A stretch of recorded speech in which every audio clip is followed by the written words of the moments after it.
Johnny Dollar. Pat McCracken, Johnny, Universal Adjustment Bureau. Well, dear Santa Claus. Huh? All I want for Christmas is $1 million, a new convertible, a bevy of beautiful blondes, 2 redheads. I'm glad you're talking to Santa Claus instead of me. What's your problem, Pat?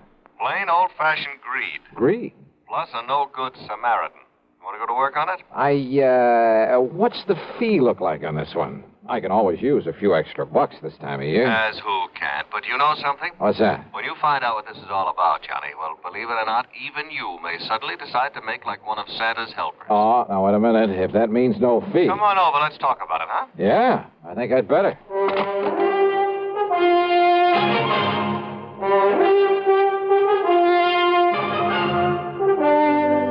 CBS Radio brings you Bob Bailey in the exciting adventures of the man with the action-packed expense account, America's fabulous freelance insurance investigator. Yours truly, Johnny Dollar.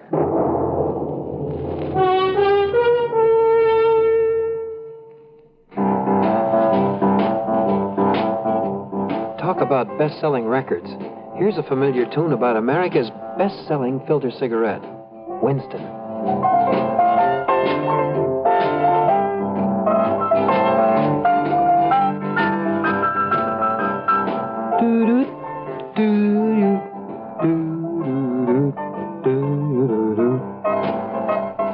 Winston gives you real flavor, full, rich tobacco flavor.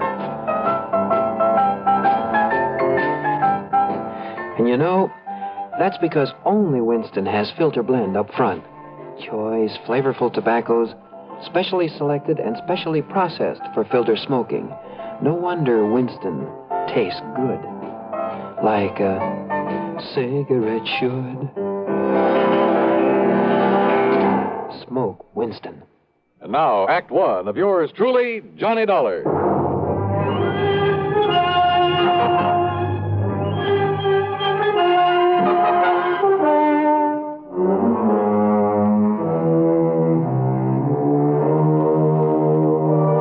Expense account submitted by Special Investigator Johnny Dollar to the Universal Adjustment Bureau, Home Office, Hartford, Connecticut. Following is an account of expenses incurred during my investigation of the Sudden Wealth Matter. Pat McCracken trying to chisel me out of a fee? Well, there was one way to find out. Expense account item 1, $1 even for a cab to his office. On second thought, just in case, let's call it $1.50. When I got there, Pat got straight to the point. Johnny, as you know, we adjust insurance claims, do a lot of other services for a lot of small companies. So? Well, a good many of them cater to the farming communities. Not only home and property insurance, but they push endowment, the retirement type of policies. Companies like, Amalgamated Life, Trinity Mutual, New Britain Mutual, and so on. I think I've worked for all of them. Well, then you know the sort of clientele they cater to. So what's happened? 2 years ago, out in South Dakota, in a big agricultural area. South Dakota? Just a few days before Christmas? Wow. Now, listen, Pat, huh? We suddenly got notice that a lot of people in a town near Sioux Falls were cashing in their insurance. Well, then a little over a year ago, the same thing happened in a farming section near Fayetteville, Tennessee. And about 6 months ago at a small town near Macon, Georgia. And these people are not only cashing in their policies, but they were borrowing on their land, hawking their furniture, raising cash any way they possibly could. For what purpose? To invest in the stock market. Oh, well, maybe you can't blame them. Johnny. Own a few shares myself, some AT&T, Sure. GE, some Union Carbide. Yeah, but you buy those blue chips, and through a legitimate broker. Well, doesn't everybody? Not these people. They were handing their dough over to some guy who moved into town and promised to double any money they gave him inside of 3 weeks. Oh, no. That old racket? That old racket. They'd give him $100 to invest for them, and 3 weeks later he'd return them $200? Yes. And when the word got around, everybody in town would start handing him his life savings. Yes. And out of the money coming in, he'd pay off the early suckers. Pay them 2 for 1. So they and all the rest of the pigeons would keep handing him more and more. And then, of course... Oh, sure. As soon as he got a really big bundle in his hands, he'd disappear. Exactly. Oh, brother. One of the oldest, dirtiest, meanest rackets in the world. And the poor, greedy people are still falling for it and getting burned. And the authorities haven't been able to catch up with this guy? By the time they have, he's been gone. And now the latest series of policy cancellations started coming in only a few weeks ago from a town called Enterprise, New Jersey. Well, then, Pat, there may be time to nab him. I hope so. But why aren't the local authorities doing something about it? The man is still paying off, Johnny. You know, the early investors. You can't nab him for that. Oh, well, what he's really doing, though, is setting up the later suckers for a big killing. Of course. But isn't anybody wise to what he's up to? Who knows? Maybe there are a few who are smart enough to get in at the beginning during the big build-up. Yeah, but they'll get their money back. Why, sure, doubled. But then, when he gets enough new money... Well, aren't the police wise to him? Suppose they are, Johnny. What can they do so long as he keeps paying off as promised? Oh, brother. Of all the dirty, rotten... Well, you want to go look? I sure do, Pat. And you can pay my expense account, but that's all. You know, on account of Christmas or something. I kind of thought you'd feel that way about it. Yeah. I'll be in touch.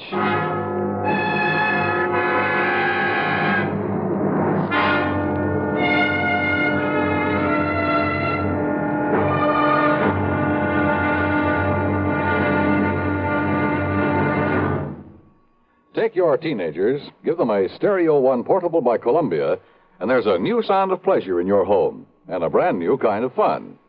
Only Columbia gives you a big six-speaker stereo portable phonograph with all the rich tone and range of big console models, and it's only $139.95. Columbia has a wide selection of portable phonographs, and they're all flawlessly engineered by CBS Electronics. They all play any and all records, 45s, 78s, and the new LP and stereo records, and play them better with true big sound. You just can't buy a better portable than a Stereo One portable phonograph by Columbia. You can't find a better buy either.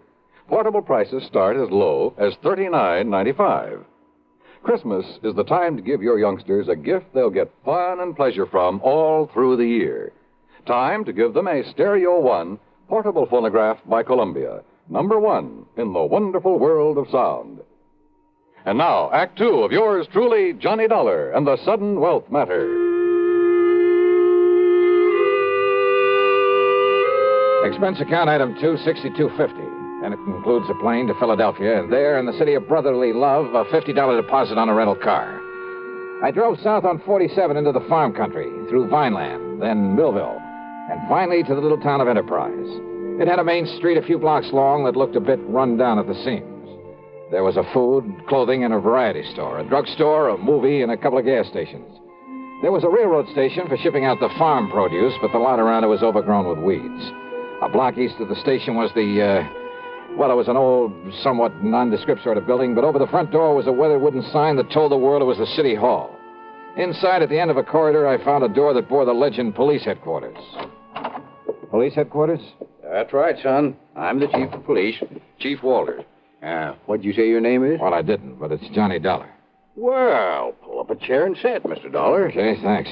Yeah. Now, what can I do for you? Chief Walters, I'm an insurance investigator. Huh?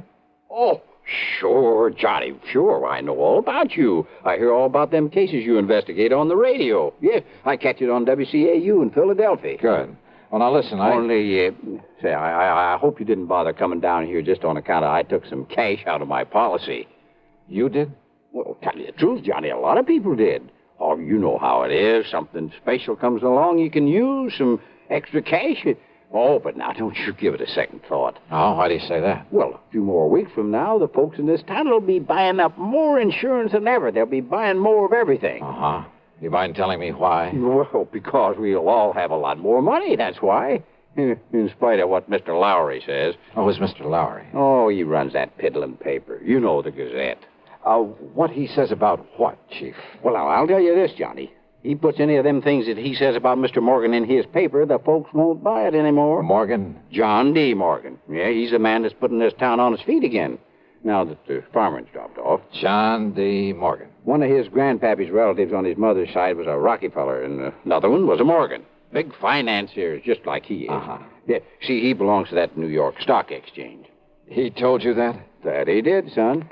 Well, then I have a sneaking suspicion he's the man I came down here to see. I would if I was you. Why, Johnny, when he come here, Jerry Chisholm gave him $20 to invest for him. 3 weeks, and he give Jerry back 40. Yeah, I've heard about this. And then the widow Pasquale gave him 25. So, 3 weeks later, he gave her 50 back. Yes, sir. So now she's going to dig up some more to invest. Well, just like everybody else in town, including me. Uh-huh. Has he told you why he's being so good to you folks? Yeah, sure has. And it's a mighty fine thing. Why?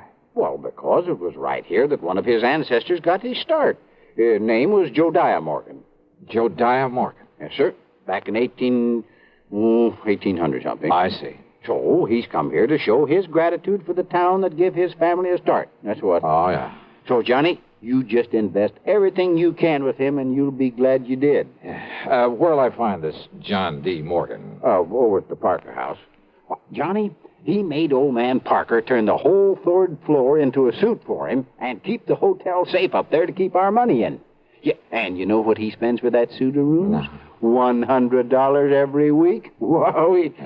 Okay, Chief, thanks very much. Of course, you being from out of town, though. Well, are you on pretty good terms with him? Oh, sure am. Well, I probably sent him more folks with their money than anybody. Oh, well, then maybe you can do me a favor, then. Well, sure, Johnny, sure. Anything you say. Well, look, Chief, call him up. Tell him you'll send me over. Tell him I'm, one of the hometown boys who made good in selling on the road, and that I've come back here for the holidays. Yes. All right. No, I'm sure he'll let you in. Yeah, just like he tells us, Johnny, the more money he can get a hold of, the more he can make for all of us. Oh, sure. Only, why is it you don't want him to know what you really do? Well, personal reasons, and he might think I don't need the extra money. Okay, Johnny. Anything you say. Yeah, good. Meantime, I'll call on Mr. Lowry at the Gazette. Yes, well, now, don't you believe him, Johnny. That suspicious old crackpot don't know what he's talking about. All he is trying to do is to make up a lot of scandal for that lousy paper of his. Yeah? Yes, sir. We'll see.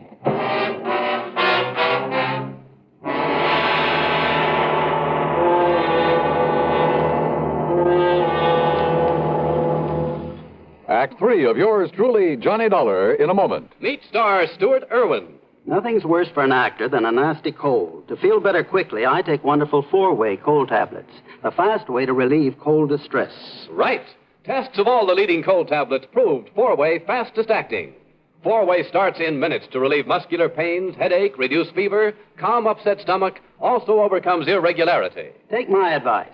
For your next cold, take 4-way cold tablets, the fast way to relieve those cold miseries.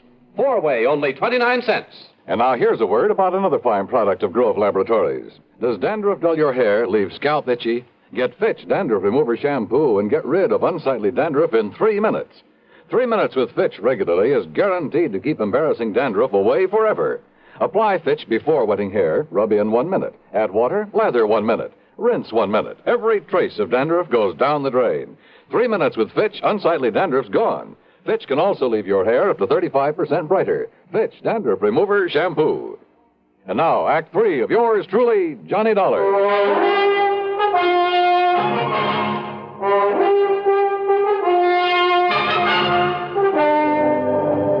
Believe me, I've tried to pound some sense into their heads, Mr. Dollar, but they won't listen to me.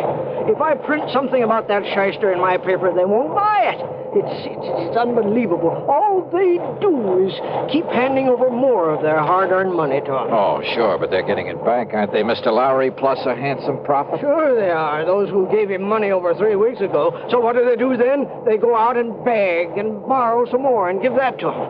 You just can't reason. So he keeps taking in more than he's paying out? 10 times as much, every day. But as soon as he's got hold of every cent these people can cough up for him, well, you know. Oh, yeah, I know. Oh, if only I could get some action around here. Get him locked up in jail. Yeah, but how can you as long as he's paying out on the original investments? Yeah. You have no case against him. I know. Well, he'd sue for false arrest and have you over a barrel. Of course. Oh, the suckers would rally to his side and you couldn't prove a thing on him. I know. You simply can't touch him, Mr. Lowry, until he makes a break for it. Yes, but who knows when he'll try it? If he's clever enough to do what he's doing, and with the stupid one-man police force in this town... Wait a minute. Yes? There's one way of knowing when he'll try to duck out of here. How? By giving him the necessary encouragement. The only encouragement you could give to a man like him would be in the form of money. That's right. Now, look, I got a plan, Mr. Lowry. It'll take your complete cooperation. Yeah. And it may take the use of some of your money. My money? It's a chance, but the one chance we have. Now, that's carrying things a little too far. Hey, look. Back. Are you on my side or his? Well, you know the answer to that. Okay. Then our job right now is to convince him that we're on his side. What? Yeah, sure. The only thing that'll make this John D. Morgan pack up and leave is more money. Well, of course. When he gets all he can out of the people. So listen to me, please. I want you to do 2 things. Now, I hear the press running back there. Yes, I started the run of today's paper just before you came. Stop the press. What? Yeah, set up a new front page. An apology for your previous attitude toward him. Apology? You know, now that you've seen with your own eyes what a good Samaritan he really is, what he's done for these people, what he'll continue to do for them. Mr. Dollar, I And don't... look, call in every kid in town if you have to, but get that paper in circulation. Then you call on Morgan. Call on? Yeah, with every penny you can scrape up. Give it to him to invest for you. Hey, is the local bank still open? It will be in for a couple of hours, but now look here, Mr. Dollar. Then I'll try to get hold of some money myself to give to that crook. You? Well, Dollar, don't you see Do you think he'll hang around once he's got his hands on a real bundle? Hey, don't you understand, Mr. Lowry? Well? Why, yes, of course. Sure. It's the only way to make him try to leave town with it. Yes, it's a chance, though, Mr. Dollar. Have you got a better idea?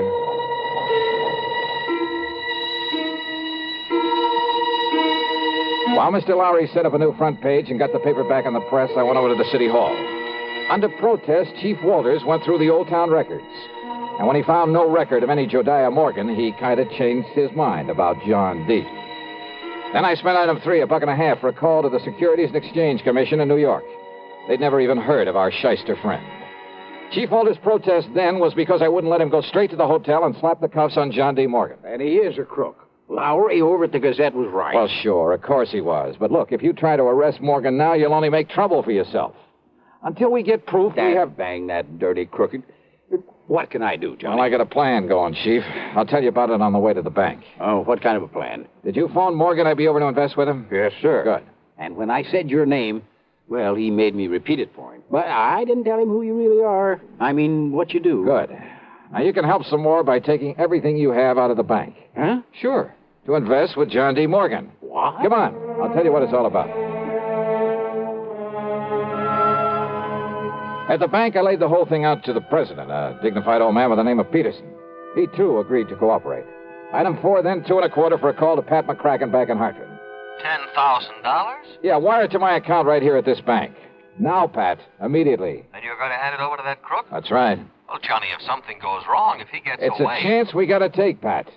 Well? Okay, Johnny, whatever you say. Attaboy.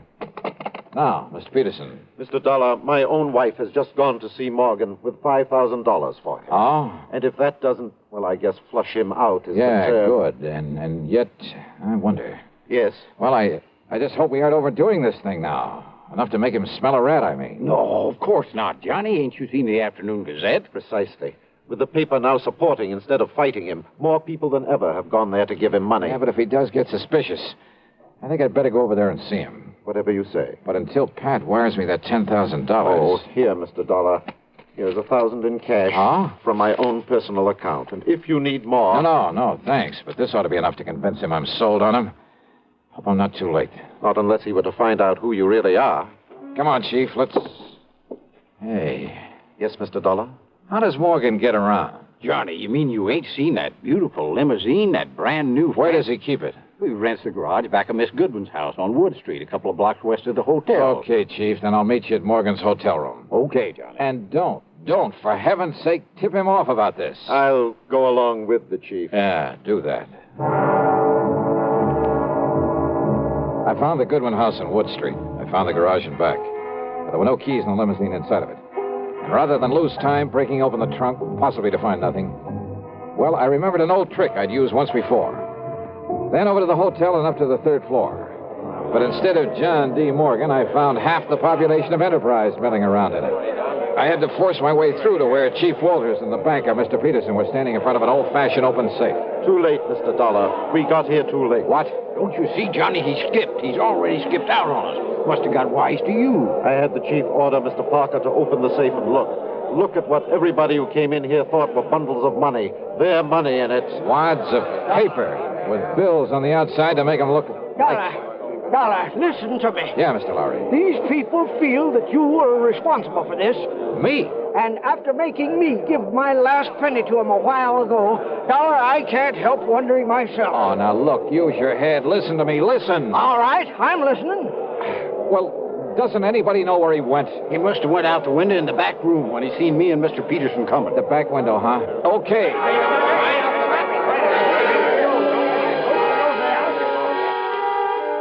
The very eagerness of that crowd to stop me was the only thing that let me get away and safely down the fire escape. For they jammed so tightly into that back room, into the window itself, that it was a long, precious second before the slow, clumsy old police chief could start down after me. I tore on over to the garage again.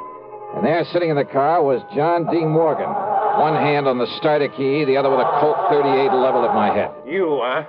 I might have known you'd done something to my car when I saw you leaving this garage for the hotel a few minutes ago, Dollar. Yeah, that's right, Morgan. I took the rotor off the distributor. Then put it back quickly, or so help me, Dollar. Sorry, old man. It stays right here in my pocket. And you give me no choice. I'll have to kill you and take it away. All right, wait a minute, Morgan. Look out there on the street.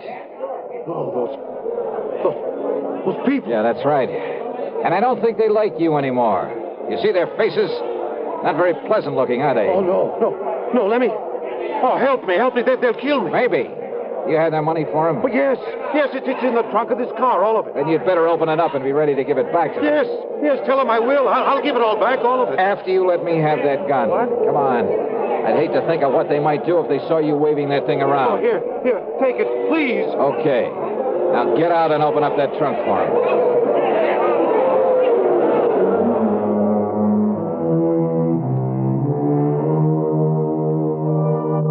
That mob, slowly, menacingly moving in on us, was something I won't forget for a long, long time. Matter of fact, it was Morgan tossing out the money, shrieking out a confession, promising to pay them all back that saved me from them. And now, of course, he'll be taken care of by the courts. Yeah, plenty. Expense account total less the $50 deposit on my rental car, $38.25. Yours truly, Johnny Dollar.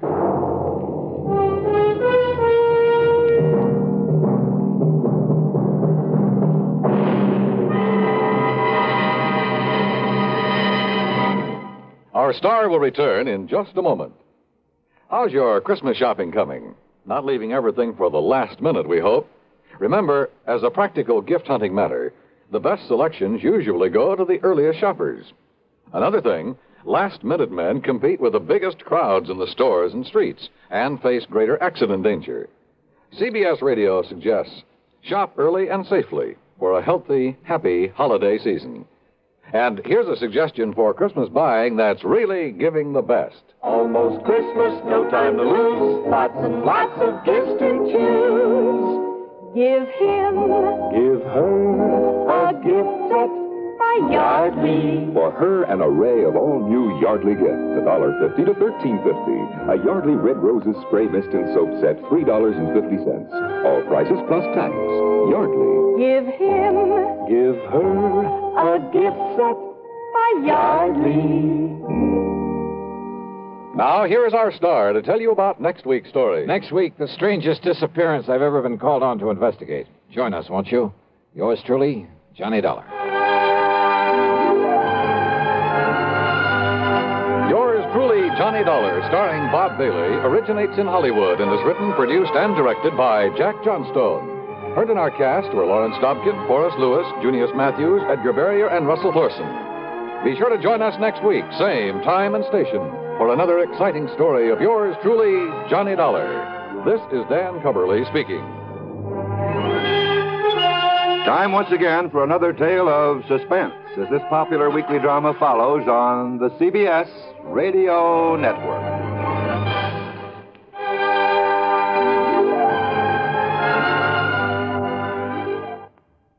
As you smoke a Duke, you get a sense of ease and comfort that grows with every puff. Because new king-size Duke is king-size in the filter, where it matters most. According to figures from the National Safety Council, 4,400 youngsters under 15 were killed last year in traffic accidents. Your first reaction will probably be that these accidents were the driver's fault. In many cases, you would be absolutely right. But the drivers are not the only ones to blame for this needless toll. Parents, too, have a great responsibility to see that their children don't get into situations that could result in tragedy. Parents have perhaps the greatest responsibility and the greatest loss when they don't live up to those responsibilities. Do you, as a parent, know precisely where your child is at this very moment? Is he fully aware of the dangers of playing near traffic? Is he of school age? And do you know the route he takes to school? Is it the safest route? When you walk with him, do you yourself use the same safety rules you hope he follows when you're not around? These are important questions. Ask yourself. Radio 59 WROW, first on the dial. From Hollywood, it's time now for... Johnny Dollar. Where have you been for the past 20 minutes? In the shower. For 20 minutes? Okay, so I'm a shiny dollar. So you... Oh. Who's that? Max Green at Assured Equity. Oh, hi, Max. What's on your mind? 7 years ago... Our fathers brought forth, but that doesn't answer my question. Johnny, you ever hear of the Meeks? New England family, stood away on the Mayflower, speak only to their money. That's the Meeks. What about them? No, not about them. It's about Mariah Meek and Lincoln's Gettysburg Address. She's lost her copy of it. Well, it shouldn't be hard to find her another one. That's where you're wrong, Johnny. Huh? It would be very hard. Might cost us $100,000. Bob Bailey in the exciting adventures of the man with the action-packed expense account. America's fabulous freelance insurance investigator. Yours truly, Johnny Dollar.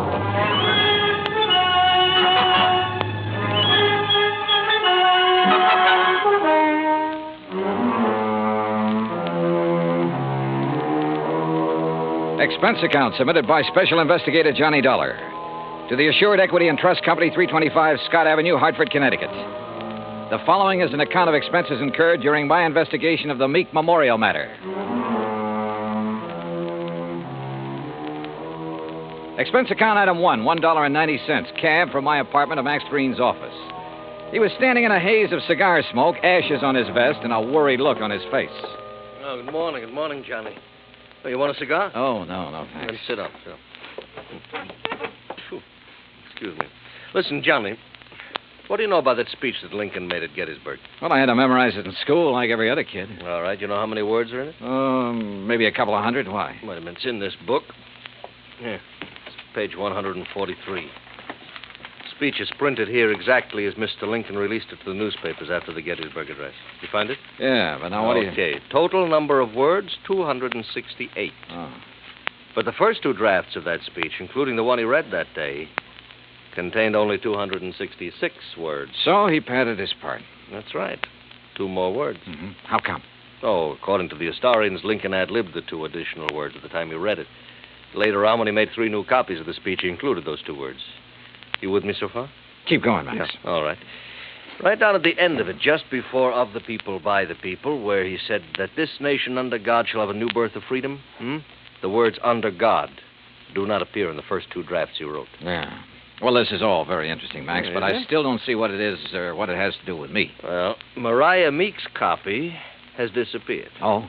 And, Johnny, that copy happens to contain just 266 words.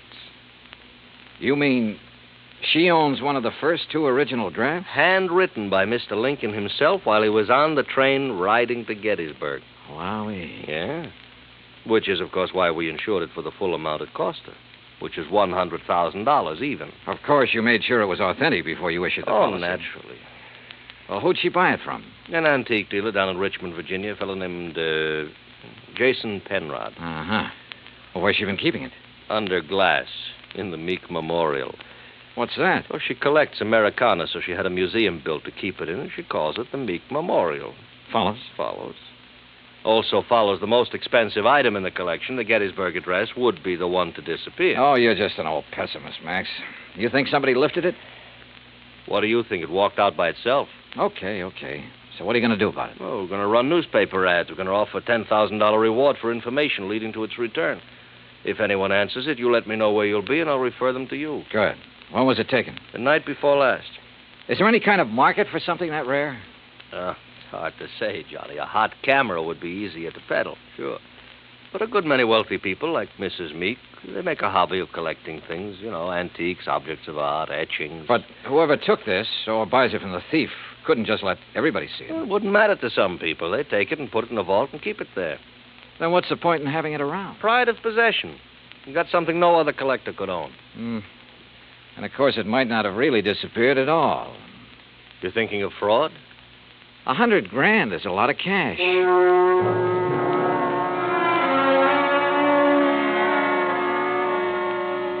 Expense account item 2, $1.90, cab fare back to my apartment. I wasn't particularly intrigued by this assignment. Rare documents, like anything else antique, have always seemed to be just one step from decay. And that sometimes goes for the people who collect such things. Item 3, $16.10, transportation, including a round-trip ticket, Hartford to New Bedford, and cab fare to the Whalers Hotel. There was a convention in town, so I was lucky to get a room. After checking in, I called the Meek residence. Mrs. Meek was expecting me and said she'd have her car pick me up. I had just put down the phone when someone knocked on the door. You in there? Depends on what you're looking for. Oh, looking for Mr. J. Jay, did you say? Nobody by that name here. Oh, yeah. I see. I guess I got the wrong room. Yeah, well, why don't you ask down at the desk? Huh? Yeah. Oh, sure. Yeah. Funny. Or is it? I cracked the door open again. Watched him walk to the stairs. Then I took the elevator down the 8 flights to the lobby. Half an hour later, I was in the back seat of the Meek limousine heading toward the home out on Buzzards Bay. It was a big, sprawling frame building facing on the beach. About 50 yards behind it, closer to the road, was the Meek Memorial Museum. I was starting up the front steps when the door opened. Mr. Dollar? That's right. I'm Paul Meek. I understand you have an appointment with my grandmother. Right again. Now, come in, please. She's waiting for you upstairs in the sitting room. Okay, thanks. Before you go up, I wonder if I could have a few words with you. Why not? In here, then. You've never met my grandmother, have you? No, I haven't had that pleasure. Some people consider it a dubious one, Mr. Dollar. Oh? Mr. Dollar, this is my wife, Janice. Mrs. Meek? Hi. How about a drink? Thanks, not just now. How about you, old stick in the mud? You want another one? After a bit, Janice. And if I were you, I wouldn't have any more. But you're not me, are you? You will have to excuse my wife, Mr. Dollar. Well, we've both been under a severe strain since moving here. Grandmother is blind, you know. No, I didn't know. Her sight began failing about 4 years ago. I'm surprised the insurance agent didn't tell you. Well, Mr. Green was so concerned over the theft of the Lincoln manuscript, I imagine it slipped his mind. Mm-hmm. And just how do you intend to locate that manuscript? I'm not so sure that I can. It'd be a pity if you couldn't. Be just awful. It's grandmother's prized possession. She hasn't been herself since it was stolen. And being quite elderly, well, we're all very much concerned. Oh, my, yes. We're afraid she might die and leave us all that lovely money. Janice. It's the truth. You see, Paul and I don't have any money of our own, Mr. Dollar. We'll never have any until she does die.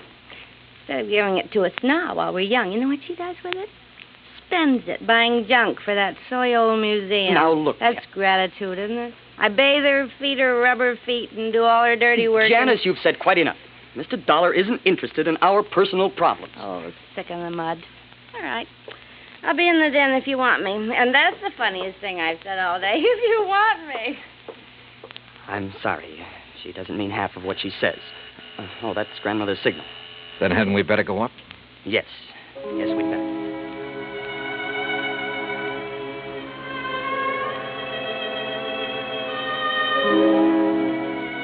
We went up the broad staircase, through a hall, and into a bright, sunny room. Wrapped in an old kimono and shawl, Martha Meek sat in an invalid chair, facing the ocean. Paul introduced us, then sat down quietly near the door. Paul? Paul, I know you're there. Now answer me. Yes, grandmother. You go on downstairs. I want to talk with Mr. Dollar in private. Whatever you say. And close that door. Don't mind my back, Mr. Dollar. I couldn't see you if I looked into your face. Now then, when are you going to arrest that crook and bring my Lincoln speech back to me? Well, I'm going to need a lot of help and information, Mrs. Meek. Mm-hmm. What kind of information? Mostly about the museum. Like what? Well, do you know who was in there the night the manuscript disappeared? Certainly. That dirty robber was. Anyone else? Well, old Pete's always there. Supposed to be guarding the place, but he didn't do a very good job the other night. Got himself slugged. Does he live on the grounds? Yes. I brought him over from Naples 10 years ago. He was my guide in Italy. Showed me around so nice, I decided to bring him back. Tell me, is the memorial open to the public? It was going to be. I intended it to be once. But when my eyes... No, Mr. Dollar, I keep it locked most of the time. Uh-huh. And who discovered the manuscript was missing? Pete did, I guess. At least when he recovered, he ran yelling bloody murder up here to the house. Everybody went down to see what had happened. Everybody but me. They left me all to myself. Were there any strangers here in the house that night, Mrs. Meek? Anyone beside the servants and your grandson and his wife? One person, but he's no stranger. Who's that? Jason Penrod from Richmond. He's an art dealer. We were discussing some business. May I, ask what kind of business? It has nothing to do with you or the people you work for. Sorry. Where can I find Mr. Penrod? He's staying here now. If he isn't in his room, then he's most likely out in the memorial. Now, that's enough questions. You, give me a cigarette. Ma'am? What's the matter? You deaf? Give me a cigarette before Paul with that snoopy wife of his comes prowling around. All right, sure. Light me.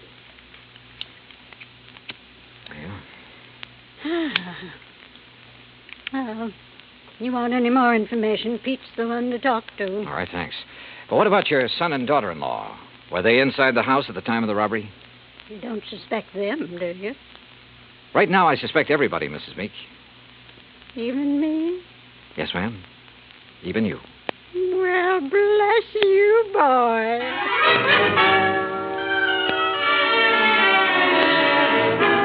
I found Pete Vesuvio trimming the shrubbery just outside the memorial building. He seemed quite willing to talk to me. How you say what happened to me, mister? I'm hit out? Knocked out, Pete. Si, senor. And because of this, I do not see anything. Nothing at all, huh? Please, mister, do not use the insult. I am American citizen, first papers. And because of the kindness of my patrona, I will soon be second papers. I know by heart the Constitution, United States, the Gettysburg Address, pledge allegiance to my flag. Yeah. You know how I know that these things which help me be citizen? Because of my lady. She's letting me work in a place where great papers are for me to read. Because of her, I would not hide anything, mister. Okay, Pete, okay. I'm convinced. But I'm sorry I cannot help you, mister. Well, it's not your fault. Hey, you like to hear me say Gettysburg Address? Well, do it very good. Learn it right from President's own writing. Some other time, Pete. Right now, I have to find Mr. Penrod. Oh, he's inside, mister. Counting the treasures. All of the beautiful things a lady can no longer see. You'll find him in Section L, senor. I found the small, neat-appearing art dealer just where Pete had said he'd be, peering into a glass case crowded with Derringer pistols. He had a notebook under his arm and seemed to be making some sort of inventory. Oh, dear. You gave me quite a fright, sir. Oh, I'm sorry. Well, I wish I could concentrate like that. Oh, well, there's nothing more interesting to me than these fine old pistol things. What histories they must have, Mr. Dollar. Johnny Dollar. Oh, yes, the insurance investigator. Paul told me you were wandering about the place. I suppose you'd like to ask me some questions, huh? If you don't mind. Oh, no, goodness, no.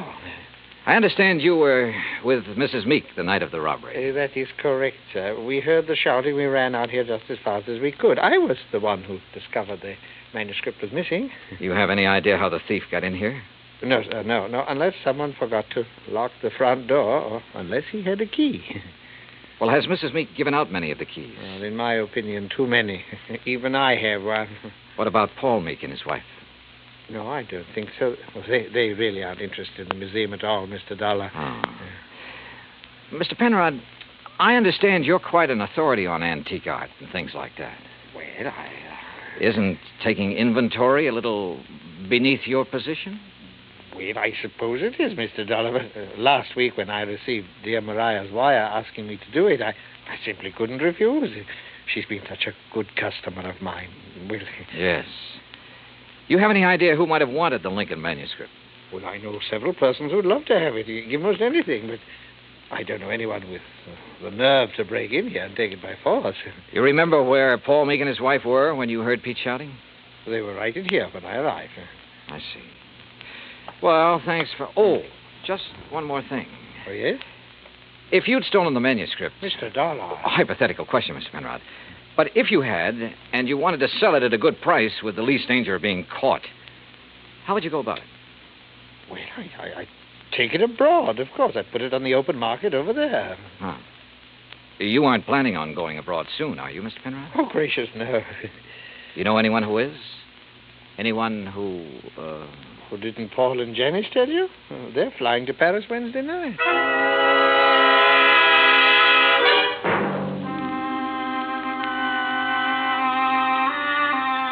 I left the memorial and walked back to the house. The Meeks were in the study, engaged in their favorite pastime. When I told them what the art dealer had said, Paul set down his glass long enough to confirm the fact that they did have reservations and insisted that he had a logical explanation for not having told me of those plans earlier. Very logical explanation, Mr. Dollar. Let me handle this, Janice, please. Sure. Drink, Johnny? Now, first I want to hear that explanation, if you don't mind, Paul. Of course I don't mind. Janice and me, we're fed up. Why didn't you tell me about the plane reservations? Well, why should I have? I'm not even sure I'm going to use them. Oh? Grandmother's upset enough over losing that manuscript. Something else might... Well, anyhow, if the manuscript doesn't turn up within 48 hours, we're canceling our trip. Oh, no, please. Sorry, Janice, but that's the way it's got to be. She did it. What do you mean? It's an act, don't you see? Jason Penrod told her we were going to leave, so she had him hide the manuscript. And now this thing about her being so upset and having such a weak heart. It's an act to keep her precious darling boy tied to her apron strings. I don't believe that. Well, just wait. You will. Anything else, Dollar? What does a trip to Paris cost, Paul? Well, it's not inexpensive. Your wife was complaining about being so broke. Haven't you ever heard of flying now and paying later? We have friends in Paris, Dollar. It won't cost as much to live once we get there. And we'll worry about paying for our ticket when we get back. Any other questions, Mr. Snooper? Yeah. Later. It was after 7 when I finally got back to my hotel room. I ordered a drink and tried to make some kind of sense out of the information I'd gathered during the day. But it all added up to 0. I called Hartford and asked Max Green to look into the Meek finances. Then I dressed for dinner. I was about to go downstairs when the phone rang. Johnny Dollar. Mr. Dollar, I was told to call you. Yeah? It's about the ad. The ad? In tonight's paper about something missing from a certain memorial. Go on. Well, I called Hartford Collect. They said to call you. Yeah, that's right. Who is this? My name's not important, Dollar, but that 10 grand reward is. You think you can earn it? You meet me tonight, you'll see. Where? In the alley behind the Bourne Whaling Museum. Be there at 9:30 and be alone. You got it? Yeah, I got it. Expense account item 4, 85 cents cab fare from my hotel to the Bourne Whaling Museum. I don't like wandering around dark alleys at night, alone in a strange town. It isn't the best way to stay alive. But at 9:29, I passed the old whaling museum and started down the alley. It was dark, no moon, and it was very quiet. I was about 20 yards in from the street when I saw him, curled up in a ball like he had a stomachache. Only he didn't. Because somebody had made him very dead. I struck a match and turned him over. I'd only seen him once before, but I didn't have any trouble remembering where it had been. Right after I'd checked in, he'd knocked on my hotel room door. By mistake. At least that's what he'd said. After giving a statement to the local police who identified him, I went back to my hotel. Evening, Mr. Dollar. Yeah, say, look, I know it's probably against all your rules, but who had my room just before I checked in? Oh, I couldn't disclose that information, sir. Sorry. Oh, well, so am I. It'd mean a lot for me to know. Maybe even $5 worth. Well, well, sir, if it's that important. Thank you. Now, let's see here. Yes, here it is. Can you read his signature, Mr. Dollar? Yeah, thanks. Just fine. The name I'd seen scrawled on the hotel register wasn't important now. At least not without something more to back it up. There was no law against checking out of a hotel, but there was a law against murder, if it could be proven.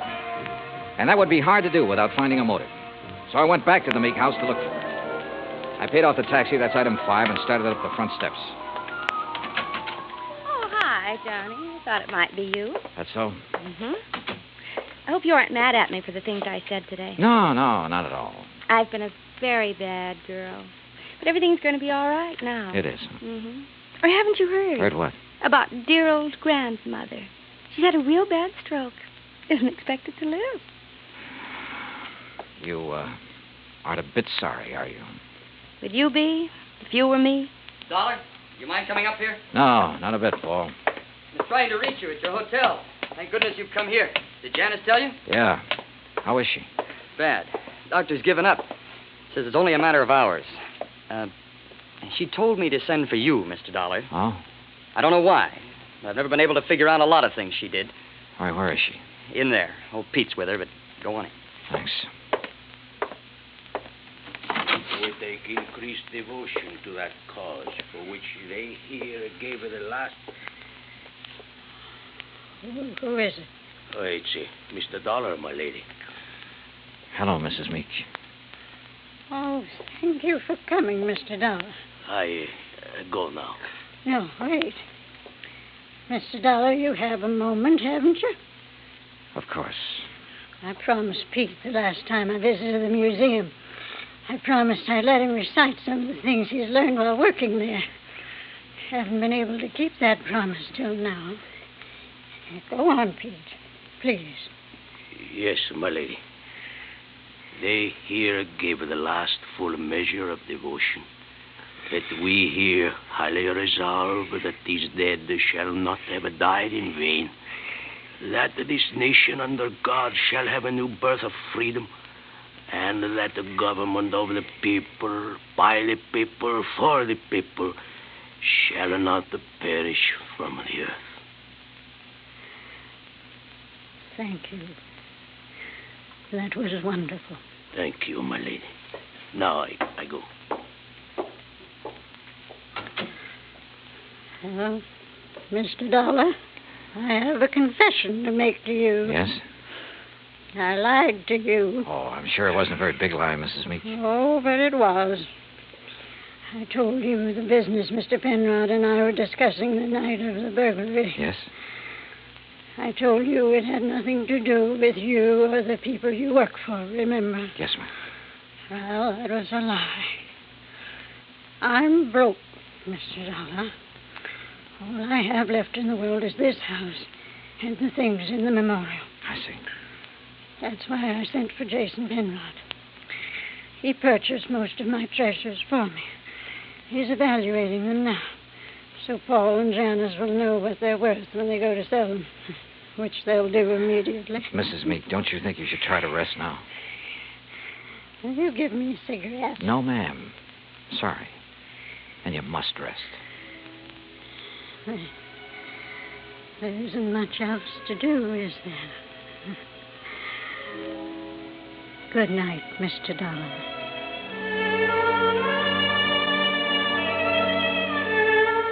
Outside in the hall, Paul and Janice Meek were talking quietly to Jason Penrod.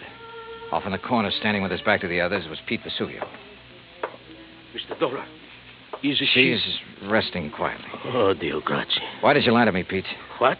I never lied to nobody. Who say I did? I say you did. You're crazy, mister. What lie I tell you? You said you learned the Gettysburg Address right from Mr. Lincoln's own writing in the museum. That's no lie. What's the matter? You don't believe that, mister? I believe you, Pete. But I just had to be sure. Come on, let's join the others, shall we? See. Well, good evening, Mr. Dollar. Mr. Penrod? Tell you any of the family secrets, Johnny? Not too many. You learn anything in there you didn't know before? Yeah? I know which one of you stole the Lincoln manuscript. One of us? Why, you're crazy, Dollar. We were all in the house at the time it happened. That's right. But one of you hired a little man named Leo Jones to do your dirty work. Jones called me earlier this evening. He was going to tell me which one of you it was. Evidently, he didn't like the deal he was getting. What was he doing, Penrod? Trying to blackmail you? What are you talking about? I don't know any Leo Jones. Then why did he come around to my hotel room this morning? The same room you just checked out of. Well, that doesn't mean a thing. I imagine several persons have been to that room today. Sure, but they're still alive. Now, let's get to the phony Lincoln manuscript. Phony manuscript? It wasn't phony, Mr. Dollar. Wasn't it? Well, you correct me if I'm wrong, Penrod. After Mrs. Meek purchased one of the first two drafts of Mr. Lincoln's Gettysburg Address, she started losing her sight. When she closed the museum to the public, you saw a chance to make yourself another $100,000 sale. So you switched copies of the manuscript, replacing that draft with one containing the words, under God, which isn't worth anything close to $100,000. What do you mean, Dollar? All right, let me quote. That this nation, under God, shall have a new birth of freedom, and so on. What? The phrase, under God, was not in the manuscript he sold your grandmother, but it was in the copy old Pete has been studying in the museum. Right, Mr. Penrod? All of you stay right where you are. You get what Jones got. Mr. Dollar. He won't go far, Pete. But I am the guard. The lady will want me to stop him. Pete, come back here. Keep away from me. Hey! Come on. Oh. You tell the lady I am a better guard now. Much better. See, senor? Yes, Pete. I did good. You did fine.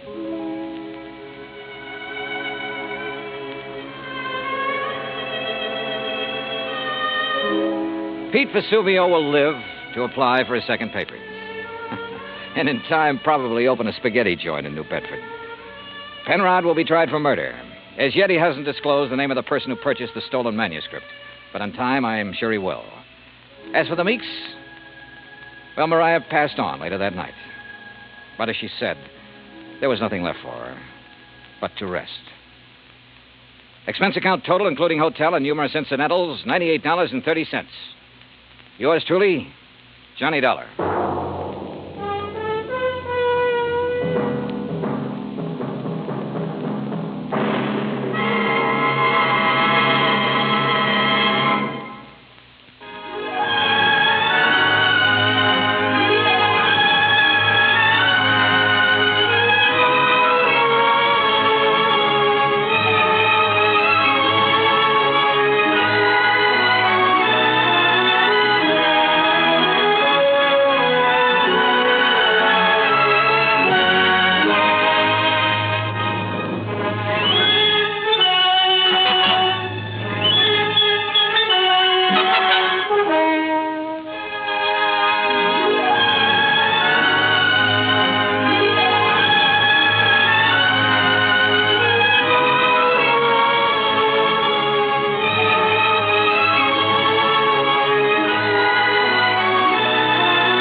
Johnny Dollar has come to you through the worldwide facilities of the United States Armed Forces Radio and Television Service.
You've been neglecting me.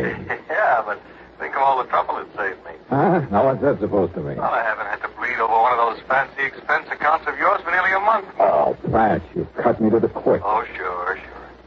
But no, well, looks as though I'll have to stick my neck out again. So, what's the problem? Well, Johnny, it's a real funny one. So I'm laughing already?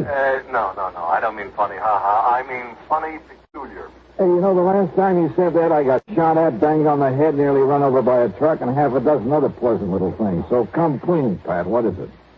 Johnny, maybe you better run over here so we can talk about it. It'll cost you money. I'll risk it. Okay, then. I'm on my way.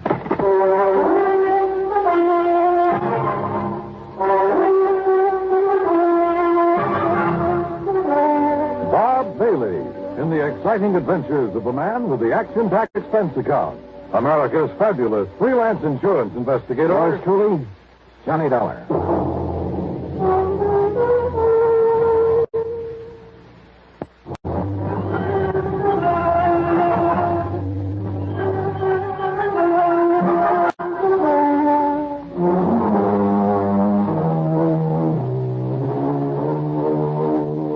Account submitted by Special Investigator Johnny Dollar to the Universal Adjustment Bureau, Home Office, Hartford, Connecticut. Following is an account of expenses incurred during my investigation of the Wayward Sculptor Matter.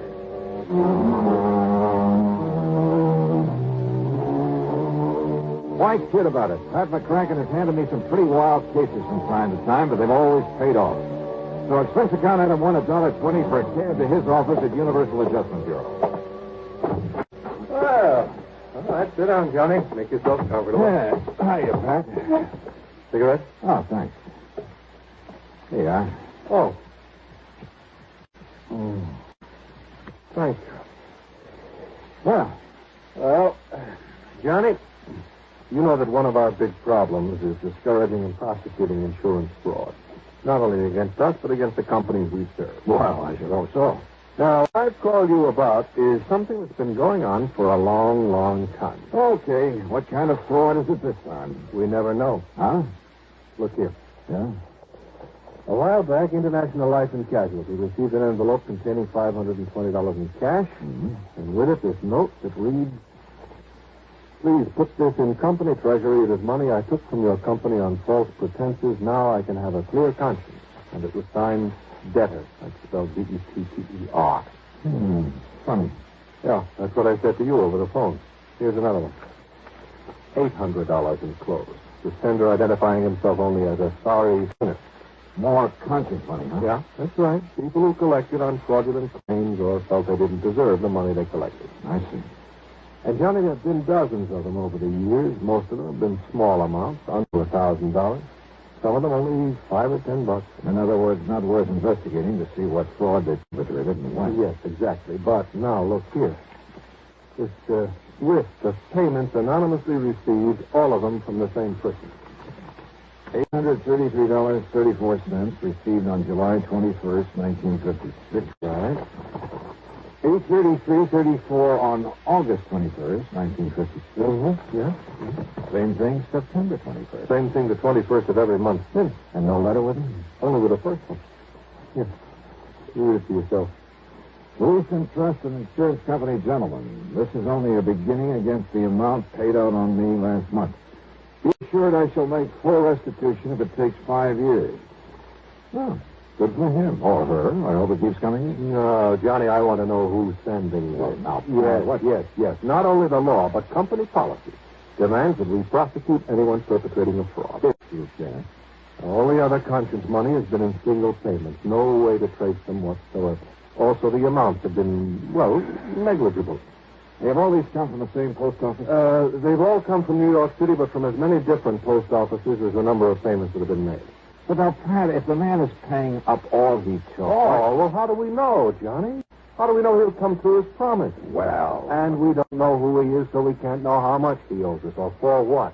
So all you want me to do is comb through 7 million people down in New York and somehow find the one man... Yeah. Oh. Now, I admit it's a challenge, Johnny. It sure is. But knowing you... You're right. There's only one thing to do.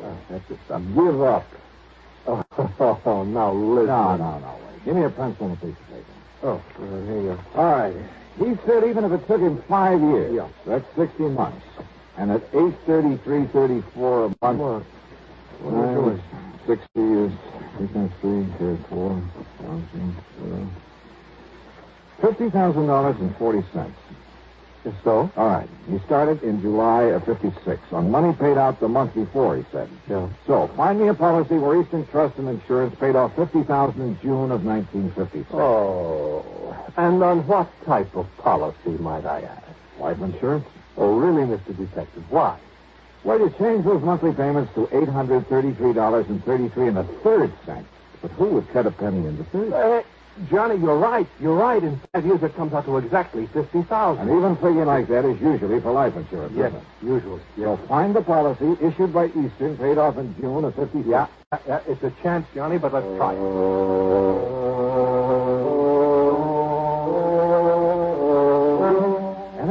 suddenly, it all began to look too easy. In June 1956, the total number of $50,000 benefits paid came out to just exactly one. On the life of Henry Davidson Pollock, a once famous sculptor. Beneficiary, his wife, Sarah Norton Pollock.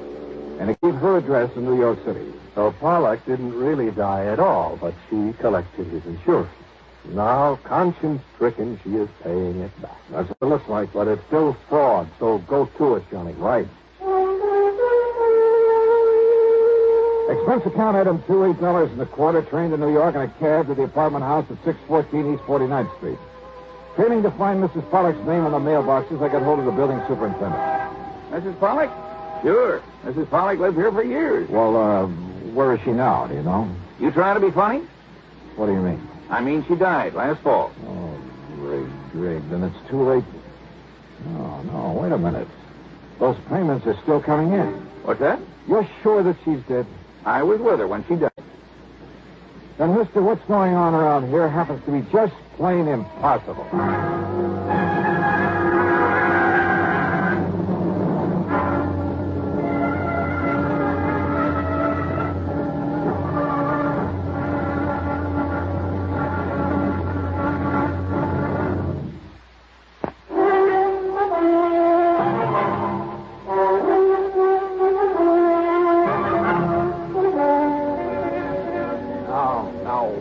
Are we talking about the same person, the same Mrs. Pollock? Mrs. Henry Davidson Pollock. That's it. The widow of the sculptor.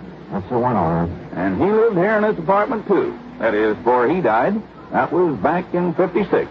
Left all his money, all his insurance to his wife, though goodness knows why. How did he die? In that big plane crash out over the desert. Don't you remember? Not a single survivor. What kind of a man was he? Oh, kept to himself. Didn't like people much. And his wife? Okay, I guess. She was a lot younger than him. Spent all his money all the time, and he didn't like it. Man like that shouldn't be married. Oh, but he must have thought a lot of it to leave her everything. He just didn't like being married, tied down. Let it interfere with his work. So his death got him out of it and give her some money to spend before she died. But somebody's been paying that money back. Well, you think maybe she suffered a change of heart? Something like that? You think she realized she never deserved what he left her? Is that what you're thinking? Well, sure, that might have been a possibility. Except for one thing. The money's still coming in. Oh? Hey, is there anybody to whom she might have turned over that insurance? Her give anything to anybody else? Not her, mister. And you're absolutely sure that she's dead? I carried her in off the street after the car hit her. If you don't believe me, ask a doctor. Dr. Jules Maitland over on Park Avenue. Ask the police. Yeah, maybe I will.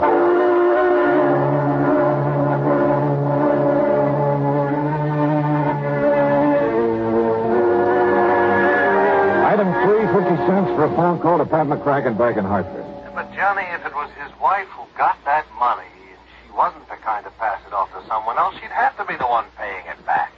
But if she's dead... Died last fall, Pat. Well, then the whole thing is impossible. Payments have still been coming in. There'll probably be another one plunked down on my desk by the time you get back here.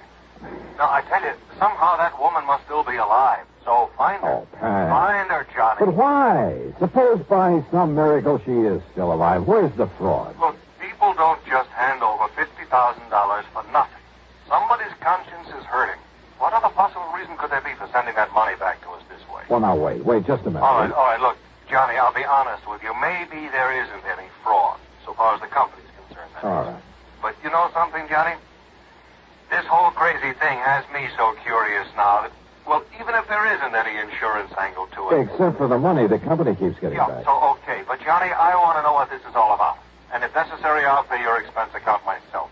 Well, now, Pat, this is the golden opportunity I've been waiting for years. Don't go overboard, Johnny, huh? But find out for me, will you? Who knows? If I can.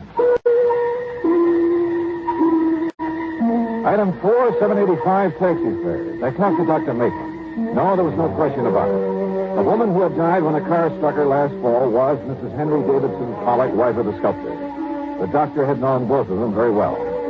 I checked with my old pal, Lieutenant Randy Singer at 18th Precinct Police Headquarters. He, too, was sure the woman had died. He'd been called in on the case. Then I remembered something the superintendent of the apartment house had said to me about the way Pollock had wanted to get away from his wife. I went over to the New York Times and checked the old newspaper files. Yes, Henry Davidson Pollock had definitely been a passenger on the ill-fated aircraft that perished along with the rest. I even checked the main office of the airline and learned the same thing.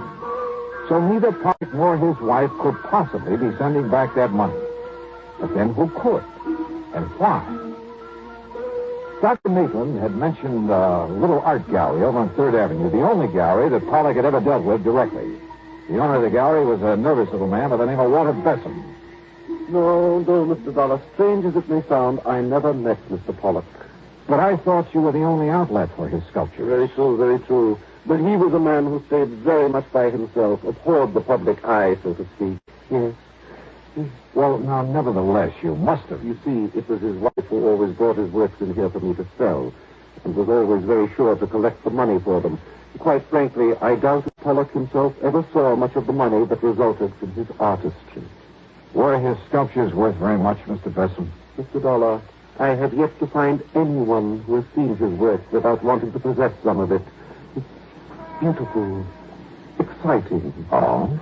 In addition to his superb technique, his originality of design, there was a subtle charm about everything he did that was, well, irresistible. But look here, the only one I have left, Fawn at Play. Isn't it? Yeah, I see what you mean. Yeah. It's such a little thing, but what's the price of it? $15,000. But now, wait. Here, this one over here. It is not a Pollock, Mr. Dollar. What? Well, look, I'm not an expert on these things, but it seems to me as though it has the same, well... Yes, the same style, the same charm, the same delicacy of line. It, too, is a fine work of art. And if I chose, I could pass it off as a genuine Pollock. But it isn't. Then who did it? And this one over here. John Wesley Collins. He so admired Pollock's work that he felt the style, at least, should not be allowed to die.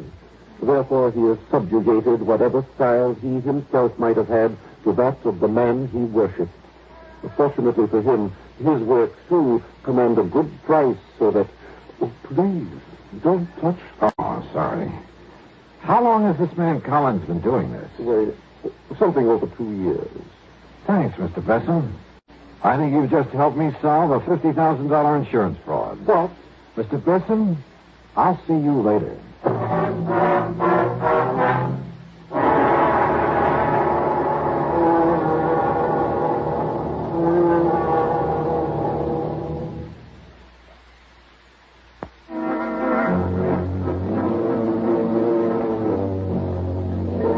walked out the front door of the little art gallery on 3rd Avenue. Over my shoulders, I closed the door. I could see the owner, Walter Besson, make a dash for the little office inside and grab a telephone. I sneaked back in, stepped over behind a rack of picture frames and canvases and listened. Henry, this is Walter Besson. Listen. No, listen. Something has just happened that... Well, there was a man here, Johnny Dollar, some kind of insurance investigator, so you... No, you mustn't. But if he comes back here... Very well, I'll unlock the back door for you. But are you sure you...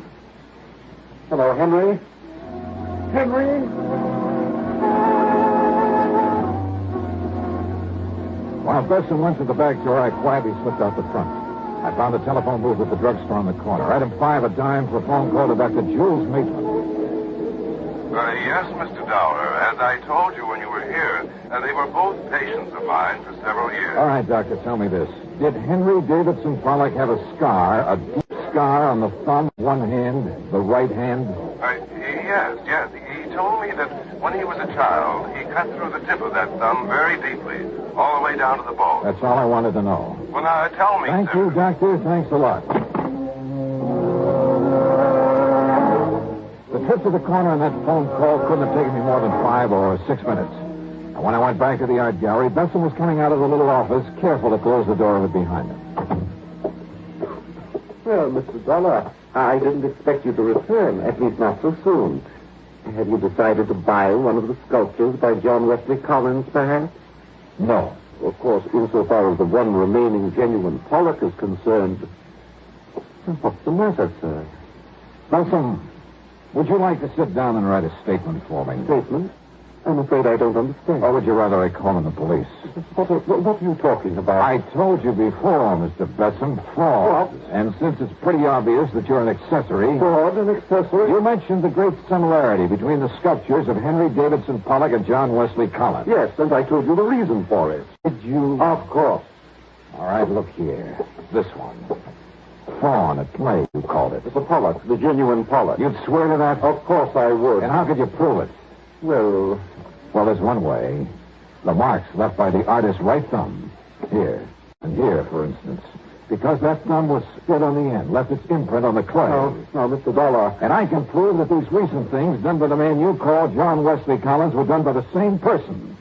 They all bear that same mark. Very well, Mr. Dollar. But the world will never know. Oh, now, Besson, put that thing down. Yes, put it down, Walter. Henry, I mean, Mr. Collins, Henry will do. Mr. Dollar, I suppose I should have known that sooner or later. Well, I give myself up to you. But, Henry, the story is a simple one, Mr. Dollar. I suppose you'd like to hear it. Yeah, I certainly would.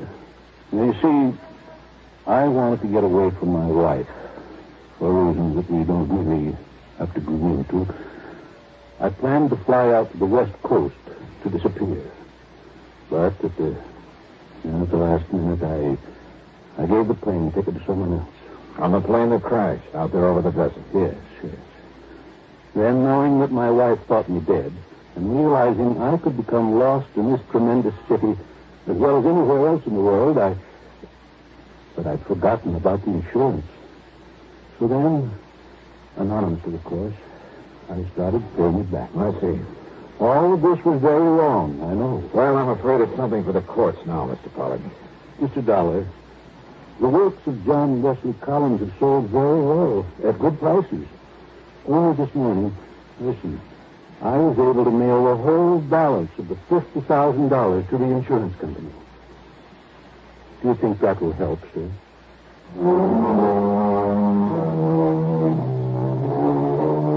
So, Pat, there you have it. And you can take whatever action you may think is necessary. Pollock is waiting for the company or the courts or whoever. And Walter Besson is too scared to go anywhere. As for the expense account, I think the company can afford it. The total, including the trip back to Hartford, is $26.15. Yours truly, Johnny Dollar.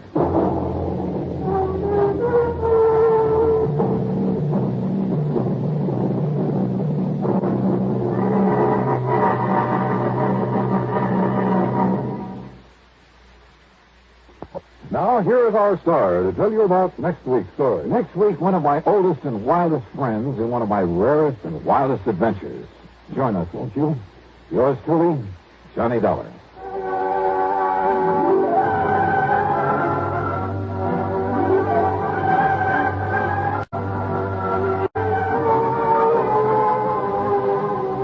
Yours truly, Johnny Dollar, starring Bob Bailey, originates in Hollywood and is written, produced, and directed by Jack Johnstone. Heard in our cast were Herb Vigran, Edgar Barrier, Carlton G. Young, Will Wright, and Lawrence Dobkin. Be sure to join us next week, same time and station, for another exciting story of yours truly, Johnny Dollar. This is Dan Coverly speaking.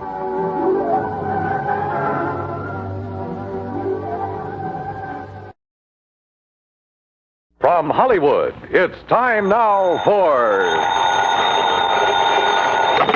Johnny Dollar. Fred Norwood, Northeastern Indemnity Association. Oh, hello, Fred. I haven't heard from you since that case down in Managua, Nicaragua. Got another nice long trip lined up for me? I'm afraid not this time. But if you can leave right away, I wish you'd run down to Baltimore for us. Baltimore? That depends. Depends on what? How free I can be with my expense account in the seafood department. Chicoteague oysters, soft-shell crabs, terrapin soup. Johnny, if you can get us off the hook on this one, I'll okay your expense account blind. Big one, huh? Over $100,000. Murder? Arson? $111,421 missing from a safe. Wow, and you're liable for it if it isn't recovered, huh? For the full amount. But who'd keep that much cash in a safe? Outside of a bank, that is. The Trillingham Tobacco Company. But why? Better get the details from August Trillingham, if you'll take this on. On a freewheeling expense account? Freddie, I'm your boy.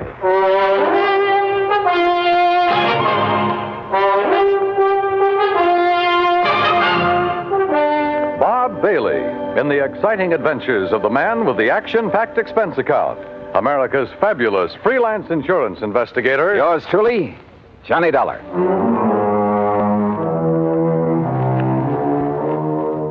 Expense account submitted by Special Investigator Johnny Dollar to the Northeastern Indemnity Association, Hartford, Connecticut. Following is an account of expenses incurred during my investigation of the Wayward Money Matter. Expense account item 1, 2630, plane fare and incidentals, Hartford to New York to Baltimore, and a cab to the Sheraton Belvedere. After all, I could afford the best. Item 2, a 10-cent phone call to Mr. August Trillingham. He'd be glad to see me. Somewhere that name rang a bell. Item 3, a $1.20 for a cab to the Trillingham Tobacco Company on Conway near Charles Street.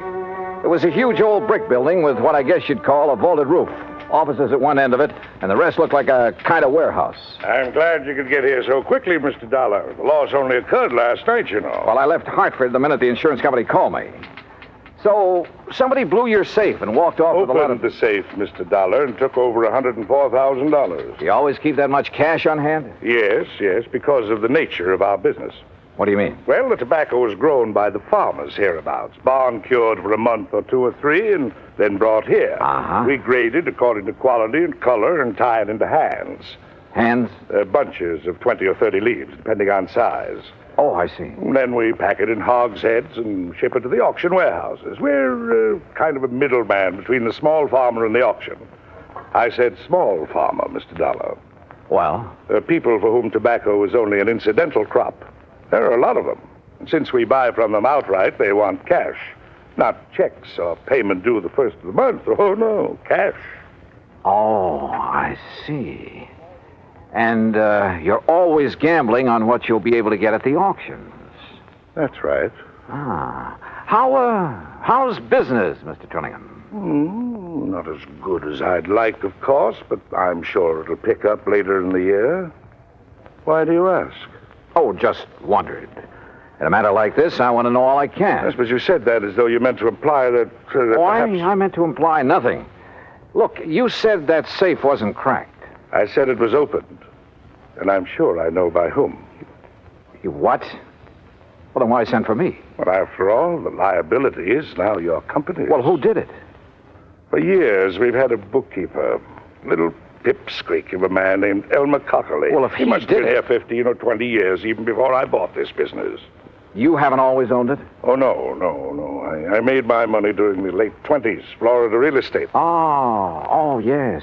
Seems to me I've heard something about your success down there. I retired, traveled around till the mid-40s, and then decided to get back into the swing of things, and I bought this business. Yes, okay. Now, about this Elmer Cockerly. Oh, a mild, timid, ineffectual sort of little man. And I suppose after 20 or 30 years of this dull, routine job, after seeing and handling so much money all the time... Yeah, I see what you mean. Well, anyhow, at tax time, I decided to have the accounting firm of Hanley, James, Chadwick, Kermer, and Wormsbecker go over our books, just as a matter of course. And? It was then that Elmer Cockerly suddenly discovered that some of the records were missing. I see. Things balanced out at the end of the year, mind you, but those 3 or 4 months were missing. And it was during that period that Elmer had painted his home, bought a new car. Didn't you investigate immediately? Of course. Seems to me it was then that you should have sent for me. Well, since our business is strictly cash, both in and outgoing, there was nothing we could pin on him. What's more, he was as concerned as I was, apparently. And after all, since things finally balanced out, but I wonder. Yeah, I should think you would. And now, since he's the only other person who could open the safe... What does he say about this robbery? He didn't come in this morning. I called his wife. She hasn't seen him since he left for work yesterday morning. You know where he lives? Yes. Do you have a description of his car, license, and so on? Yes, I have. Okay, Mr. Trillingham. I'll notify the police from here. Then I'm going out to his house to see what I can learn there. May I use your phone? Of course. Yeah, it wouldn't be the first time a timid soul had finally felt his oats, had run off with company money. And usually that type was hard to find. The methodical mind always planned things well, including a getaway. Item 4, 80 cents, taxi to a car rental agency. Item 5, $50 deposit, and I drove to Elmer Cockerly's home, a few blocks off Wilkins Avenue, west of town. I wondered why the old fella had done it. Sometimes the why can be the best clue as to where to hunt for a man. And you know something? A good part of the why became very clear when the door of Elmer's house was opened.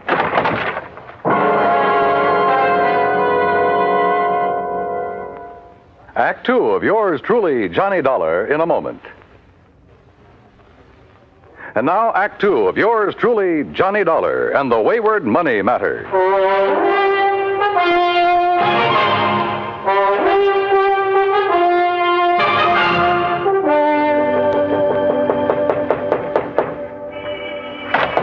Yes, what do you want? Mrs. Cockerly? I'm Mrs. Cockerly. Who are you? Johnny Dollar, insurance investigator. Insurance investigator? I haven't even filed a claim on Elmer yet. Oh, you think your husband is dead, Mrs. Cockerly? Well, of course he is. You think for a minute he'd walk out on me? That's why you think he's dead? Ain't that enough?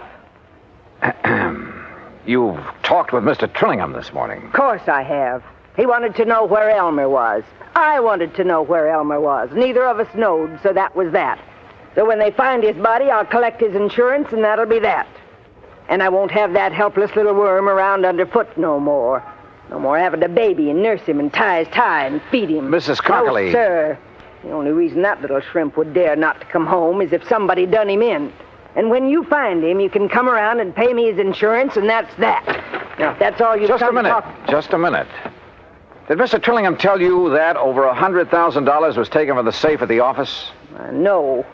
Elmer didn't do it. I know he didn't. Do you? Working his fingers to the bone year after year, handling all that money, and him and me just scraping along. Why, if it wasn't for beneficial finance helping us along now and then, I don't know what we'd have done. Yeah, well, look. I told him more than once if he wasn't such a spineless little mouse, he'd help himself to some of that money. They'd never miss it, being a cash business like it is, and Lord knows he deserved some of it. What'd he say to that? Scared him. Made him angry. So I'd keep rubbing it in. Great marriage you two had.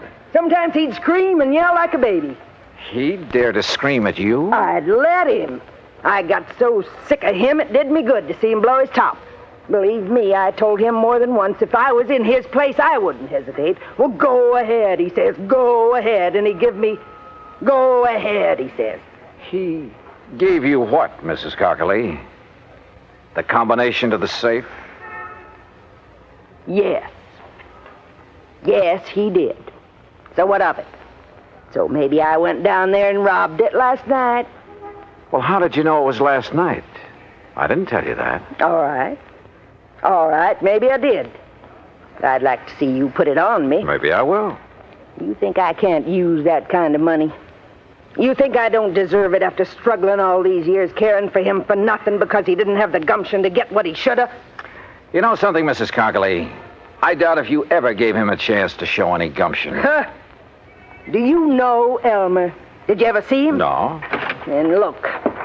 Look at his picture here on the hall table. All right. A baby, that's all he is. All or right. was. You've made with a lot of big, noisy talk. Now, just Probably most of it's a lie.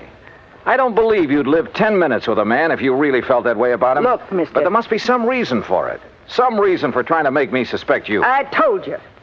Maybe you did do it. Did you? But I'd like to see you prove it. Well, I don't think you did. I'd like to see you prove that. I think all you're trying to do is cover up for him, protect him. And I'll say this, you're taking a mighty offbeat way to do it. Now listen. Where is he? You really think Elmer, little Elmer, could have... No, he really didn't have the gumption. All right, who else? He couldn't have, Mr. Dollar. Outside of his books and figures at that office, he could hardly take care of himself. That's why he needed me, to tell him what to do and feed him and take care of him. Well, this is quite a change of pace, Mrs. Cockerly. So maybe I did make him toe the line. So what about it? He liked it. Some people are that way, just like me. I gotta have somebody I can lord it over him. Anything wrong with that? Well... I don't believe a thing you said. Oh, you don't? Now, where is he? Where is Elmer? I don't know. And if he didn't rob that safe, who did? He couldn't. How should I know? Why don't you ask that August Trillingham, his fancy boss that's kept him and me starving all these years? Did you think of him? Everybody's a suspect at a time like this. Dear August. Including his you. Friend, the boss. Used to go catfishing together up the creek. Great privilege for poor little Elmer to go fishing with the boss who made all the money. That's where I thought he was last night when he didn't come home to supper. When he wasn't home all night, poor dear. All right, Mrs. Cockley, just quit acting. Act? Somebody stole that Now, money, and listen. apparently only 3 people knew the combination of that safe. Trillingham, your husband, and you. I tell you, go ask that Trillingham. But only one of the 3 has run out, disappeared. No. No, I'll never believe that Elmer did it. He could. Sure he could. Anybody could. Now, where is he? I don't know. I think you do. No. And you're trying to protect him. Or are you waiting to hear from him so you can join him and the money? That isn't true. Then why isn't he here, if half of what you told me is true? Because go answer the phone. Hello. Yes, I'm her. Who? Oh, just a minute. Sergeant Macklin, he says. Oh, the man I talked to at police headquarters. Here. Thanks. Johnny Dollar. This is Macklin, Mr. Dollar. Yeah, Mac. Looks like it's all sewed up. Yeah, who? Elmer Cockerly. Driver's license, identification You found the card. money? Well, what's left of it. They got the money, did they? You know what Cockerly looks like? I've seen his picture. Well, then maybe you better come out here. Where? Hance's Bridge. Hance's Bridge. That's where Elmer used to go catfishing all the time. It's about 9 miles up the creek north of town. Okay, I'll see you there. Yeah, I want you to see if you can identify Cockerly's body. Oh, I see. Act 3 of yours truly, Johnny Dollar, in a moment. And now Act 3 of yours truly, Johnny Dollar, and the Wayward Money Matter.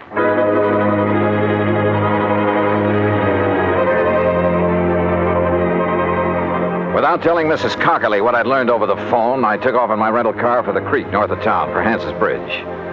Yeah, this was a crazy case if ever there was one. Elmer Cockerly, bookkeeper for the tobacco company, was the only real suspect in the $104,000 robbery. And where there's only one suspect, I always begin to wonder. But who else was there? His wife? Maybe. She'd done everything she could to confuse me. The owner of the company, Trillingham? Yeah, I thought of him too. Until I got the word from the police that they'd found Elmer Cockerly, or what was left of it. They'd found the money, too, or what was left of it.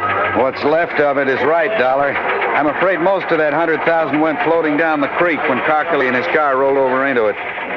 Well, we'll see how much of the dough is still inside when we get the car up on the bank. How do you figure it happened, Sergeant? Well, the old boy was making his getaway is all. Going too fast when he hit the turn onto the bridge and plop-o into the creek. Wouldn't there be skid marks, Mac? Well, he wouldn't have to be going very fast. Now, look. Car's up on the bank now. Come on. Yeah. How do you know it's Elmer Cockerly inside of it? License number. And one of the boys dove in, brought up his wallet. Well, here she is, Sergeant. High and wet. Okay, Les. We'll have a look. Only a few small bills in there. Rest of the dough must be out in Chesapeake Bay by now. All right, boys. Take a look, Dollar. Is that Cockerly in there? Yeah, that's Elmer.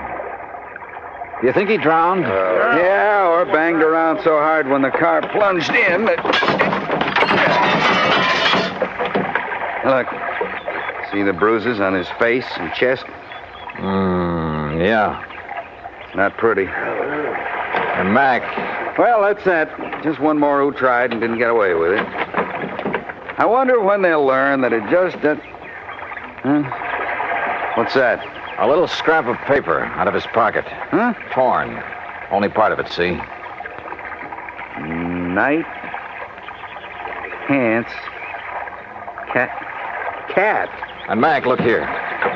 Yeah, what? This bruise, this mark on the back of his head. Yeah, he really got banged around. Show me one thing in this car that could leave a mark like this. Well, most anything. Door handle, top of the steering post. No, sir. All the other bruises are on his face, his chest. And there's only one thing I know that leaves a mark like this. Better get the coroner out here before you touch anything. See you later. But look, where are you going? I'll see you later. Now, what under the... Yes, I heard it from the police department, Mr. Dollar, and well, in spite of what I told you earlier, it's hard to believe. Yeah, it is. He'd been such a loyal soul all those years. But I suppose all that cash, and it was a bit more than we usually kept in the safe, I suppose it was just too much of a temptation for him. Or for any other man. Huh? Even you, for instance. What? Are you joking? So it's not funny. So, business has been pretty bad lately. I didn't say that, Mr. Dollar. I merely said that... I know what you said, Trillingham. And I remember now what I'd heard about your big success in Florida real estate back in the 20s. Well, I don't see what... You were one of those guys who sold a lot of swamp and jungle, some of it underwater, to suckers from up north. I was young, an opportunist in those You were days. a crook. You're a crook now. And a killer. Mr. Dollar... What a natural to hang it on. Poor, timid little Elmer Cockerly. Sure, why not? He'd be the natural suspect in anybody's book. Do you realize what you're accusing me Let's of? go fishing. Catfishing. Tonight at Hance's Bridge. Only you shouldn't have put it into a note to him. What note? The one I found on his body. So you met him there. You slugged him, put him behind the wheel of his car, then ran it down the embankment into the creek. You thought the rolling over would account for any bruises he'd get. Listen, But not that mark on the back of his head, the one made by the butt of a .38 Special. I've seen too many of them, Trillingham. Oh, I see. You still have it. That's right. And I'll use it. You didn't get away with murdering Elmer. You'd never get away killing me. I can go a long ways on $100,000. And before I let you stop me... Mr. Dollar, the police told me poor Elmer has... Close that door. You did it. Quiet. I don't know how, but you killed him. Quiet and close that... Oh, I'll do it myself. Oh, Buster! Yeah, he did it, Mrs. Cockerly. And believe me, he'll pay for it.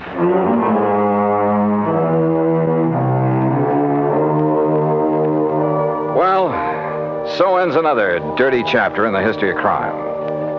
I hope the insurance on Elmer makes up in some small way for Mrs. Cockerly's loss of her... Well, I was going to say husband, but I guess Elmer was kind of a baby to her. To manage, to browbeat, and to love.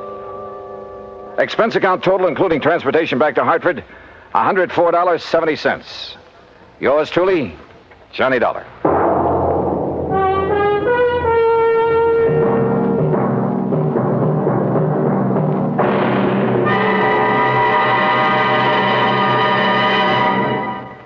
Our star will return in just a moment. Now, here is our star to tell you about next week's story. Next week, a fishing trip to Lake Mojave Resort. Fishing, that is, for a thief. Join us, won't you? Yours truly, Johnny Dollar.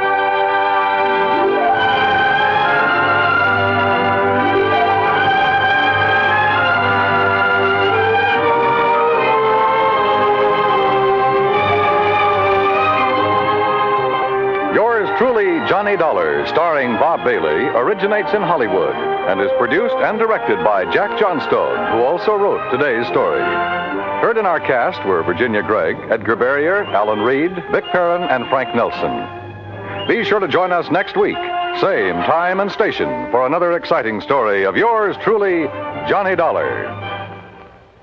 This is Dan Cubberly speaking.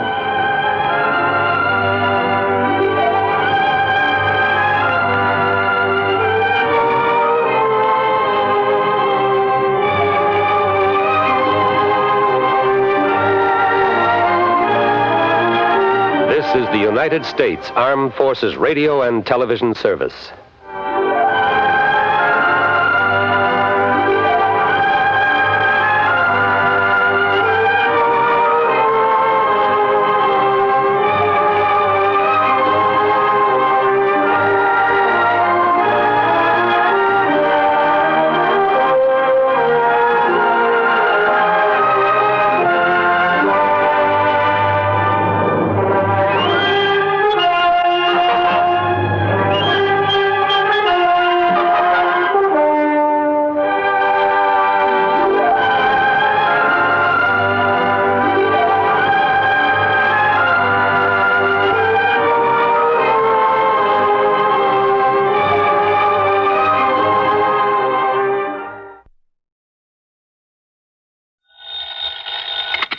Johnny Dollar. Johnny, this is Pat McCracken at Universal Adjustment Bureau. Well, hiya, Pat. How you doing this bright and sunny afternoon? Pat?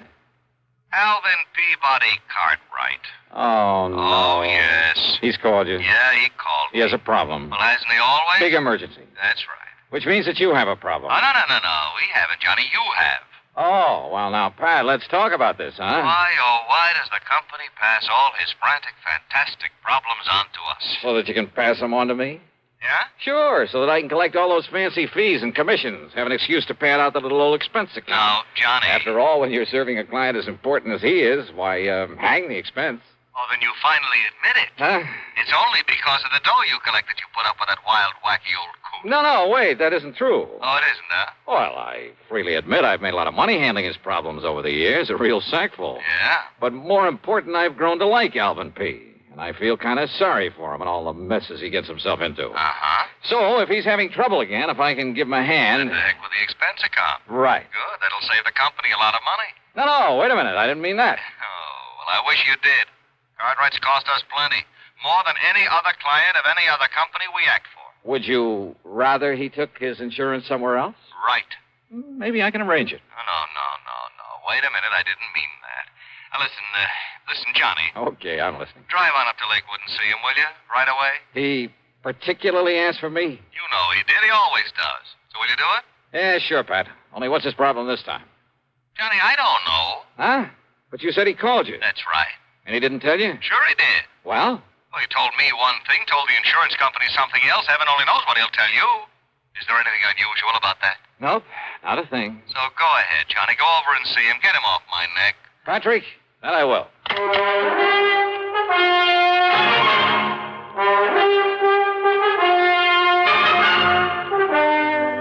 CBS Radio brings you Bob Bailey in the intriguing adventures of the man with the action-packed expense account, America's fabulous freelance insurance investigator. Yours truly, Johnny Dollar.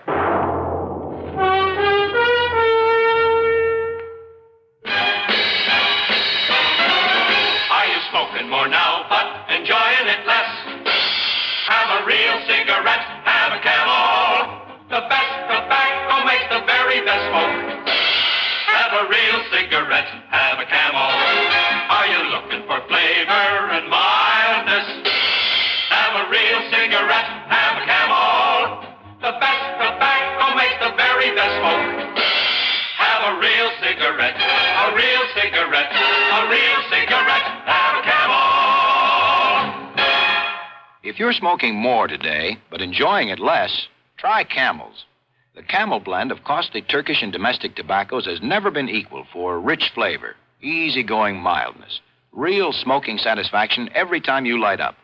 The best tobacco makes the best smoke. Have a real cigarette, a real cigarette, a real cigarette, have a Camel. And now Act One of yours truly, Johnny Dollar.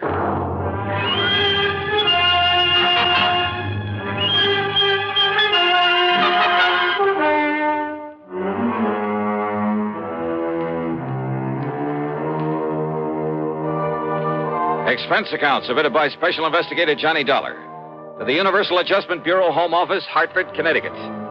The following is an account of expenses incurred during my investigation of the merry-go-round matter. Doing a job for Alvin Peabody Cartwright was like riding a merry-go-round, a shoot-the-chutes, a roller coaster, and a razzle-dazzle all in one. Anyhow, expense account item 1, $4 for a tank full of gas, and hoping the snowplows had cleared off the highway, I headed north to Lakewood.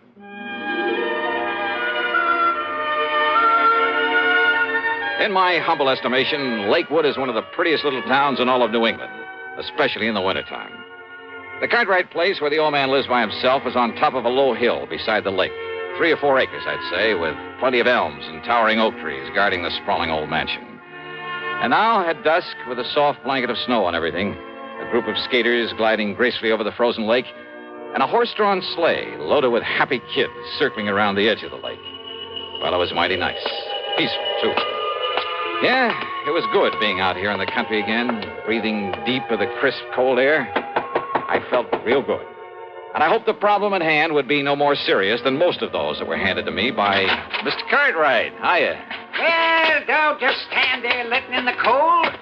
Now Don't you know it costs a lot of money to heat a place like this? Yeah, but it does. Well, how are you? And did you stomp the snow off your feet? Yeah, I think I Don't did. want you tracking up the house. Now, what can I do for you, Mr. What? What? Huh? Why, it's Johnny Dollar. Oh, and I know it's a little late, but Merry Christmas, Johnny. Merry Christmas to you. Well, thanks, Mr. Cartwright. The same to you. I knew you wouldn't let me down, boy. Just throw your things here in the hall rack, will you? Yeah. Yes, sir, I knew you'd come. And so I saved it for you. Right in here, Johnny. Yeah, save what, sir? Saved what? Saved what? Why, your Christmas present, of course. You mean to say that's why you... Here you are, Johnny.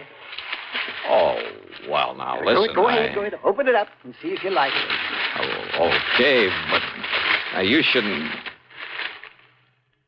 Holy smoke. Well, do you? These are diamonds on this Of thing? course they are. What do you think it is, a piece of junk? Oh, hell no, this is too much, Mr. I Cartwright. don't see why, Johnny. Everybody should carry his money in a bill clip. Everybody. Just think how it will impress the folks. But a bill clip studded with genuine diamonds. Well, you like it? Well, sure. Well, I don't know how to thank you, You don't need to, boy. You don't need to. If you like it, that's all that counts. So, Merry Christmas. Use it in good health. And before you go, yes, let me wish you a Happy New Year, too. Belatedly. Yeah, well, thanks. You mean this is the only reason you call me up here? Oh, of course not, Johnny. Can't you see I'm in trouble? Terrible problem. Terrible. Better tell me all about it, then. Come, Johnny, and I'll show you. And I hope to heaven you can help me with this.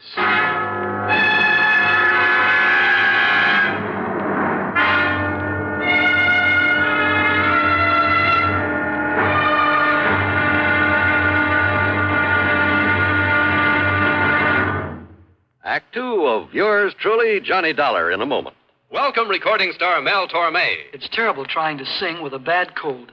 So I always take 4-way cold tablets to relieve cold miseries fast. Good idea. Tests of all the leading cold tablets proved 4-way fastest acting. 4-way starts in minutes to relieve muscular pains, headache, reduce fever, calm upset stomach, also overcomes irregularity. When you catch cold, try my way. Take 4-way cold tablets. A fast way to relieve cold distress and feel better quickly.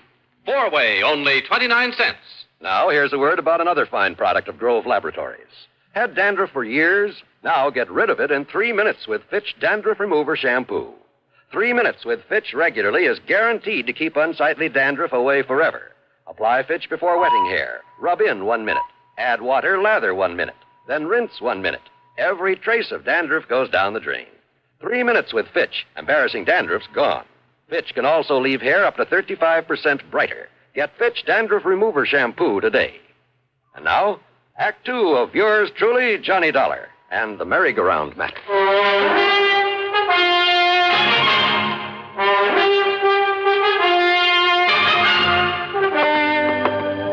Better tell me what it's all about, Mr. Cartwright. What it's all about?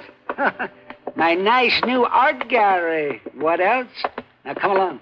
You have an art gallery now? Johnny, ever since I went over to Paris last summer and saw that Louvre place with all those pretty things in it, I decided I'd better have an art gallery, too.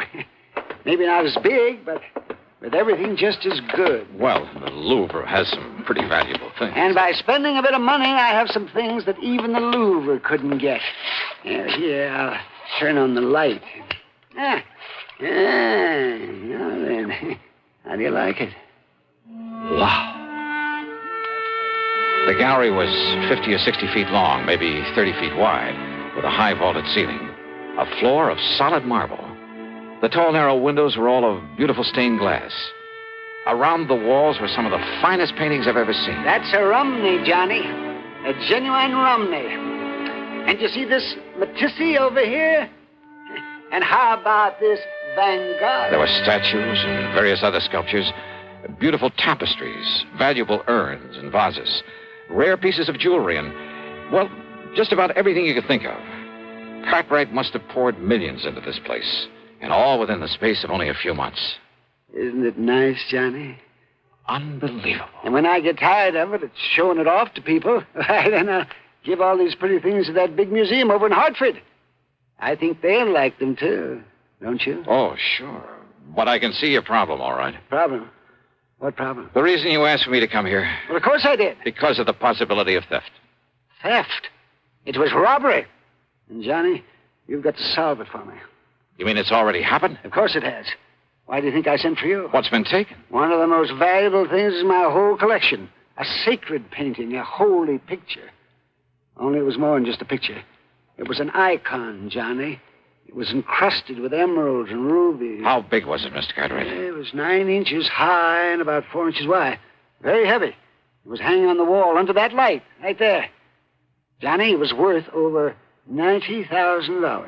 A thing as valuable as that hanging right out in the open? So that people could see it? Yeah, and small enough to be hidden away under an overcoat. Well, yes, that's why.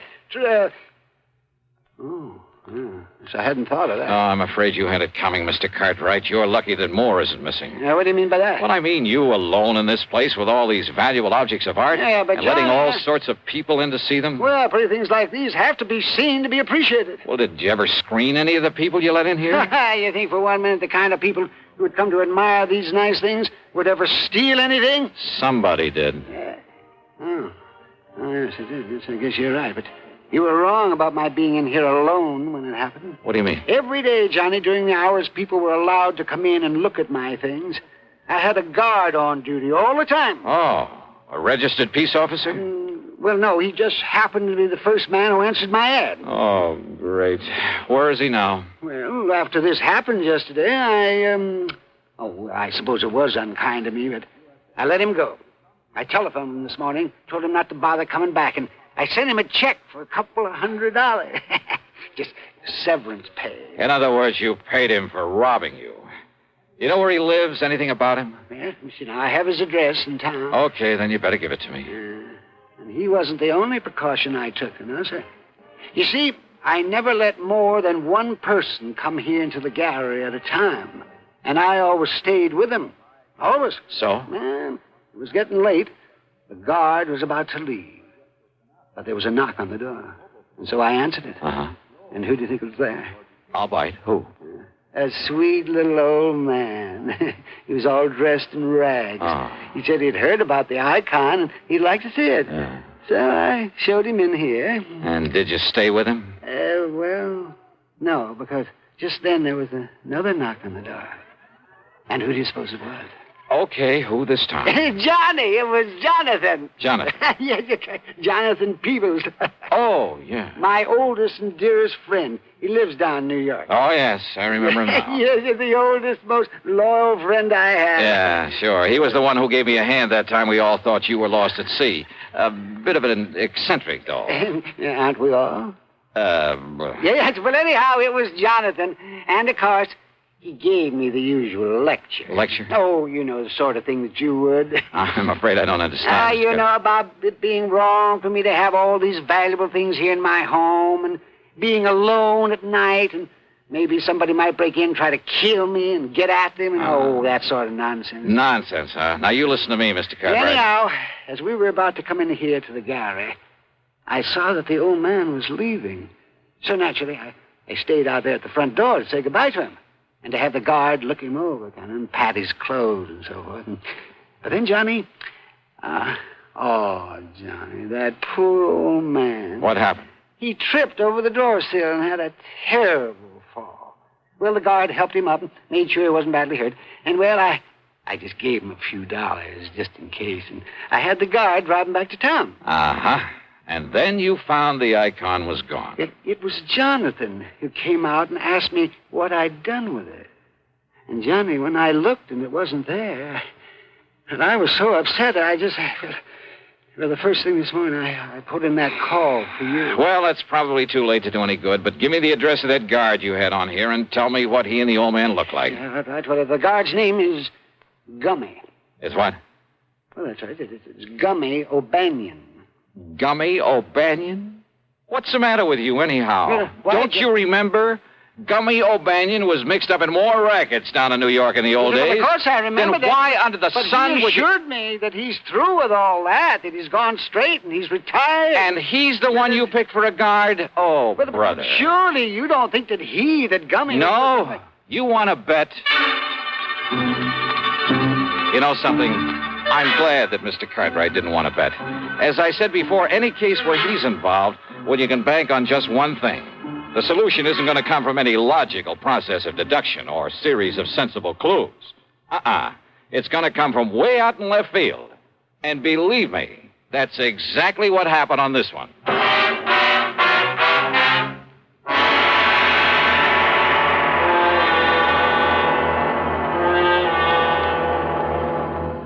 Constipation is something people don't talk much about, but it can be a problem for anyone, even doctors. And when constipation occurs, it's interesting to see just what doctors consider important about a laxative they might use or recommend. Now, a majority of the doctors we heard from had this to say. A laxative should be effective, gentle, as close to natural acting as possible, and a medicine that can be used with complete confidence. Well, pleasant-tasting chocolated X-Lax is effective. Overnight, it helps you toward your normal regularity. X-Lax is gentle. Next morning, it gives you the closest thing to natural action. And that's why many doctors and millions of people use X-Lax with complete confidence. X-Lax, the laxative that helps you toward your normal regularity gently, overnight. Is X-Lax in your medicine cabinet? And now, Act 3 of yours truly, Johnny Dollar.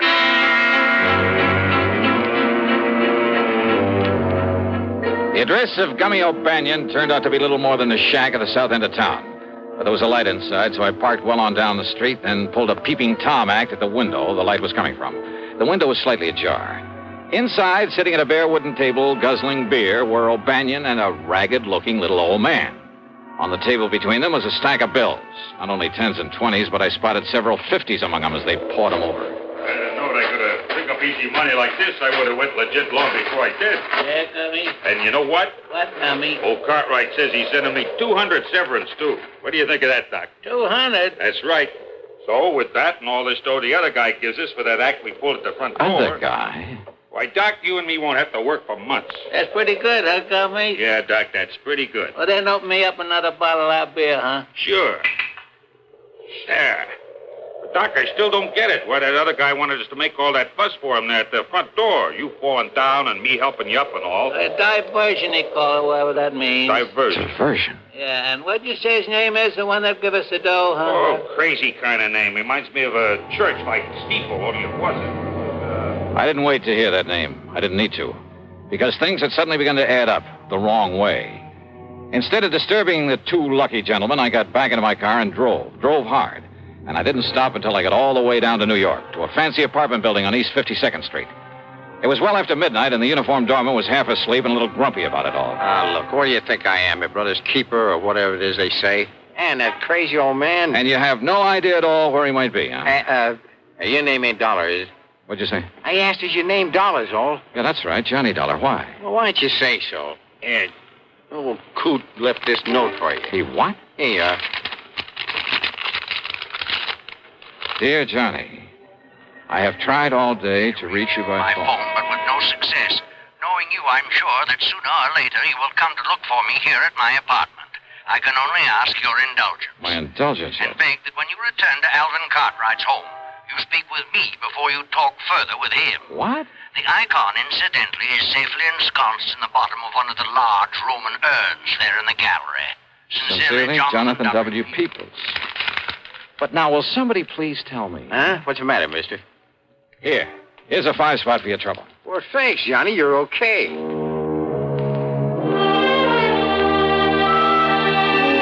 So I drove on back to Lakewood, to Cartwright's home, after a quick stop for some breakfast along the way. Not only was there no guard at the front door, but the door was unlocked. And I wondered, had Jonathan Peoples deliberately left it that way for me? Anyhow, I sneaked inside, and there, sure enough, in the breakfast room, their backs toward me, were the two wild old characters.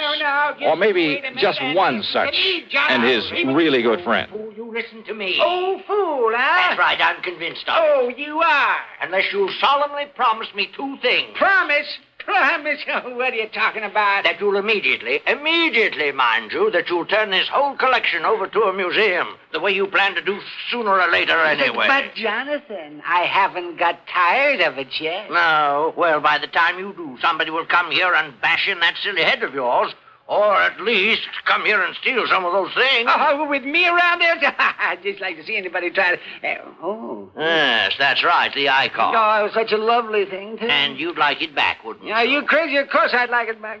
Well, you'd also have to promise to have some honest, legitimate guards around here now, immediately, 24 hours a day. You and your ex-gangster. Yes, I guess I was wrong about him. Of course you were. He might have killed you. Unless you make those promises, Alvin, somebody will, you stupid, incompetent old... Don't you talk like that. But it's true, isn't it? Of course it is.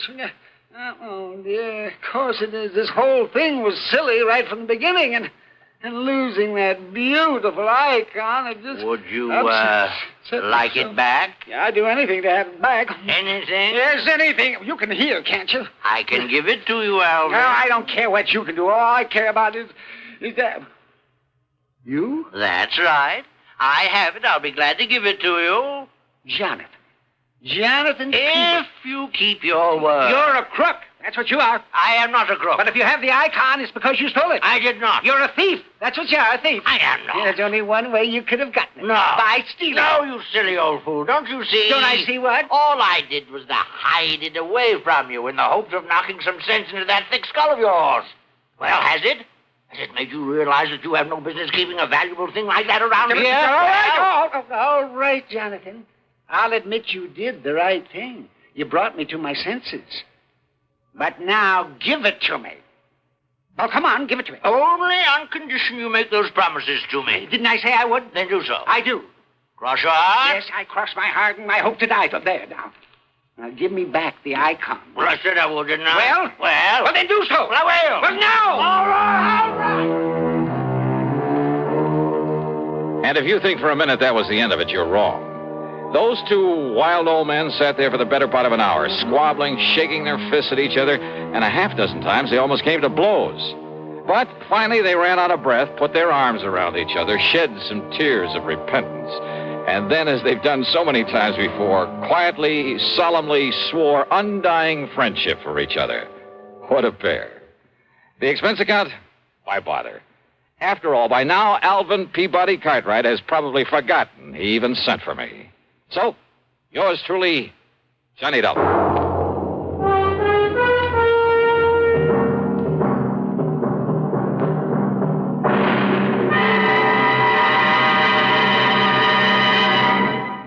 And now our star has a few words for you about the case he'll investigate on next week's program. It's called the Sidewinder Matter, and the whole thing happens out in the middle of the Great Mojave Desert.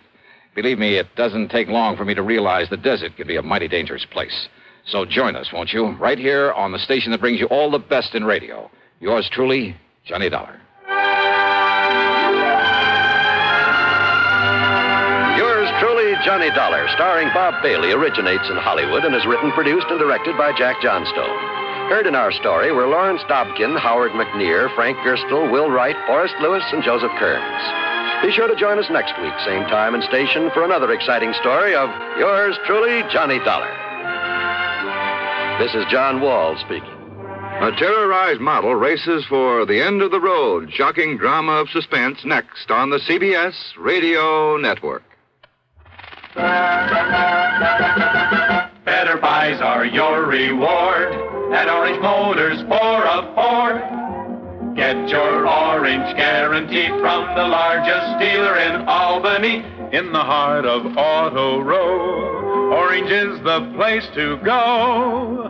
Orange Motors has the ports, it's true, plus 44 years of experience too. Orange Motors, if you're wise, for better service, better buys. Want a new Ford right now?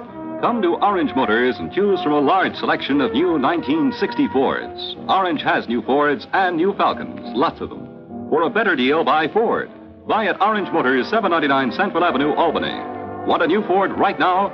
Go to Orange Motors right now. Better Ford buys, used or new, at 799 Central Avenue. Orange Motors, if you're wise, For better service, better buys.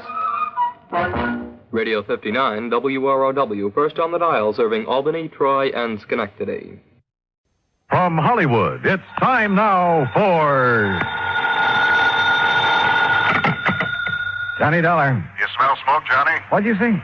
Who is that? This is Henry Willoughby at Fourth State Mutual Insurance Company. Oh, hi, Hank. And I asked if you smell smoke. Should I? What kind? The kind $5,000 makes when it goes up in flames. Where? Over in Cranford, the Peerless Junkyard. Junkyard? That's right.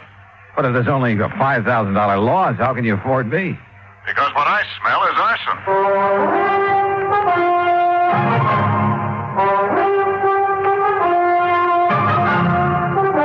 Bob Bailey in the exciting adventures of the man with the action-packed expense account. America's fabulous freelance insurance investigator. Yours truly, Johnny Dollar.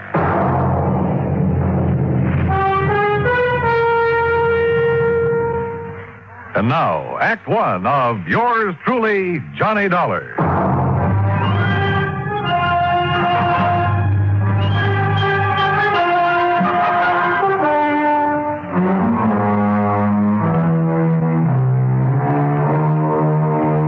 Expense account submitted by Special Investigator Johnny Dollar to the Fourth State Mutual Insurance Company, Hartford, Connecticut. Following is an account of expenses incurred during my investigation of the Peerless Fire Matter.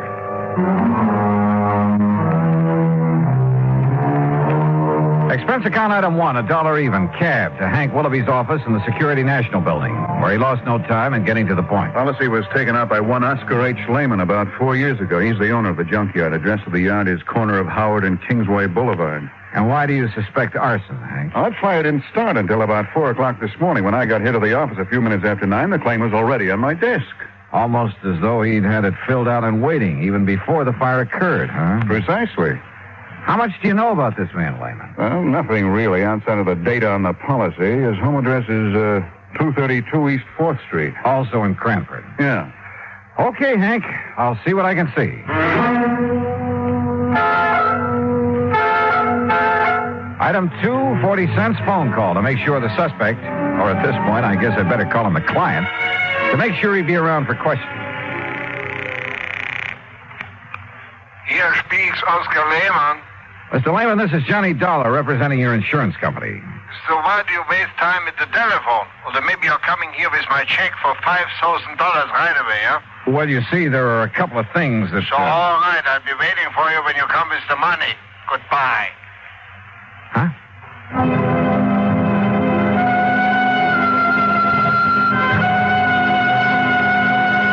Item 3, $1.20 for a train ticket to Cranford. Item 4, $2 for an old rattletrap taxi when I got there. Cranford is a new town, or rather a new one built on what was left of the old. When the big clock company folded up at the end of World War II, Cranford kind of fell to pieces. But situated as it was, just a few miles above the busy city of New Haven, a bunch of smart New York operators had stepped in and were busy making a nice modern residential community out of it. New stores, new homes, and all the fixings. You see there in the block up there ahead? Huh? You had a big fire there this AM, big junkyard. Yeah, I see. Man, it was really hot. Thought it was going to take the 3 houses there on Howard Street along with it. You know, flying embers and the heat and all. But the wind swung around. They didn't even get touched. Yeah, well, pull up, will you? I want to look it over. Okay, mister, you're the boss. Hey, you want me to keep the meter running? No, I'll leave you here. Okay. That's 85 cents. But it would have been $1.50 to where you first wanted to go. Okay. Hey, Hey, thanks. Boy, how I hate to see that junkyard gone. Oh? Why? Oh, well, that's where I've been buying my parts to keep this old crate tied together. You know something? It looks it. Now that Peerless is gone, I'll probably either have to get a new cab or either try and fix this one up right, you know, and that costs dough. Yeah, well, happy fixing. Yeah, like I say, though, out of something bad always comes something good. Sure. And I not only mean my taxi, mister, but them houses there, too. Well, what about them? Oh, they're on Howard Street. They've been beefing their heads off ever since the yard got its license. So now, no more junkyard. Now the whole place can be residential like it ought to. Now, like I always say, out of something bad, always something good, yeah. Yeah. Now, I got to get going. Hey, you know something? Maybe that fire gives me a good idea. Like, maybe I should burn up this old wreck of mine, and the insurance company would have to give me a new one. Hey, how about that? Maybe you'd better be careful who you say that to. Oh, sure. Especially not to an insurance investigator Yeah, like well, me. don't you worry, Bud. I'm too smart. You? That's right. Oh, happy day. In spite of the valiant efforts of Fire Chief Dale Marley and his crew, the Peerless Junkyard was just that, junk. And he agreed with the cab driver. The other property owners were probably glad to see the eyesore go up in flames. Well, you wouldn't like it either, Dollar, having a place like that in your front yard. And just take a look at those folks standing around. You'll see what I mean. Yeah, I must admit they don't look very unhappy about it. So the fire started in the shed that stood right here, huh? That's right, yeah. The big shed that Peerless used to store a lot of old furniture and stuff like that. Hey, Peters, hit that corner over there with some more foam. Okay, sir. Yeah, a fellow runs a grocery store on the caddy corner, and he sleeps upstairs over it. Said it woke him up. Went off with a boom, like a small explosion. Have you considered the possibility of arson, Chief? Yeah, I have. That's why I called New Haven and asked them to send up a couple of men from their special squad. But you found no trace? Nothing I could put my finger on. You got any ideas? Yeah? Yeah, I think maybe I have. I learned a long time ago that a lumber yard or a furniture factory were about the worst places in the world to look for signs of arson. The wood goes up so hot and so fast. And the remains of this shed wouldn't be much better. So I walked over to the little grocery store and spent item 5, 21 cents, for a loaf of white bread. Then I rejoined Chief Marley at the ruins of the shed. The arson experts can come up from it. Hey, what's the matter, Dollar? You get to eat breakfast? Oh, something like that. Hey, you want a chunk? Not without strawberry jam and a cup of coffee. Hey, Herb, take it easy over there. Hey. Stomping around like that, you wipe out all the clues. Now, like I told you, Dollar, the fire started somewhere right around here. And the quick shift in the wind moved it over that way. Chief. Yeah. Here, chew a piece of this fresh bread. What? That's right, chew it. Get the taste of it in your mouth. What for? Just do it, will you please? Here. Well, you got an idea, son? You bet I have. Here. You mean chewing on a hunk of bread is going to what? Now swallow it. What is this, a gag or something? No, not by a long shot. Now watch. Well, don't throw it away. Now you got my appetite up. I'll have some more. Here now. Chew on this piece. What? After you dropped it in the ashes? That's right. Chew on it. Oh, now Go wait. ahead, do it. I'm serious. Holy kerosene. That's right. Well, I'll be doggone. Yeah. Fresh bread will pick up even the slightest trace. Even after the fire? Even after a fire. That means kerosene was brought in and poured over the floor of this furniture shed to set it off. And, Dollar, I'm going to get in the police and have them lock up old Oscar Lehman so No, fast. wait. What for? Until I can talk to Lehman. Well, now, look. You look. This isn't any absolute proof of arson. Well, it's good enough for me. It's good enough for a suspicion charge. I'll tell the police what I found out. Who found out? Well, What I found out. Now, don't forget that. But if it puts us on the trail of an arsonist, if you like, you can take the credit for it. Only if you'll cooperate. Yeah, but Dollar... Otherwise, you'll lose any cooperation from me. Okay? Okay. Item 680 cents cab to the address on East 4th Street where Oscar Lehman lived. Like the Howard Street address, this was a has-been section. Lehman's home reminded me of some of those on the other side of the town, next to the junkyard. When the old character let me in, I wasted no time in getting to the point. You ask why I should be staying here in my home instead of at the yard? And I'm asking you why not? What good can I do over there? My lovely junkyard is gone. There's nothing I can do. So I'm waiting here to collect the money your company owes me. So are you going to pay me or not? Well, now, that depends. As I started to say... I tell you, I didn't even know about the fire till I went down there to open up the gate and start the day. What time did you go down there, Mr. Lehman? 11 o'clock, like always. Well, you sure didn't waste any time getting your claim into the office in Hartford, did you? Of course not. So soon as I see what's happened, I sign up the claim and take it to Hartford. And the office is closed, so I leave it under the door. Yeah, well... What else could I do? Sit around and wait to think about it while the money's coming to me? It's my money, so I should have it. You know how much merchandise I have in that yard? $25,000. Retail? Yeah. Then why'd you burn it up? You think I'm crazy I should do such a thing? Don't you understand now I'm out of business, for God? Oh, what do you mean? My license for the yard on condition, you know. A conditional license? Yeah, that's right. If I'm not in business, every day I lose the license. I lose the lease on the land. Then they make houses, little stores. It's a big development company. So you're crazy to come and talk to me, tell me I should set fire. Maybe I've suddenly changed my mind, Mr. Lehman. Maybe I've already met the arsonist. Huh? And I was just too blind to see him.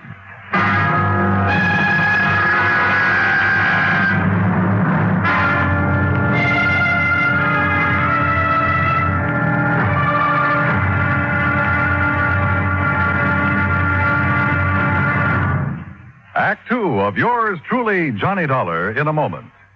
Our flag now numbers 50 stars, and behind each star there stands yet another flag representing one of the 50 states.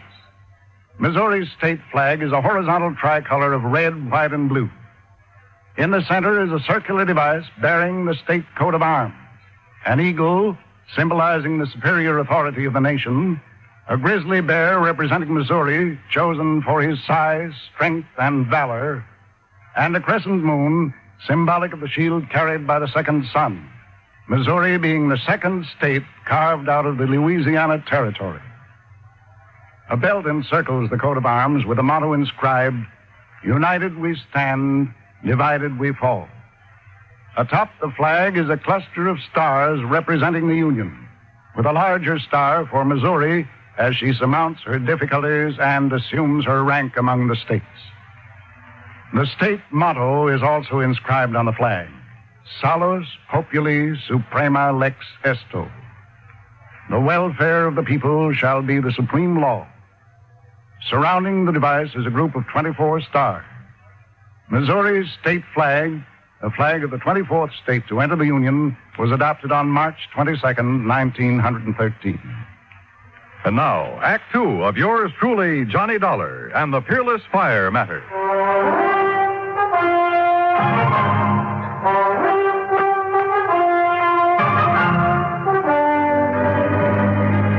Something the cab driver had said while taking me to the scene of the junkyard fire had suddenly come back to me.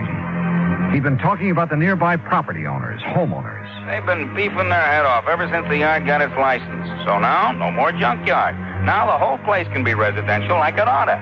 Yeah, like I always say, out of something bad always comes something good. Item 785 cents, another taxi back to the scene of the fire. The men from the department were still busy cleaning up. Their chief, Dale Miley, had been busy with some detective work. Had some answers that seemed to make good sense. Now, look here, Dolly. You see this hardware? See this groove in the foundation wall? Yeah. Big sliding door, huh? That's right. And here, the lock was still in a hasp. Yeah, I see. It's hardly likely somebody tried to pull a big sliding door closed and lock it after starting a fire with kerosene. It's too dangerous. Unless he used a wick of some kind. Yeah, but look here. On the side that faced Howard Street. Street? I just call this an alley. Yeah, pretty narrow from the old days. Now, look here. Well, it's window glass. Right. Yeah, there was a window here. You see, here's the two parts of the catch from it. The catch was open. Yeah, but the question is, was it open from the inside or outside? And I think I've got the answer. Look across the street. So? Those homes and the little lawns and gardens in front of them. So what? Well, you see the rocks they all use to border their flower beds? Go on, Chief. Now, look here. Just inside the shed where the window was, I found this rock under the ashes. And, Dollar, it looks to me like somebody threw that rock through the glass, opened the catch, climbed in, spread the kerosene, climbed out, tossed in a light of some kind, and left in a hurry. Yeah, but who? That's just it. You got a better idea than old man Lehman? You talked to him. Yeah, I think I have. Like who? I'll let you know when I find out the name. Well, now, wait a minute, Dollar. I hoped that last crack would keep Chief Marley from sending the police after Oscar Lehman. Maybe he was guilty of firing his own junkyard. But with only $5,000 insurance, it didn't make sense. And I had a couple of better ideas. At least about people who might have had reason to do it. 3, as a matter of fact. For there were 3 residences on Howard Street facing what remained of the junkyard. Thanks to the sudden shift of wind, they'd received little damage. I walked down the short length of Howard Street to the first old house. The name Howard McNeil was on the little metal mailbox. Yes, well, what is it? Mr. McNeil, I'm Johnny Dollar, insurance investigator, looking into this junkyard fire.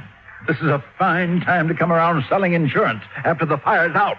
You should know better, young fellow. No, you misunderstood me. I'm Why, not do selling. you know what would have happened if that wind hadn't changed? It would have set this whole block on fire. That's what it would have done. Would have burned us all out. We'd have been helpless. Yes, Mr. McNeil. Especially that poor widow lady is coming down there in the third house right across from the shed where the whole thing started. Mr. McNeil. Yes? I'm not here to sell insurance. I'm investigating the fire, understand? Well, don't. What's that? You can stop right now. Just leave things as they be. Don't you know that fire was a blessing? I'm not quite sure I said blessing. That fire was the finest thing that's happened around here in years. Oh, you like its having happened, huh? You just bet I do. The only way we could ever get rid of that awful pile of junk right in our front yards.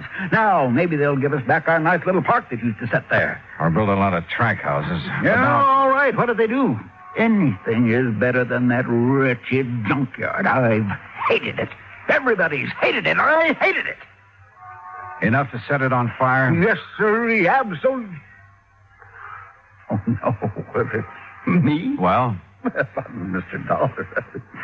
A quiet, peace-loving person like me? Oh, no. Why, I wouldn't even think of such a thing.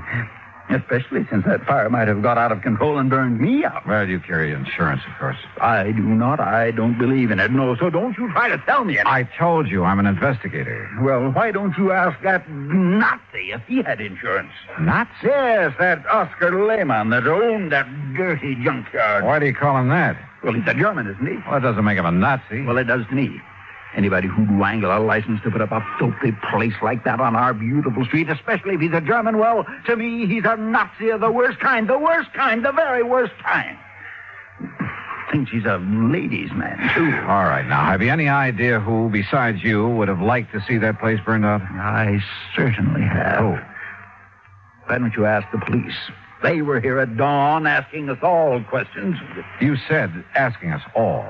Of course, I mentioned the widow Cummings that lives in the third house, and then there's Miss Gertrude Mary Anastasia Conroy, the nice spinster lady who lives next door, and it's a very charming lady, Miss Conroy. Yeah, well, now would you mind? Oh, and what spirit she has. Now, that's the way I like them, Mr. Dollar. Ladies with spirit. And do you know something? One of these days, I'm going to ask her for a date in spite of the competition.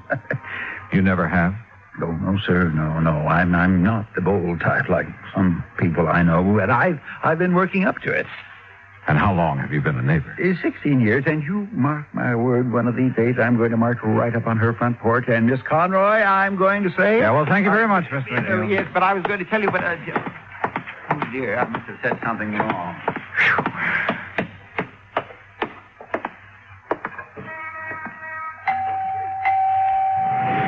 And what the devil is it you'd be wanting? Miss Conroy? That's right. And don't you see the sign beside the door? No peddlers, no solicitations. So be gone with you. I'm busy clearing the smoke out of your house for that awful fire this morning. Well, that's what I'm calling about, ma'am, that fire. I'm an insurance investigator. Investigator, huh? Well, now, just a...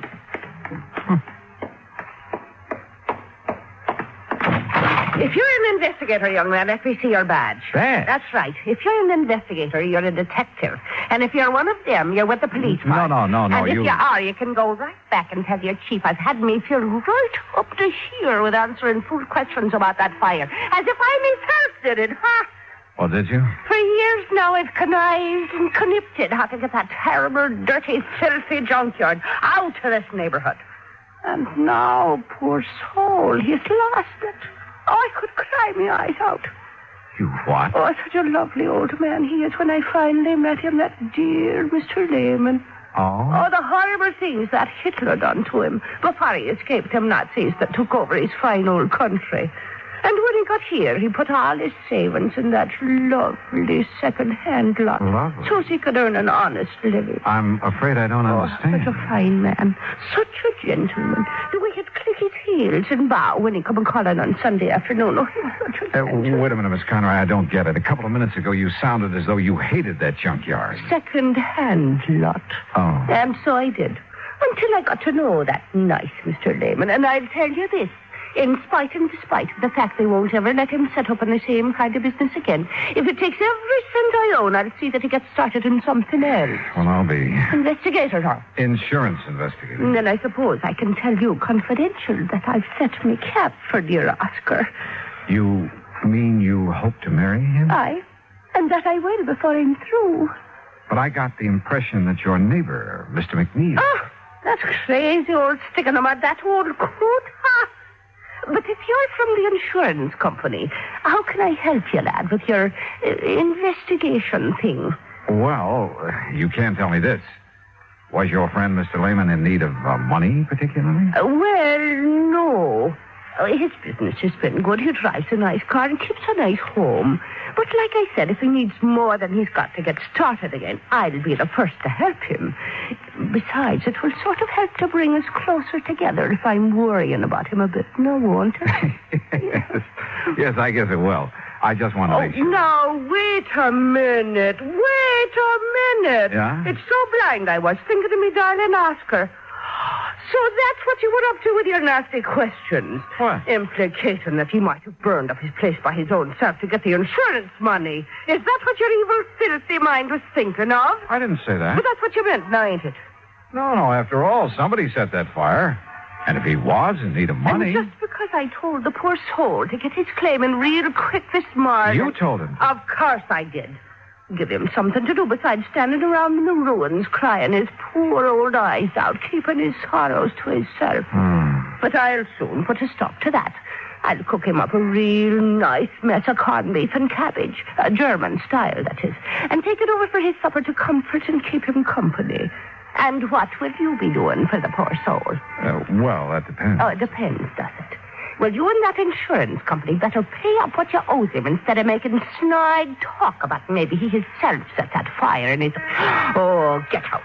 Go on, get out. Why should I be wasting my time talking to the likes of you when I've got cooking to do for me? Oh, brother.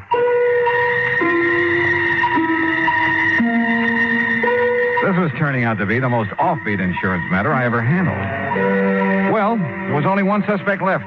The woman living in the third house opposite the shed where the fire had started. The widow Cummings, McNeil had called her. I went up on the porch, rang the doorbell. And again.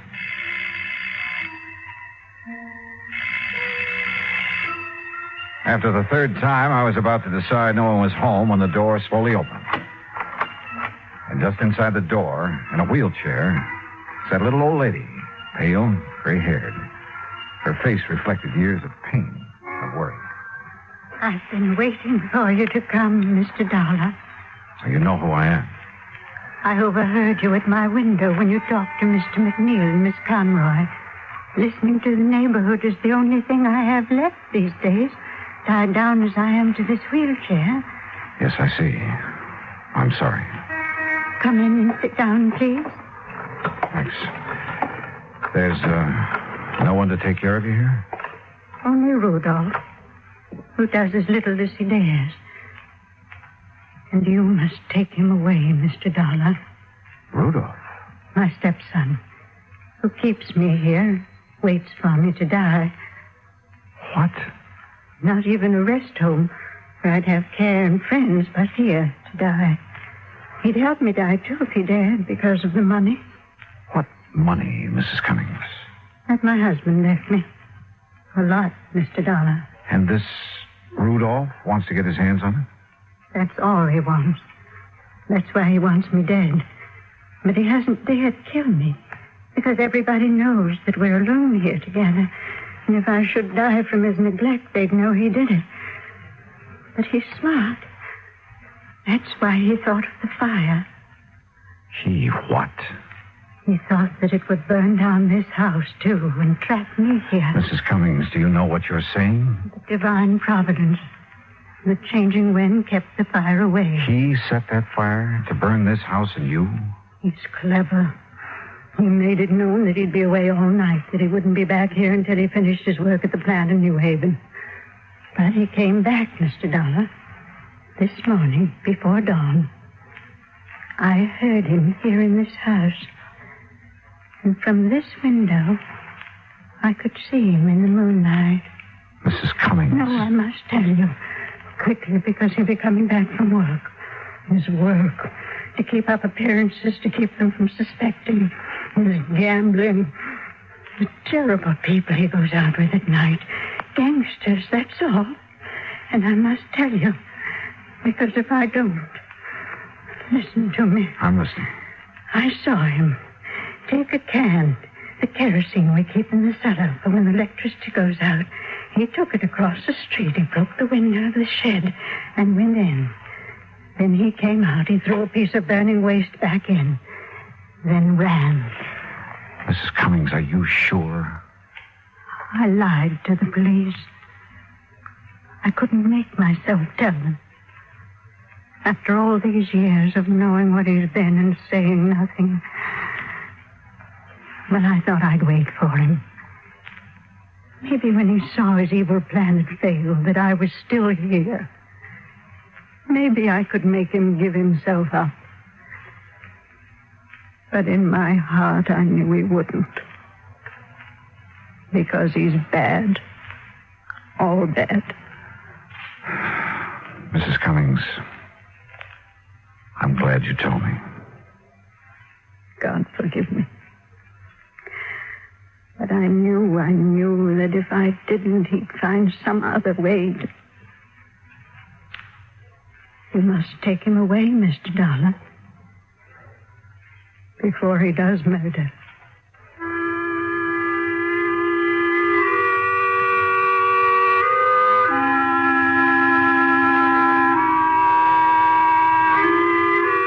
Expense account item 8, $10, board and room. I've stayed an extra day in Cranford to clear things up. For while I waited for Rudolph to return, I found the kerosene can he'd used down in the cellar. Chief Marley found the top from it in the ashes. The police have since found only his prints on it. Rudolph is in the city jail. And I'm sure Mrs. Cummings will testify against him. After all, her life is at stake.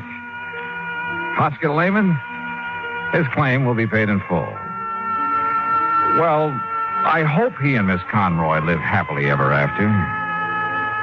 Expense account total, including incidentals on the way back to Hartford, $14.46. Yours truly, Johnny Dollar.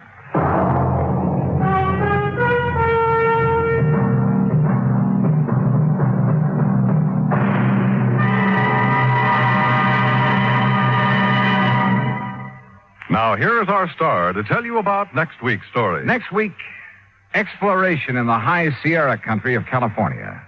And at the end of the trail lies death. Join us, won't you? Yours truly, Johnny Dollar.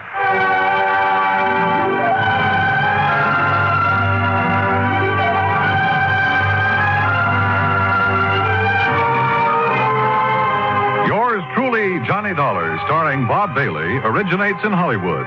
It is produced and directed by Jack Johnstone, who also wrote tonight's story. Heard in our cast were Virginia Gregg, Peggy Weber, John Stevenson, Herb Vigran, Hans Conried, Forrest Lewis, and Parley Bear. Musical supervision is by Amerigo Marino. Be sure to join us next week, same time and station, for another exciting story of yours truly, Johnny Dollar. This is Dan Cubberly speaking.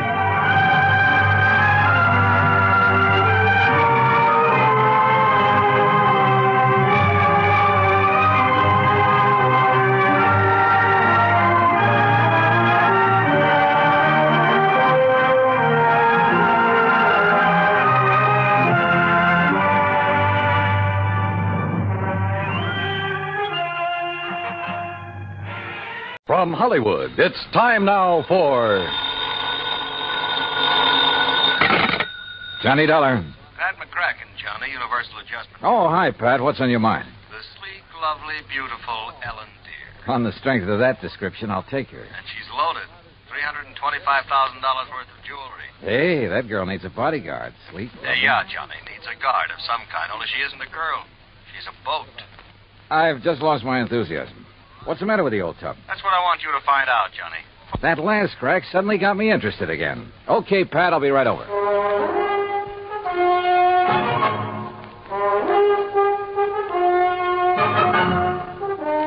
Bob Bailey in the exciting adventures of the man with the action-packed expense account, America's fabulous freelance insurance investigator. Yours truly, Johnny Dollar.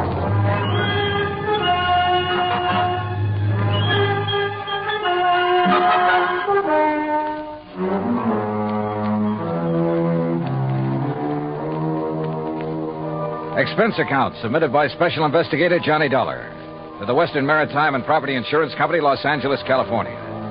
Following is an account of expenses incurred during my investigation of the Ellen Deer matter. Expense account item 1, 90 cents taxi from my apartment to the offices of Universal Adjustment Bureau in Hartford. Pat McCracken's usual smile was noticeably missing when I walked in on him. Come in, Johnny, and sit down. Thanks. Oh, and you're to bill Western Maritime and Property on this one instead of us. Okay, but how are you involved? We handle all their claims that are of any size. Story, you ever hear of Randolph Berman? I know of a jeweler down in New York. That's the one. And if you know him, Johnny, you've been putting too much gravy in your expense account. I said no of him.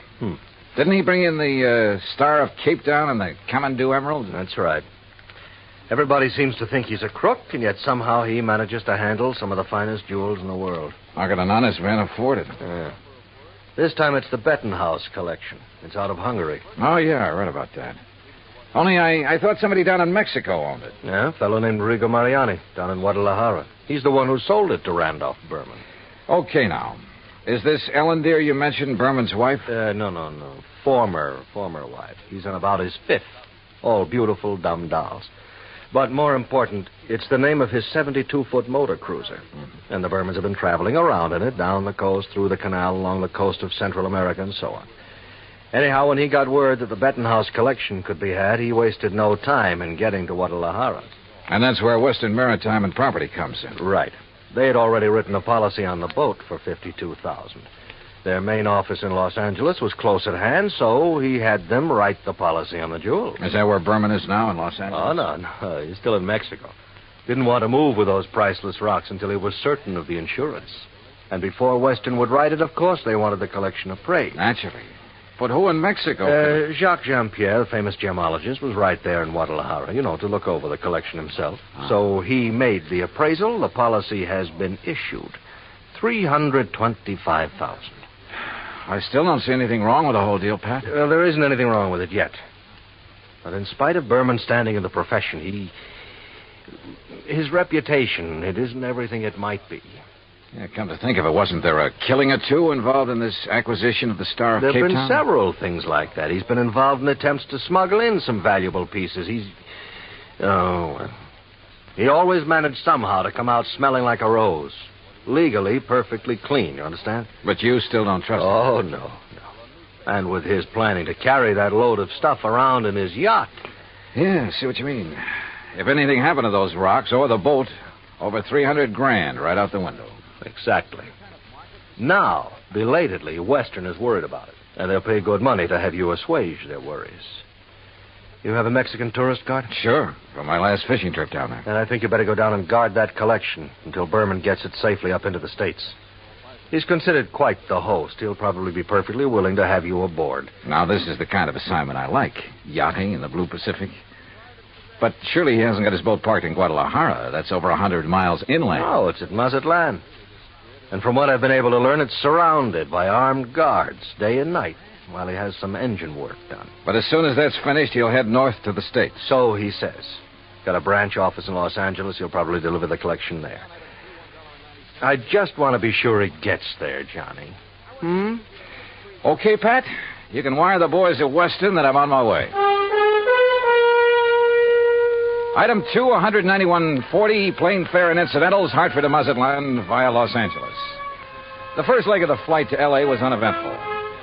Except for a good-looking young blonde from Santa Barbara, whom I promised to look up as soon as his case is... Well, that's not for the expense account.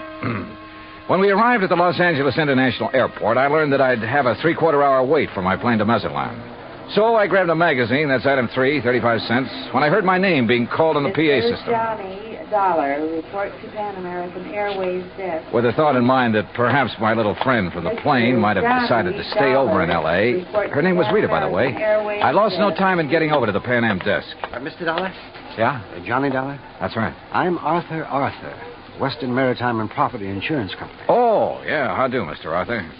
Planning to go on down to Mazatlan with me? No. But meet Monsieur Jacques Jean-Pierre. Monsieur Dollar, I am honored. How are you, Mr. Jean-Pierre? This is the gentleman who appraised the Bettenhouse collection for us. Oh, yes. I am an expert. So that they could issue the policy on it to Mr. Berman. Oh, yes. Yes, he's done this sort of thing for us many times. Oh, I don't know now, how many. I'm afraid that he's brought us rather bad news. Something's already happened to the collection? Well, not exactly. Not for the whole collection. No, not the whole... please. That is, I'm not quite sure. What I mean is... Yeah, just what do you mean, Mr. Arthur? Perhaps I should explain to Monsieur Dollar, eh? Well, I think somebody better. Yes, you go ahead, Jacques. Yeah, very well. And while you're doing it, I'll cancel the rest of Mr. Dollar's reservation to Mazatlan. Yes, I'll do that. Oh, clerk... Oh, no, wait a minute.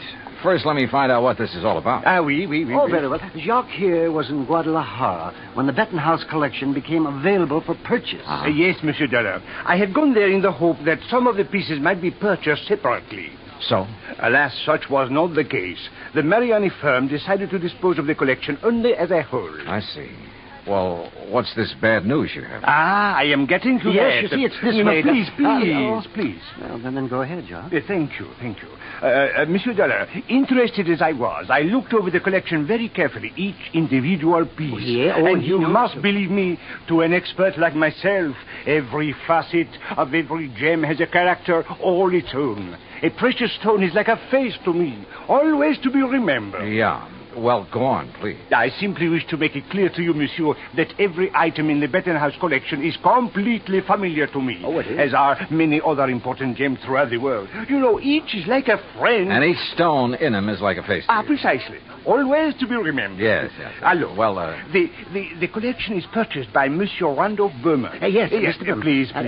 He wishes to insure it in Monsieur Arthur's company. Yeah, I know all that. Well, Monsieur Arthur requests by telephone that I appraise it. $325,000. Then you know. I know. So I stay at Guadalajara a few days to wait Monsieur Arthur's check for my services. You want to be sure the check Please. I visit some of my old friends among the jewel setters. And then, on the third day, what do you think happens? You tell me. Johnny, this is it.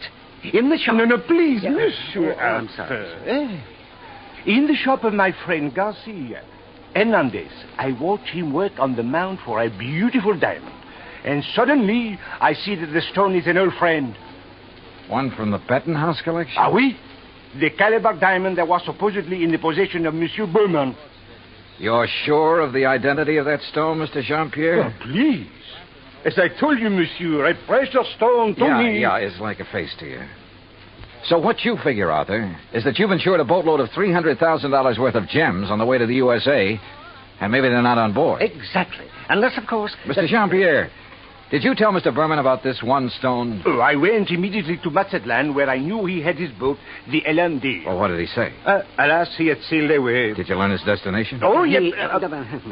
Los Angeles, Johnny, right here. He has a branch office. Well, has he had time to get here yet? I don't think so. Have you tried radioing to his yacht? No, I've done nothing. You see, I didn't learn about this until Mr. Jean-Pierre arrived just a few hours ago. Yes, I came up on the aeroplane, the better to arrive and speak with Monsieur Arthur before Monsieur Berman would arrive. Do you know where Berman plans to dock his boat? Well, I'll tell you. Probably the port in San Pedro, if he's coming here. But who can be sure? Usually on vacation trips, he docks down the coast of Balboa, the yacht club. Or who knows, he might even... Yeah. He might have no intention of coming up to the States at all.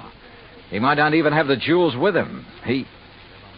Arthur, do you know where his branch office is? Oh, yes, it's in Los Angeles. Well, actually, it's in Beverly Hills. Got a car? Yeah. Then let's go. Though he couldn't quite put his finger on it, Arthur was convinced that Randolph Berman was up to something and that his insurance company was going to have to take the rap. On the way into Berman's Beverly Hills office, we dropped Jean-Pierre at the Beverly Hilton and told him to sit tight in case we needed him again. Berman's office was in a nice modern building on South Beverly Drive, tastefully furnished with pictures of various famous jewels on the walls, but with nothing of particular value in evidence. However, I did notice that one wall held a built-in vault big enough for a reasonably sized bank. We were approached by a hand-rubbing, obsequious little character dressed in striped pants and cutaway coat and wearing thick glasses. Good morning, gentlemen. Is there any way I may be of service to you? Yeah, I think there is. Are you the... Mr. Arthur. Forgive me. I didn't recognize you for a moment. Mr. Corello, this is Mr. Johnny Dollar. Hi. How do you do? Is there something I may show you, Mr. Dollar? Some little bauble, perhaps, for a charming lady? Well, not at the moment, Mr. Corello. Oh, Mr. Arthur, there's no reason to mail this to you. Let me see now. Oh, yes, here it is. Here is a request for slight revision of the policy on the Bettenhouse collection. Oh? What's this? Well, the wire was sent by Mr. Berman just before he embarked for Mazatlan. I was going to put it into letter form to be more proper. What's it say? But Well, now here, I'll read this. Please request Arthur revise Bettenhouse policy. Exclude Calabar diamonds. Value $4,000, which I have sold private party in Guadalajara. Oh, well, we kind of guessed wrong, didn't we, Johnny? Mr. Corello. Yes. Has Mr. Berman wired you whether he's coming here? Oh, of course he is, with that collection. When? When is he going to arrive? Well, his lovely yacht, the Ellendeer, should reach San Pedro Harbor late tonight. But that's what he wired me, and I intend to meet him there. Then I'm sure you won't mind if I go with you. Oh? Mr. Dollar is a special investigator. Investigator? Well, actually, I'm here just to help Mr. Berman protect that collection. Oh, excellent. Then you can arrange for the police escort. Yes, and alert the harbor police to guard the Ellendeer, as Mr. Berman requested. Did he request that? Oh, indeed. But apparently he hasn't been worried about anything happening to the collection while he's at sea. At sea? Oh, surely you don't mean pirates or anything like that in this modern day and age. You know something? At this point, I'm not quite sure what I mean, or even why I'm here. Well, of course... Well, of course what, Arthur? Oh, excuse me while I answer that. Well, I mean... Berman Jewel. That is... What? Well, at least I'll feel better when the stuff is here in the vault. Wait a minute.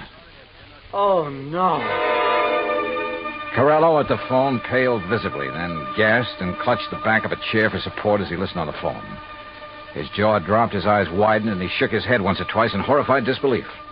Finally, slowly, he hung up and came unsteadily toward us. Mr. Corello. Yeah, what is it, Mr. Corello? The Coast Guard. Yes? They said the Ellendeer, the yacht. Yes? Sunk. What? In 600 feet of water. In the outer channel.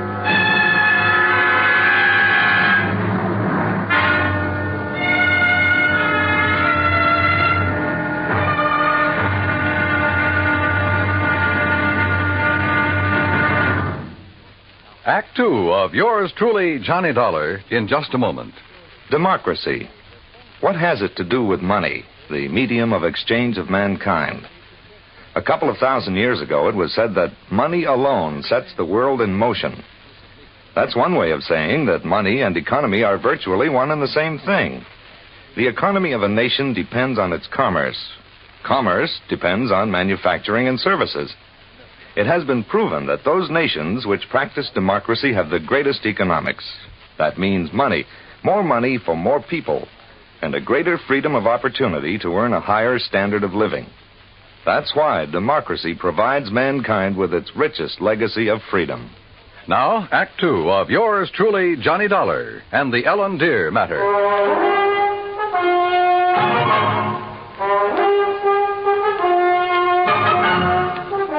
Expense account item 4, $7 even for a fast taxi ride to Coast Guard headquarters in San Pedro, which is really the port of Los Angeles.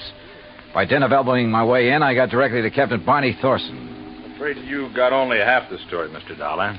All I know, Captain, is that the Ellendeer went down in some 600 feet of water in the outer channel. Total loss. That's correct.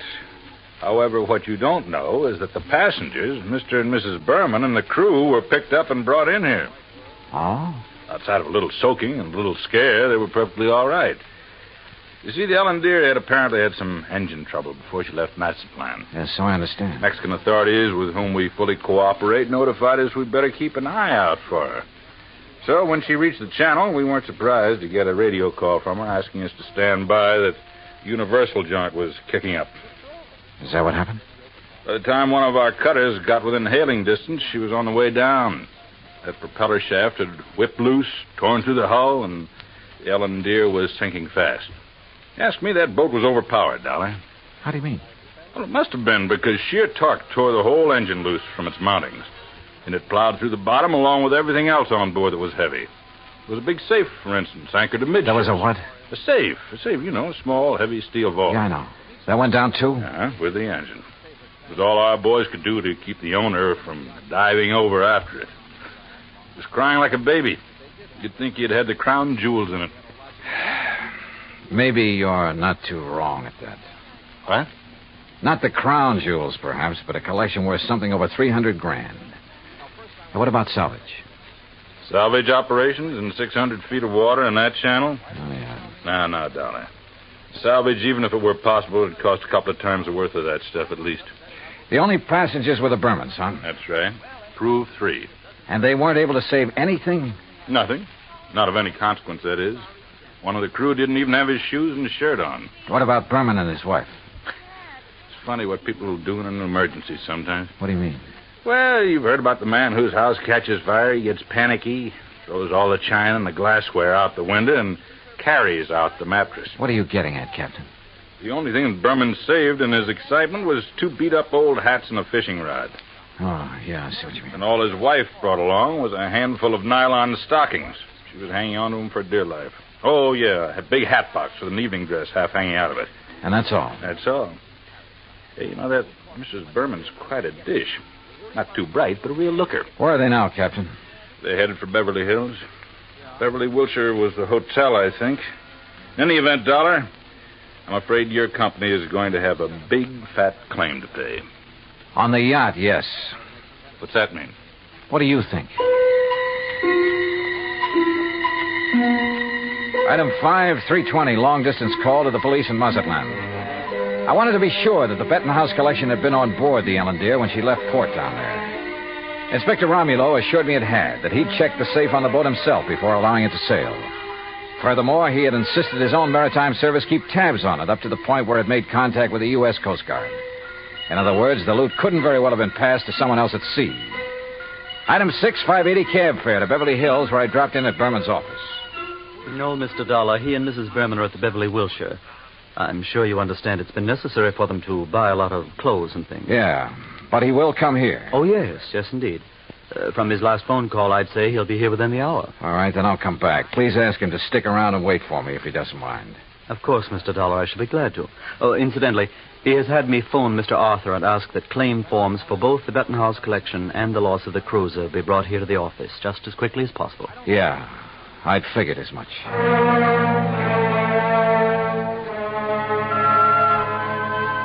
Berman wasn't wasting any time. Oh, I know there still wasn't any concrete evidence that Berman was trying to pull a fast one. Ostensibly, the only reason for my trip out here was to watch over that fabulous jewel collection. A lot of good I'd been. He'd lost the collection and his boat, and the company'd have to pay. Then a wild idea hit me. I suddenly remembered something that had happened months ago. Last July, to be exact, when a big passenger liner, the Andrea Doria, had sunk off the Atlantic coast. According to the papers, when the survivors were brought into the port, the usual customs inspection was waived. And it occurred to me at the time that every one of those people could have easily smuggled in anything he could carry or conceal in his clothing. I'm not saying it did happen. I'm sure it didn't. But it could have. And if such an idea occurred to me, why not to a man like Berman, who was already pretty well known for his tricks to evade customs? Item 6, 20 cents, phone call to the Coast Guard and Captain Thorson. Thorson speaking. Johnny Dollar, Captain. Answer me just one question, will you? Sure, what? When you brought them in, were the Bermans required to pass through customs? Well, no, of course not. There'd hardly be any reason to... Thank you very much.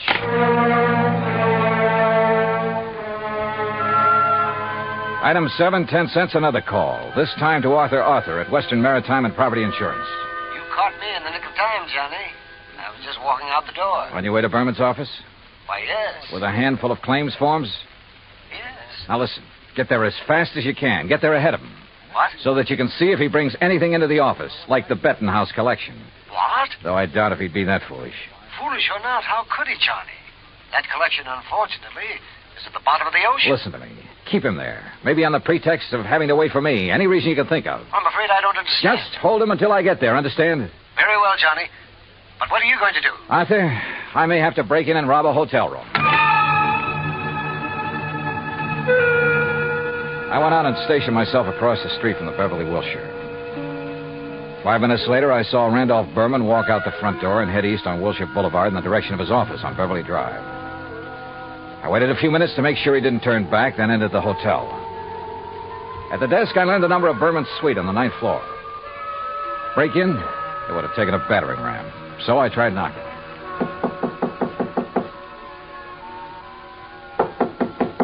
All right. You don't have to bust down the door. What's the matter? You forget your key and... No. Get out of here, buddy. Randy said not to let anybody in. He's out buying us clothes. Oh, he'd tell you to let me in, baby. Hey, who are you? Hernandez sent me up here from Guadalajara. Oh, well, then come in. Oh, you are in? Yeah. Well, have a drink then. No, thanks. A girl's entitled to a couple of drinks after that dousing in the ocean, and you might as well... What about Hernandez? Your husband sold him the wrong stone from that collection. Sold? Oh, he gave it to him. Oh, then you know about it. Well, sure. So he could make a legit-looking change in the insurance and convince everybody he was on the up and... You sure you're from Hernandez? You kidding? How else would I know about the whole deal? I don't know.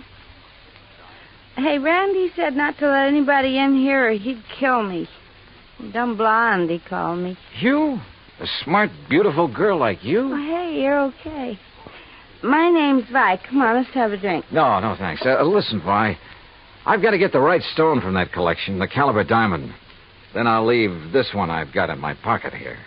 Which one you got? Let me see it. Oh, no, only Mr. Berman. And only when he gives me the caliber. Well, which one you got there, huh? Well, never mind. I'll show it to Mr. Berman. I just want to see it. Not until I get the caliber from the collection. So, if he isn't here, if he's taken it to the office, I'll just... You think he's crazy? Let everybody know he... Let me see the one you have, huh? Look, I just told you. Anyway, how do I know I can trust you? I didn't even see you in Guadalajara. Oh, now you sound like Randy. Dumb blonde, he said. Keep the door locked. But I let the bellboy in with the drinks, and I let you in, didn't I? Well, let me see the one you got. Will you, if I get you the other one? From the hat box that didn't have to go through customs? How did you know? Hey, you're a cutie. I'll bet you read about the Andrew Dorsey, just like Randy did. Come on, now let's have Where is a look. the hat box, Vi? Now, wait a minute. Maybe I am dumb. Who did you say you are? Where's the hat box? No, I won't tell you. You get out of here. Now, without the collection, Vi. No, you can't. Randy would kill me. He'd kill me if he even knew I let you in here. Who are you? Johnny Dollar, insurance investigator. Oh, please, Johnny, get out of here. The stuff in the bedroom? You can't go in there. I mean it. He'd kill me. Sorry, but that's your worry. Oh, no. Stop it or I'll set your eyes out. Now, Hey, you pull in those claws, baby. No, you... Well, I hate to do this, but... No, help! Oh, yeah, that's right. Get the manager up here. Get the police up here. Police? Oh, no. Oh, yes. Then you'd really be in trouble. You'd be better off if Berman tried to kill you. Now, where's the stuff? It's in the closet, on the floor, in the hat box. Thanks.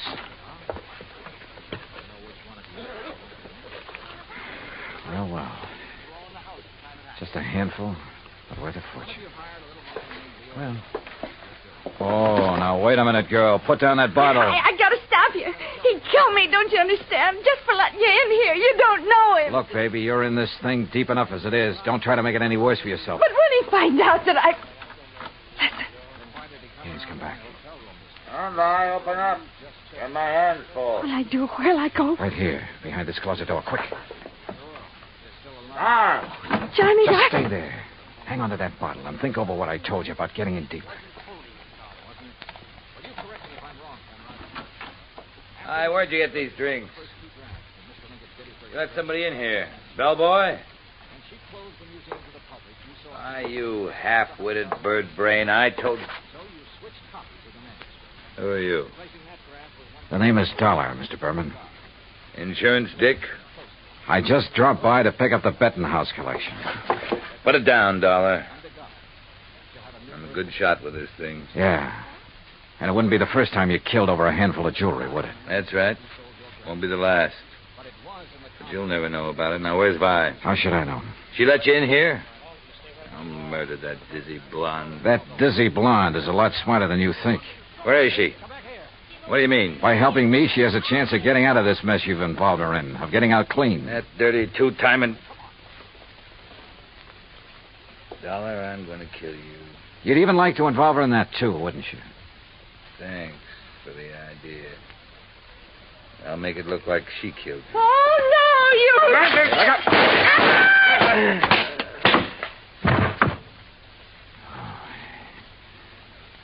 Nice work with that bottle, Vi.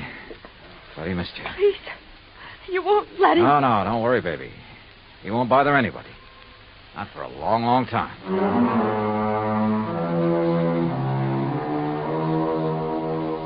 Item 8, $245 even. Incidentals during a couple of days of relaxation under the California sun and transportation back to Hartford.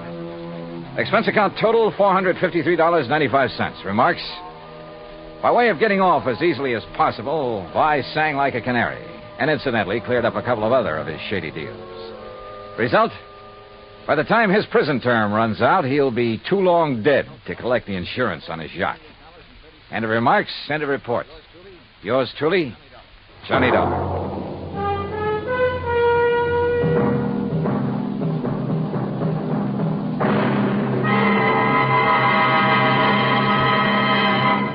Now, here is our star to tell you about next week's story. Next week, the DeSalle Matter.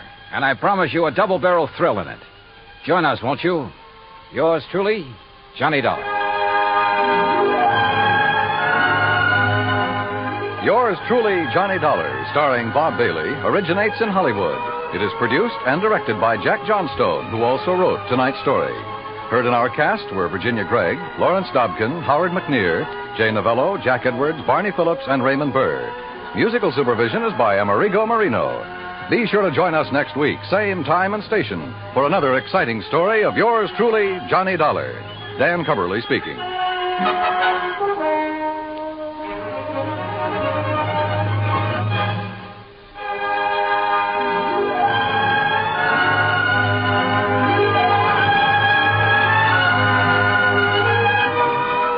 Johnny Dollar has come to you through the worldwide facilities of the United States Armed Forces Radio and Television Service.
Johnny Dollar. At McCracken, Johnny, Universal Adjustment Bureau. Well, greetings, Master. And now, what's that supposed to mean?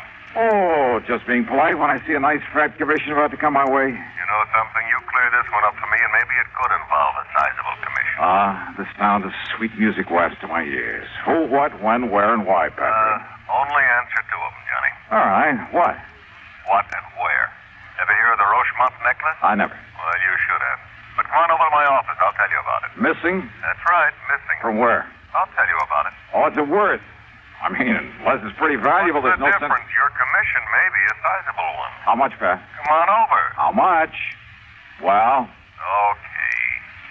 The necklace is insured for exactly $321,000. What? That's right, $321,000. Okay, baby. I'm on my ever-loving way.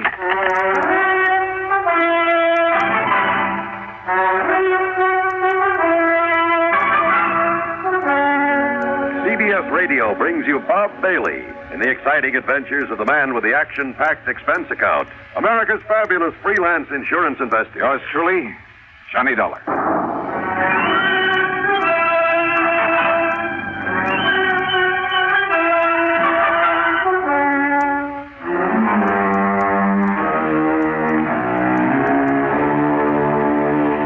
Expense account submitted by Special Investigator Johnny Dollar to the Universal Adjustment Bureau, Home Office, Hartford, Connecticut.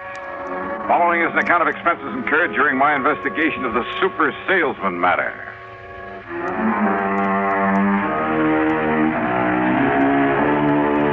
As always, the promise of a big commission did sound like sweet music to me. So, expense account item 1 is $1.25 for a cab to the Office of Universal Adjustment in the Spear Building down on the square where Pat was waiting for me. Oh, come in.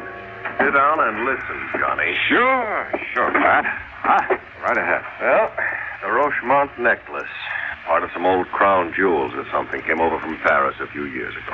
The whole collection was worth a couple of $1 million. Well, various parts of it were sold to various people in various parts of the country, but the ruby and diamond necklace went to Mrs. Liza Rochemont. Now, she's a wealthy widow living out on the edge of town.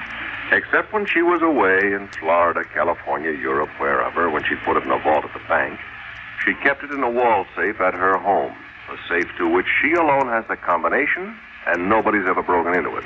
You're sure of that? I'm sure. There's an automatic device that would show it. Well, did she ever wear that priceless hunk of jewelry? Oh, quite often. Which is why she often had it cleaned and the stones checked in the setting. Go on. So, a couple of days ago, she handed it over to that jeweler in the new building just across the square there. You see the shop? Parker? Clayton Parker. Seems to me she'd pick one of the big ones, one of the old-time firms, or send it down to New York to Tiffany's or Cartier or someone like that. After all, well, that's exactly what her insurance man, Tim Pringle, you know him, Surety Mutual? Oh, yeah, well, Tim told her this morning when he found out what's happened. What's happened? Clayton Parker called her up in the middle of the night and then barged in on her looking like he'd seen a ghost or two. He laid the necklace in her lap and promptly fainted away. Parker? And when he came to, with the help of a little brandy, he shakily told her that her necklace, instead of the genuine article worth over 300 G's, was paste, was a fake. You are kidding. No. She took it over to Wilson Brothers, her regular jewelers. They told her Parker was right, so she fainted. Well, now, look. Well, when she came to, she notified Tim Pringle. He notified me. I called you. That is, after I took time out for a little thinking about it. Yeah? A Universal Adjustment Bureau serves a lot of companies all over the country. I know. We get reports on every client company's problem. So? Well, something rang a bell. I went through the files. Johnny, this very same kind of thing happened back in '56 out in Chicago, down in Philadelphia, that was in '59. And in each case, the jeweler who discovered the switch answered the description of Mr. Clayton W. Parker. Has anybody been through Parker's shop? Well, now, Johnny, we've got a little problem there. Problem? Like what? Well, if Tim Pringle openly sicks the police or even a private investigator onto Parker. Yeah, I see what you mean. Now, if Tim were to pull a boo-boo, make a wrong charge against his own new client... So, what am I supposed to do? Bust into Parker's shop some dark night? Blow his safe, maybe? Well, Johnny, he does not have a burglar alarm in that little shop of his, nor on the safe inside. So what? And it is easily accessible from a dark alley out in the back. Oh, no. Wait a minute. Well? Are you asking me? Are you suggesting of course not, Johnny. I'm not asking a thing. What kind of a company do you think this is? Well, don't be ridiculous. However, if somebody were to find the genuine necklace in Parker's safe, someone that is unknown to us.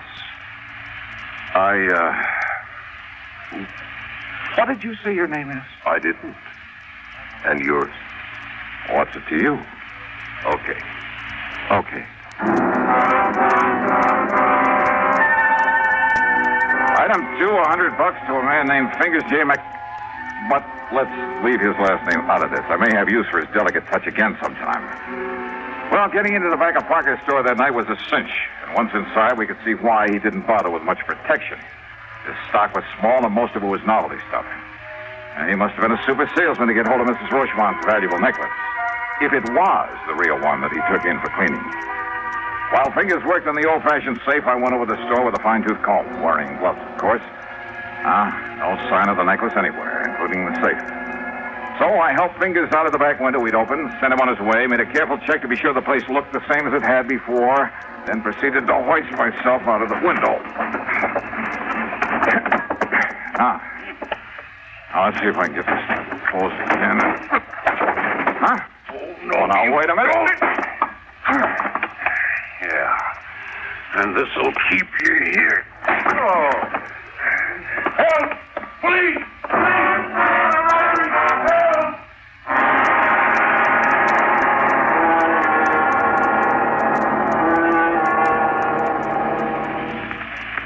Listen carefully. Get the picture. Timber needed for thousands upon thousands of new houses is needlessly destroyed. Watersheds supplying vitally needed water for industry and life itself are laid waste. Wildlife is cruelly killed, their habitats ruined for many years to come. Sorely needed outdoor recreational areas are burned black. Homes are leveled to the ground and human lives destroyed. And what causes this terrible destruction, this tragic loss? It can be as tiny a thing as one paper match. 90% of our forest fires are caused by people. People who are careless for just one fatal instance with their cigarettes, matches, campfires. Every American, every one of us, man, woman, or child, is a potential firebuck. It takes only a moment's carelessness or thoughtlessness to set fire loose in the forest. Let's all observe the simple common sense rules of forest fire protection. Remember, only you can prevent forest fires. And now, Act 2 of yours truly, Johnny Dollar.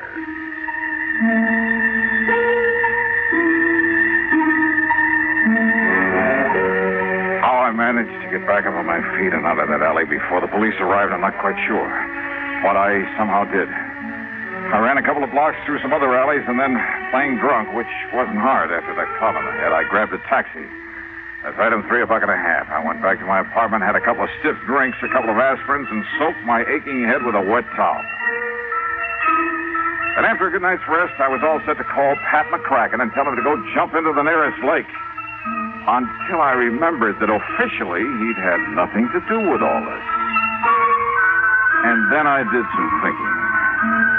If what Pat had told me was true, only 2 people could possibly have substituted a phony for the Rochemont necklace. The wealthy Mrs. Rochemont herself, of course. This new small-time jeweler, this Clayton Parker. But it wasn't in the store. Yeah. So maybe hidden around his home someplace. Well, I could try. In the meantime, hope he hadn't recognized me in that alley. No doubt he'd be in a shop this morning. And if he was married.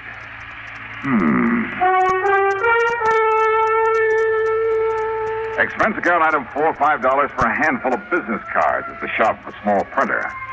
Item 5, $79.95 for a vacuum cleaner, one of the tank-type jobs with all the accessories. And I managed to grab a stack of literature on it. Item 6, $2 1/4 at a pawn shop for a beat-up fiber suitcase. The business cards went into my pocket. The vacuum cleaner went into the back seat of my car, which luckily was badly in need of a wash job, but kind of poorly. The accessories and literature went into the suitcase, then into the back also. Then I crossed my fingers and took off.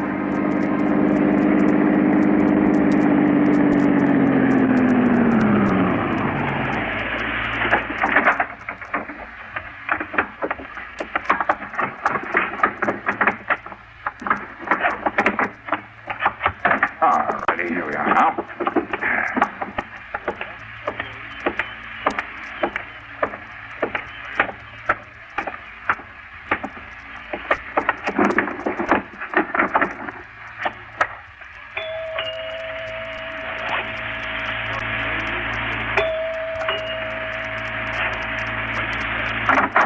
Yeah. Well. Mrs. Parker? Yeah, that's right. Only who... Now, wait a minute. Yes? Didn't you see that sign over the doorbell?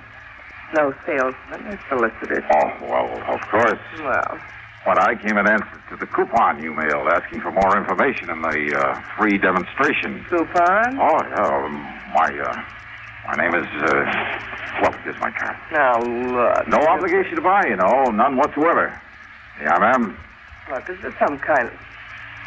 James Dakin, sales engineer, and a national vacuum cleaner service. Yes, ma'am. What the sales engineer? You really want to know? Uh-huh. Well, it's just a glorified name for an ordinary salesman. Well, you're a pretty glorified kind of guy to have to be going around pounding doorbells, Jimmy. Well, gotta make a living. Yes, you do all right, too. A beautiful, lonesome, long-suffering housewife. See a good-looking guy like you at the door and pop off to work somewhere. You probably do all right. Oh, now, wait a minute. Mm-hmm. You should see some of those lovely, lonely housewives you're talking about. No makeup, hair still up in curlers, a pair of dirty bedroom slippers chewed up by the family pet. What? Yeah, and all decked out in a sloppy house coat with an old apron full of soap suds from the breakfast dishes. Oh, what a picture. Yeah, and maybe even kind of hung over from the night before.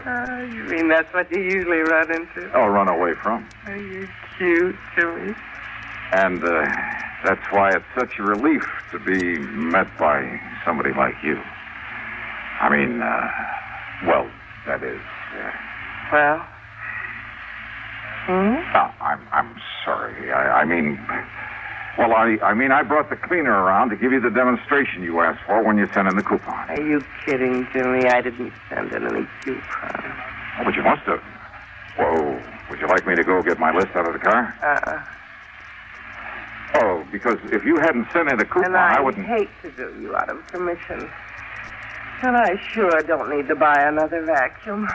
I'm sorry. Good luck. But I wasn't going to send you one. What? Oh, no. They're sold only in the stores. I simply get paid for the free home demonstration. Oh? So just let me come in and show you how it works, huh? Then you can fill out the card saying you have had a demonstration and... Listen, Mrs. Parker. Yeah, my name's Gloria. Well, look, things have been kind of tough. And if I don't fill my quota this week, well, look, I'll do the whole house for you, and no obligation whatsoever. Well, Mrs. Parker? Oh, look, Jimmy, if my husband should ever know that he doesn't like people in here while he's out, but... Well...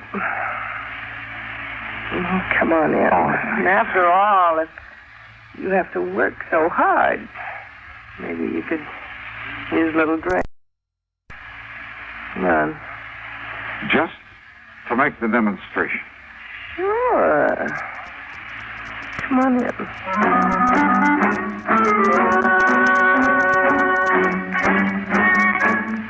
Oh, now just a minute. I'm a man of high principles. I had a job to do. Which is to say that as soon as I got inside, I unpacked the equipment, hooked it up, and went to work vacuum cleaning the whole house. And I'll tell you this, I should have studied the directions a little more carefully before trying this crazy stunt, or maybe made a few practice swings through my own apartment. Now, modern appliances notwithstanding, I now have a great deal of sympathy for the American housewife. I mean, that living room was huge, and so was the dining room. But I didn't want to be obvious by heading into the study first. The study where her husband's desk would be, and where, if I were lucky, she wouldn't leave me alone for a second. Oh, come on, Jimmy. Isn't that enough? No, gotta finish the job. I promised I'd clean the whole place, and I'll do it. Why don't you just sit down, relax, and read a book or something? What about that little drink I promised you? We could have it right here in the den. Hey, look, I know. While you're out the bottle and some ice and soda. Yes, this will be fine. Suits me, too. See? We have the same taste. Yeah, well, while you're getting it, I'll finish up the study here, then we can sit down and relax a minute before I start. Relax, huh? What? What did you say? Nothing. So I'll go get the drinks. Yeah. Still keeping the vacuum cleaner going, I made a dive for the desk. Top drawer and two on the side had only the usual junk in them. But the third one down had a small lock on it. By stepping on the handle, I was able to spring it. And there inside, a small black metal box. Yeah, the Rochemont necklace. And even my untrained eyes told me this was no fake. But I couldn't very well leave it there. And what if Gloria Parker knew about them? What if she suspected that my loud job was just an excuse? Phone right there on the desk nearly scared me of a year's road. It was the only phone. No, it quit in mid-ring. Yeah, she must have picked up an extension. And that gave me time to close the drawer again and finish up my cleaning job before she came back into the study. But when she did, instead of a couple of drinks in her hand, she carried one of those interesting little devices made out of blued steel. Okay, baby, that's enough. Huh? That's right. Now, why don't you just put up your hands over your head? That's right. Johnny.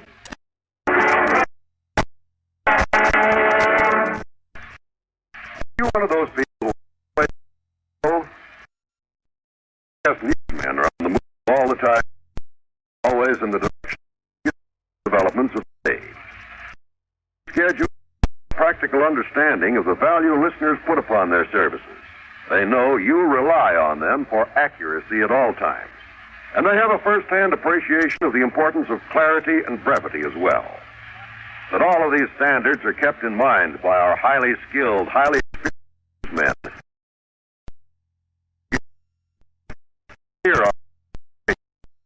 The busier you are, the more you'll appreciate the efforts of our CBS News staff. These men offer you a direct link with history day by day. But more than that, they do their job with full regard for your busy schedule. For accuracy, brevity, and clarity in news reports. For news at frequent intervals at the most time. Every day. Now, Act 3 of yours truly, Johnny Dollar, and the Super Salesman Matter.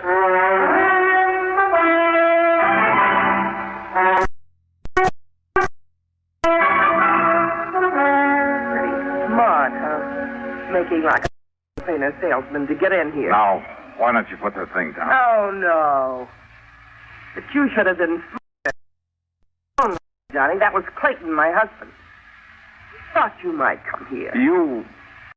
Johnny, Mrs. Parker. That's right. Johnny Dollar, the famous dick. You stupid. You think Clay didn't recognize me from the store last night? Oh? Then why didn't the police pick me up this morning? Police find out you were checking on him, they might think he had something to do with that phony necklace that... That what, Mrs. Parker? You know, that rich Mrs. Rochemont asked to know his phone. You gonna prove otherwise? Maybe. Oh, no. You got some crazy ideas. Well, I don't think anybody's gonna hear them. Because when Clay gets... Ideas? What? What if I have some proof? Any...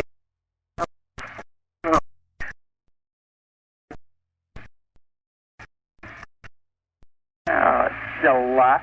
You've got no proof of anything. All right, now listen. So, you got you my record. Gloria... Shut up!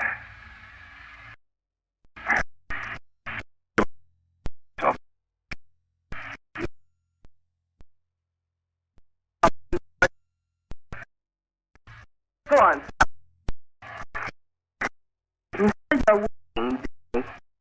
You better pray.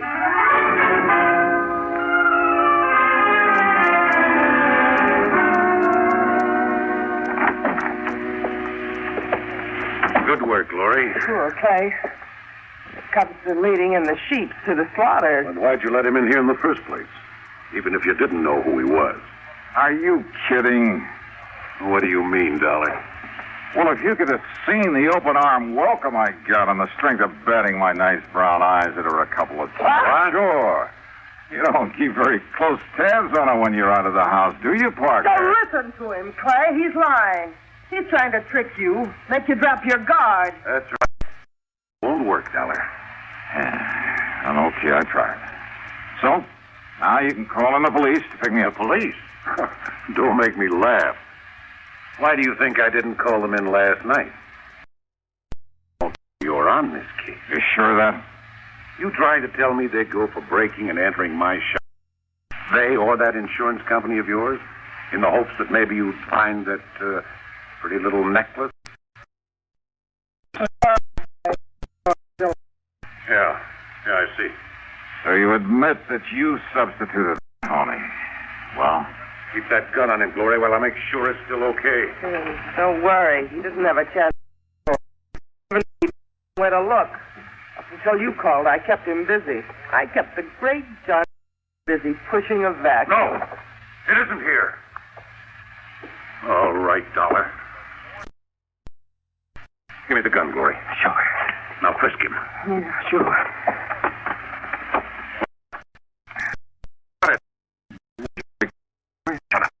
Perfectly willing. Shut up! Not on him. Is anybody else in this house? No, Clay. And I only left him alone in this room Hear that? And shoot him down if he makes one move. Worry. He turned the room upside down, looked in and around, even outside the windows. He made me strip to my shorts and went through every inch of my clothes.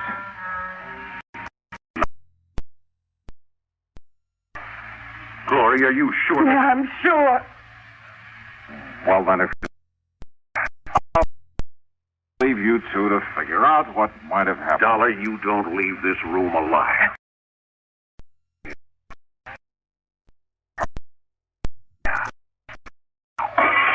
Police! Yeah, well, they don't get...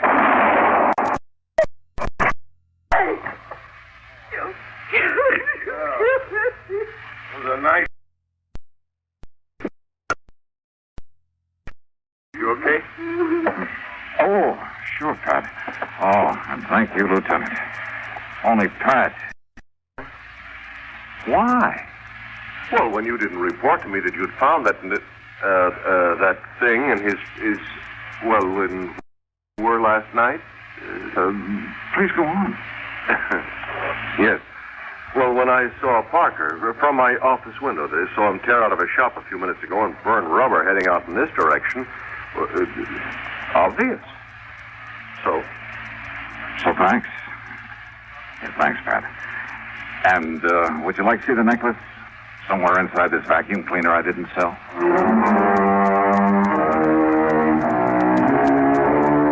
Parker is dead.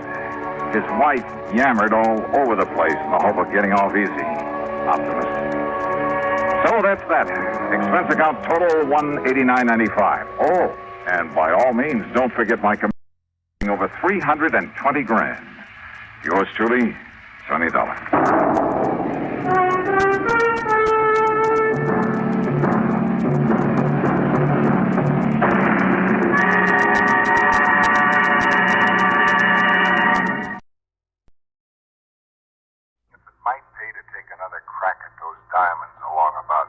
Hey, Ted, you mean you got some kind of a lead on him? No, I'm afraid not.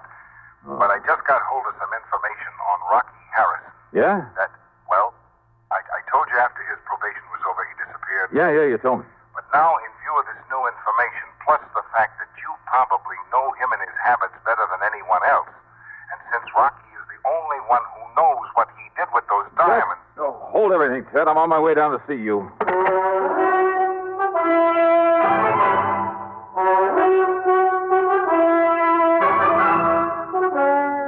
CBS Radio brings you Bob Bailey in the exciting adventures of the man with the action-packed expense account, America's fabulous freelance insurance investigator. Yours truly, Sonny Dollar.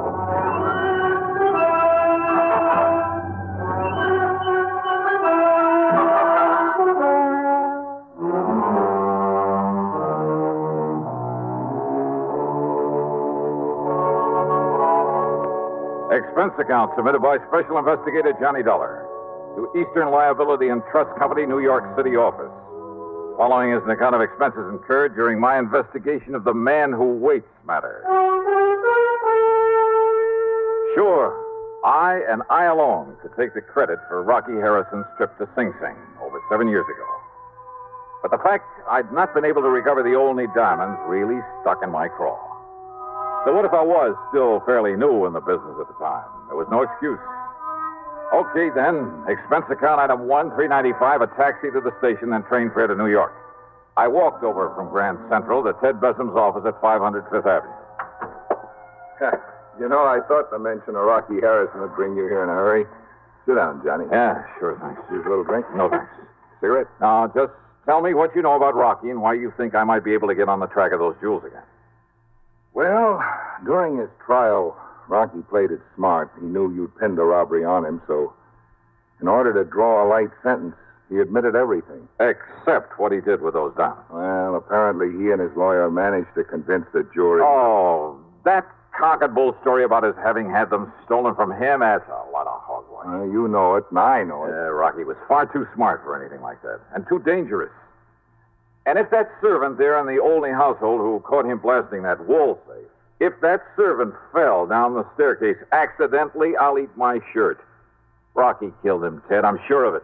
Same as he tried to kill me. The fact remains he wasn't held for murder.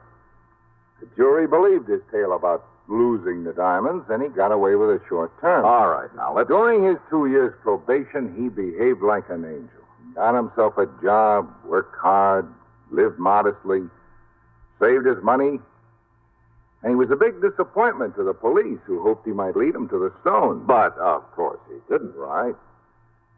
And I'm afraid by now even the cops believe his story about what happened to him. Yeah, well, I don't. Anyhow, probation over. He dropped out of sight. Yeah, so you said over the phone. The cops apparently figured he'd moved somewhere else and breathed a sigh of relief. But you figured otherwise, Ted? I guess I think the same way you do, Johnny. Probably because of my work in narcotics before I got into the insurance business. Yeah. Well. And sometimes we'd hunt for years all over the country for some character, only to find he was right underfoot all the time. Couldn't see him for falling over him, as the saying goes. Yeah, I know what you mean. Well, anyhow, I figured that instead of making himself conspicuous in some small town, the best place for a man like that to get lost, the best place in the world, would be the biggest place in the world. Right here in New York. I can't argue with you, so? So when I got wind that Rocky disappeared, well, you know as well as I do, Johnny, that most of these cases aren't solved by any Sherlock Holmes kind of scientific deduction. No, hardly. No, sir, they're solved on information. One good stool pigeon is worth all the clues in the world, right? Well... So when I found out he disappeared, I got in touch with one of my paid informants from the old days. An old character by the name of Soder. Soder. Soder. Don't think I ever heard of him. Whiskey Soder, they call him. I told him I'd pay him well if he'd locate Rocky Harrison for me. You've heard from Soder? He called me this morning. Told me that he's seen Rocky here in town, just as I thought he would. Where? Well, he wouldn't say over the phone, so I told him I'd send you down to see him. Here, Johnny, I'll scribble his address down for you. Yeah, do that. Cheap rooming house down near the Brooklyn Bridge. There you are. Good, good.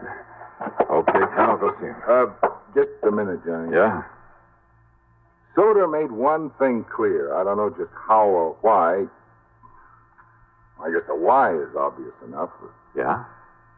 But apparently, Rocky has somehow changed his appearance so much that even his own mother wouldn't know him.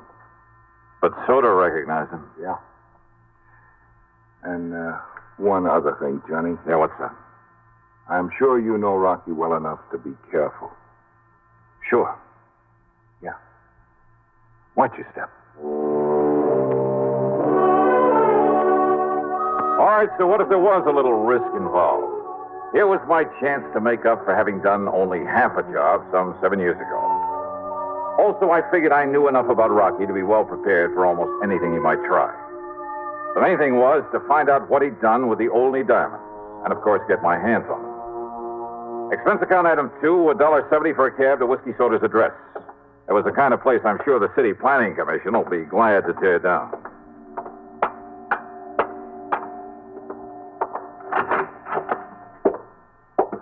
The word manager was scrawled across the door in the hallway marked with the number 1.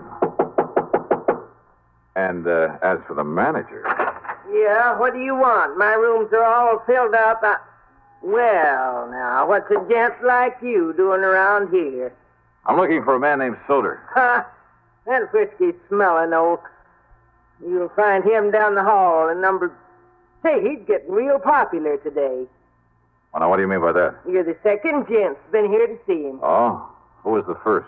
Well, I didn't get a good look at him, but I heard him go on back towards Which his is Soder's room? What's the number? Number 7 down the hall. Okay, thanks. Didn't see the man leave, though. Maybe he's still in there with... Now, who left that window open there at the end of the hall? All right, number 7. Maybe I better close it. Hey, you sure that Soder didn't leave? Sure, I'm sure. Well, then come on, let me have your key. Come on. Key to his room? Now, just a minute. Okay, don't bother. Well, just a minute, you. Who do you think you are, busting down this butt? Oh. Yeah. He's dead. Yeah. Somebody shot him. Right through the side of the head.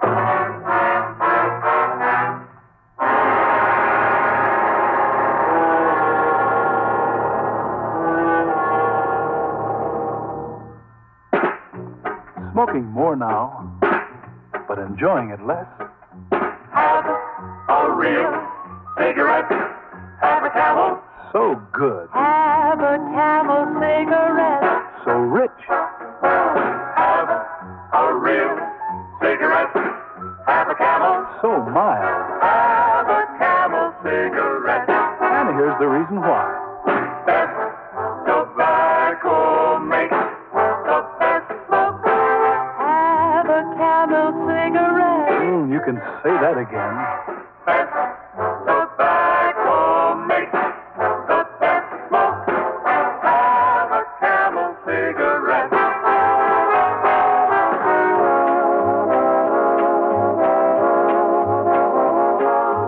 If you're smoking more these days, but enjoying it less, then change to Camels, the best-tasting cigarette of all.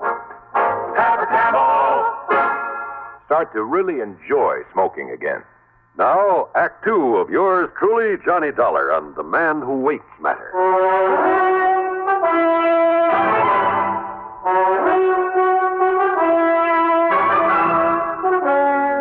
Right through the side of his head, right in front of his left ear. That's right. But I didn't hear any shot.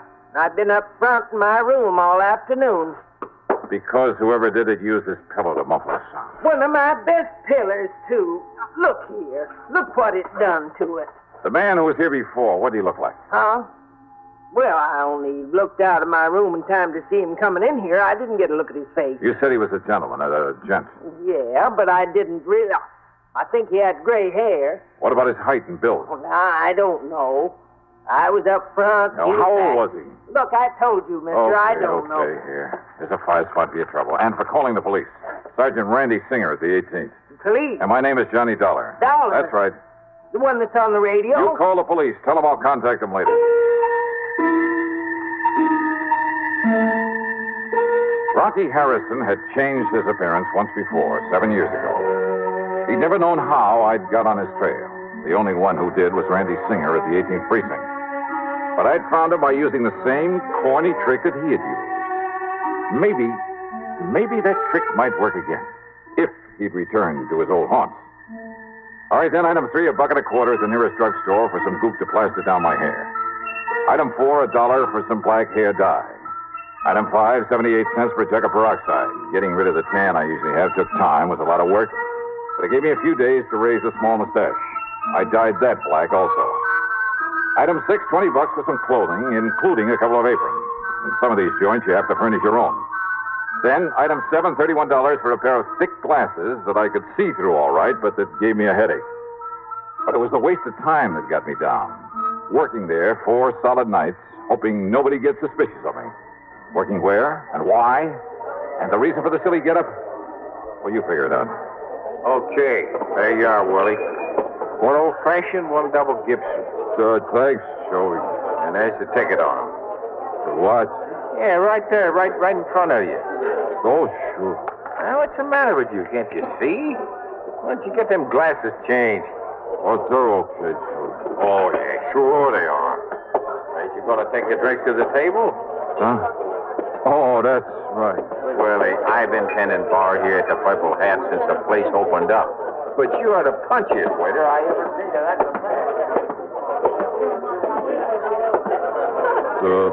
Here you are, gents. An old-fashioned and a double Gibson.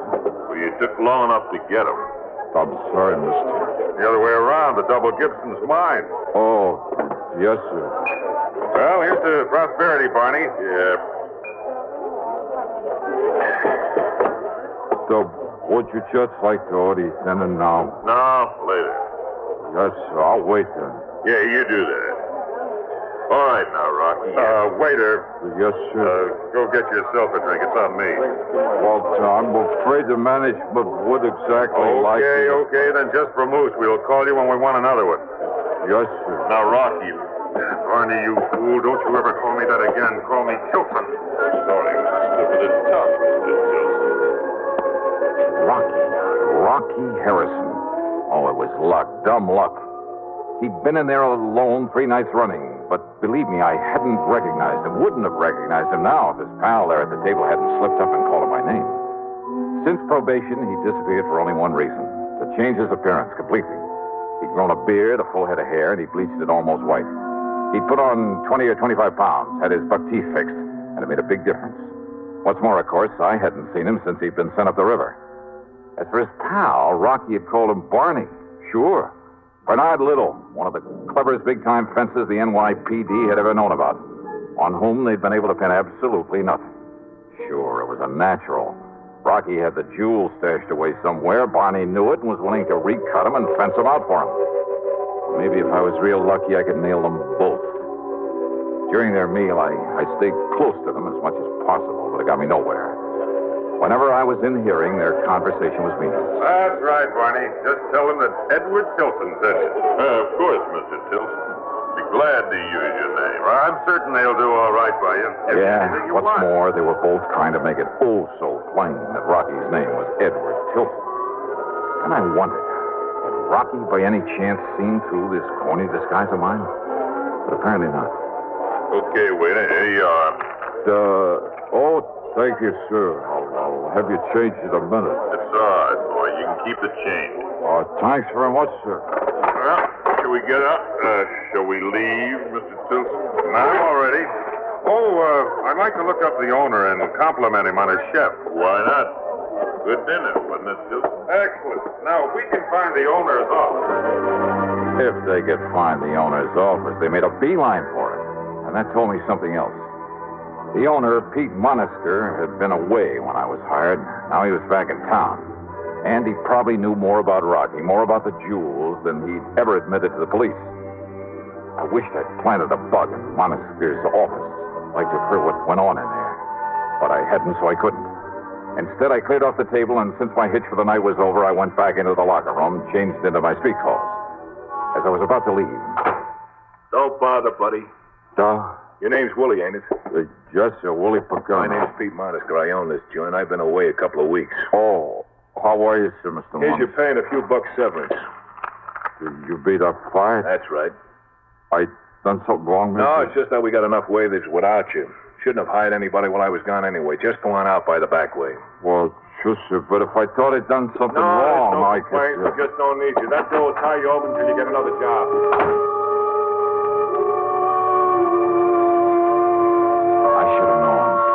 But I didn't. Not at the moment. Not until I left by the back door and started out through the long, dark alley.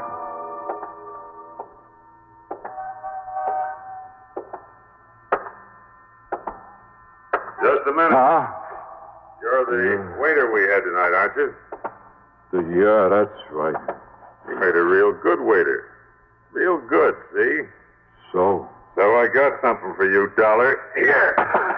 No, right now, Dollar. You think I'm going to leave you alive? Oh, Rocky, put that thing away. The noise will bring the cops. It's all right, Barney. I'm just going to use the butt of it like this.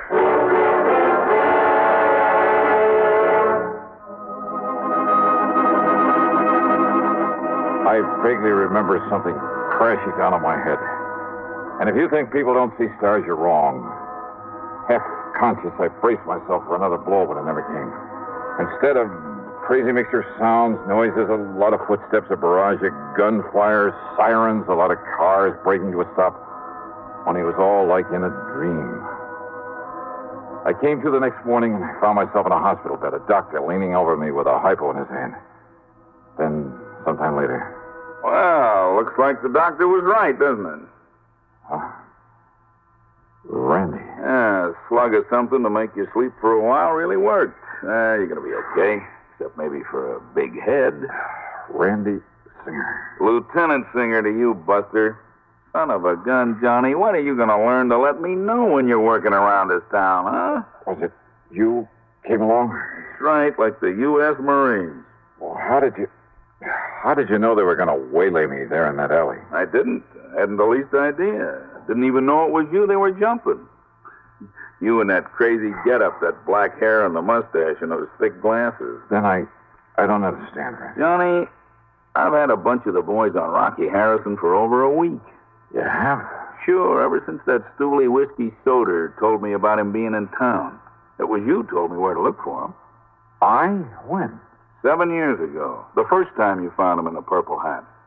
So we've been tailing him for days. Well, if I'd have known that... You think you're the only one that thought he might sometime lead us to those jewels? You found him, Randy? No, and now, thanks to you, it looks like we may as well give up. What do you mean, thanks to me? You just stay in bed. When the boys saw what was happening there in the alley, they moved in. Yeah? When Rocky and Barney started throwing lead, well, the boys kind of thought they'd better answer back. So Rocky and Barney are dead. So now, how are we going to find out where those diamonds are stashed away, huh? Do you know where Rocky was living? Sure, we've been all through his place and Barney Little's place. Nothing. Since we don't know of anybody else who might have been in with him... Oh, you don't, huh? What do you mean, Johnny? Well, Randy, I've suddenly got a crazy idea that maybe I can bluff my way into finding those jewels. You what? Come on, help me get into my clothes.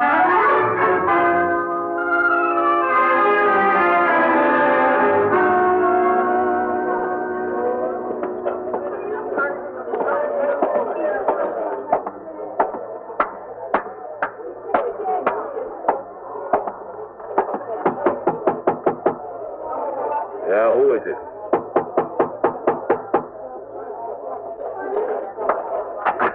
Yeah, who are you? Johnny Dollar, Pete, as if you didn't know. Just a minute. Dollar, did you say? That's right. Well, there's something a little familiar about you. Oh, come off it, Pete. Now, waiter. Oh, that stupid waiter I fired last night. Rocky Harrison told you who I was. If you're wondering how I know that, just look at that bug fastened to the underside of your desk. A bug? A microphone? Why, I don't believe it. Hold it, Pete. You try opening one of those drawers, reaching for a gun, I pull this trigger. Okay, Dollar, okay. I also heard them tell you when to let me go out into that dark alley. Oh, look, how was I to know what they wanted you out there for? I also heard enough to know where the only jewels are. Open up that safe, Pete. Oh, yeah? Open it. You crazy? Oh, listen, Dollar, put down that gun for a minute. Open it up. Oh, look, maybe we can make a deal. 7 years of hunting for him, Pete. So it's become an obsession with me. Maybe it has made me a little crazy. Oh, listen, yeah, I was you crazy enough to put on that phony disguise to get into this place to find Rocky Harrison. Listen, Dolly, all right. Make a deal. So I'm crazy enough to blast you down and blow that safe if I have to. You understand that? And there's nothing, you or anything else, is going to keep me from getting those jewels. First you go. No. Yes. You mean it? Oh, yeah, Pete, I mean it. Well... Okay, Dollar. I'll get you the rocks.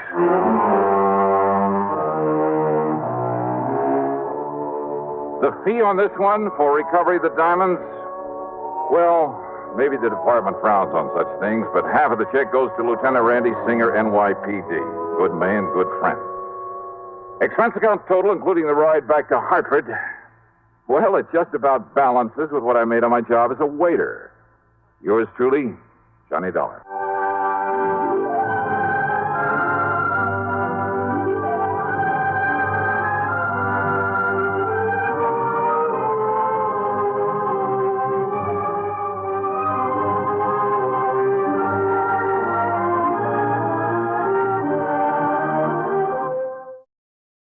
From Hollywood, it's time now for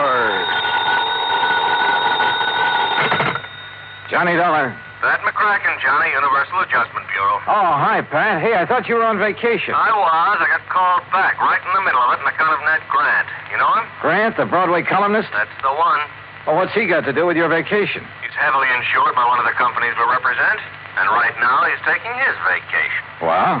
Well, Ned has made a lot of enemies in his time. I know. I read his column. And it looks like one of those enemies is trying to make Ned's vacation permanent. Savvy?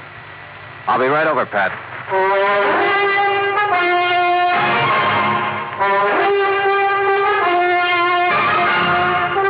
Bob Bailey in the exciting adventures of the man with the action-packed expense account, America's fabulous freelance insurance investigator. Yours truly, Johnny Dollar.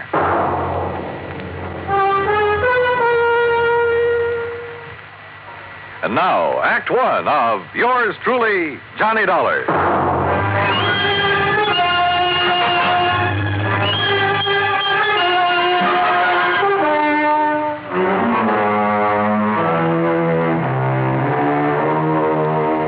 Expense account submitted by Special Investigator Johnny Dollar to the Home Office, Universal Adjustment Bureau, Hartford, Connecticut. Following is an account of expenses incurred during my investigation of the ideal vacation matter.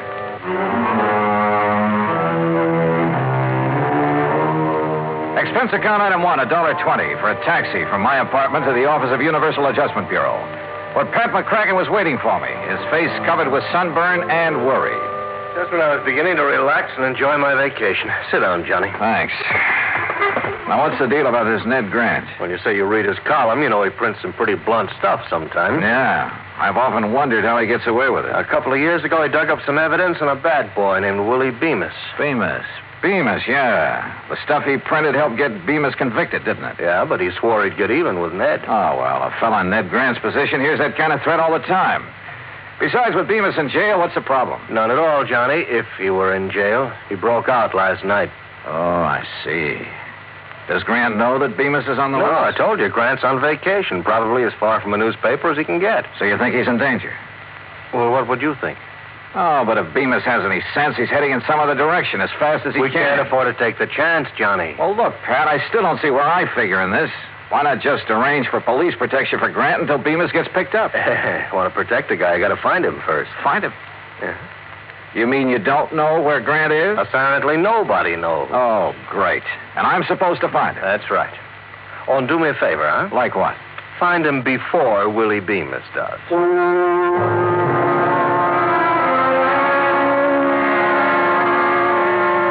I knew enough about Bemis to realize he wouldn't hesitate to gun down anybody who got in his way, including me.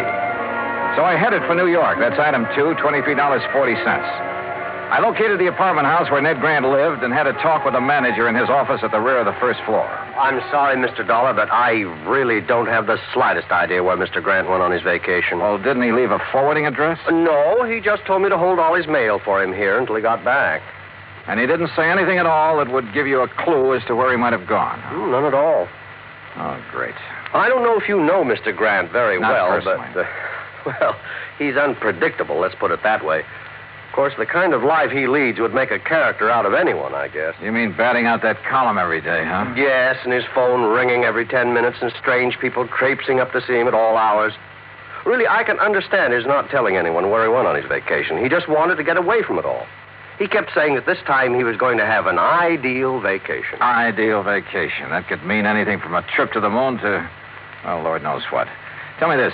Did he take much luggage? Oh, I don't even know, but he hadn't been gone 10 minutes before my phone started ringing with calls for it. Your phone? Oh, yes, Mr. Grant had his disconnected before he left. Tell me, Mr. Dollar, what's so urgent about finding Mr. Grant? There's an escaped convict named Willie Bemis who has it in for him. Oh? He could be looking for Grant. If so, I have to find Grant first. I see. Well, I wish I had more information for you. Oh, I tell you, you might try Miss Anthony. Huh? Possibly she could help you. Well, who's Miss Anthony? Doris Anthony, a close friend of Mr. Grant. Oh?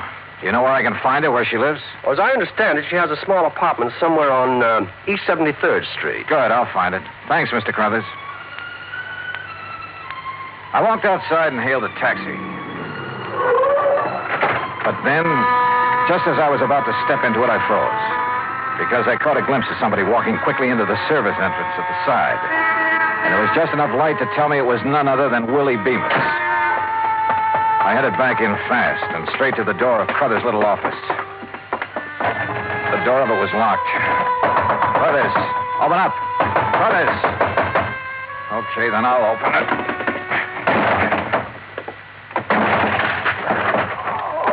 Hey, Crothers, what happened to you? Mr. Dollar. That's right, what happened? This man, right after you left, he came barging in. That was Willie Bemis. What did you tell him, Crothers? Only what I told you. And it looks like he and I are starting out even. What? But this is one race I don't want to end up in what you'd call a dead heat.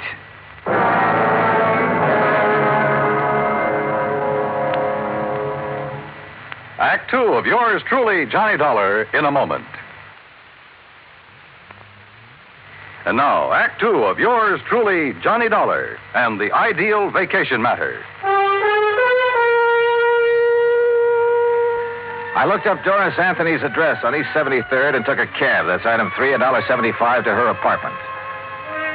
She was tall, rangy, dark hair.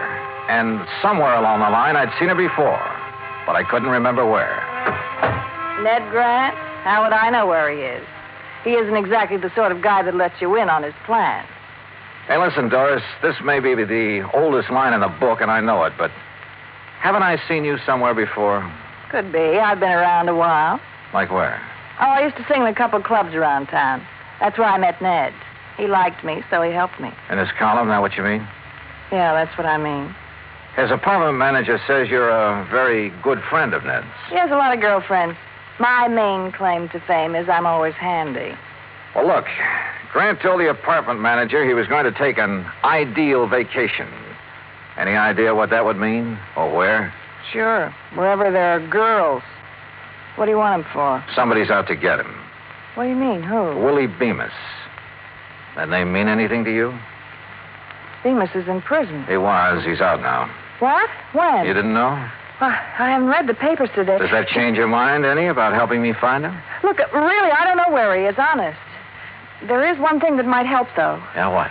Well, a week or so ago, while I was out with Ned, he stopped in at the travel agency. Davis, I think the agent's name was, on 51st Street, around there. Okay, I'll follow it up. Johnny, if Ned doesn't know, Bemis... Yeah, and if I don't get to him first, he's in for a real nasty surprise. There was still something about Doris that stuck in my mind, but I couldn't quite peg it. So I decided to do a little quick research on her. I dropped in to see an old friend who worked in one of the newspapers. We dug through a lot of clippings in the morgue. Doris had sung at half a dozen spots around town, and there were a lot of pictures on her. Then I came to one that rang a large-sized bell. It was a shot of her sitting at a nightclub table. And the man sitting there with her was Willie Bemis. I headed back to her apartment fast. But she was gone. The manager told me she'd left in a hurry and with a suitcase. Now I didn't know where I stood. If Doris was still friendly with Bemis, it could very well be that she knew where Grant was and was helping Willie Bemis find him. In that case, the lead she gave me on the travel agent was only a bum steer to throw me off the trail. But the way things stood, I didn't have anything else to go on at the moment, so I had to take a chance she'd been on the level. I headed for West 50th Street, and the travel agent she told me about, a man named Davis. Ned Grant. Look, customers like him I can do without. What do you mean by that? Here, I'll show you. Here we are. A reservation at Nassau. Here's one in Bermuda. Oh, and here's one for the Virgin Islands. He had you make all those for him? Every one. That sort of thing doesn't make me very popular at those resorts, believe me. Well, it's a cinch he can't be at all those places. If you ask me, he's not at any of them. He's always doing that sort of thing. Well, that's a lot of help. Just the same, I'm going to call those places. Where's your phone? Right there on the desk. But I tell you... Excuse me. Hello? Who? Oh, yeah, just a minute. It's for you, Mr. Dollar. Oh, thanks. Johnny Dollar. It's Doris Anthony, Johnny. Well, I didn't think I'd be hearing from you again. Why not? After I found out you were an old friend of Willie Bemis, I went back to your apartment. You'd cleared up. Johnny, I'm no longer a friend of Willie Bemis. Oh, now, wait a minute, sister. It's the truth. But I was afraid he might come to see me. That's why I left. Oh, sure. Johnny, the reason I'm calling, I think I know where Ned could be. Where? Well, I'm not sure, but a few days ago he went to see a friend of his named Mike Hastings.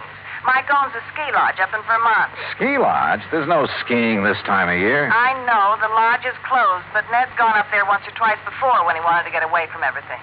Okay, where is it? It's called Hastings Lodge, about 20 miles beyond Bradbury, on a little country road. Now, look, I have no choice but to go on up there. Have you told anyone else about this? No, of course not. Okay, Doris. Don't.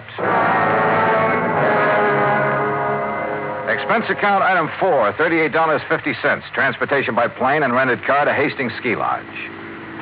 As I jounced over the bumpy road up in the Vermont woods, I couldn't help thinking this might be strictly a wild goose chase. But at the moment, I couldn't afford to pass up any lead. It was after dark when I finally drove up to the lodge. It sprawled on the side of a hill way out in the middle of nowhere. There were no lights on, no sign of life about the place at all.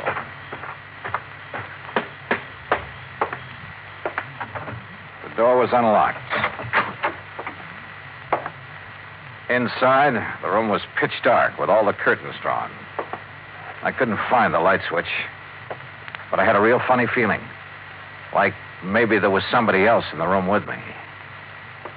Grant? Grant? Sorry, buddy. You got the wrong party. Bemis. That's right. Willie Bemis. Just hold it right where you are, boy. How'd you find out about this place? What difference does it make? Yeah, I guess you got a point there. Except I have a nasty little idea who might have tipped you off. Well, where's Ned Grant? He hasn't shown up yet. So what happens now? So I'll wait for him. What about me? I'll give you 3 guesses about you, but I figure you're only going to need one of them.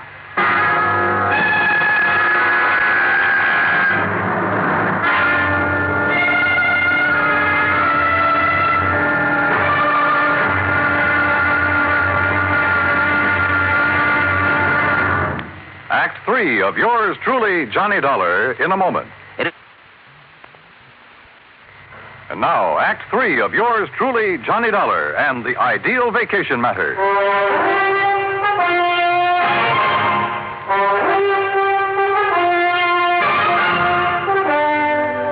Stand still, Dollar. My gun is on the left, if that's what you're looking for, Bemis. Oh, thanks. So Doris tipped you off, huh? I had a little talk with her. And I thought she was a friend of Grant's. You never know, do you? I guess you're right. Dollar, I'm afraid you're in my way around here, and that means... Well, you get the message, don't you? Yeah, I get the message. You see, you made just one mistake. What's that? You should have stayed at home. Yeah, I should have stayed at home, all right. And if it weren't for Ned Grant, I could have. And then it hit me. Sure. Suddenly I knew what the ideal vacation meant for that crazy Broadway columnist. The answer had been right under my nose from the start. Yeah, I'd finally figured out where Grant was. But it wasn't doing me much good. I had to get out of here, and at the moment, my chances didn't look too good. You know, Dollar, you got a very funny look on your face. Have I? Yeah, like something just rang a bell with you. Oh, sorry, Bemis. It's just my normal delirious expression. Okay, funny boy. Play it your way. Over against the wall. Move. Hold it. Listen. There's a car outside. Friend of yours? I don't know. I'm not taking any chances. Now, you answer the door, Dollar. I'll be right behind it, and this gun will be staring at your back. It could be Ned Grant who'd driven up, in which case I'd have to warn him somehow. Or it could be somebody else, in which case I had to grab their car and get out of here. One thing sure, whoever it was, I had to move fast.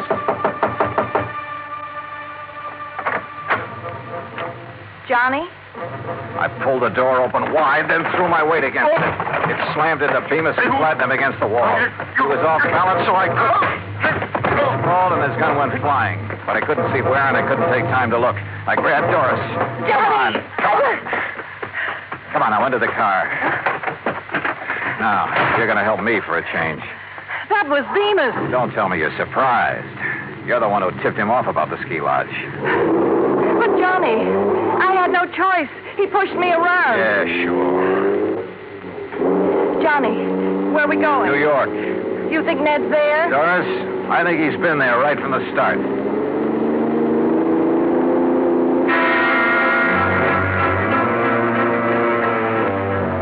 We stopped at the nearest town to call the sheriff.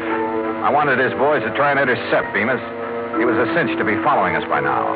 Then we headed for the city. The sun was rising when we pulled up at Grant's apartment house.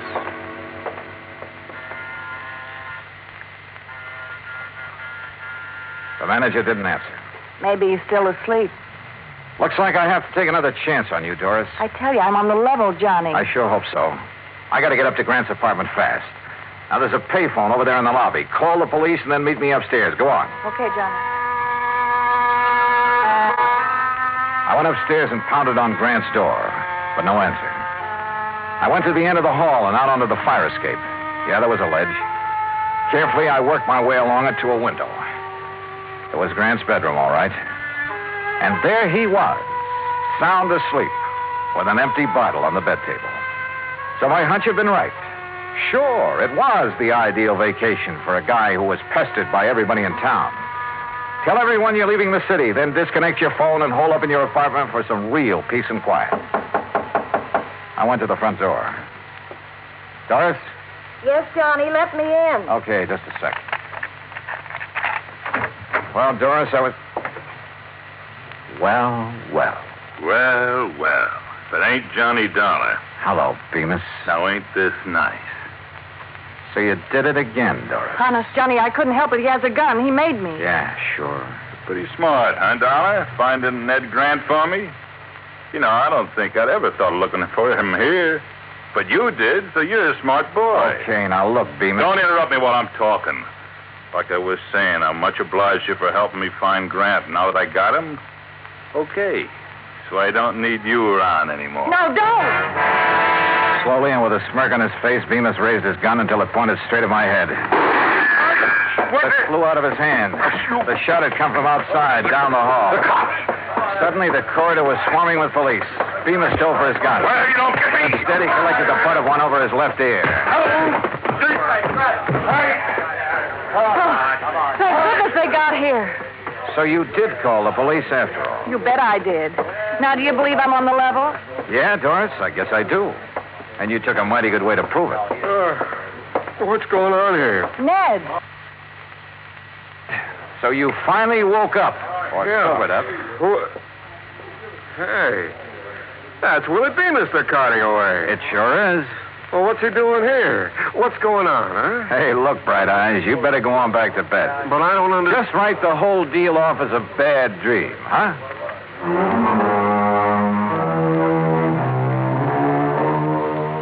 Expense account total $115.25. And look, the next time you send me out to protect a guy, don't pick one who's going to sleep all the way through the deal, huh? I don't know, it kind of takes the sport out of it.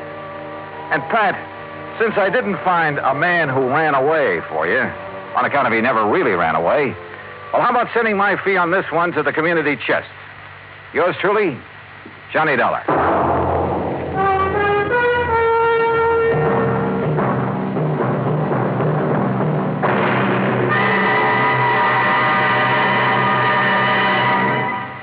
Our star will return in just a moment. And now, here is our star to tell you about next week's story. Next week, an old racket comes to light and nearly cost me my life. Join us, won't you? Yours truly, Johnny Dollar.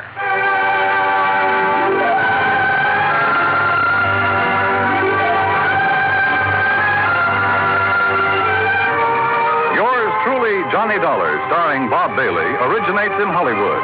Written by Robert Wright, it is produced and directed by Jack Johnstone. Heard in our cast were Mary Jane Croft, Lawrence Dobkin, Joseph Kearns, Jack Edwards, Barney Phillips, and Byron Kane. Be sure to join us next week, same station, for another exciting story of yours truly, Johnny Dollar.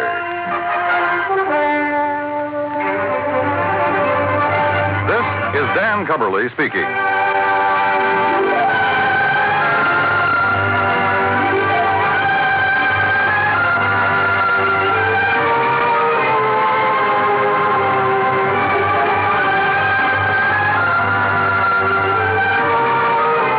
This is the United States Armed Forces Radio and Television Service.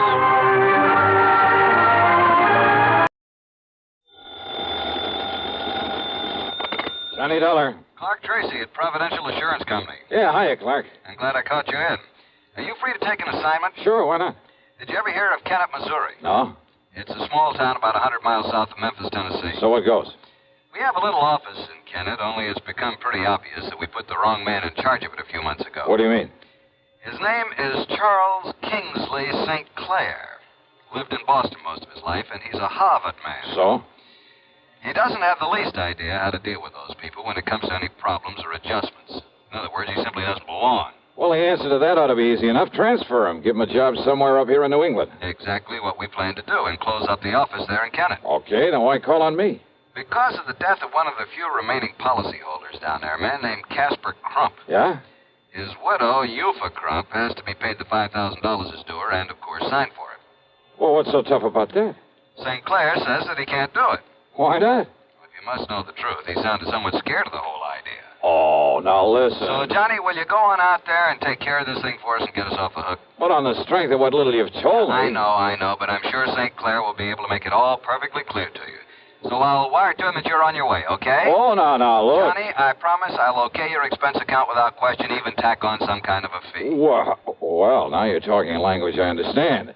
If the fee is big enough? Then you'll do it. Fine. Now take it easy until we settle I'll wire him right away. Clark! Then wait to get your report. Wait a minute, will you? Thanks a million, Johnny. Bye. Clark! Hello.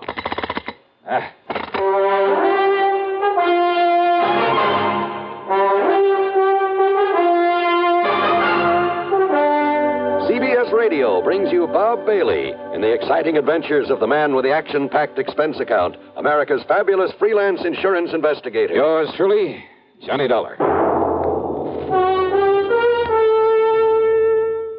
Next time you refresh, enjoy a frosty, ice-cold Pepsi-Cola. Sociability, Charlie. All right, Kay, how's this?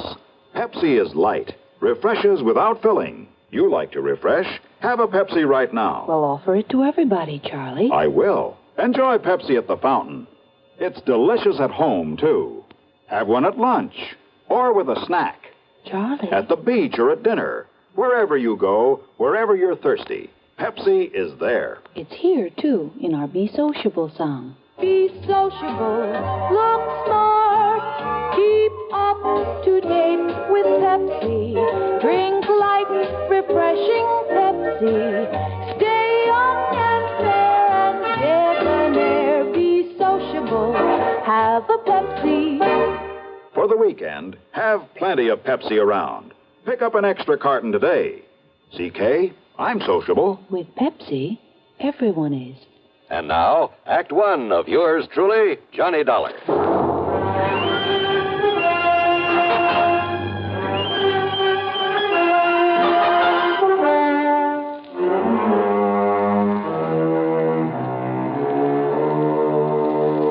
Expense account submitted by Special Investigator Johnny Dollar to the Providential Assurance Company, Home Office, Hartford, Connecticut. Following is an account of expenses incurred during my investigation of the Moonshine Matter.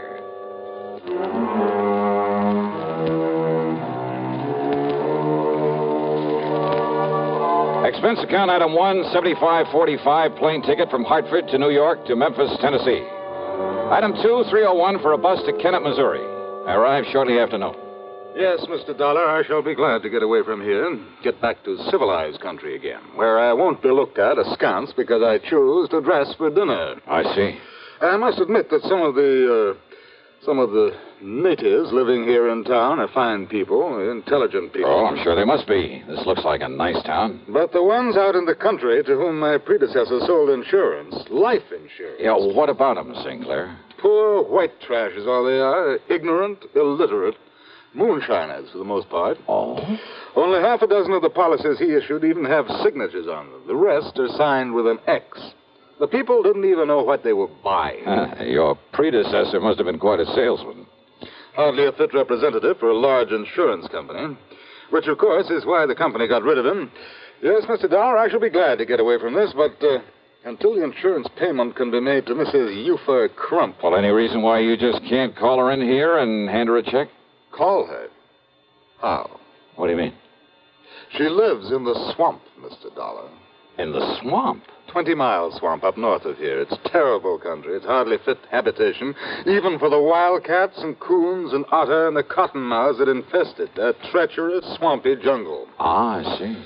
A veritable nest of moonshiners, too. And if you think a gentleman would dare to simply walk in among those people... So I'm no gentleman, so you sent for me. And don't forget that Caspar Crump died under, shall we say, questionable circumstances. Oh, now, what do you mean by that? The natives all said it was murder. What do the police say? The police have sense enough to leave these people alone. They stay away from them. Oh, great. But, Mr. Dollar, if you can somehow clear up this one remaining account, get this money in to Mrs. Euphor Crump, and I have it here in cash all ready for you. Stick my neck out to save yours, huh? To be honest about it, yes. Okay. Let's say I'll try. How do I get to this 20-mile swamp?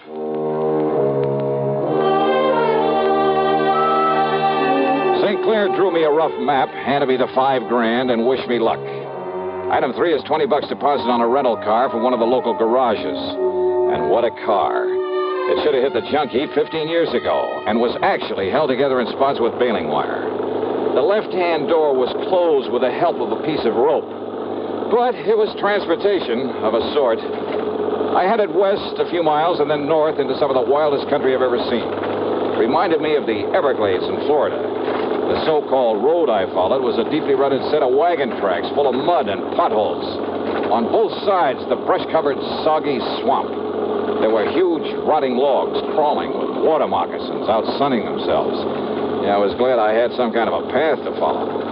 And then up ahead, I saw a shack sitting on stilts to keep it above floodwater. But as I slowed down to make a turn over toward it, the gunshot from over by the cabin smashed into the windshield. I stepped on it and spun the wheel to get away. But the second shot caught a front tire. The car went into a skid.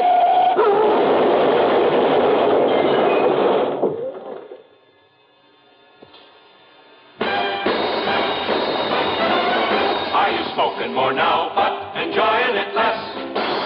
Have a real cigarette, have a Camel. The best tobacco makes the very best smoke. Have a real cigarette, have a Camel.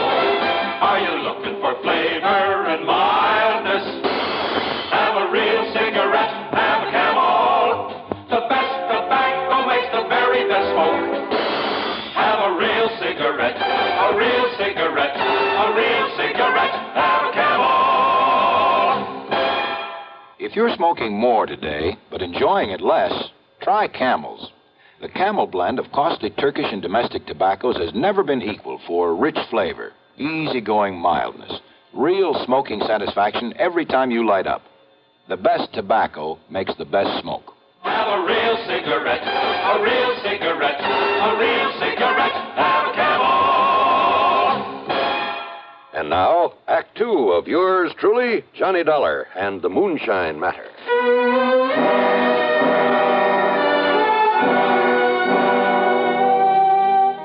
When I came to, I was lying beside the car at the edge of the muddy wagon tracks. As for my gun, well, it must have been thrown out of the holster into the swamp. I started to rise to see how much damage had been done to the car. But then I saw them. 2 lanky, hard-faced men, dressed in tattered jeans. One of them, the taller of the two, carried a long rifle, a vintage I'd seen only in museums. The other had picked up a piece of a tree limb for a club. And so, as they came warily over to where I lay, I decided wisdom is the better part of valor. I played possum. I tell you, you made a mistake, Morphy. He ain't no revenue. Can't you see that? Maybe cash and maybe not. Of course he ain't. I know every revenue in these parts, Morphy, and he ain't one of them. You think I killed him, Cass? He didn't hit that there tree hard enough to hurt his car none serious. And who is he, Cass? First we finds out if he's still alive or if he's dead. Well, I'm keeping this here gun onto him. You still alive, mister? See that, Morphy? Ian's still alive. What happened? Now, you watch him, Cass. Who are you? Me. My name's Cass Dingle, and this here is Morphy Teed. Now, you put down that gun, Morphy. You ask him who he is, Cass. Who are you, mister? Name is Dollar. Johnny Dollar. What you doing out here, Mr. Dollar? Well, I've come with some money. Some insurance money for Mrs. Eufa Crump. What's that mean, Cass? It mean that Miss Eufa gets some money on account of Casper was killed. She's a mighty fine woman, Mr. Dollar. She's a mighty fine woman, Mr. Johnny. You shut up, Morphy. Just 'cause I got a fancy for taking care of Miss Eufa now that Casper's gone, it's none of your business. Now, how much you got for Miss Eufa, Mr. Johnny? $5,000. What's the matter, you, Cass? Can't you see we got to get Miss Johnny and all that money over to Miss Eufa? Now, come on now. If and he be all right. You all right, Mr. Johnny? Well, give me a hand and we'll find out. Yes, sir. There you are, Mr. Johnny. Why, Mr. Johnny. What's the matter? That now holster. Ain't you got a gun for hit? I'm afraid my gun is somewhere out in that swamp. Now, that's too bad, ain't it, Cap? Morphy's right, Mr. Johnny. There's some folks around here liable they'd shoot first and find out about you after. Some folks, huh? Now, I made a mistake, Mr. Johnny, and I'm real sorry. But Cass, he meant somebody like Dade Whopper. Yeah, who's Dade Whopper? Why, he's the one that killed off Casper Crump. You sure of that? Yes, sir. Dade Whopper. But no matter who you are, you better look out for him, Mr. Johnny. Why do you say that? No matter who you are, he ain't gonna believe it. He's gonna think you come in here after him. Even if you tell him different? Even if the good Lord himself told him different.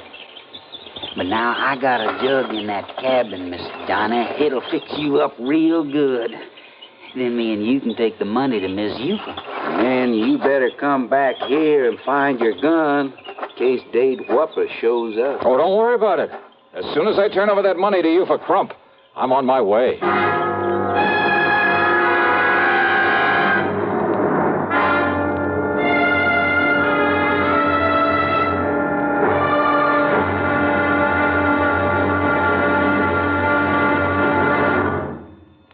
Hollywood star Mona Freeman. Who feels like acting with a miserable cold? I relieve cold distress the fast way with 4-way cold tablets. Yes, tests of all the leading cold tablets proved 4-way fastest acting. Amazing 4-way starts in minutes to relieve muscular pains and headache, reduce fever, calm upset stomach, also overcomes irregularity. When a cold strikes, do what I do. Take 4-way cold tablets. It's the fast way to relieve nasty cold distress and feel better quickly. 4-way, only 29 cents. And now, here's a word about another fine product of Grove Laboratories. To get rid of embarrassing dandruff in 3 minutes, change to Fitch Dandruff Remover Shampoo. 3 minutes with Fitch regularly is guaranteed to keep unsightly dandruff away forever. Apply Fitch before wetting hair. Rub in 1 minute. Add water, lather 1 minute. Then rinse 1 minute. Every trace of dandruff goes down the drain. 3 minutes with Fitch and embarrassing dandruff's gone. At the same time, Fitch can brighten hair up to 35%. Get Fitch Dandruff Remover Shampoo today. And now, Act 3 of yours truly, Johnny Dollar.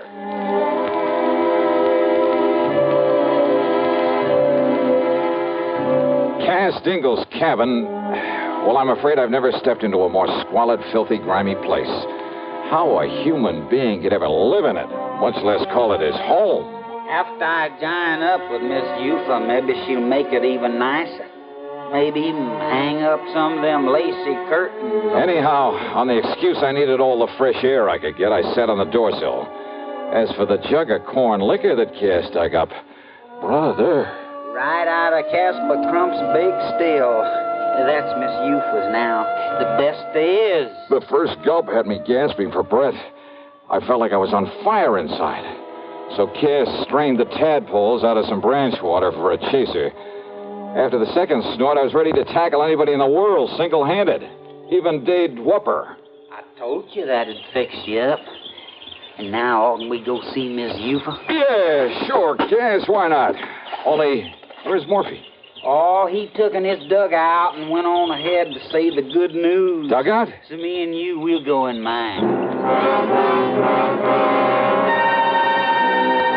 Well, sir, if you've never ridden in one of those tiny dugouts, you have something not to look forward to. Every minute as he pulled us along through the swamp, I was sure the narrow little craft would tip over.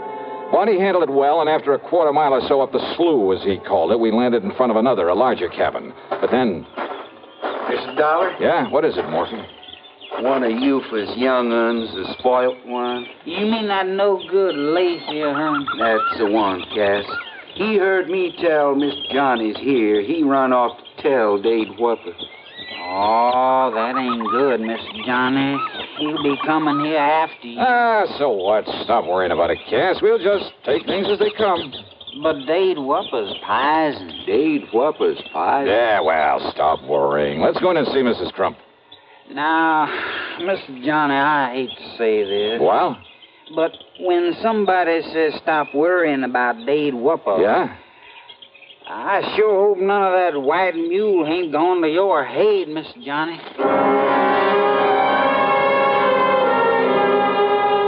Mrs. Eupha Crump, much to my surprise, turned out to be a rather nice-looking girl of about 20, despite the fact she was the mother of 4 kids. Her cabin boasted 4 separate rooms, a couple of worn-out rugs on the floor, some lace curtains. With almost childish delight, she put her ex on the receipt for the insurance and stuffed the money into a hiding place under the floor, then made no bones about the fact that most of it would go to improving the moonshine still her husband had left her with. And with Cass, you're helping me. It's going to be the best still in all these here now parts. Well, good for you, Mrs. Crump. And, Cass, I'm going to see that you get yourself a nice suit of clothes, a whole suit. Oh, now, Eupha. And, Mr. Johnny, I thank you very much, sir. My pleasure, Eupha. Only now, you two better get on your way. If that brat of mine, that Lacey, has found Dade Whopper and told him... Dade Whopper. What, Morphy? Dade Whopper. He's a-coming down the slough in his dugout. He's gotten that shotgun with him, too, that he loads up with slugs, and he's coming after you, Mr. Johnny. Mr. Johnny, me and you, we better get out of here. Oh, now listen to me, Cass. He's all liquored up, and he ain't going to stop to argue with nobody. Then, Cass, you and Mr. Johnny get on out of here real fast. With 3 of us here? Now listen, all of you. No, sir, Mr. Johnny. Now you come on with me.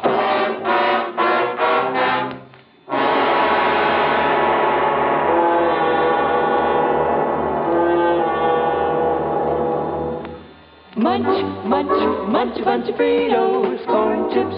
It's not polite to smack your lips, but you can't help it with Fritos corn chips. Munch, munch, munch a bunch of Fritos corn chips. Whenever you have a party or friends drop in, serve a bowl of crisp Fritos corn chips and watch your guests dig in. They're golden chips of corn just made to munch. Serve them plain or with your favorite dip. There's a special Fritos in a king-size style that's just right for dips. Munch, munch, munch a bunch of Fritos corn chips. You'll find Fritos corn chips taste just right whenever the occasion calls for good munching. They have such good, crisp flavor, such good-for-you nourishment, there's contentment in every munch. Get Fritos today, F-R-I-T-O-S, Fritos corn chips. Munch, munch, munch a bunch of Fritos corn chips. And now, Act 4 of yours truly, Johnny Dollar. Morphy was scared. My gun was somewhere out in the swamp. So again, it was a case of letting wisdom be the better part of valor, especially after Morphy made it plain that even his rifle wouldn't mean a thing against Whopper when he'd had a jugful. Morphy promised to do all he could to keep Dade from following us. But by the time Cass and I got halfway down the slough, we could see Dade coming after us. He was a big man, too. And though Cass was mighty skillful with the pushing pole, he kept gaining on us. We can't make it, Mr. Johnny. Then push us in anywhere, Cass. But we can try, sir. We can try. Morphy say that he keeps that thing loaded with slugs? Yes, sir. Drunk or sober. He can hit anything with hit. Then pull us over and we'll take our chances in the woods. He's not more than 35 or 40. Cass was dead before he hit the water. I jumped over after him into the shallow swamp. I started swimming over to a sort of island, a big grassy hummock. And over my shoulder, I could see that Dade was raising his gun again, aiming at me. I grabbed a lungful of air and went under. Changed my course, swimming toward a patch of tules, hoping I'd have enough breath to get to it. Several times as I swam along under the surface, I brushed aside something living. Maybe they were moccasins, I don't know. But they were nothing to the danger from the drink-crazed man with a shotgun. Finally, my lungs bursting, I reached the tules and came to the surface, emerging slowly and breathing as quietly as I could. Dollar! Dollar! I know you're out here. I know you come to get me, too, for killing Castle Crump. I held my breath. But you ain't gonna. But I'm gonna get you first. There ain't nobody get you away from me, you hear me? I can see the mud you stirred when you come up. He could track me by the mud I'd stirred up when I'd swum along on the water. He was ready with a shotgun to do the same thing to me he'd done to Cass, to kill me. And all I had were my two bare hands and my wits. I could hear him coming closer, closer. He was at the other side of the patch of tules now, his gun ready for me. I could see his hulking shadow now. I got you now, Dollar. I'm going to kill you now. Quietly, I slipped under the water again, and I swam hard for where I'd seen him. And then I found his legs, and with all the strength I had, I lifted him. No, you Dave! But he missed, and I struck him, and I struck him, and I struck him.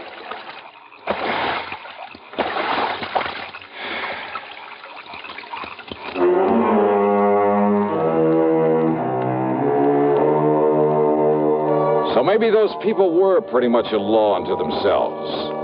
But Dade Whopper went back to Kennett. There he'll stand trial for 2 murders. And I'll just continue to poke along in this soft, cozy little job of mine. Yeah. Expense account total, including some new clothes and a trip back to Hartford, $340 even. Yours truly, Johnny Dollar.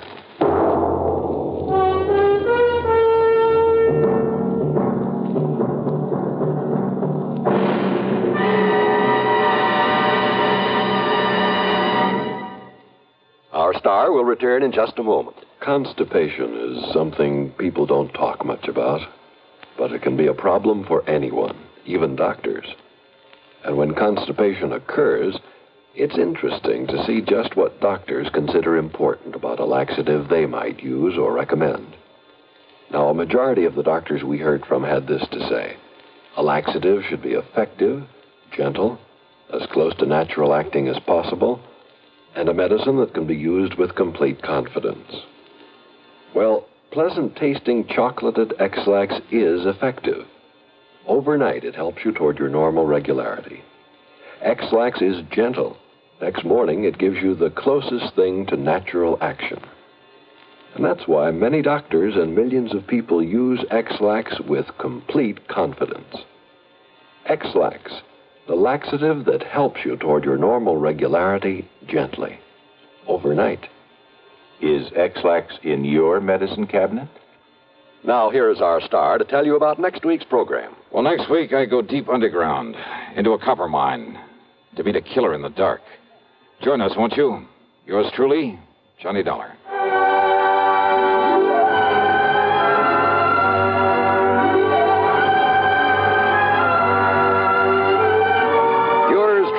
Johnny Dollar, starring Bob Bailey, originates in Hollywood and is written, produced, and directed by Jack Johnstone. Heard in our cast were Virginia Gregg, Harry Bartell, Ben Wright, Sam Edwards, Vic Perrin, and Ralph Moody. Be sure to join us next week, same time and station, for another exciting story of yours truly, Johnny Dollar.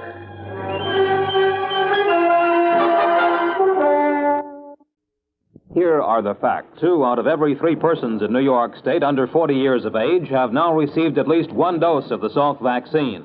Over half of these people have received the 3 doses needed for maximum protection. If you are not vaccinated against polio, the time may come when you will need this iron lung. What will your children do then? Your New York State Health Department urges you to be vaccinated against polio now. This is important for people of all ages and especially important for those under 40, the age group where the incidence of polio is the greatest. Remember, Salk vaccine is safe and effective in preventing paralytic polio.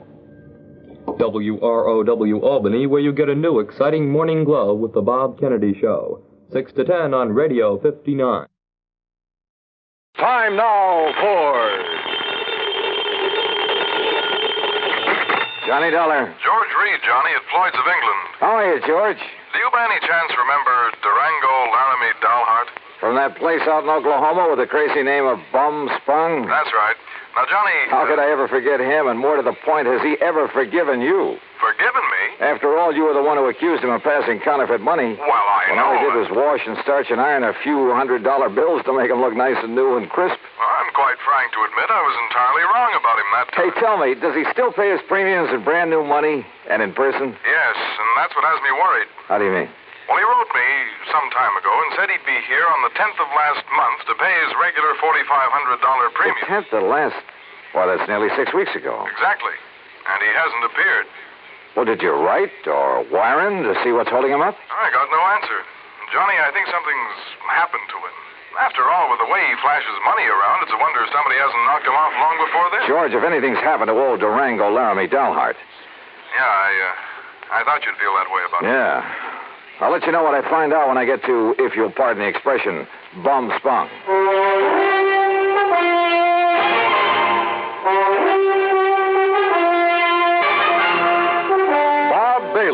In the exciting adventures of the man with the action-packed expense account, America's fabulous freelance insurance investigator. Yours truly, Johnny Dollar.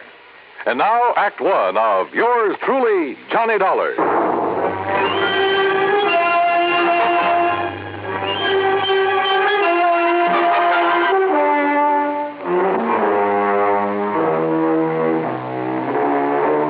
Expense account submitted by Special Investigator Johnny Dollar. To Floyd's of England, American Office, Hartford, Connecticut. Following is the account of expenses incurred during my investigation of the Durango Laramie Matter. George Reed has quite a penchant for handing me really offbeat cases. But for once, this looked like serious business. Expense account item 1, 9420, transportation. I arrived in Enid, Oklahoma shortly after 4 a.m. Item 2, $1.85 for breakfast. Item 3, $50 deposit on a rental car. I headed due north on Highway 81, across some of the flattest plains country I've ever seen, that I hadn't expected to see again so soon. About 26 or 7 miles further on, after crossing what remains of the Salt Fork of the Arkansas, I spotted the familiar weather-beaten sign indicating that Bum Spung was somewhere up a rough dirt road to the left. Bum Spung, named by the Indians. It means bad water. And finally, there it was, the same old broken wooden fence surrounding a couple of acres of poor sandy ground. The same ramshackle house, the broken-down barn, propped up in spots with timbers. And in the yard were the same 2 sad-looking cows I'd seen on my previous visit. The swayback horse and the friendly, mangy, toothless hound, some decrepit-looking chickens. Bum Spung, so-called ranch of Durango Laramie Dalhart, who'd made it in oil and who chose to settle down in this lonely, desolate spot. And standing there looking at it, it was hard to believe that the inside of the huge, unpainted house was clean, modern, well-furnished. Thanks to his niece Carol, who occasionally came up to see the old man. As I swung aside the sagging wire gate, I wondered if she was here now. I wondered if anyone was here, but not for long. Durango! Durango, it's Johnny Dollar. Stay outside that fence, you meddling young varmint. It's here now. It's private property. Wait a minute. You're not Durango. I came here to see Durango Laramie Dalhart. Oh, you did, eh? Well, Durango ain't here. Now, look, you. Oh, you shut up that gate and drive away from here. You see this here now, 30-30? Drive away. After you've blown a hole in one of my tires? I did, eh? Well, I guess that wasn't very sociable, now was it? Hey, look, lower that gun for a minute, will you? Oh, no, you don't. No, you don't. You try anything funny and I'll let you have it. Only, I guess it is up to me to fix that there tire for you, ain't it? Huh? After all, as long as I done it. Now, let me take a look and make sure you just ain't up to some trick here. Yeah, but I am. Hey! Just give me that gun now. Oh, no, you don't. No, you... Okay. Now, who are you and what are you doing here and where's Durango? My hoppers, sonny. You sure pack a punch. Start talking, mister. Who are you? Who am I? Sidewinder Wilson, that's who I am. Who'd you think? And who are you? Johnny Dollar, insurance investigator. What are you doing here? What am I doing here? Why, old Durango sent me a telegram, that's why. Oh, yeah? Sure. Here now. Read it for yourself. To Mr. Sidewinder Wilson, Gunside Oil Field, somewheres near the Petterdale River, Texas. Yeah, that's where the field is, and that's where I got this telegram. Get yourself up here to Bum Sprung. That's what it says. Take care of my ranch for a while and get here fast, signed Durango. Yeah. Now, you satisfied? Just who are you, Sidewinder? Who am I? Durango's oldest, bestest friend is all. Known him since we rigged together in the oil fields before he made his gold strike up in Colorado, that's who. So when he tells me to come up here and take care of things, I come, that's all. What'd you expect? But now look here, Johnny, is what you say your name is? Johnny Dollar. Yeah, well, there's something I don't like about Durango's going away this time. What do you mean? What I mean? Well, I mean the way he must have left in a powerful hurry, that's what. You know Durango pretty good? Pretty good. Well, can you see him leaving this nice house of his'n with all the doors and windows unlocked? He wasn't here when you arrived? No, sir. He'd already went away. And can you see him leaving no food around for the cattle and Methuselah and Primrose? Methuselah and Primrose? What is this? The horse and this nice old dog here. And what about the tractor? Just sitting out there in the field, plows down halfway up a furrow. What are you getting at, Sidewinder? What am I getting at? I'm saying he must have left in an awful hurry, that's all. And if you ask me, there's something funny about it, and I don't mean funny, ha-ha. Yeah, I think you got something there. You see, he was due in Hartford, Connecticut over 6 weeks ago. Pay up on his insurance, huh? That's right. All loaded down with brand new money, I bet. Probably. Yeah, I've told that crazy old coyote 1,000 times that he oughtn't to go traipsing all over the country with all that money in his kick. Johnny, if he ain't showed up the way he was supposed, it just means one solitary single thing. Like what, Sidewinder? Like what? Well, like somebody's waylaid and bushwhacked him for his money, that's what. Yeah, I'm afraid so. But, Sidewinder, I sure hope you're wrong. Johnny, I sure hope I'm wrong. Act 2 of yours truly, Johnny Dollar, in a moment. And now for another episode in the life of Sergeant Donald Bellwether, my husband.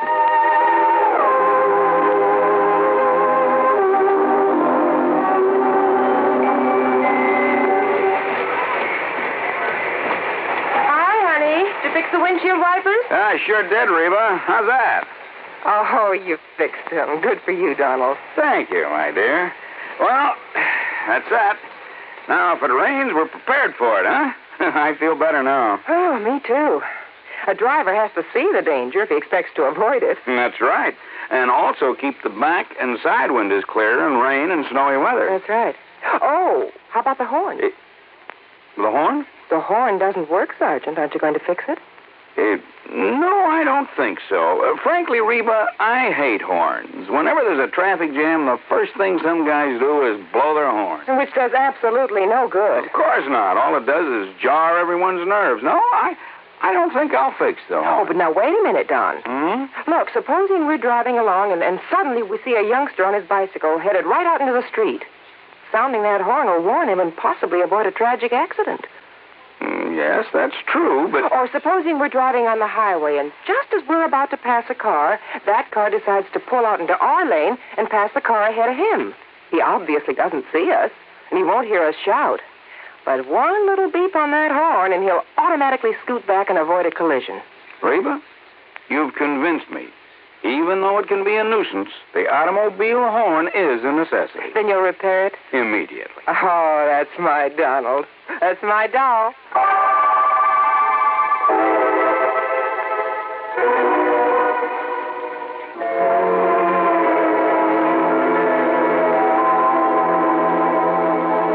And now, Act Two of yours truly, Johnny Dollar and the Durango Laramie Matter. Durango Laramie Delharts, Credo character from Bumspung, Oklahoma, gone, disappeared. His pal, Sidewinder Wilson, a bit of a character himself, had no idea what might have happened to him, but feared the worst. And I had to agree that his fears were justified. But tell me this, Sidewinder, have you heard anything from Durango's niece, Carol? You mean that pretty little gal fixed up this place for him so nice, kind of looks after him? That's the one. Well, say, don't she live down to Enid? Enid, yes, runs a gas station. That's right, sign of the Flying Red Horse. Come on, help me fix this tire. We'll drive back to Enid. Well, I'll help you fix the tire, but I'm staying right here. Oh, why? Why? Because Durango's trusted me to take care of the place. And if he does turn up, God willing, I'll be here to have him get in touch with you. Okay, now let's get this tire fixed. No, wait. Look. Huh? See that fancy convertible coming up the road? I not only saw the convertible, but more important, who was in it, who pulled up alongside the fence and stepped out. She was 23 or 4, a tall, slim brunette wearing a neatly tailored skirt, a tight-fitting silk blouse. Neat, trim. She looked like she'd just stepped out of Charles of the Ritz. Well, I'll be dog-blasted, Johnny. Carol, how are you? You couldn't resist my fatal charms. I couldn't stay away. Just with that. Whoa, now, wait a minute. What's the matter with you? You don't like that? Oh, no, come here, gal. Oh, now, Johnny, Yeah? Carol? Oh, Johnny. Gee, I've missed you. Oh, you shut up, Sidewinder. Johnny. Mm-hmm. By coming by Gory, Durango could see Durango. Oh, yeah. Carol, listen to me. You gonna propose, Johnny? Where's Durango? Have you heard anything from him since he left here 6 weeks ago? He went to Hartford. But he hasn't arrived there. Oh, now don't you start worrying none about old Uncle Durango or anything. You sure, Johnny? I'm sure. That crazy old goot setting out across the country with over $50,000 in money in his pants. He ought to know better than to... Oh, Johnny, do you think something's happened to him? You ask me, I think somebody's killed him for that money. Oh, no. You haven't heard from him since he left? Only a postcard from Chicago where he stayed overnight at some fancy hotel. And, Johnny, that wasn't like him. What do you mean? Oh, it was before he went straight to Hartford. That real estate man was from Chicago, Carol. What real estate man? Oh, he used to come out here looking for people with oil money. Tried to get Durango to invest in real estate, Florida, New England. Well, what did his postcard say? Nothing, really. Just that he was staying overnight. And before he'd come back, he was going to look at Ong's hat. Who is Ong? Oh, he was always writing silly stuff like that. I don't know. Ong. Oh, Johnny, what'll we do? Where's the nearest phone? Back in Enid. Then come on, that's where we're going.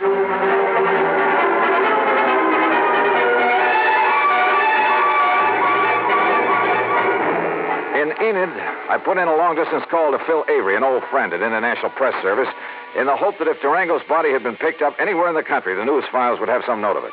Durango Laramie Dalhart? That's a man's name? Yeah, Phil. Does it mean anything to you? I'll say this, Johnny. If a name like that had ever come in over the wires, I'd certainly remembered it. But it hasn't. Not to my knowledge. Incidentally, what's this all about? Oh, he left here loaded with cash. Now he's disappeared. No clues? Only that he's planned to see some guy named Ong. Ong? For some crazy reason, he's interested in Ong's hat. Well, that's about as silly as... Ong's hat, did you say? Oh, no. You mean that rings a bell? Are you kidding? Of course it does. Oh, no. Phil. Phil, listen, will you? This may be a matter of life or death. Phil.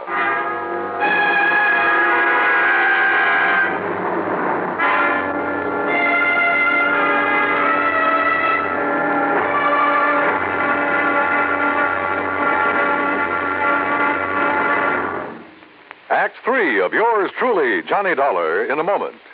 And now for another episode in the life of Sergeant Donald Bellwether, my husband.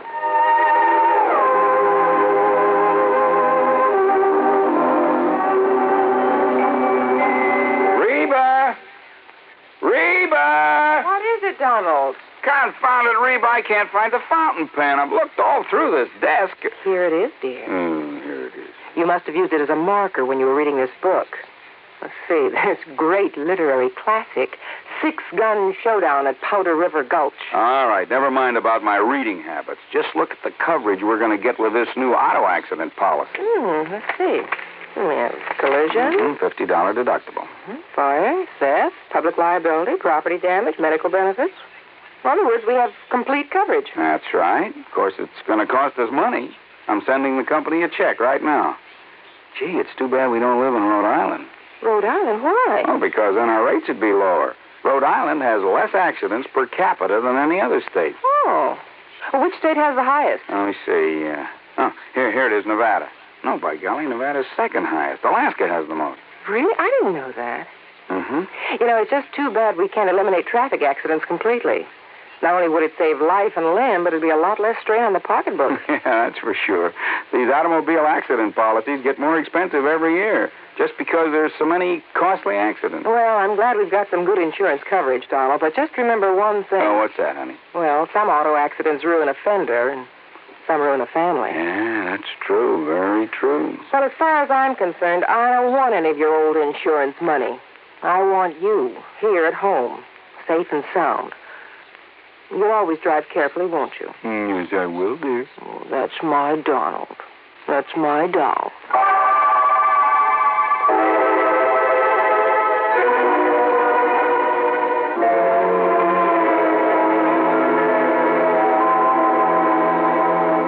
And now, Act 3 of yours truly, Johnny Dollar, and the Durango Laramie Matter.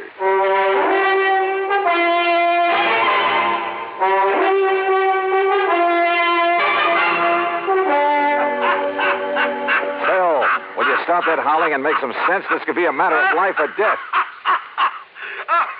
Ong, did you say? That's right. You know who he is. Ong, oh, no. Do you know him? No, I don't know Leon, but I know what it is. Huh? Ong's Hat, New Jersey. What? Sure. Down in the pine and cranberry bog country. Down near Mount Holly, south of Trenton. Are you serious? Of course I'm serious. Johnny. Okay, Phil. Sure, that's where the big Okay, Phil, thanks. Johnny, I found the card of that real estate promoter from Chicago. Good. We'll take the first flight we can get out of Tulsa. Come on, Carol, we're on our way. Expense account item 4, $164.80, plane fare and incidentals. In Chicago, we stopped over long enough to pay a brief, unpleasant visit with one J. Harry Cramlin, real estate promoter, at his office just off the loop. So, what if I did sell this Dale Hard character some land over in New Jersey? What's it to you? You trying to cut in on a good thing? How much did you sell him, Mr. Cramlin? Oh, a little over $35,000 worth. But now if you... What was it, a lot of worthless swampland? He didn't seem to think so, after the glowing report I gave him. But why did he buy it? Because the old fool thinks there's oil on it. Cramlin, if you've taken Durango... Now, ain't that a name? Durango Laramie Dalhart. If he's been chipped in this deal, well, you better duck the next time you see me coming. You threatening me? About a cash, perfectly legal deal? Oh, I'm sure it was legal. But oil in South Jersey. Cramlin, my warning still goes. The next leg of our flight took us to Philadelphia. There I rented another car. That's $50 deposit, item 5. We drove across the Delaware River and picked up Route 537 to Mount Holly. There we stopped for a sandwich and a Coke. That's item 6. And there a passing glance at a newspaper headline stopped me in my tracks. Something about a big oil development at, yeah, you guessed it, at Ong's Hat. We burned up Highway 530 to Pemberton, then hit a sandy back road that led deep into the pine and scrub oak. Finally, suddenly, we came to a clearing. And there, well, there must have been 100 cars, expensive ones, some of them chauffeured limousines, and people milling about, haranguing each other, shouting each other down. And right in the middle of the crowd, a tall, angular man in blue jeans and a 10-gallon hat. Durango. Johnny, there he is. Durango! And then I saw something else on the edge of the clearing. 2 brand-new towering oil derricks. Come on, Johnny, let's get him away from that mob. Not only was he cheated by that shyster real estate operator into thinking he was buying oil land, but he's thrown more money away building those derricks. Oh, Johnny. That mob is probably trying to sell him enough rigging and pumps and equipment to fleece him royally. 10 to 1, somebody in that crowd's offered him the Brooklyn Bridge to boot. But then we gotta stop him. If only I'd run the shooting Hey, iron. Durango's seen us.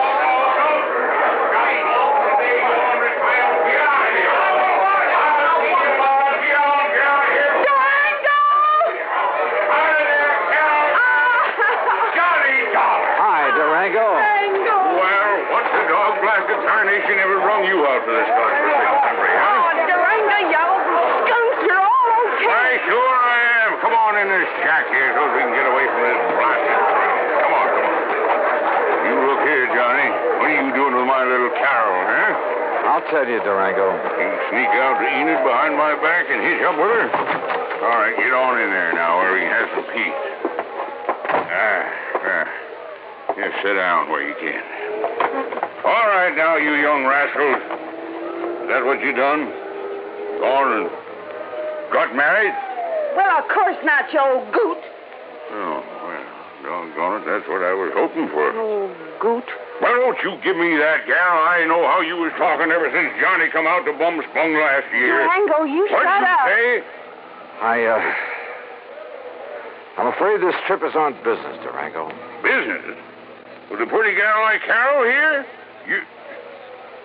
And how'd you two get here, anyway? Johnny brought me on the plane, but what difference does that... Oh, he did, eh? Transported you across state line, huh? A whole lot of them. And there ain't no law about that. Why, Jake, you two are going to have to get married. Durango. And I'm just the one to see that you do. Durango! I don't carry this old 6-gun for nothing. Durango, will you shut up and let Johnny tell you why he's been looking all over for you? What do you mean, looking, Jake? Huh? Durango, you've been had. Me? By the crook who told you this was oil land. Johnny, I knowed it weren't the minute I seen it. But you put up derricks, and they must have cost you... Sure, they cost me plenty. It just, a funny thing happened. Oh, now, wait a minute. Sir, the minute the folks got wind of me, a millionaire oil man from Texas and Oklahoma putting up the derrick, Johnny, on my word of honor, I've told every one of them people, I've told them that there ain't no oil here. You mean you yes, already... sir, I've told them till I was blue in the face. Durango. But would that stop them? That wouldn't stop them from wanting to buy this land away from me, no, sir. And you've been selling it? Why, sure. I told them it was no good, but I just couldn't stop them. And so far, I've come out a mite over $65,000 to the good. Durango. Wait a minute, I say. Yeah? Johnny Dollar, are you here to buy a piece of my land or to marry my little Carol here? Oh, no. Durango. Believe you me, it better be both. Now, how about it?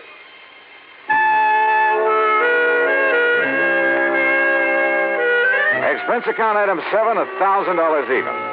The company now owns a small hunk of land in Ong's Hat, New Jersey. As for Carol, that ever-loving doll, well, someday, maybe someday. Expense account total, including incidentals and transportation back to Hartford, $1,416 even. Yours truly, Johnny Dollar.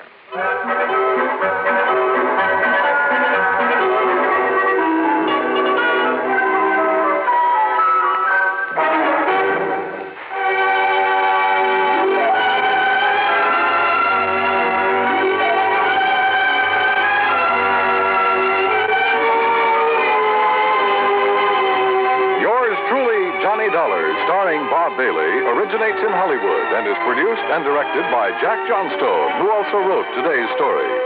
Heard in our cast were Virginia Gregg, G. Stanley Jones, Junius Matthews, Alan Reed, Frank Nelson, and John McIntyre. Be sure to join us next week, same time and station, for another exciting story of yours truly, Johnny Dollar.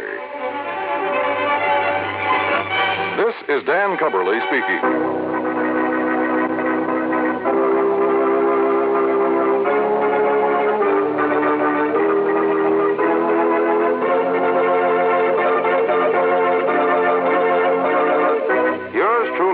Johnny Dollar has been a presentation of the United States Armed Forces Radio and Television Service.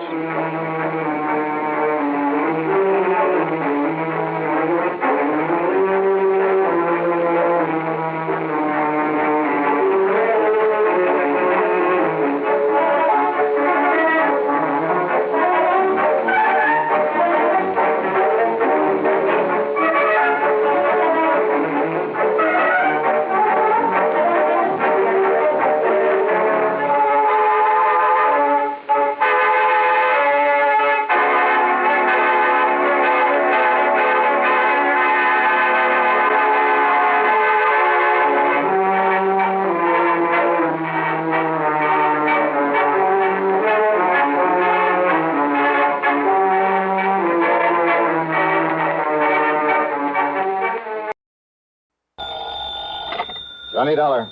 St. Clair, Mr. Dollar, in Kennett, Missouri.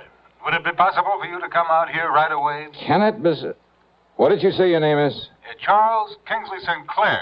I'm... Oh, yeah, with Providential Assurance Company. Yes, that's right. Yeah, now, wait a minute. I thought you were leaving the company. If you're such a gentleman, you just couldn't stand doing business with the poor, wretched clients you inherited. Mr. Dollar, I am a changed man. Well, good for you. It is true that some of the people that I've been sent down here to deal with, well, I consider them nothing more than poor white trash, ignorant, illiterate. Well, I'll say this for them. They sure know how to make some pretty powerful moonshine. Very true. Yeah, if one of those characters hadn't poured some of that white mule down my gullet, I doubt if I'd have been crazy enough to go out after that killer. But thanks to you, Dade Wupperman was indicted, tried, found guilty, and has been incarcerated. Yeah, that was the one, Dade Wupperman. Unfortunately, Mr. Dollar, Dade has a brother. His name is Daniel. I beg your pardon. Daniel. He's been making trouble, very serious trouble. Oh? Like what? Murders. I see. So if you take a plane to Memphis, I shall be more than glad to meet you there. Oh, now look, mister, I was lucky once. Got out of that swamp country alive. But I'd be nuts to stick my neck out again. And since those people already know who I am, what my job is... Okay, St. Clair, I'll grab a plane.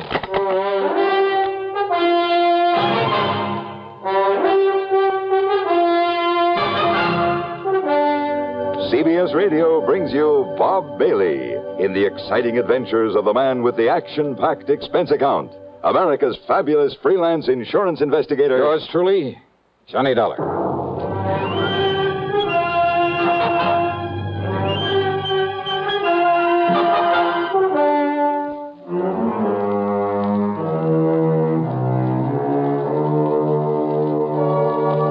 Expense account submitted by Special Investigator Johnny Dollar to the Providential Assurance Company office in Kennett, Missouri. Following is an account of expenses incurred during my investigation of the deadly swamp matter. Item 1 is 7645 plane fare Hartford to Memphis. Charles Kingsley St. Clair met me as promised. And apparently the man had changed considerably from the snooty, better-than-thou stuffed shirt I'd found him to be on my first trip. Yes, Mr. Dollar, in spite of my earlier feelings about the clients my predecessor had left me. Yeah, I know, Mr. St. Clair. But those moonshiners and such existing in that 20-mile swamp are hardly typical of the folks living around Kennett, where your office is. Oh, I realize that now, and I shall stay in Kennett, try to justify the company's confidence in placing me there. Very good. Nevertheless, when I came to this part of the country, the swamp people were the only ones with whom I had to deal. They were the only ones to whom he had sold insurance. And when I saw the horrible, dirty, squalid way in which they lived, in those broken-down shacks full of vermin... Kind of turned your stomach, huh? Quite frankly, it did exactly that. That's why I requested transfer to our New England offices. But now, of course, I plan to stay down here. Now, when you came here before, you taught me a great lesson in how to deal with them, how to understand them. Yeah? By having my car wrecked for me, by getting shot at and nearly drowned in that swamp. But you succeeded in enlisting the help, the cooperation of the good ones among them, and earning their respect. Well, I had to do something to get out of there alive. The point is that you did. You have friends among them now, and you'll be willing to help you again. Yeah, well, that's something that... Oh, now, wait a minute. Yeah. You mean these murders you call me about, they're back in that swamp country, too? Oh, great. Oh, no, Mr. And I thought that maybe for once Okay, St. Clair, let's have it. What's it all about? As I told you, a series of murders. So you're having to pay out a lot of insurance. No. And you think that I can somehow, miraculously, put a stop to... Huh? Did I hear you say no somewhere along the line? No, the victims of these murders have, they've been, relatives of some of my clients. Up in the swamp country? Up in the swamp country. Well? Clients whom you know, whom you met when you were here before. Go on. And thanks to you and what you did for them, they regard the company, and therefore me, and you, as a kind of, as a protective agency. A protection for them, with only their best interests at heart. That sort of thing is very good for the company. Yeah. Shall we stop for some lunch? Yeah, sure, go ahead. Stop if you like. But if you think you can talk me into meddling into these murders when it's a job for the law... But it's not for the law. What do you mean by that? Well, as I told you before, these people living far beyond any town or city limit, they're pretty much a law unto themselves. Yeah, that I know. And the local police leave them alone. They have no jurisdiction. So what about the state authorities? Well, that region of the big swamp pretty much straddles the state line. Oh? Neither state wants it. And I can't blame them. In any event, when a murder occurs, by the time jurisdiction is established... Miss Dollar... Well? Do you remember the beneficiary of the policy you came down here to pay off with the insurance money? A Eupha Crump. That's right. Yeah, real sweet, pretty young kid. Yes. St. Clair, I'll never forget the look in her eyes, the almost childish, unabashed gratitude when I gave her that money. Yes. Now she can have pretty clothes for a change, good food on the table. Oh, she can fix up that little house she and her kids live in, buy some lace curtains for the windows, and... Oh, what do you mean, no? Eupha was the latest victim of this killing. Well? Come on, St. Clair. Tell me what you know so I can get to work on this thing.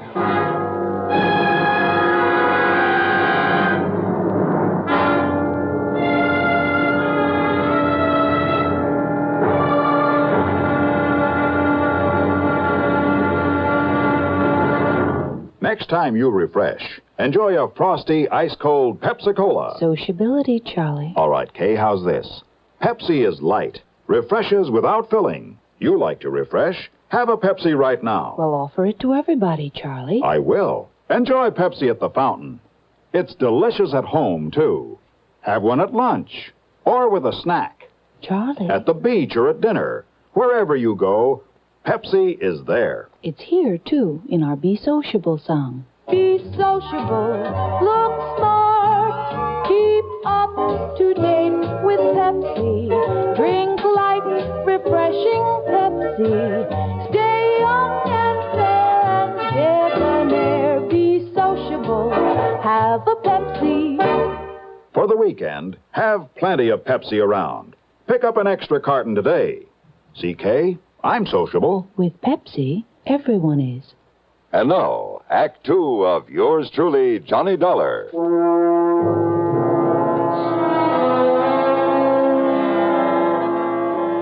Eupha Crump.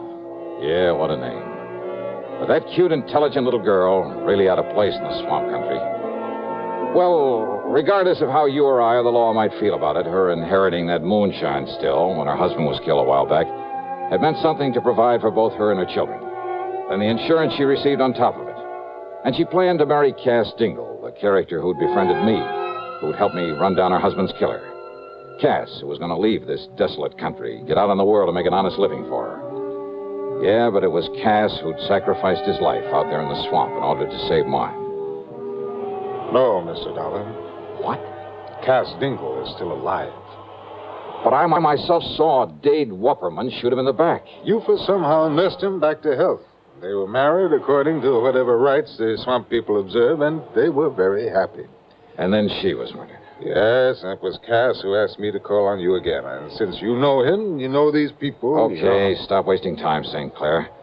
Get me on up to Kennett where I can rent a car and get on this thing. Now, if you'll drop me at my office, I'll be more than glad to let you have this one. But about some lunch. Lunch? Forget it. Let's get going. Item 2, $4.70 for a tank full of gas there in Kennett. And I headed west a few miles, then due north into the swamp country. Well, as I said before, the 20-mile swamp is one of the most dismal, uninviting places I've ever seen. The road, after a while, wasn't even a road, just a set of muddy wagon tracks. More than once, driving slowly and carefully along, I held my breath, hoping St. Clair's car wouldn't bog down in some mud hole. I passed a couple of shacks, falling apart and apparently vacant. But the distinctive smell of moonshine whiskey in the air told me otherwise, that a still was in full operation. If Cass Dingle had married Eufa, he'd gone to her place to live, so I headed that way. But a mile or so before I got there, edging the car around a thicket of wild blackberries, I had learned the last time I was here that when somebody starts shooting, the only thing to do is stop whatever you're in, whatever you're doing. So I did, fast. I ducked down under the wheel on the floorboards, and I pulled out my gun. And I waited.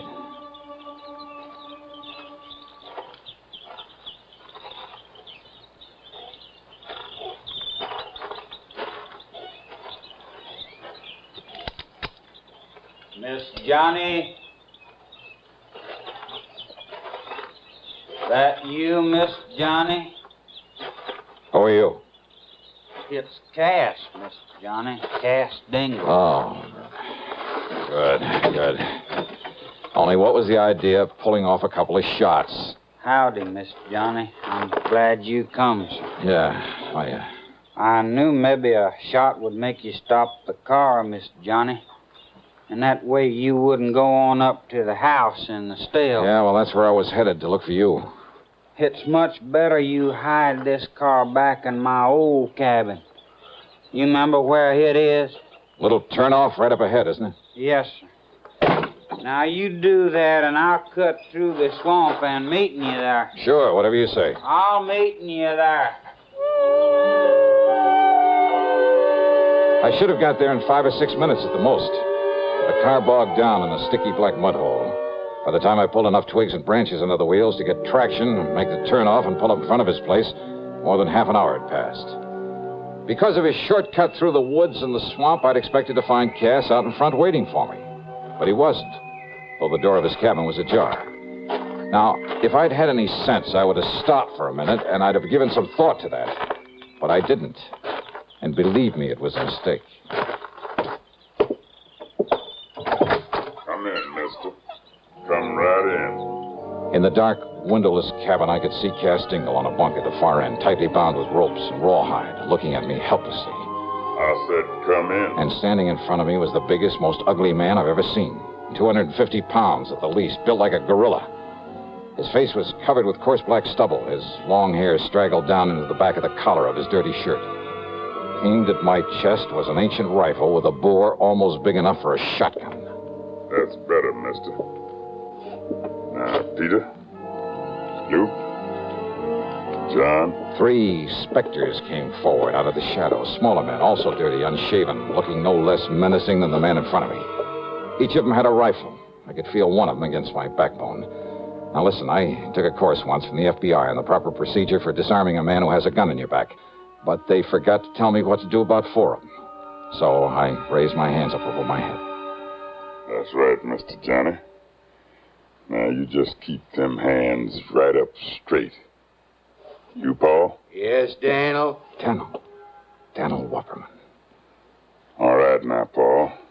You taking Mr. Johnny's gun away from him. Yes, now will, Daniel. Yes, you taking it away from him, Paul. I got it, Daniel.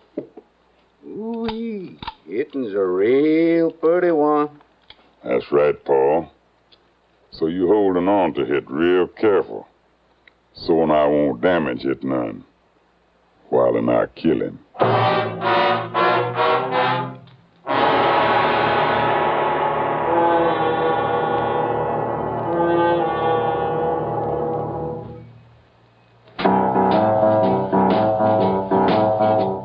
Talk about best-selling records. Here's a familiar tune about America's best-selling filter cigarette, Winston.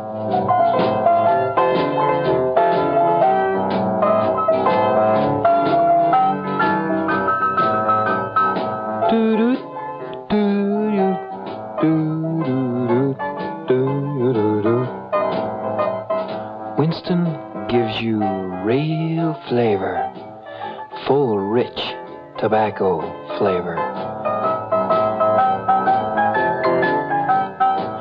And you know, that's because only Winston has filter blend up front. Choice, flavorful tobaccos, specially selected and specially processed for filter smoking. No wonder Winston tastes good. Like a cigarette should. Smoke Winston. And now, Act 3 of yours truly, Johnny Dollar and the Deadly Swamp Matter.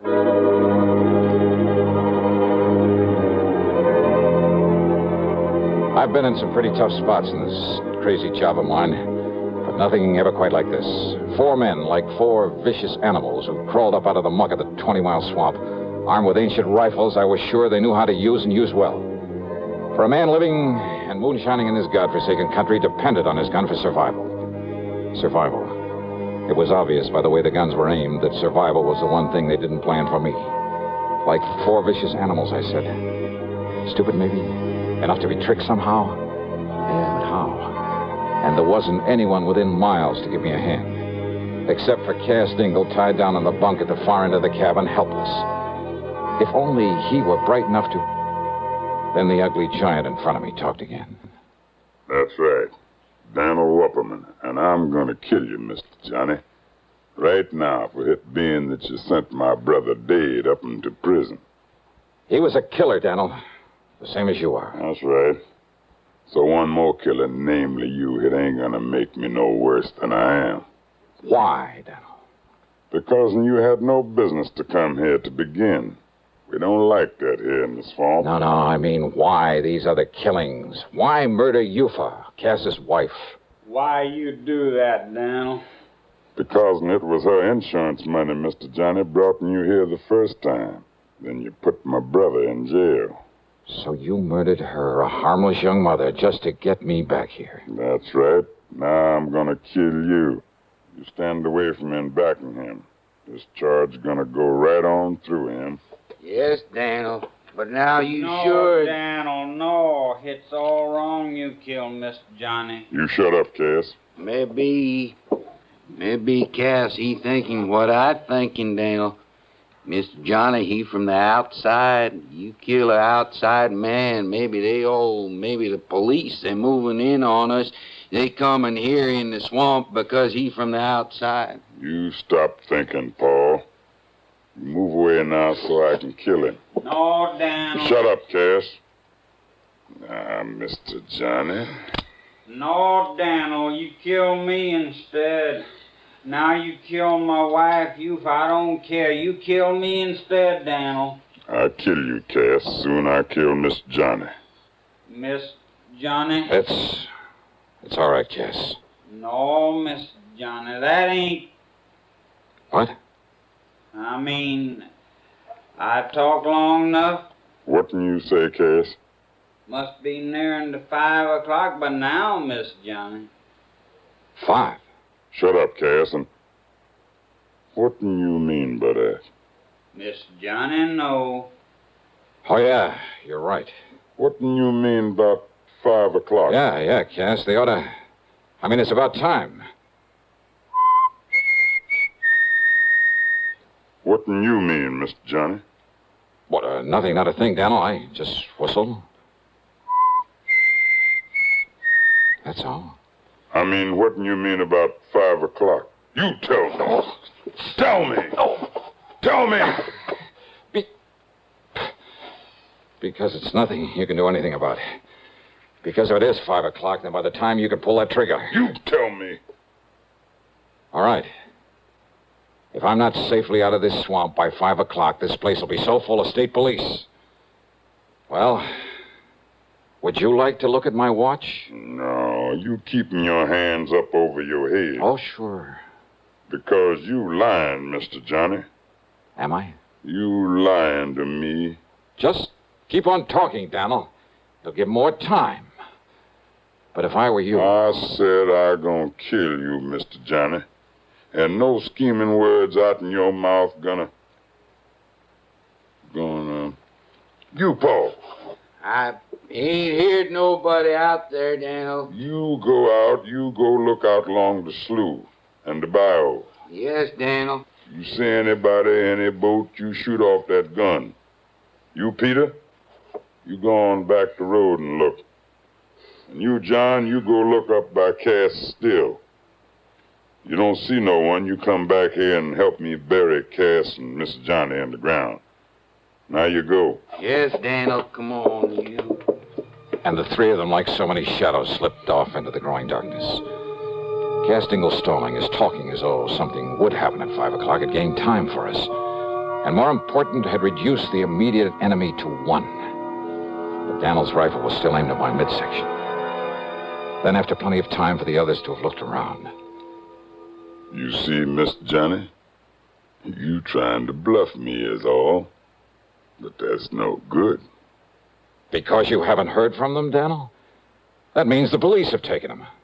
Without them getting off a shot? No, Miss Johnny.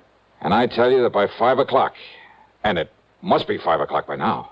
It's getting dark, Miss Johnny. Yeah. Let me look at my watch. You keep your hands right up straight. It's long after 5 o'clock. Me, I prove it. I look at your little watch. Oh, yeah? You think I can't tell the time? Oh, I'm sure you can, Daniel. But don't you move, Miss Johnny. 'Cause I'm keeping this right in the middle of your belly. And you try and grab and I pull the trigger. Okay. Easy. Easy. Slowly. And see? Cautiously. Barrel of the gun still in my belly. He looked upward toward the watch on my wrist. And I turned my wrist ever so slightly away from him so that he had to twist his head a bit. Just a little. Long about 10:15, maybe. Then I brought up my knee with everything I had. No! You!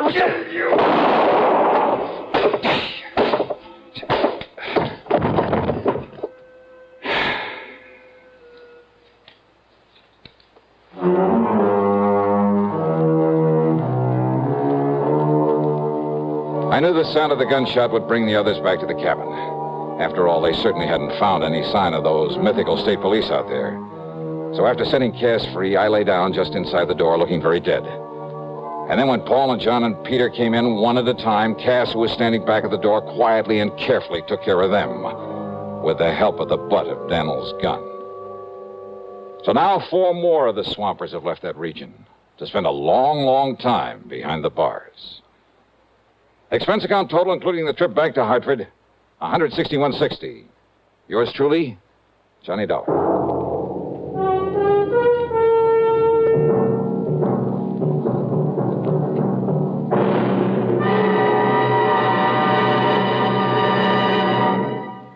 Our star will return in just a moment. Constipation is something people don't talk about much, but it can be a problem for anyone, even doctors. And when constipation occurs, it's interesting to see just what doctors consider important about a laxative they might use or recommend. Well, a majority of the doctors we heard from had this to say. A laxative should be effective, gentle, close to natural acting. A medicine that can be used with complete confidence. Now, X-Lax has been popular with many doctors and millions of people over the years because pleasant-tasting chocolated X-Lax is effective. Overnight, it helps you toward your normal regularity. X-Lax is so gentle, so close to natural acting, there's no upset. That's why many doctors and millions of people use X-Lax with complete confidence. X-Lax, the laxative that helps you toward your normal regularity gently, overnight. Now, here is our star to tell you about next week's program. Next week, a thrilling, hair-raising chase out on the open sea. Join us, won't you? Yours truly, Johnny Dollar.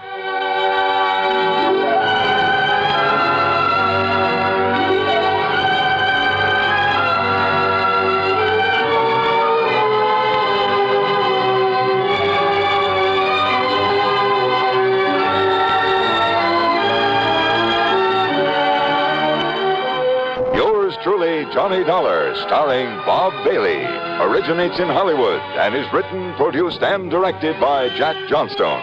Heard in our cast were Ben Wright, Sam Edwards, Roy Glenn, and Vic Perrin. Be sure to join us next week, same time and station, for another exciting story of yours truly, Johnny Dollar.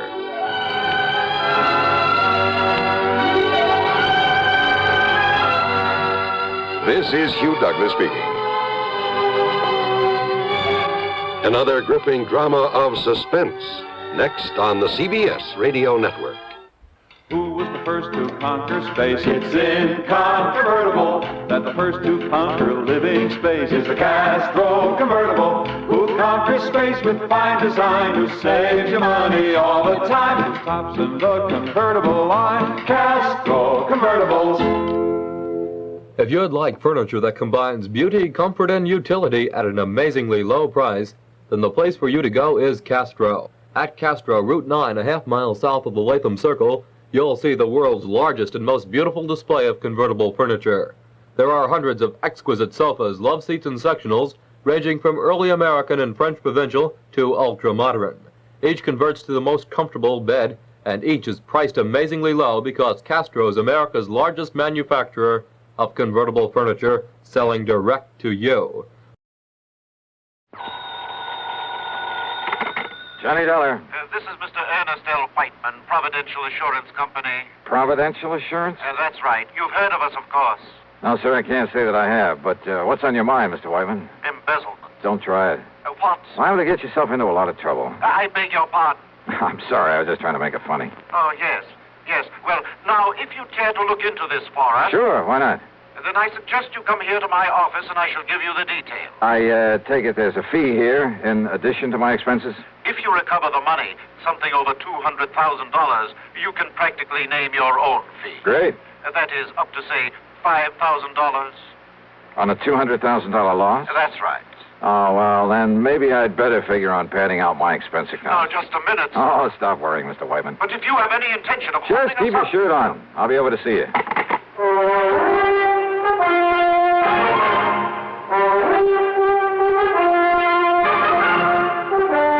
CBS Radio brings you Bob Bailey in the exciting adventures of the man with the action-packed expense account, America's fabulous freelance insurance investigator. Yours truly, Johnny Dollar.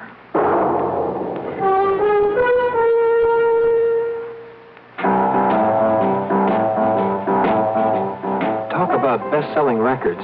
Here's a familiar tune about America's best-selling filter cigarette, Winston.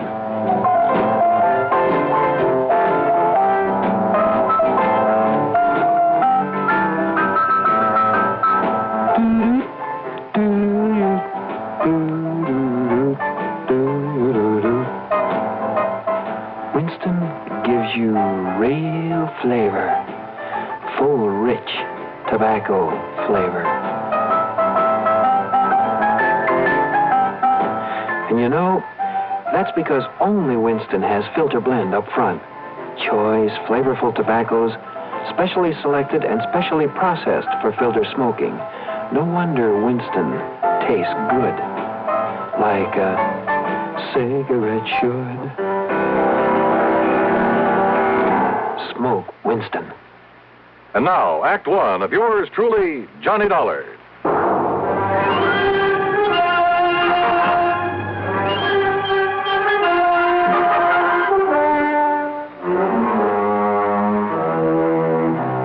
Expense account submitted by Special Investigator Johnny Dollar to the Providential Assurance Company, Hartford, Connecticut. Now, at this point, I don't know if it's the home office or not. Anyhow, following is an account of expenses incurred during my investigation of the Hand of Providential Matter.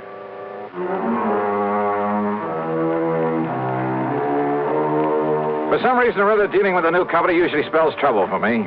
But expense account item one, $1.25 for a taxi to the offices of Providential down on the square. When I say offices, I mean exactly two with a connecting door. I'm very glad to see you, Mr. Dollar. I'm Ernest L. Whiteman. Mr. Whiteman?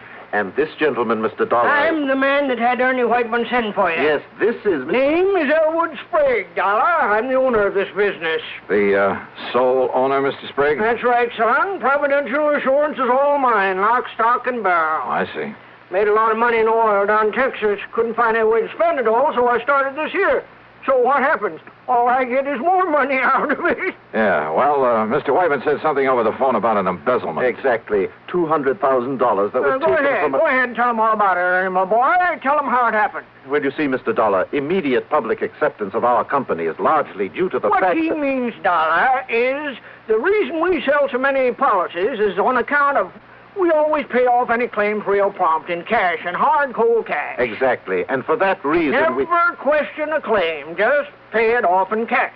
That's what we promise, and that's what we do. And for that reason, Mr. Dollar... That's why so many people who can't afford much insurance come to us. Yes, but as a result... So what happens? Instead of a nice tax loss, there ain't enough claims to fill your hat. All we make is profit. You mean you've hoped to lose money in this business? Tax loss, Mr. Dollar.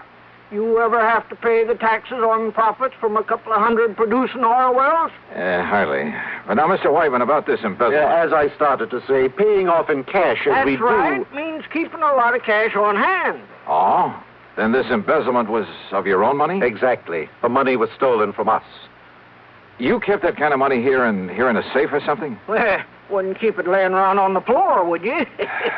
Well, have you any idea who might have taken it? We most certainly have. Sure. It was Hauser. Tom Hauser. The only one besides Whitey had the combination to the safe. He also kept the books, Mr. Dollar. Well, didn't you check his books periodically? Oh, of course I did. But when I discovered the loss this morning, I also discovered he'd been juggling the accounts.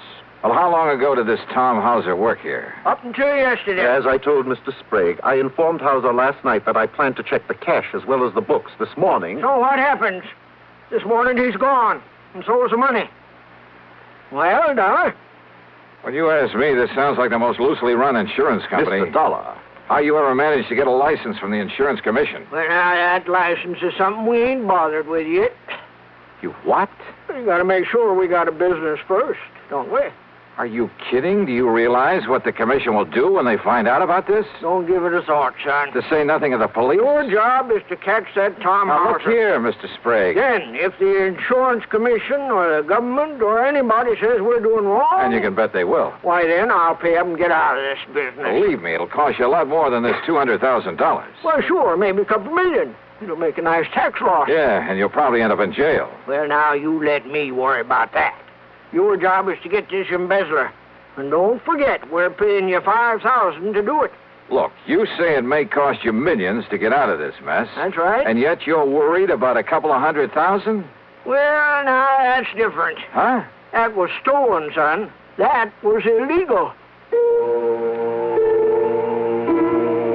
Trying to make sense with this man was like trying to reason with a hitching post.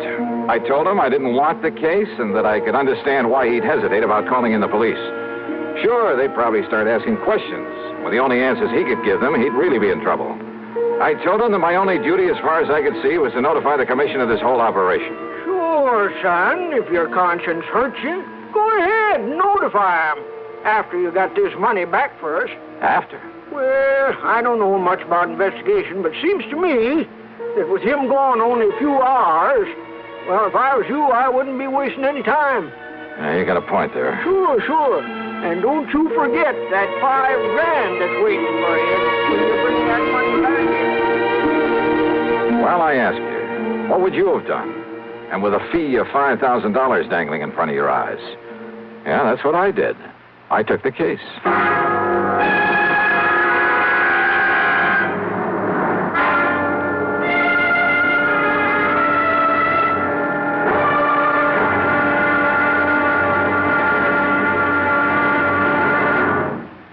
Act two of yours truly, Johnny Dollar, in a moment.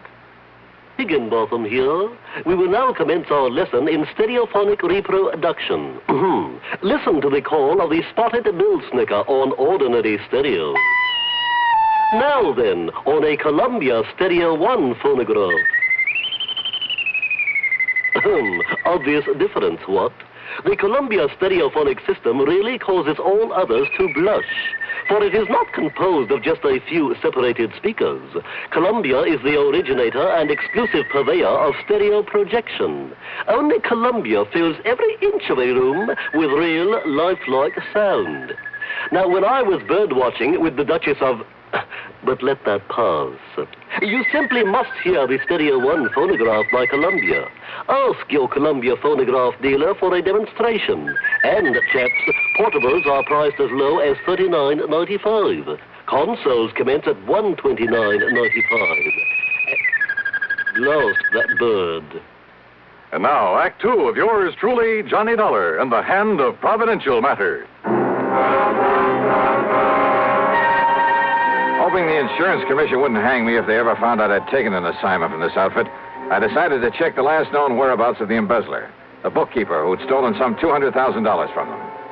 After getting his description and his address from Mr. Sprague, I spent item 2, $1.85, for a taxi to a dingy rooming house on the north side of town. At the front door, I was met by a frowsy old maid wearing a rather slovenly blue housecoat. She looked like she'd just gotten out of bed, and her stringy black hair was up in paper curlers. Special investigator, huh? That's right. Here, my credentials. Johnny Dollar, freelance. Well, Mr. Tom Hauser ain't here right now. I know. Have you any idea where he might be? I seen him leaving bag and baggage late last night. Guess he's gone on a trip somewheres. I was sitting by the front window having a can of beer before I went to bed, and I seen him get in his car and drive off. Yeah, well, just let me have the key to his room. Are you sure that's all right unless you got some kind of a warrant? Yeah, I'm sure. The key, please. Well, I ain't had a chance to clean his room up yet today. Don't do it. Don't touch a thing of his until I tell you to. Oh, well, now look, dearie. Just let me have the key. And here. Here's a 5-spot for your trouble. Oh. Well, now, you're what I'd call a real gent. And here's the key. It's the first apartment on the right, top of the stairs. Yeah, thanks. Something wrong, Mr. Dollar? Did Mr. Hauser do something he oughtn't have done? What do you mean? What are you talking about? Hey, I had to come back here, pick up my stuff. So he isn't here. Yeah, don't worry about the split. I'll meet you like I said. Yeah, then we'll take care of it. All right. I'm leaving it right away. Neither Johnny Dolan or anybody else will ever... He what? Well, if he does, I'll be ready for him. So come on now, hang up. Let me get out of here. Stop worrying, pal. I can take care of him and anybody else. Quietly as possible, I slipped the key into the door. I had some difficulty turning it, but finally heard the lock slip. Then I started slowly turning the knob. And then, well, I'm not quite sure exactly what did happen, except the door was suddenly pulled open so quickly that... Okay, baby. Oh. You want some more? What's the idea, hanging around outside? Wait a minute. You must be Dollar. Yeah, Johnny Dollar. Then, baby, I'm gonna make sure you never get up again. Never!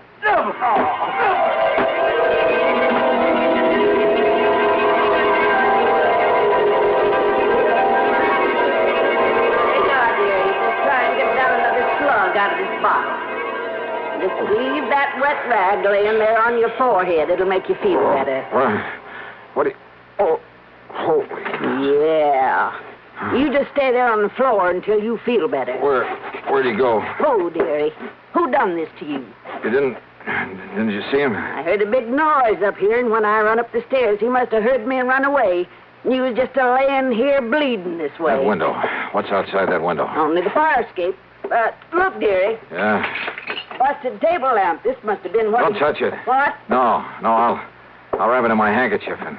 But who could have come here and done this to you? I can't imagine. Well, I can. Tom Hauser. Item 3, $1.20 for a cab to police headquarters. Anybody but Sergeant Ed Wilson would have asked a lot of questions that I didn't feel like answering. Ed simply took the lamp, told one of the boys in the lab to check, and if he found any prints on it, to classify them, then send a teletype to Washington. Item 4, $1 even for a cab to my apartment.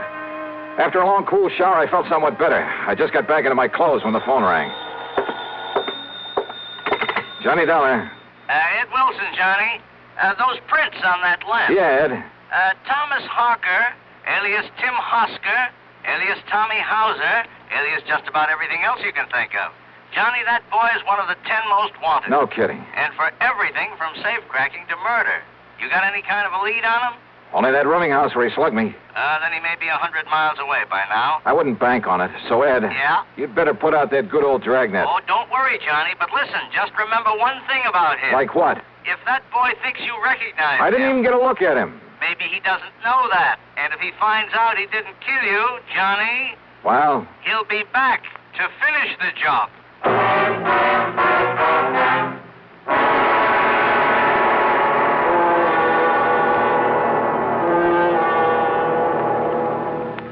Act 3 of yours truly, Johnny Dollar, in a moment.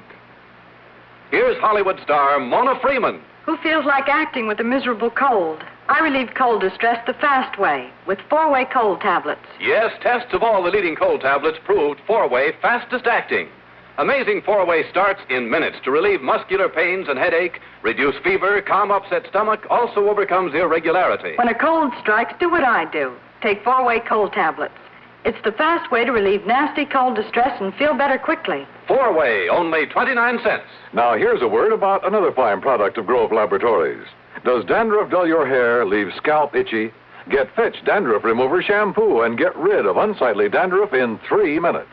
3 minutes with Fitch regularly is guaranteed to keep embarrassing dandruff away forever. Apply Fitch before wetting hair, rub in 1 minute. Add water, lather 1 minute. Rinse 1 minute. Every trace of dandruff goes down the drain. 3 minutes with Fitch, unsightly dandruff's gone. Fitch can also leave your hair up to 35% brighter. Fitch Dandruff Remover Shampoo. And now, Act 3 of yours truly, Johnny Dollar.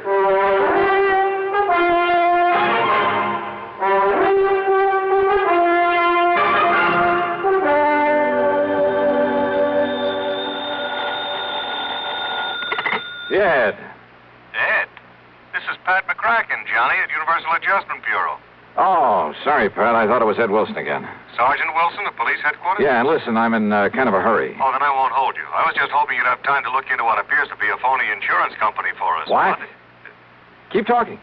But if you're already working on it... No, just go on with what you were saying, Pat. Well, we got a complaint about some new company here in town that we'd never heard of. Seems they're stalling on the payment of a small claim. Yeah, sure. In spite of their pledge to pay off promptly and without question. Yeah. Also to pay off in cold cash. Yes, that's right. Providential Assurance Company. Well, what do you know about them? Johnny? Oh, I'm working on a case for them.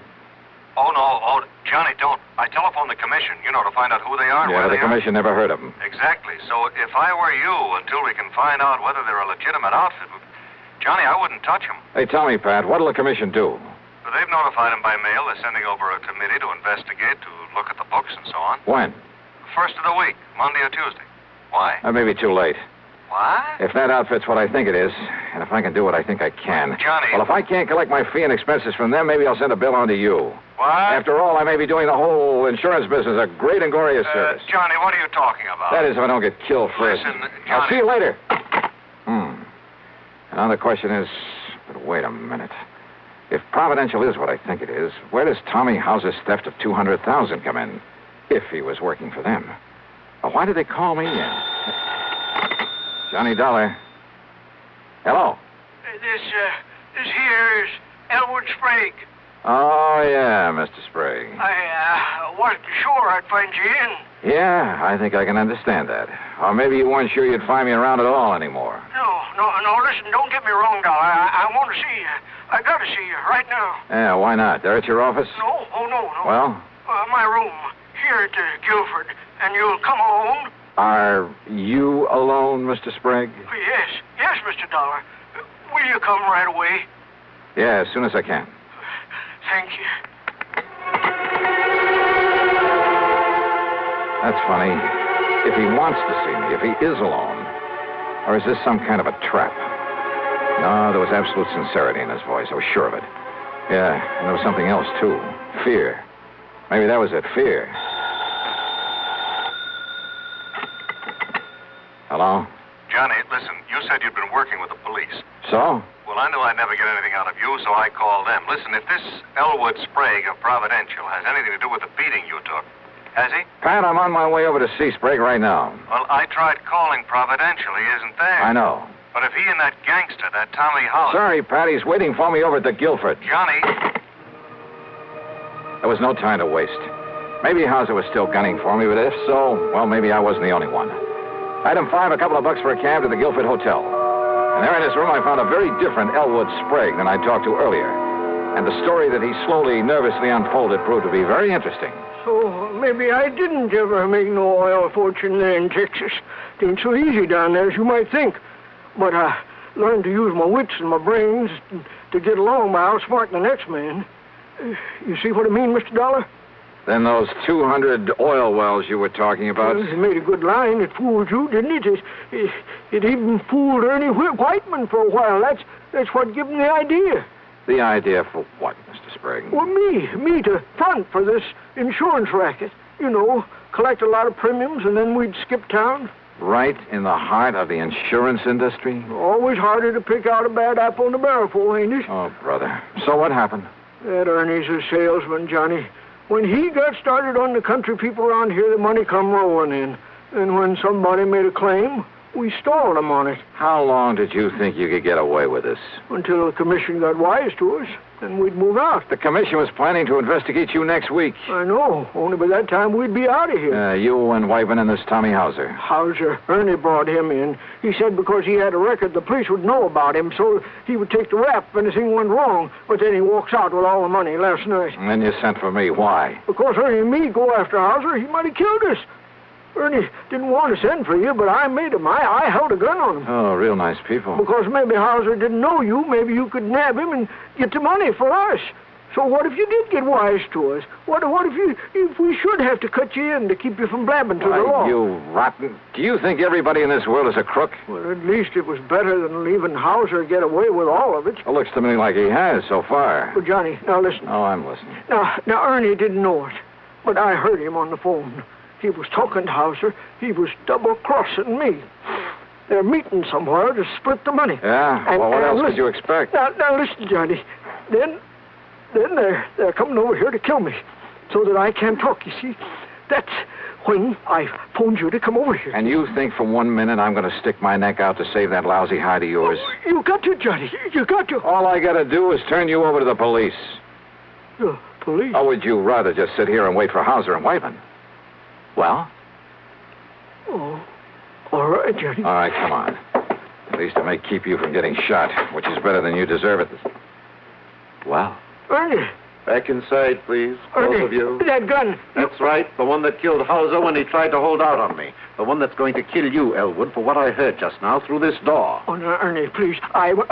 Johnny. And of course that means you'll have to go with him, Dollar. Now get inside that room. Pat, both of you. I kind of thought you might be coming over here. What are you talking about? After I told you where I was headed. You too, Sergeant. Sergeant. The police! That's right. So you'd better drop Look that. out! You think you're going to...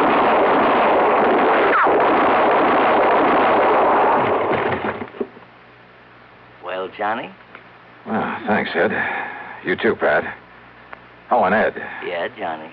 Maybe you'd better put a pair of cuffs on Mr. Sprague here. You know, to keep him out of any more trouble. Oh, I'll go along peaceful.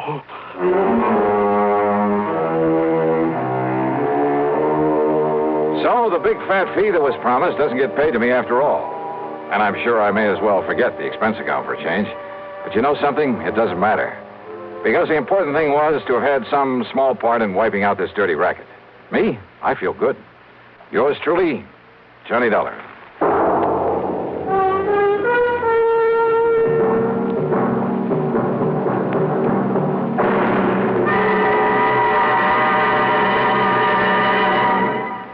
Our star will return in just a moment. Constipation is something people don't talk about much, but it can be a problem for anyone, even doctors. And when constipation occurs, it's interesting to see just what doctors consider important about a laxative they might use or recommend. Well, a majority of the doctors we heard from had this to say. A laxative should be effective, gentle, as close to natural acting as possible, and a medicine that can be used with complete confidence. Now, X-Lax has been popular with many doctors and millions of people over the years because pleasant-tasting chocolated X-Lax is effective. Overnight, it helps you toward your normal regularity. X-Lax is gentle. Next morning, it gives you the closest thing to natural action. And that's why many doctors and millions of people use X-Lax with complete confidence. X-Lax, the laxative that helps you toward your normal regularity gently, overnight. Is X-Lax in your medicine cabinet? Now, here is our star to tell you about next week's story. Next week, a man who uses government help to promote his one-man crime wave. Join us, won't you? Yours truly, Johnny Dollar.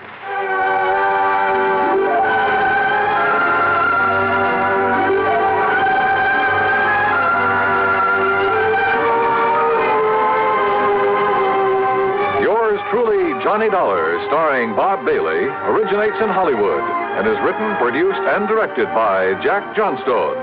Heard in our cast were Virginia Gregg, Edgar Barrier, Junius Matthews, Jerry Hausner, and Lawrence Dobkin. Be sure to join us next week, same time and station, for another exciting story of yours truly, Johnny Dollar.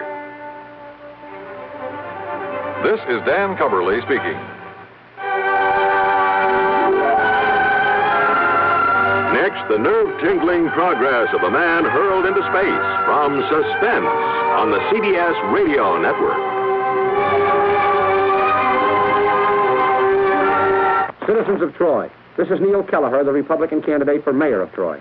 I'm taking this brief opportunity to tell you that a Republican city administration will restore garbage collection and disposal to an efficient level.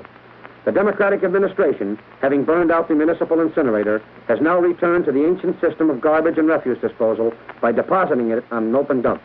I shall take steps immediately to restore the incinerator and eliminate the threat of stench and smog that will surely be blanketing the northern section of our city as soon as the refuse piles get deep enough and the underground fires begin to burn.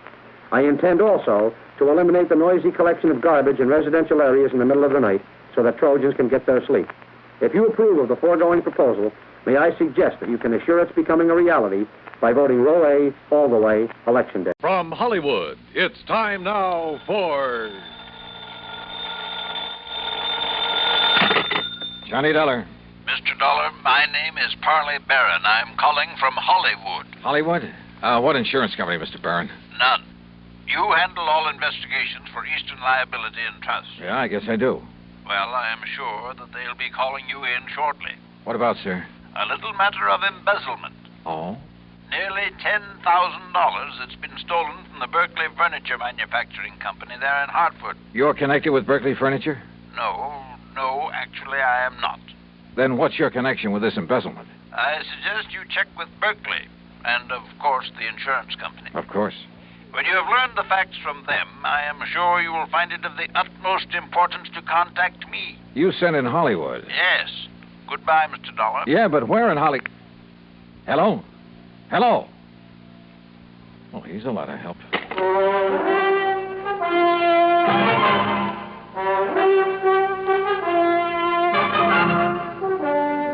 Bob Bailey in the exciting adventures of the man with the action-packed expense account, America's fabulous freelance insurance investigator. Yours truly, Johnny Dollar.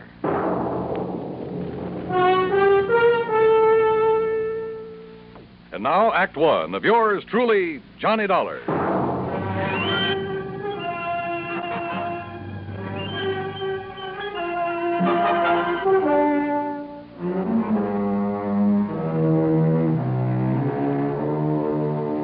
Expense account submitted by Special Investigator Johnny Dollar to the Eastern Liability and Trust Company, Home Office, Hartford, Connecticut.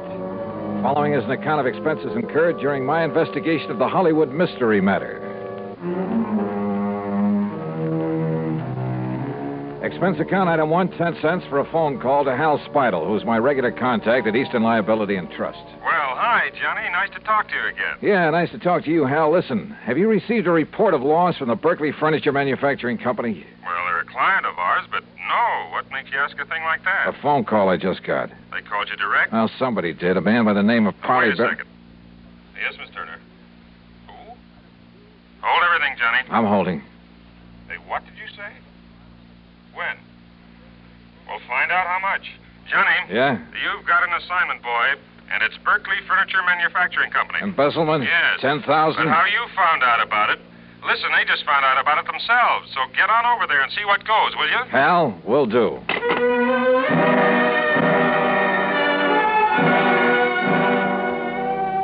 Yeah, my informant, the man who'd called me, had really known something. But how to locate him?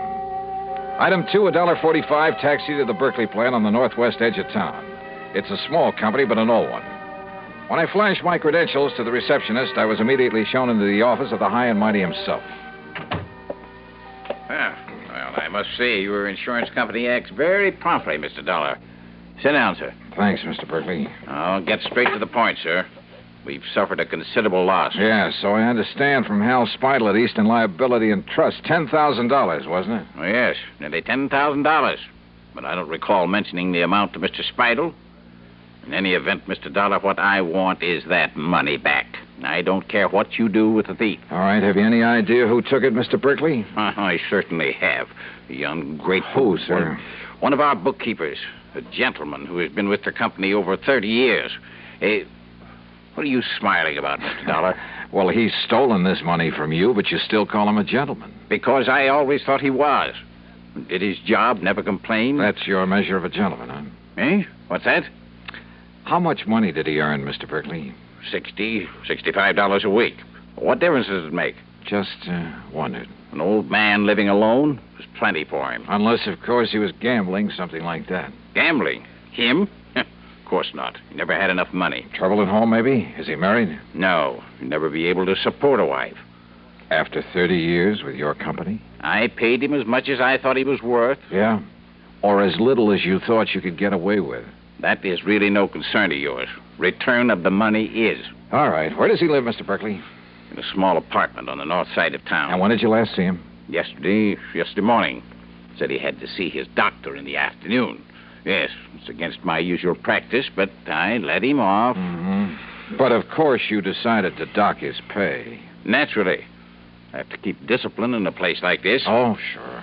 And this morning, when I opened the safe, I discovered that the money was missing. $9,984.75. The cash that we had on hand for emergencies. I also discovered that he hadn't come to the office. So I phoned his apartment. And?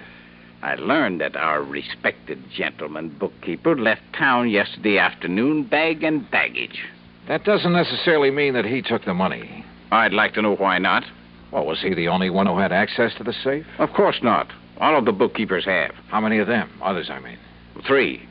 But you think for 1 minute they'd dare take that money and then come back here and face me? Maybe you got a point there. What?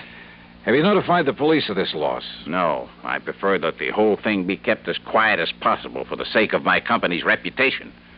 Please, remember that, sir. Whatever you say, Mr. Berkeley. That's why I have no desire to prosecute him, why I'll refuse to even file charges, as long as I get the money back. Yeah. Now, what's his address? 11231 North Maple Street. 11231. But as I told you, he isn't there. He's left town. Yeah, you told me. How old a man is he? In his 60s. But what difference does that make? Oh, and, Mr. Dollar. Yeah? Just how did you happen to know about this so soon? I mean the amount that was stolen. From somebody who called me on the phone. Oh? Somebody who apparently knew a good deal about it. If I can locate him, get in touch with him, he can probably be a lot of help in running down this Come to think of it, you haven't told me what his name is. The bookkeeper? The embezzler? Yeah. Barron, sir. What? Yes. Parley Barron.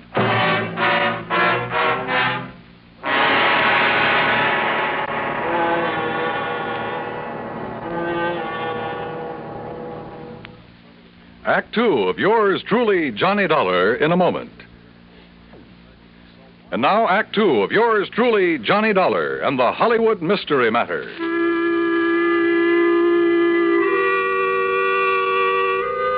So the embezzler of the $10,000 was Parley Barron, the same man who'd called me on the phone. Apparently called me before the company even knew the money was missing. And he'd had the audacity to inform me that I should contact him. Yeah, somewhere in Hollywood. Which is like saying the needle is somewhere in the haystack. Item 3, $250 for a taxi to the little apartment house on North Maple Street.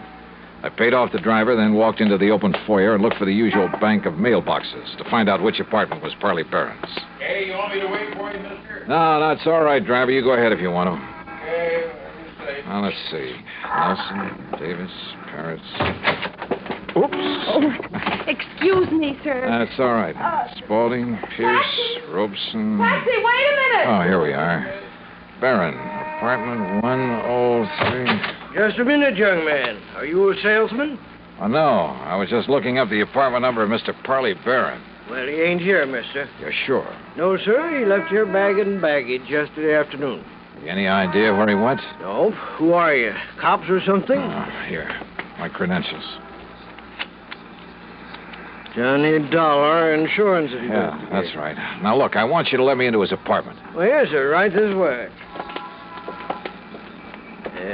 Something wrong, Mr. Dollar? No, just a routine investigation. Oh, well, I was sure he'd done nothing wrong. Oh, why do you say that? Well, Nice, quiet old man like him, why should he? Only excitement he ever has is when his niece comes to visit with him. His niece? Yes, sir. Name's Virginia. Jenny Lockhart. Wonderful girl. Sort of drops in here to look after him once in a while, cook him a good meal. Now, here we are.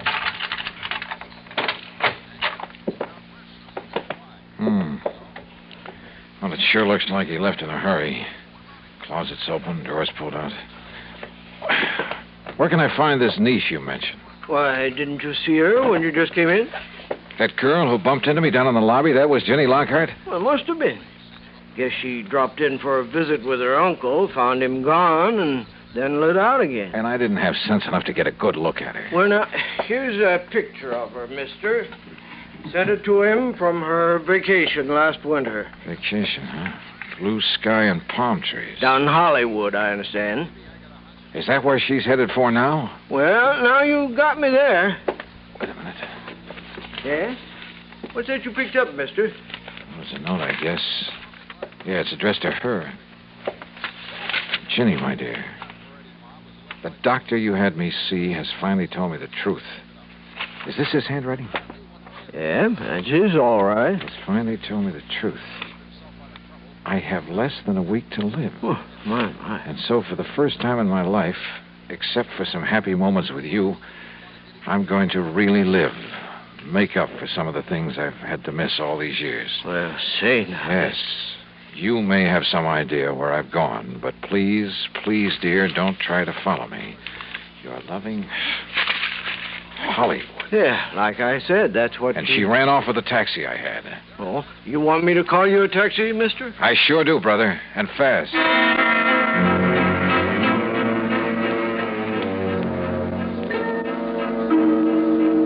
Item 4, $7.50 for a trip to the airport that should have got the cabbie locked up for life. We ran every stoplight along the way. So what happened? I got there just in time to see a plane taking off. And the man at the ticket counter politely informed me that Virginia Lockhart was among the passengers headed for New York. And where would she go from there? Hollywood. I'd bet my last nickel on it. Yeah, and she could lead me to the man I was after. I checked the schedules of all the airlines leaving New York. If I took the next plane out of Hartford, I could barely make a flight out of New York to the West Coast. In other words, Hollywood. Item 5, $162.80 for a through ticket. When we arrived in New York, where I had only seconds to change planes, I was the first one off. And then I saw her. She was boarding a plane from another ramp. By breaking a couple of records for the 100-yard dash and bulling my way through the gate, I managed to climb aboard just as the doors were being closed. A quick flash at my credentials kept the stewardess from throwing me off, and in a couple of minutes we were airborne. Now, I guess we'd better make some arrangement about your tickets, sir. Huh? Tickets? Yes, sir. Oh, no, here, I already have it. Here you are. Oh, thank you. I'll just... Mr. Dollar? Yeah? I'm sorry, but this ticket is for Los Angeles. Well, sure, that's where I'm going. Well, not on this plane, I'm afraid. This is a non-stop flight to Miami. What? Yes, sir. Miami, Florida. Act 3 of yours truly, Johnny Dollar, in a moment. Now, Act 3 of yours truly, Johnny Dollar, and the Hollywood Mystery Matter. Wait a minute. This plane is headed for Florida? Yes, sir. Non-stop flight to Miami. But I thought this was... Look, I gotta get to Los Angeles, to Hollywood. I'm sorry, Mr. Dollar. Oh, not half as sorry as I am. So what do I do now? Well, I'm afraid there isn't much you can do. So why don't you go up in the cabin where there's one extra seat and, well, just relax and enjoy it. Okay, miss. Great. I'd been so sure it was Virginia Lockhart I'd seen climb aboard this plane, that she'd lead me to her uncle in Hollywood, to wherever he was in Hollywood. So what happened? I was stuck aboard a plane to Miami. All right, I took the advice of the stewardess and walked forward into the cabin to find a seat. And for once, luck was with me. The one vacant seat in that whole plane was right next to, yeah, you guessed it, to Jenny Lockhart. But why Miami? Could she possibly know that I was on the trail of Parley Barron? Was this a trick to lead me off his trail? I decided there was only one thing to do, play it like I hadn't the least idea in the world who she was, and at the same time, see if I could learn anything from her. As long as we're seatmates on this trip, we may as well know each other. My name's Johnny. Johnny Dollar. Miss, How do you do, Mr. Dollar? Be kind of nice to get on down south and away from all the snow and cold, won't it? Would you like some champagne? I understand all I have to do is flag down the stewardess, and she'll be... how about it? No, thank you. Well, excuse me for saying so, but you look worried about something. I'm sure it wouldn't interest you. No, maybe not. But, sometimes it does a lot of good to cry on somebody's shoulder, and since we'll probably never see each other again after this trip, and, well, I have a good broad shoulder. Thank you, but it's not necessary. Oh, sorry, I didn't mean to.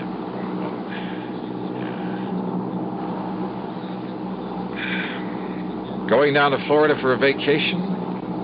No. I'm going to Florida to try to save somebody's life. Oh? But I'd rather not talk about it. And she didn't. Or did she talk about anything else during the rest of the flight?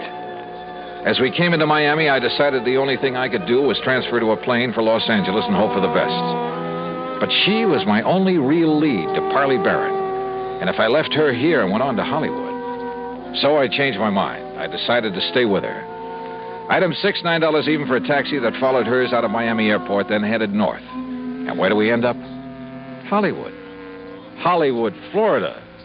Hollywood by the sea. And the Diplomat Hotel. I watched her make inquiries at the desk, heard the clerk tell her room 716. I managed to get an elevator before she did. By the time she reached the door of 716 and raised her hand to knock, I was standing right beside her. Mr. Johnny Dollar, what are you doing here? I've been following you, Jenny. Why? To find your uncle, Parley Barron, who stole $10,000 from the company he was working for. He what? Yeah. And unless I'm all wet, this is the door to his suite. You say he stole... I found the note he'd written to you, Jenny, back at his apartment in Hartford. Mr. Dollar, Johnny... Yeah, and it all ties up, including his phone call to me. It was to make me think he was headed for Hollywood, California, to throw me off, give him time. Please listen to me. He said that for once in his life, for the few remaining days of it, he was really going to live it up. So he came here, to the Hollywood that you told him about. Came here for one last desperate, glorious fling. Listen, that's what he thought. But don't you see... And the more I've thought about it, thought about that crummy, penny-pinching outfit that he worked for 30 miserable years, the more I hated this assignment. Hated the thought of having to deprive that poor old man of this one last chance to get some fun out of life. Because all I know about him is that he's a decent sort who's been taken advantage of. He's a wonderful man. And he's been a good man all his life. Jenny, don't you see? Unless I get him return the $10,000 to his firm... Johnny, listen. He can't have spent $10,000, and I'll make up the rest. Sorry, Jenny. You're not the police. You're not the law. But I have a job to do. Does that dirty old company want the money? Or does it want him? Johnny? For the sake of my company's reputation, that's why I have no desire to prosecute him. Why I'll refuse to even file charges, as long as I get the money back. Johnny, if I give you enough to take the $10,000 back to them? Okay, Jenny, it's a deal. Oh, thank you. I'm awfully glad. And because of something else, Johnny. Oh? The reason why I was looking for him. What do you mean? The new doctor I'd had him go to a couple of weeks ago, my doctor. He gave him a lot of tests. Then Uncle went back to see him yesterday afternoon. Yes, I understand. It was to find out the result of the tests, and the doctor told him wrong. The lab reports had got mixed up. You mean that he isn't going to die? No. And the doctor tried to call him, but couldn't reach him, so he called me. That's why I went to his apartment. But he'd left, so I came down here to try to find him. I tried to tell you, Johnny, because... Well, don't you see he's going to be all right? Well, then, Jenny, I guess that leaves only one more thing to be done. What, Johnny? Tell him the good news.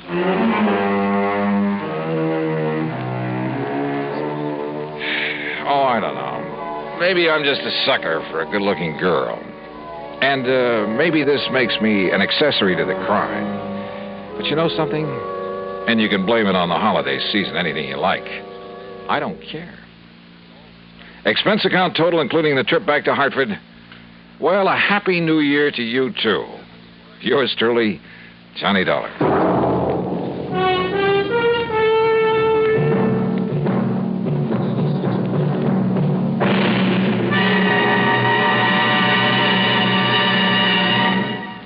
Our star will return in just a moment.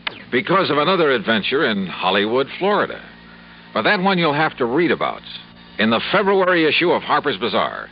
It's just out, so grab a copy, will you? Yours truly, Johnny Dollar.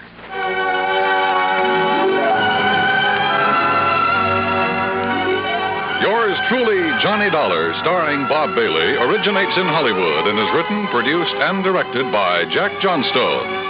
Heard in our cast were Virginia Gregg, Gene Tatum, Harley Bear, Forrest Lewis, Junius Matthews, and Frank Gerstle. Be sure to join us next week, same time and station, for another exciting story of yours truly, Johnny Dollar. This is Dan Cubberly speaking. Gunsmoke rises today on the CBS Radio Network.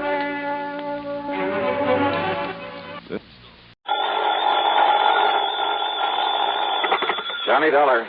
Paul Peters, Johnny, at Western Indemnity Company. Oh, hiya, Paul. How's the weather out there in the City of the Angels? Johnny. Yeah? Can you come out here right away? What's up? Well, put it this way. How would you like to give some much-needed help in the race for outer space? Oh, well, if you mean take a ride in one of those experimental space capsules... No, I mean... Thanks, Paul, but I'll stay in the cheering section for a while. No, I mean put a stop to the trouble that's threatening to... But, Johnny, we have no proof. No proof at all. No proof of what? That these deaths were anything but accidental, that they weren't incidental to something much bigger. Paul. But if you can find out who's in back of them, who's in back of all this... Hey, look, will you start making sense? What?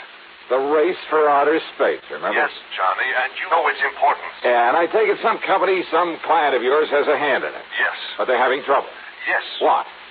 Because although there's no proof, I'm convinced, Johnny. Yeah? Well, come on, Paul. All right. Sabotage. Oh? Yes, Johnny. Sabotage.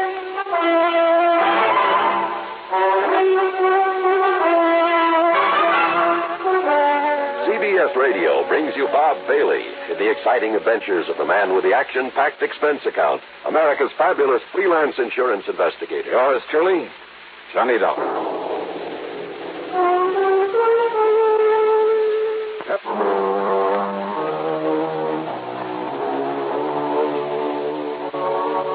Expense account submitted by Special Investigator Johnny Dollar to the Western Indemnity Company, Los Angeles office.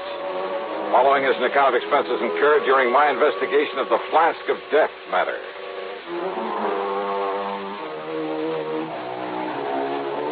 Expense account item 1, $180.40 for a plane to New York, then one of the big jets to Los Angeles. Item 2, $570 for a cab to Paul Peters' office on Wilshire Boulevard on the strip they call the Miracle Mile. I've arranged a rental car for you, Johnny, so you can get on up there right away. On up where, Paul? And you still haven't told me what this is all about. Look here at this detailed map, just above Santa Barbara. Here. Hey, looks like that road runs off into the ocean. On a high bluff overlooking the ocean is the Bar Manufacturing Company. Bar? From the names of Doctors Joseph L. Barham and Ralph T. Barnwell. They're a couple of top-grade scientists. So what do they build? Spaceships? Ostensibly, they make small aircraft components. But actually, well, after they were dropped from governmental service, they begged and borrowed a lot of money to set up a little plant. And they've developed a capsule they're sure will enable a man to return from outer space. Kind of competing with the government, aren't they? Barham and Barnwell are determined to prove that private enterprise can accomplish more than a lot of inter-service wrangling can. More power to them. And if they can prove their rescue capsule works, They'll make millions, Johnny, literally millions. Well, I should think so. Naturally, we, as their insurance company, will benefit, too. So far, though, it's cost us a lot of money. Oh, how, Paul? Insurance policies on a couple of their key men who died recently under most peculiar circumstances. Yeah, how? During the testing of this device, but nobody seems to know exactly how or why those men died. Now, if you can find out for us... Yeah, well, I can try. Barham and Barnwell don't want you up there poking around, Johnny, but I've insisted on it, so they're expecting you. I see. So, will you get on up there right away? Sure, why not?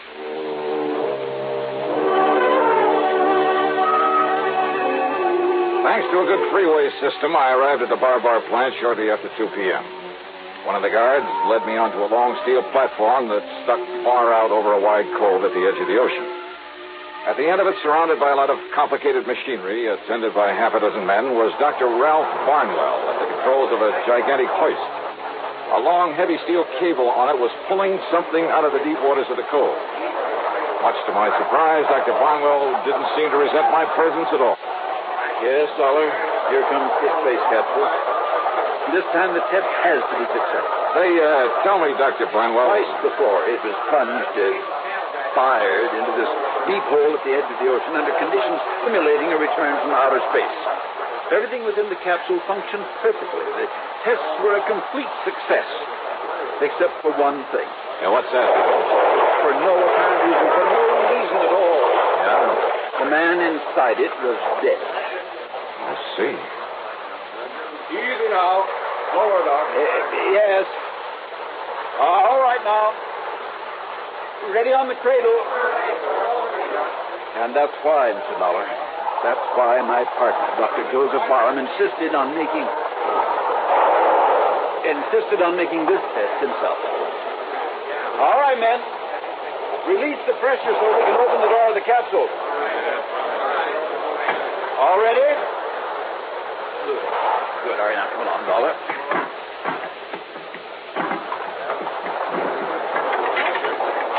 Open it up yourself, don't you? Yes, I'll open it. Stand aside, man, so that we can... All right, now, Dr. Barham, did you...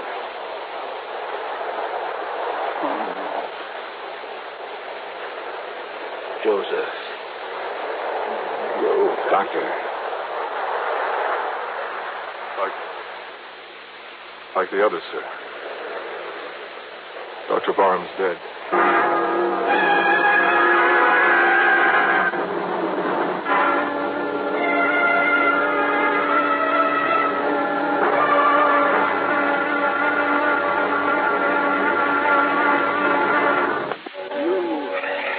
You saw it yourself, Dollar. There was nothing inside that capsule that could possibly have killed Joseph Barham. Yeah, well, now, maybe the autopsy will, Doctor? Yes, of course.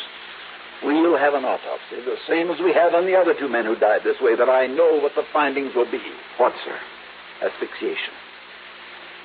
But I tell you, it's impossible. If the atmosphere inside it became insufficient or faulty for any reason at all, it would have shown up on the tape recordings that we so carefully checked over. And these young scientists we employed don't miss anything, Dollar.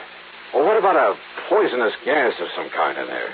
Poisonous gas? Well, 3 of these in a row, Doctor. It looks kind of deliberate, doesn't it? The presence of any known poisonous gas would have been recorded, too. Any known poisonous gas? What? Well, isn't that what you said, Doctor? And with all the people in the world who'd like to see you fail with the rescue capsule, don't you think a few of them might be clever enough to make up something you couldn't spot? You're talking about some spy, that sort of nonsense? Is it nonsense? Nothing could be placed in that capsule without our knowing about it. You're pretty sure of all the people you have working here? Of course we are, as sure as we can be. Yeah? And what's more, if anything, any device had been placed in the capsule to release this poisonous gas you're talking about, we'd have discovered it when we opened the capsule. We'd have smelled traces of it. Well, maybe. And maybe it sounds wild, Doctor, but have you considered the possibility of the man himself in there releasing some kind of... Dr. Barham, a suicide? No. Good heavens, no. All right, how was a breathable atmosphere provided inside that thing? 2 oxygen tanks primarily, and a minus pressure tank system containing a CO2 absorption unit, plus, of course... Well, what's been done with the oxygen tanks that were aboard? Why, they've probably been returned to the storeroom where they can be made ready for the next test. You're not sure? I tell you, Dollar, the presence of any poisonous gas... Any known poisonous gas, remember? You know that rescue capsule inside and out, don't you? Every square inch. Even the most minute detail. Well, I know nothing about it, but, Doctor, that might be an advantage in my investigation. What? Because I have no preconceptions about why or how some device couldn't be put aboard. I'm afraid I don't follow. So maybe I'm just the one to find out how it was. But that doesn't... Also, I have a strange little hunch I'd like to follow up. Do you believe in hunches, Doctor? Hardly. As a scientist, But, Mr. Dollar, if your hunch can result in finding the killer among us... Maybe it will, Doctor. Maybe it will.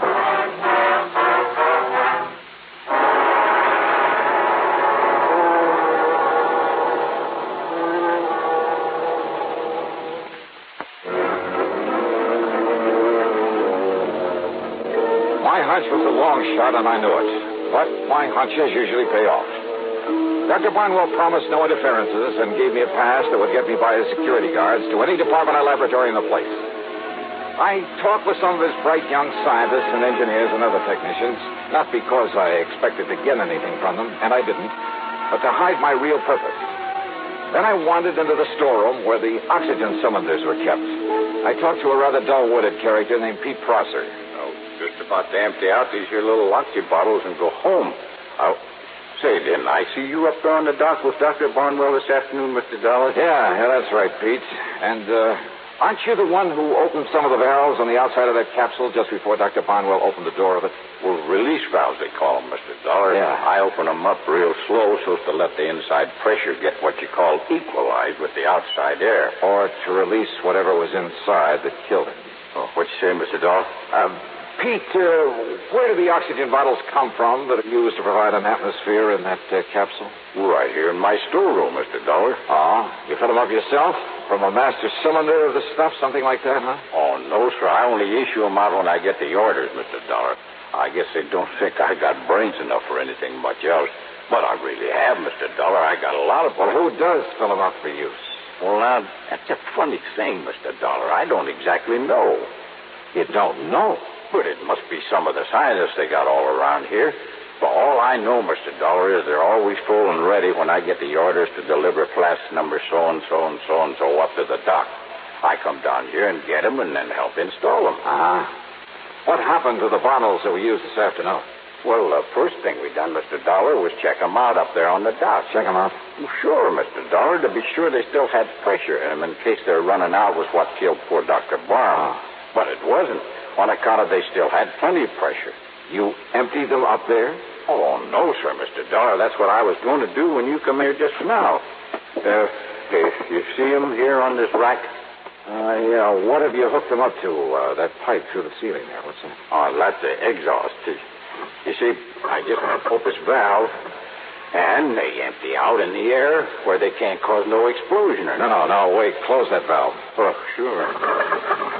Only we can't fill them up fresh if we don't empty them first. Hey, Pete, well, listen, Pete. Yes, sir, Mr. Dollar. Well, I've kept you after hours, and I'm sorry for that. Oh, that's all right. So, why don't you run along and I'll take care of emptying these flasks for you, huh? Well, now, that's real nice of you, Mr. Yeah, Dollar. sure. I'll see you in the morning. Yes, sir. Well, good night, Mr. Dollar, and thank you, sir. When he was gone, I tore over to one of the laboratories I'd visited earlier. There I borrowed a couple of healthy-looking white mice. Then back to the storeroom. I hooked a tube onto each of the oxy bottles and slowly fed the contents, supposedly pure oxygen, into the cage with the mice. Well, for a while, they cavorted about very merrily, and I wondered if for once my hunch had been a wrong one. But then, suddenly, the mice keeled over, lay there, gasping for breath. And by the time I could shut off the valve, both of them were stone dead.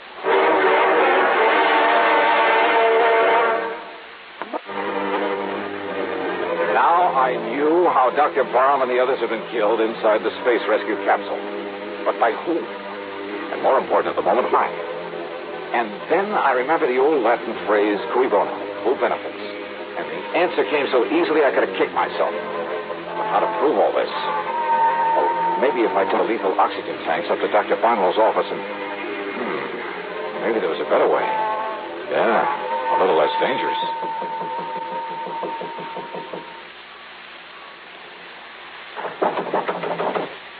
Yes, Tony. Oh, come in, Mr. Dollar. Hi, Doctor. Well, as long as you're still around, why don't we have dinner together and see? What's that you have there?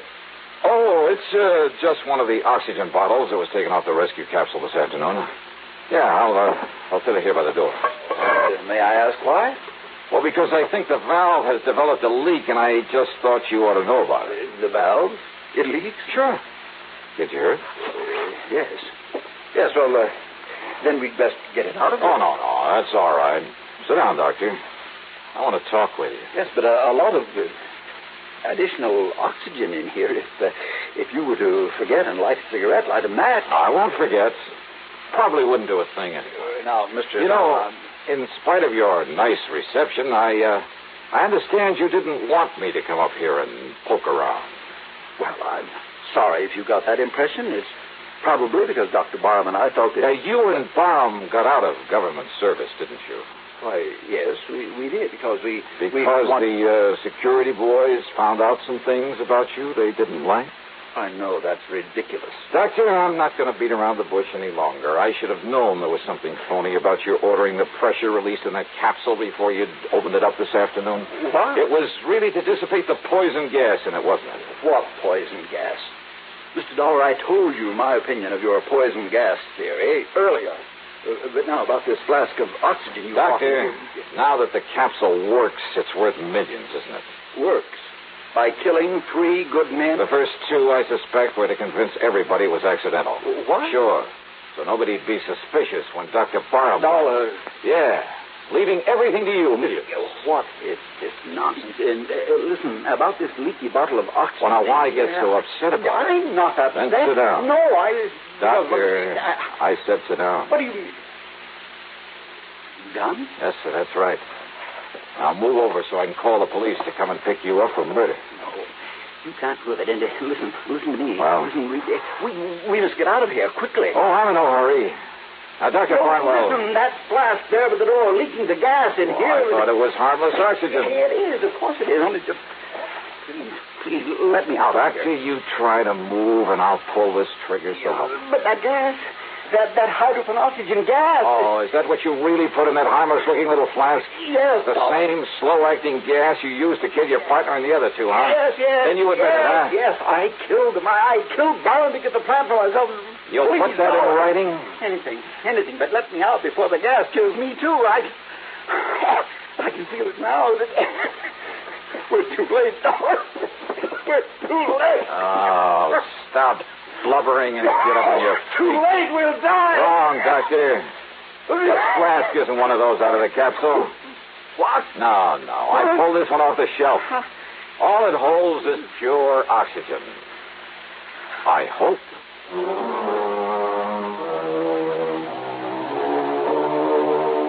I don't know, of course, but I suspect the government will take over.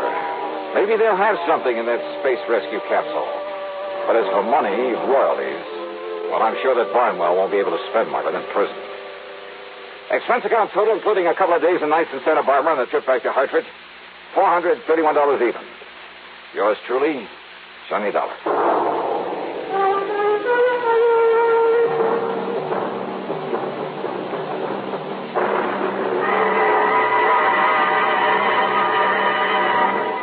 A story that's called The Wholly Unexpected Matter. And believe me, the title fits. Yeah, it involves a wild trip across the country in search of a killer. A killer who just happens to be looking for me. Who apparently knows more about my plans and where I'm going than I do myself. All of which leads up to a really unexpected twist at the end of the yarn. I think you'll like this one. Like it a lot. So join us, won't you? Yours truly, Johnny Dollar.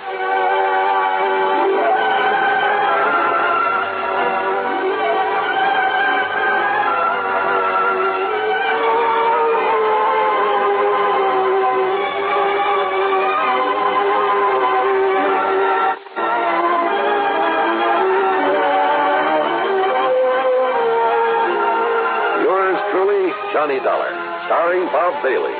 Originates in Hollywood and is written, produced, and directed by Jack Johnstone.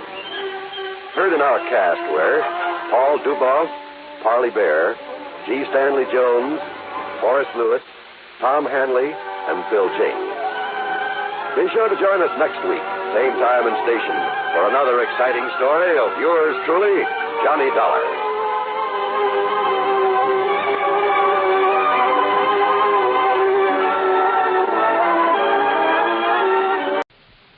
From Hollywood, it's time now for... Johnny Dollar. Dave Lawler, Johnny, over at Surety Mutual and Trust Company. Oh, hi, Dave. Long time. Yeah, I know.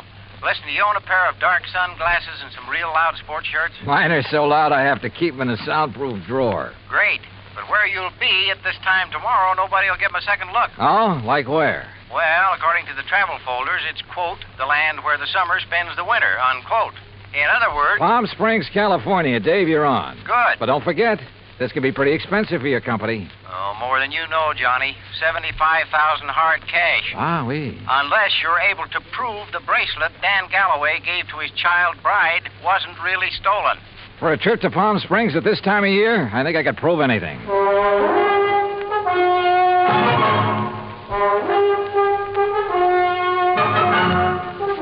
Bob Bailey in the exciting adventures of the man with the action-packed expense account.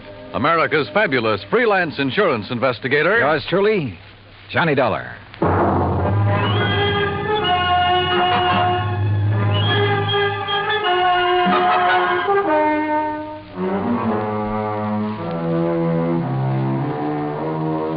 Expense account submitted by Special Investigator Johnny Dollar to the Home Office, Surety Mutual and Trust Company, Franklin Building, Hartford, Connecticut.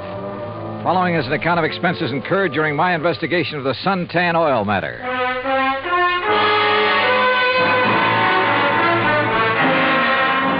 Expense account item 1, $197.40. Airline fare and incidentals, Hartford to Palm Springs, California.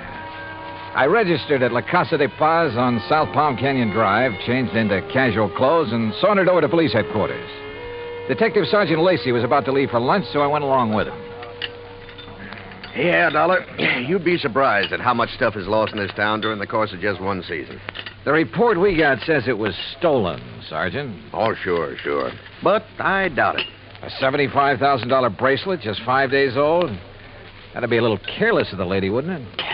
Well, if you were married to one of the biggest wildcatters in the oil business, maybe you could afford to be careless. What about Dan Galloway? Didn't you say he was drilling somewhere around here? About 80 miles south, in the middle of the desert, down by Salton Sea. Salton Sea. Oh, that's really a big inland lake that lies way down below sea level, isn't it? Want to bring me a check, Dottie? 245 feet below sea level, Dollar. There's oil there? Dan Galloway figures it this way. One of the most successful new fields that's been worked in years is deep under the Gulf of Mexico off the coast of Louisiana. There are a lot of salt domes down there, and underneath them are big pools of oil, millions of barrels. So, why not under the Salton Sea, which is all salt deposits? Who knows? Maybe he has something. Anybody else drilling down there? Just Galloway. Who else needs it? I mean, any more than he does. Well, does he? All yours, Dottie. How would I know if Galloway needs it? But there has been talk around. You know. But if he's hard up, how could he afford that fancy bracelet last week? Yeah, or the snazzy Italian sports car the week before that. I don't know either, Dollar. What about his wife? Oh, that Roberta. What a doll. And in 3D, if you know what I mean. How an old coot like him could ever latch onto a pretty little chick like her? Ruff. I take it Roberta's somewhat younger than her husband. Oh, not more than 35, 40 years. Oh, I see. How long have they been married? 2, maybe 3 years.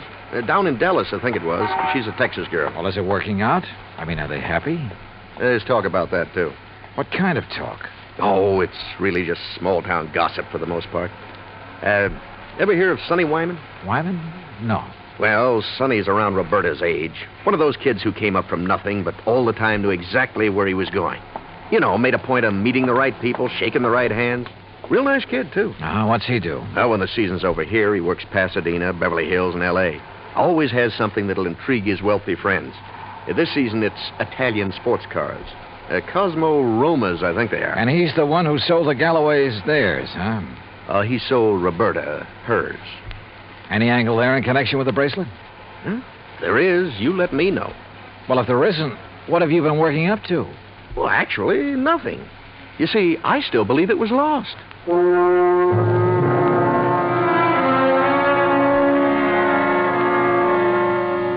Expense account item 2, $35 for rental of a drive-your-own car. I found the Galloway place about 2 miles out north and east of town. As I parked in the broad U-shaped driveway, I noticed a low, shiny suntan color sports car standing in the shade of a date palm back by the garage. I started over to take a look at it, but the front door of the house opened, a Filipino boy appeared, took my name, and showed me into the living room. Through the solid wall of picture windows, I could see that the whole place was built around a kidney-shaped swimming pool. Mighty inviting. And so was Roberta, Mrs. Galloway, when she stepped into the room a minute or two later. Hi there, Mr. Dollar. My, it's nice of you to come all the way out here. Yeah, Sergeant Lacey was right. Roberta was a living doll. 22 or 3, trim, petite, and with a figure that... Well, let's not go into that. She said it would be more comfortable out on the lanai beside the pool. I just wish there was something I could tell you about that bracelet that'd help you find it, Mr. Dollar, but... Well, just must have been stolen. Well, it makes no difference insofar as your claim is concerned, Mrs. Galloway. The company will still have to pay up, you know, unless, of course, it's found. Oh, I know that. How do you go about your investigation? I mean, do you offer a reward or something? Usually, yes. Of course, it depends on... How much have they offered for my bracelet? Well, frankly, I haven't checked on that yet. But now, Mrs. Galloway... How much would you guess, Johnny? Well, a claim this size, probably somewhere between 10 and 30%. What's the matter, Johnny? Your ear's out a mile. Nothing. I just thought I heard... Now, that's funny. I didn't hear a thing. But I had. Quick footsteps somewhere in the house. Then a door open and close. Then a few seconds later, the unmistakable growl of a high-powered engine thundering out through twin straight pipes. Oh, that. Probably some hot rod fan in the neighborhood just drove by. Aren't they She prattled on for another hour or so and again asked about possibilities of a reward for her bracelet. But so far as helpful information was concerned, she came up with nothing. So I excused myself and drove back to town. I wanted to talk to the driver of that sports car. I also wanted to check with Wilhoit Van Hook, the jeweler who had sold the bracelet. I found his shop on Palm Canyon Drive, a small place, but very ultra. As I was about to enter the door... Hey, Mr. Dollar, got a minute? Oh, yeah, sure. 2 or 3 minutes. And I like your car. Mr. Wyman, isn't it? That's right. How'd you know? How'd you know mine? Yeah, real cloak and dagger stuff, huh? You knew I was out at Berta's house, didn't you? Well, it seemed pretty obvious when I heard you hot-footed for the door, then heard this pint-sized monster of yours barrel off. Hey, you wouldn't like to buy a Cosmo Roma, would you? It's a real dilly. Oh, I'd like nothing better, but I'm out here on a job. Yeah, I know. That's what I wanted to talk to you about. Well, you know anything that'll help me? Not much, I'm afraid. But I'll be glad to tell you anything I can. You going in to see Willie? Willie? Yeah, you know, Wilhoit Van Hook, the jeweler. I was, yeah. Why? Do you know him? Know him. I sold him one of these. One exactly like mine. And we're both going to be in the rally they're holding next Sunday. You ever see a good sports car race? No, I'm afraid not. Well, we'll soon fix that. And look, after you've talked to Willie, if you want to go down to where Dan Galloway is drilling his new well, I'll be glad to give you a lift. Good idea. But I don't want to take you out of your way. Oh, not at all. I was going that way anyhow. Besides, I thought it might give us a chance to talk a little. Sure, why not? Why not?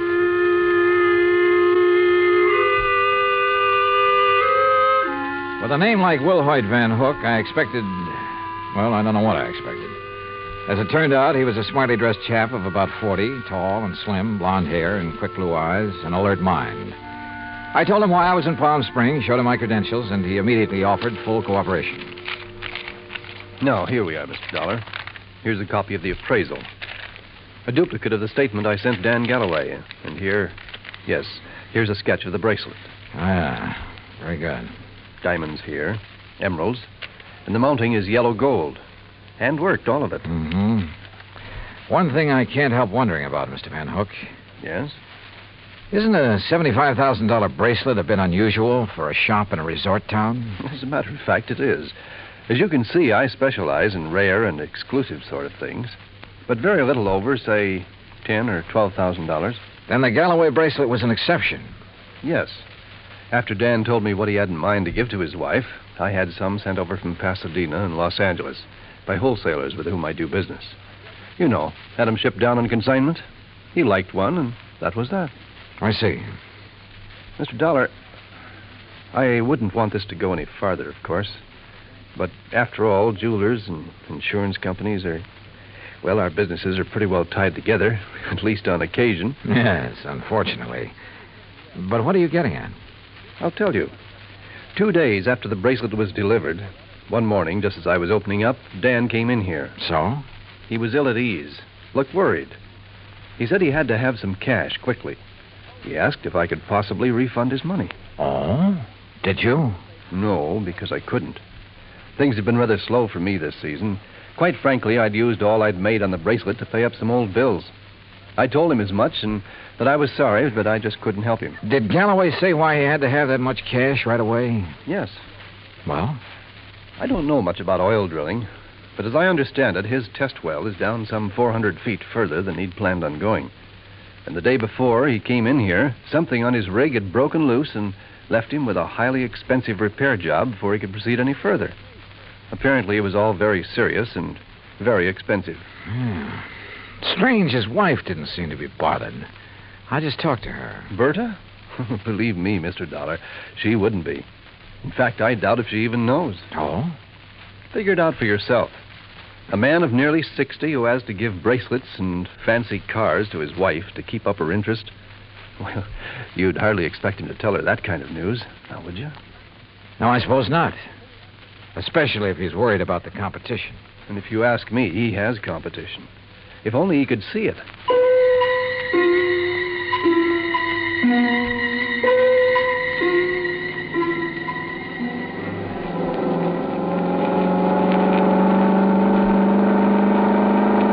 That suntan and chrome Cosmorama was all Sonny Wyman claimed it was. It purred like a kitten, performed beautifully. But I was more interested at the moment in what Sonny wanted to talk about. Johnny, I'm going to be perfectly blunt with you. I'll go along with that. Out at the house a while ago, I felt pretty foolish when you arrived, and Berta insisted I hide until she could get you out on the lanai. Did she have any particular reason? Well, you see, we know that... Well, there's some talk going around about Berta and me. Any truth in it, Sonny? A little, I guess. You saw her. Oh, yeah? I mean, there's nothing serious between us. It's just that, well, with Dan away so much of the time, we have fun together. Yeah, sure. Now, what about the bracelet? You mean who might have stolen it? That's the general idea. I don't know. I have no idea. That sound funny to you? Should it? Well, after all, Dan and Berta keeping their house open to everybody. People in to swim, play badminton, cocktails, barbecues. I guess half the population of Palm Springs has been there at one time or another. And even if it weren't an invited guest, why, it'd be simple for someone to just sneak in and walk off with it. Providing, of course, they knew where it was kept. Well, yeah, someone who was close enough to... Well, yeah, I heard Berta ask you about a reward for it. You think a big enough reward would turn it up? I would think so. I understand that stolen jewelry brings about 20 cents on the dollar. Sometimes it brings 20 cents. Sometimes 20 years. Well, yeah. Well, I just wondered. How's the car business doing, Sonny? Oh, great. It's really one of the reasons I'm driving out this way. Oh, a prospect? An oil-rich Indian or a well-to-do prairie dog? Hardly. No, I told you we were having a sports car rally on Sunday. Well, being the promoter, so to speak, I'm going down to check the course. If you're still around, you ought to come. Oh, maybe I will. Having some good events, too. Willie Van Hook and I are running a match race. He's quite a bug, you know. And ever since I sold him the twin to this job, he's been working it over. Special carburetor, racing cams, everything. And I wonder I can't afford this kind of stuff. Oh, man. You'd be amazed at the amount of money that changes hands on wait a minute, these races. Sonny. Isn't that an oil rig over there? Yeah, Dan Galloway's. The rig itself's about 50 feet out in the lake. The shack or office or whatever you want to call it's over the other way. You see? About a quarter of a mile beyond those Joshua trees. I'll drive you over. He did. There was an old car parked near the shack, so we figured Dan Galloway must be inside. Sonny Wyman dropped me in front of it, then took off in a cloud of dust and exhaust gas. I picked my way between the cactus plants, opened the door without knocking, and barged right in. Mr. Oh, hello. Oh, No use asking. If Mr. Galloway is here, I can see he isn't. No, he isn't. Is it all right if I wait? I'm Johnny Dollar. I'm Mrs. Galloway, Mr. Dollar. Huh? Hell, that is, I'm the first Mrs. Galloway. The former. The one who scrimped and saved while Dan was booming around every oil field all over the country trying to make his score. I'm the forgotten Mrs. Galloway. Oh, well, I'm sorry. Are you expecting him back soon? Who knows? Been waiting here 3 hours. But I'll wait 3 days if I have to. Promises, that's all, promises. What do you mean, Mrs. Galloway? After working to help him the way I did for all those years, and then to be tossed over for somebody else who never did a lick of work in her life. Oh, sure. Give me anything I want if I let him free. So what have I got? Promises. Well, I'm sorry. But getting all upset isn't going to help. Well, wouldn't you be upset if you had more than $18,000 in back alimony coming to you? And with them living like royalty? Oh, I see. Well, he's not going to keep on getting away with it. That's why I'm here. Well, now that gun in your handbag isn't the answer, I'm afraid. How'd you know? I've seen that kind of bulge in a handbag before. You really have ideas about using it on him? Well? Well, I don't know. There are times when I feel as though killing would be too good for him. Then there are other times when... I don't know. Well, here, better let me no, have it. Leave me alone. Well, I'm not going to sit here and try to make sense with somebody as upset as you are who has a gun. Well, how would you feel? What would you do if you were me? How should I know? But killing him isn't the answer. Isn't it? Or sitting here shouting at me. Who are you anyway? What are you doing here? I came out here to see your husband, your ex-husband, on business. What kind of business? A friend drove me out here and figured Dan would drive me back. But since he isn't around, there's no point in my staying here. Or you either. Well, maybe you aren't going to You have a car, so you and I are driving back to Palm Springs. I'm not leaving here till I see Dan. Until I get some money from him. Or see him dead. Maybe he's at the well. All right. Maybe he is over there. Now, come on. Why I took this on, I didn't know. But I couldn't leave that slightly frantic woman sitting there, waiting, with murder in her heart. For all I knew, she'd murdered Dan already. Better inspect the gun later. The road down toward the oil rig was just a pair of ruts in the desert sand. Then just as we cut in between some yucca plants and a wind-blown Joshua tree, I slammed on the brakes. There, in the middle of the trail, lay a man's body, crushed and twisted. Dan Galloway had been carefully, repeatedly, run over by a car.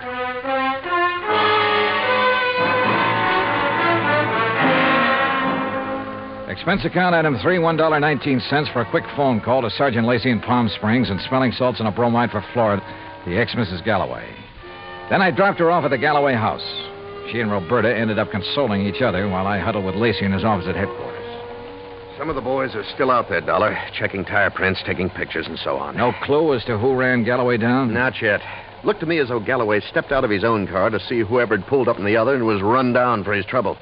The car that did it ran around in a circle over and over him. Any suspects, Sergeant? You found his ex-wife, Flora, waiting for him in the field office, you said. That's right. And she was pretty nervous, on edge, you said. So? Also, she was carrying a gun. Whoa, now, wait a minute. Any reason why she couldn't have run him down earlier, then gone back and just waited for somebody like you to come along? Somebody with whom she could then discover the body? Only one hitch. You told me yourself, Dollar, that she was pretty insistent about your going over there to look for Galloway. Yeah, I know. But, Sergeant, you're off on the wrong foot. Why? Because of the tracks left by the killer's car. They didn't match the tires on Flora's car. You checked? I checked. And if I were you, I'd have your boys find out whose car did make those tracks. I'm way ahead of you. Well, if you know, then what do you... Wait a second. Yeah? Levine, Sergeant. I got news for you. Hey, listen to this, Dollar. About those tire tracks at the scene of the killing. Well, right on cue. They're the same make and size as the tires on Sonny Wyman's Cosmo Roma. You sure? Well, I told you at the scene I thought it was a sports car by the small size of the circle the tracks made. Yeah? And knowing the feeling between Wyman and Galloway, I went right over to his place. Nice, clean tracks all over. And they match. You holding Wyman? Oh, well, I don't know where he is, Sergeant. He wasn't at his place, and there was no answer to the phone at his showroom. Well, then get after him. Put out a flash on him. With that car, he shouldn't be too hard to find. Let me know when he's picked up. Yes, sir. What do you think, Sergeant? You know something, Dollar? I have a notion that when we find Sonny Wyman, we'll also find out what happened to that bracelet. Yeah, could be. One thing was certain. Dan Galloway could no longer be suspect in the case. But Roberta? Why not? Maybe she did know that Dan had run out of money. Maybe that's why she was so interested in the amount of reward for the bracelet. Now, what about Sonny Wyman? Well, it looked bad. A smart young opportunist out for the fast buck. And, of course, close to Galloway's wife. Anything he could do to hurt Galloway would help him. And now these tire tracks, the one solid clue to Galloway's killer. Sergeant Lacey and I drove out to the Galloway house. No, Johnny. I haven't seen Sonny since he left here this afternoon. That's when you were here. He didn't call up? Why should he call up? Why shouldn't he call, Roberta, if he'd heard that Dan was killed? Now, you listen here, Mr. Dollar. If you're trying to trick me into saying something about Sonny having anything to do with Dan's death, you're wasting your time. And what's more... Pardon me. Hello? Oh, yes. Just a minute. For you, Sergeant Lacey. Oh, thanks. Hello? Yes? Yes, when? Yeah, I see. Okay, Levine, thanks. Has he found Sonny Wyman? He sure has. And if you want to see him, you'll have to go to the coroner's office. What? Oh, no. Yeah, that souped-up car of his, a couple of miles out of town. Ran off a curve and over a 100-foot bank. Within minutes, Lacey and I were at the scene of the accident, looking things over with the help of flashlights. Yeah, he must have been really burning up the road to spin and roll this far off the highway. But surely he must have been familiar with that curve. Oh, sure. He knew these roads around here as well as anybody in the county. Tires still in one piece, too. And these sport cars usually corner pretty well. Well, this one didn't.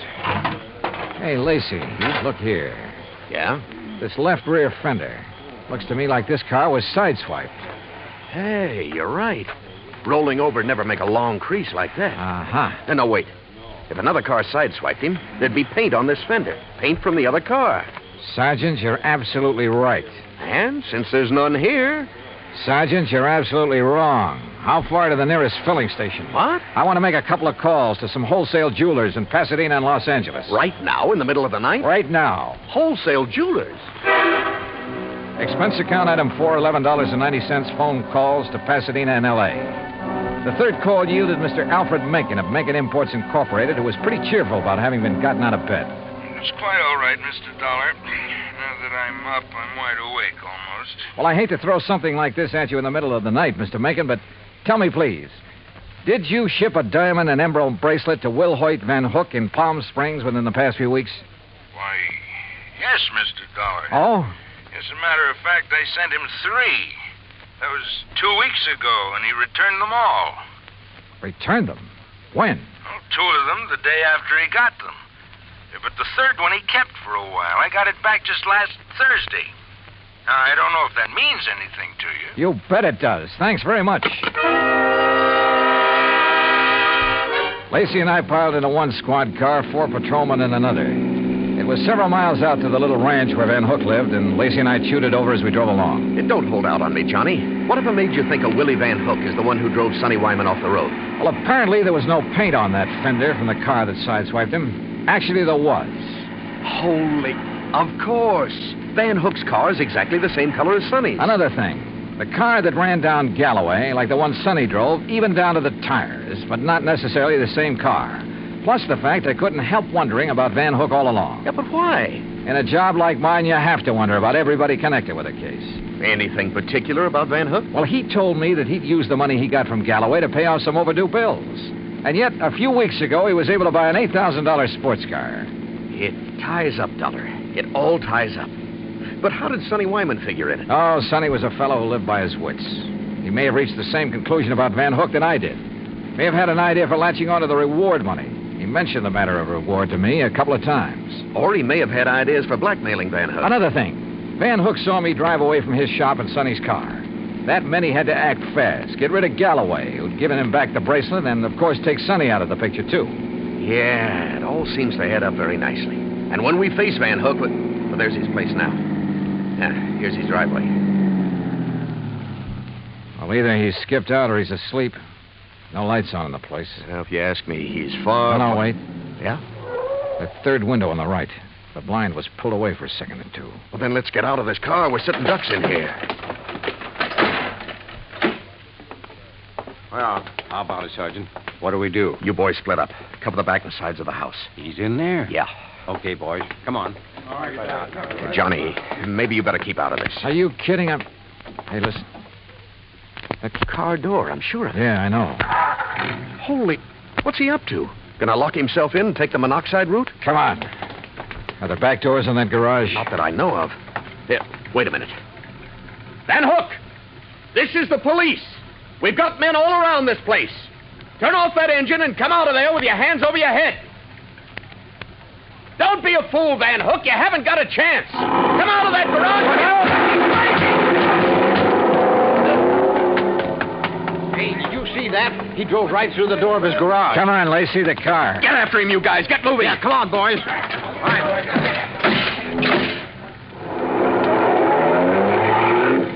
Crazy fool. He's getting into the side-swiping habit. See what he did to that other patrol car? Yeah, they're okay. They're often tailing us. Come on, step on it, Lacey. This is one time we ought to have a Cosmo-Roma. Well, maybe he can outrun us, but with two cars on his tail, he may get careless, take chances. If so... Yeah, hang on. Oh!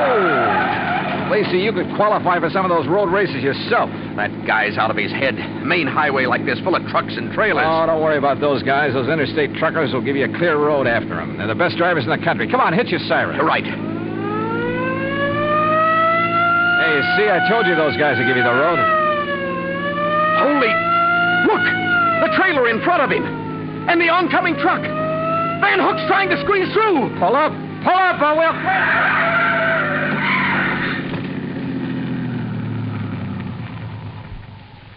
Well, he squeezed through all right. Squeezed right through the pearly gates.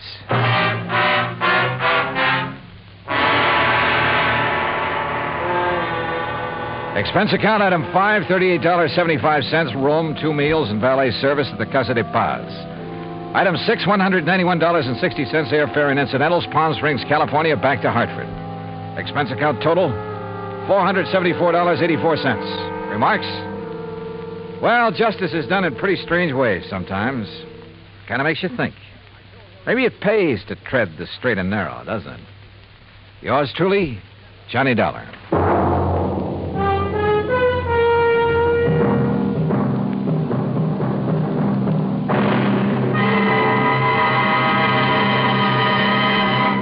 Now, here's our star to tell you about next week's story. Next week, international intrigue.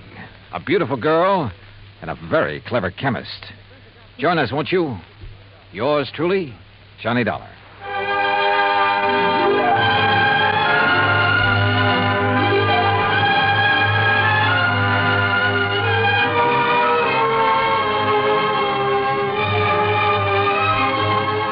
Yours truly, Johnny Dollar, starring Bob Bailey, originates in Hollywood. It is written by Paul Franklin and is produced and directed by Jack Johnstone. Heard in our cast were Barbara Eiler, Paula Winslow, Forrest Lewis, Frank Nelson, Sam Edwards, Austin Green, and Shep Menken. Musical supervision is by Amerigo Marino. Be sure to join us next week, same time and station, for another exciting story of yours truly, Johnny Dollar.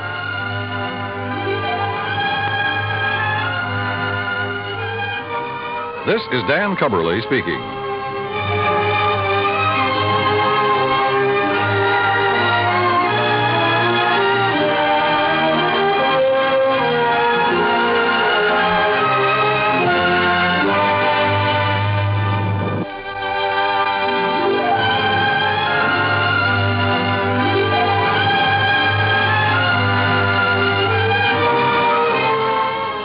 Johnny Dollar has come to you through the worldwide facilities of the United States Armed Forces Radio and Television Service.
Les. Say, I heard your report on that man who disappeared up in Eugene, Oregon a couple of weeks ago. Jonathan Doe? Yeah. The man who never really existed? That's right. That was a pretty rough one, Les. I can believe that. So it ought to be a lot easier for you to find a man who does exist. Or who did. Well, which is it? I wish I knew. His name is Elmer Leumas. Leumas. Loomis. So what happened? I told you he disappeared. I mean, what have you got to go on? Leads, clues, whatever you want to call them. Well, that's the funny part of it. Yeah? Nothing, Johnny. Absolutely nothing to go on. You call that funny? So maybe you better come on over here. We can talk about it. Well, now, Les. Yeah? So maybe you're right.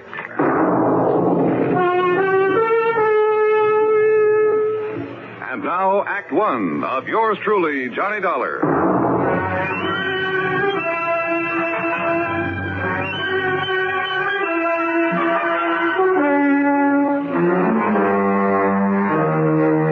Expense account submitted by Special Investigator Johnny Dollar to the Worldwide Mutual Insurance Company, Home Office, Hartford, Connecticut. Following is an account of expenses incurred during my investigation of the Leumas Matter, spelled Leumas.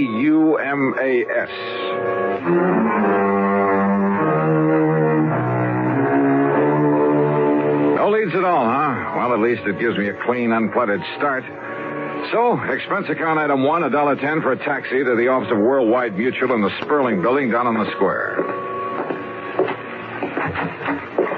Hi, Johnny. I suppose I could have saved time by telling you over the phone just to pack your bags and head on down to Vineland, but sit down. Thanks. Vineland, New Jersey? That's right. About halfway between Philadelphia and Atlantic City. Yeah, Les, I know the place. I handled a couple of... Hey, wait a minute. You said Leumas? That's right, Elmer Leumas, the man who disappeared. Isn't there a Leumas glass company in Vineland? One of the biggest. Up till a few years ago when he retired, Elmer Leumas was the sole owner of it. And he must be plenty wealthy, huh? Millions. Which offers a lot of possible reasons for his disappearance. That's right. Okay, then, Lester, tell me all. I thought I made myself clear, Johnny, when I said I should have sent you right on down there to Vineland, because all I know about him is that he's wealthy, retired, sportsman, yachtsman, that sort of thing, and he suddenly vanished. How old a man is he? Well, according to this copy of the policy, he's 59. Straight life? Straight life. And who stands to benefit if his body just happens to turn up somewhere dead? His wife, Lena. How old is she? Let's see, she was 30 last June. Aw. That's right. And incidentally, I understand she's quite a beauty. At least according to Harry Ware, who sold the policy. Incidentally, huh? What do you mean by that? Oh, use your head, Les. Young, attractive woman, wealthy husband, nearly twice her age. Here we go again. Now, don't go jumping to conclusions, Johnny. Oh, no, of course not. Of course not. But just how soon do you suppose I can make connections to Vineland, New Jersey?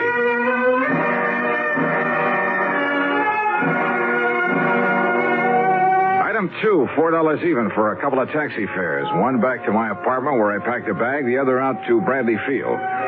Item 3, $12.55 for a plane to Philadelphia. Item 4, there in the city of brotherly love, $50 deposit on a rental car.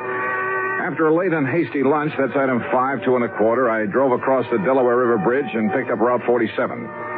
South Jersey is flat as a pancake, but full of beautiful homes and rich farmland, occasional cranberry bogs, and lots of big poultry farms and peach orchards. So the drive was a pleasant one. Then, in Vineland, the so-called heart of sunny southern Jersey, I went straight to police headquarters, a block off Landis Avenue, the main drag. I contacted Sergeant Louis Tomaso, with whom I'd worked before. As usual, he was right on the ball. Kind of had a hunch you might be dragged in on this. How are you, Johnny? Well, pretty good, Louis. Or rather, I'm not so sure. You have any real leads on this case? Johnny? Yeah? Let me hand you a thought for the day. Okay, shoot. Don't be surprised when you find that Lena Loomis isn't at all broken up over this loss of her husband, because she isn't. If you ask me, she's downright tickled to death about it. Is that your snide way of telling me that she's interested in somebody else? Somebody closer to her own age? Johnny, if I could find out who that somebody else is, but who knows, maybe there isn't any. Or maybe there's a dozen of them. I don't know. This gal is the social type. One big party after another, night after night, month after month, ever since they got married. And Loomis? Couldn't stay far enough away from it all. Spend most of his time off on hunting or fishing trips or out on his yacht. Funny that he ever married her in the first place. Well, when a gorgeous young charmer starts cooing at a poor, lonely widower, nearly 60, well, what do you expect? Apparently all she cared about was getting her hooks on his money. What else? When did he go? 10 days ago. Got up, had breakfast, announced he was going to spend the day in Philadelphia. Walked out the front door, and that was the last anybody ever saw. And what about enemies, Lou? Not a one that anybody knows. I mean, any reason to think he might have been hauled off and murdered? The only reason to think he wasn't is the fact he took some luggage, some clothing with him. Well, that doesn't prove anything. You've questioned his wife, of course. Yeah. When you get through talking to her, you'll know just as much or as little as I do. Well, how about his favorite hunting and fishing spots? Check them all, favorite and otherwise. Nothing. You say that he owns a yacht. Owned. Huh? A sailboat, a big one. Kept it down in the little town of Tuckahoe on the Tuckahoe River. So? He just happened to have sold that yacht 2 days before he disappeared. Oh. Johnny, we haven't a single solitary thing to go on. You sure about that, Lou? What do you mean? Not even his wife? Act 2 of yours truly, Johnny Dollar, in a moment. And now, Act 2 of yours truly, Johnny Dollar, and the Leumas Matter. Expense account item 6580, dinner for Sergeant Louis Tomaso and myself at the East Landis Hotel there in Vineland, New Jersey. Then he gave me some directions, and I left him and drove east on Landis Avenue. In case you're interested, I found out that a guy by the name of Landis founded this fair city. The Leumas home was a massive red brick affair set in the middle of, well, it must have been nearly an acre of huge lawns and trees and flower beds. 25 or 30 rooms, I'd guess, really a mansion. And the long, broad driveway was lined with maple trees. In other words, there was money here, plenty. As for Lena Leumas, wowee. If she was 30, believe me, she didn't look it. And, brother, she had everything. She was tall, lithe, and brunette, with just enough makeup to enhance her soft and gently tanned complexion. She wore a pair of sleek blue velvet capris and a light silk blouse. A subtle touch of arpege that, well, at the risk of sounding repetitious. Wowie. Well, come in, Johnny. Yeah. How an old codger, wealthy or not, could ever rate something like this. And framed there in the doorway and a trace of moonlight filtering through the trees, believe me. Johnny? Oh, I'm sorry, Mrs. Loomis. Mrs. Loomis? And with that look in your eye? It's Lena, and you know it, and come in. Yeah, sure, thanks. Oh, darn it, you would come the one night when I'm not having a party. In here, Johnny. Yeah. The place is dead as a doornail. Then I suppose I have to give the servants some time off. Sit down, huh? Like a drink? Yeah, I think I could use it. No, thanks. Not even to keep me company? Scotch and soda? A light one. Now, I just knew that was you I saw down on Landis. What? What'd you say? I say I just knew you'd be coming down here to investigate Elmer's disappearance. So when you rang the doorbell just now, I wasn't the least bit surprised. Oh, that's so? Elmer was always a great fan of yours. Your radio program, I mean. Where you tell about all those cases you solved. That's why I knew you the second I saw you. I see. Well, now, Lena. Johnny, I'm so fed up with answering questions about him. That Louis Tomaso from the police department has just about driven me crazy with him. He is kind of a cute guy, though, isn't he? Do you know him? Well, as a matter of fact, I talked with him just before. Oh, here's your drink. Oh, thanks. Bottoms up. Huh? These glasses must hold about a quart. Oh, well, you know what I mean. Skull. Yeah, skull. Now, Johnny, I don't know how much Louis told you about Elmer vanishing this way, but whatever it was, there's nothing more I can tell you. He's gone. That's all. And you know something? I don't mind a bit. Yeah, well, I kind of had a notion. They find his body lying around somewhere? Well, just look at all it gets me. This home and property and all the stock in the glass company he sold and money. More money, Johnny, than you could even imagine. Yeah. And I believe that his insurance amounts Oh, to quite a the lot. insurance. Oh, that's nothing compared to all the money he has lying around in banks all over the place. It'll all be mine. And if you don't think I know how to use it... You know, there are a couple of things that might put a crimp in your plans, Lena. What Lena wants, Lena gets. Why do you think I ever married Elmer in the first place? Ooh, Elmer. Isn't that a terrible name? Suppose I find out that he's been murdered. Now, who would ever want to murder poor, sweet old Elmer, and why? Oh, maybe to get hold of all this money you've been talking about. Of course not. I told you, I get everything. That's exactly what I was... He just doesn't show up after 7 years. Well, you know, the statute of limitations. Oh, yeah, I know. And what if he does come back? You know, suffering from amnesia, or maybe he was in an accident somewhere, you know. Wow. So I'll do what I can to keep him happy as long as he lives, and then I'll have it all. I don't love him, Johnny, not a bit. But I do try to keep him happy. It's the least I can do. Lena... And then when he dies, well, like I said... Lena, listen to me. He's a handsome old dog. I'll say that for him. You see? There in that picture on the table beside you. Yeah, I see. But now listen... Tall and wiry with that big shock of hair. Yes, I see it. But why he kept that mustache and Van Dyke? Well, they made him look even older than he was. Than he is. What did you mean, was? What? Now, Lena, listen. There are some things I want to know. How about another drink? For instance, your husband had a yacht. Oh, didn't you know? He sold it just before he disappeared. To whom? Does it matter? Yes. Well, it was some man by the name of... Well, here's the bill of sale. His name is Samuel Remley. Remley. Right here. R-E-M-L-E, Samuel Remley. At Tuckahoe, New Jersey. So now you've asked a question, you've got an answer, so let's have another drink, huh? So help me, I simply couldn't pin her down to answering my questions. After a solid hour of trying, all I ended up with was an invitation to stick around for a big party she was throwing the following night. Young, charming, attractive, yes. But trying to make sense with her was a lost cause. Finally, standing out at the front door ready to leave, I decided to switch my tactics. You can't mean that. That is exactly what I mean, because from what you've told me, what little you've told me, there's only one conclusion I can draw. John. And you somehow contrived to have your husband done away with, to get your hands on all that money you've been yapping about. Don't you see I get it all anyway, sooner or later? Well, why wait, huh? Even if I have to wait out the 7 years for that statute of limitations. Now listen, Johnny. Yeah? I don't like this. I don't like the way you're accusing me. You're threatening me. That's right. I gave you all the chance I could to cooperate, but you wouldn't take... Now, you just get out. You get out of here. Sure, for the time being. No. You stay away from me. Don't you ever come back You here. better play it my way, Lena. No. Get out. Oh, well.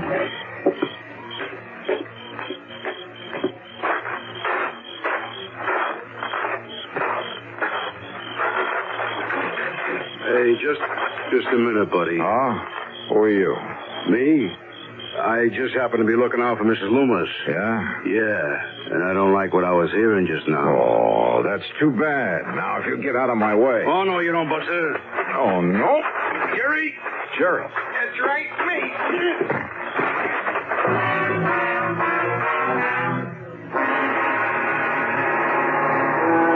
Of yours truly, Johnny Dollar.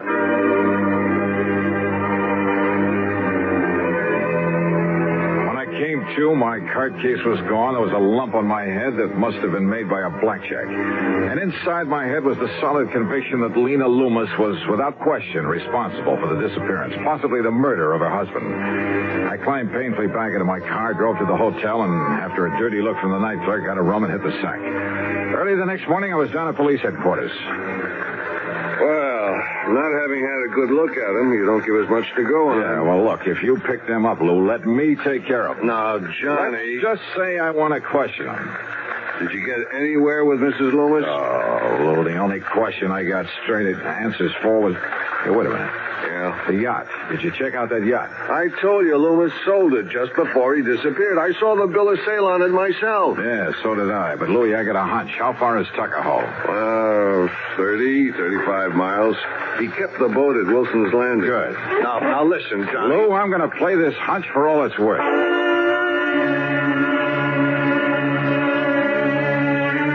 It was more than a hunch, because it had to do with a rather strange and interesting combination of names. And the more I thought about it, well, I made tracks to the little town of Tuckahoe, to Wilson's Landing on the Tuckahoe River. Here you are, Mr. Dollar. Right here is where the Lena was tied up. But the owner, this Mr. Remley, he took it out last night? Yes, sir. Did you know the previous owner? No, I'm kind of new here. But the boss must have. Captain Wilson. Where is he? Been down to Atlantic City the past week. All right. What does this Samuel Remley look like? Well, Mr. Remley's an old man, about 60. Yeah? Tall, slim, kind of wiry. Full head of hair, a mustache, and a little Van Dyke beard? Oh, no, sir. Mr. Remley's clean-shaved and wears a butch. Well, now listen. Yes, sir?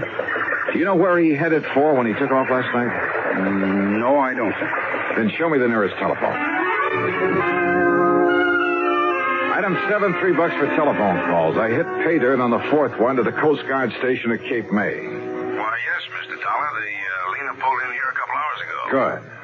She's tied up at the clubhouse dock. I can see her from here. Then, Captain, I'll be right down there.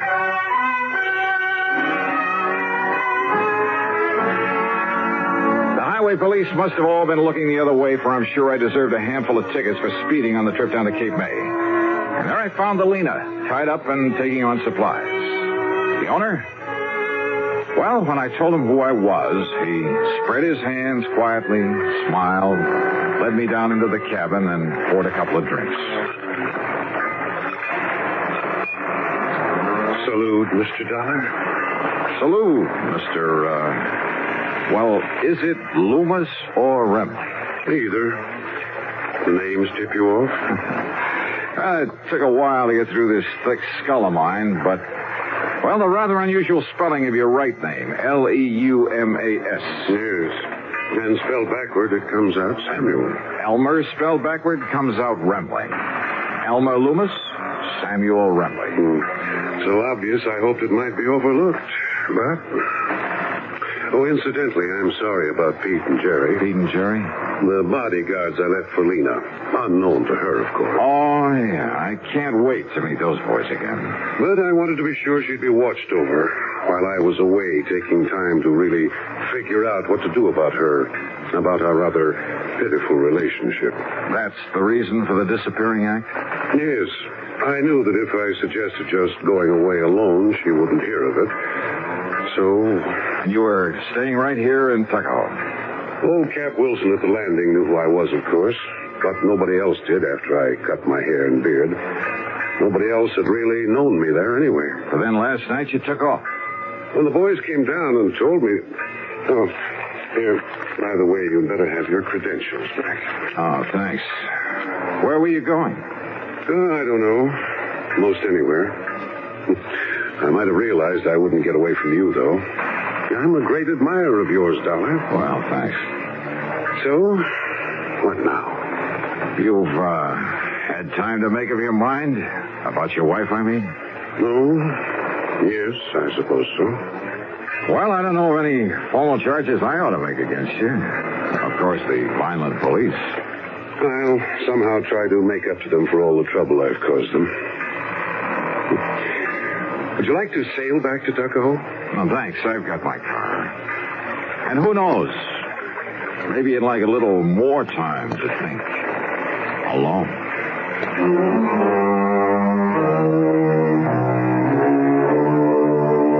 So, it wasn't much of a case after all. The two thugs, Sergeant Louis locked them up for assault, and I guess that'll have to do for them.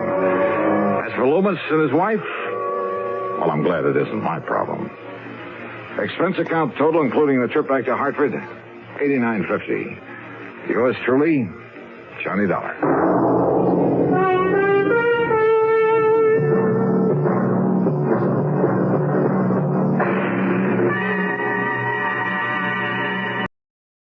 From Hollywood, it's time now for Johnny Dollar.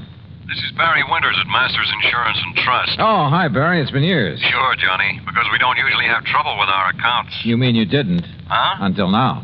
Well, yeah, I'm afraid that's about the size of it. And this time it's bad trouble. Tell me all. Simplex Tackle Company, Johnny, over in Danbury. Fishing tackle? That's right. Well, how come I never heard of them? Well, they're a small outfit, a kind of glorified partnership. What's that mean? Well, it's owned by 9 men. One of them, Hanley Thomas, is president. The others are secretary, treasurer, and a flock of vice presidents. So what's happened? Well, the 9 of them, plus the 20 or 30 workers at the plant, are all covered by a group life insurance deal. And listen. Yeah? We've just had to pay off on 3 policies in a row. Well, that's too bad, but why call on me? Because, Johnny. Why? Those 3 deaths were all murders.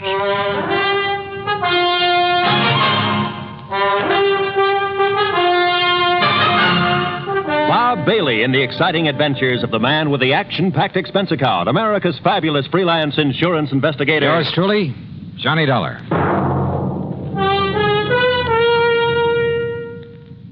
And now, Act One of yours truly, Johnny Dollar.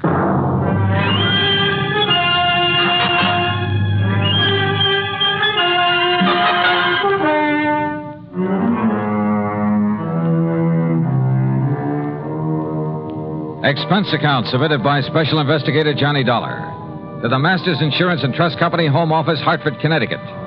Following is an account of expenses incurred during my investigation of the ugly pattern matter.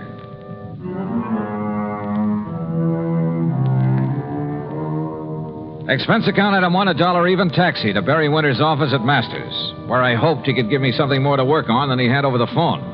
And you know something? As it turned out, he gave me a lot more than he thought he did. The police?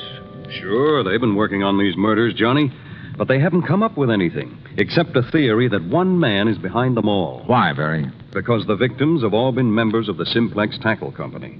Well, but I don't... Because they've all occurred within a month. Because each of them occurred on a Wednesday. Pattern, huh? That's right. And also, Johnny, because there's been no apparent reason for any of them. Uh-huh. Have the police found anything? Nothing. Same kind of weapon used in each case? No. The first was a VP named Adams, run over by a car. Sure it wasn't accidental? The police say no.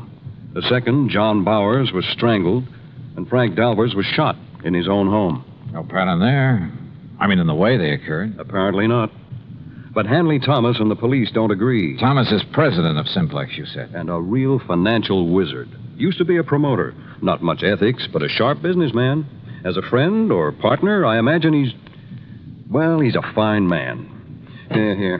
I'll give you a complete list of the officers of the company, their rank and their salary. Well, I don't know exactly what good that'll do. Here you are. And this is a list of the employees. Have those employees all been checked out? Sergeant Dennis over there at Homicide made quite a point of it. So did Mr. Thomas. Well, look, why don't I run over there and talk with him? And to the Danbury police. Yeah, I think you'd better. And, Johnny, the sooner the better. Why do you say that? The pattern. There are still 6 officers left in that company. That is, 6 who are still alive. Item 2, another $1 for a cab back to my apartment. There I picked up my own car, and from here on in, the charge will be for mileage. Except for item 3, $4 1/4 for a tank of mobile gas. It was almost noon by the time I'd covered the 60-odd miles to the Simplex factory on the far edge of Danbury. To my surprise, it was quite a plant, new and modern in every way. A receptionist took my card, and a few minutes later, I was ushered into the office of Hanley Thomas, president. Oh, this is a terrible thing. Adams, Bowers, Frank Dalvers, all within a few weeks. Barry Winters back in Hartford seems to think these murders have all been the work of one man. Police and I concur in that theory. There's been a sort of pattern followed by the crazy killer. But not an actual method, Mr. Thomas. No, I'll grant you that's true.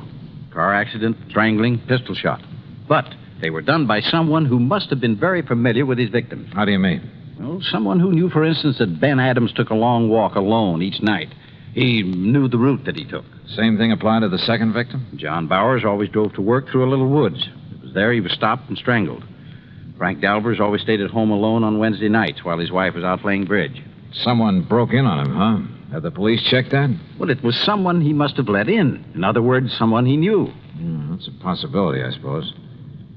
I understand you've checked on all your employees. Yes, right off the bat, as much as the police could. Any particular reason to suspect one of them? Well, only because they were all in position to know these men pretty well, know their habits.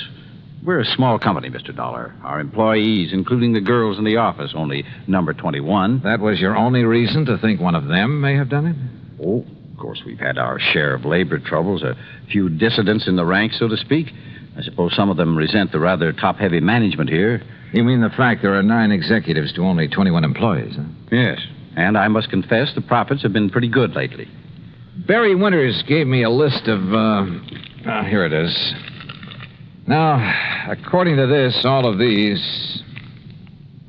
What is it, Mr. Dollar? Well, I got thinking on the way over here. Yes?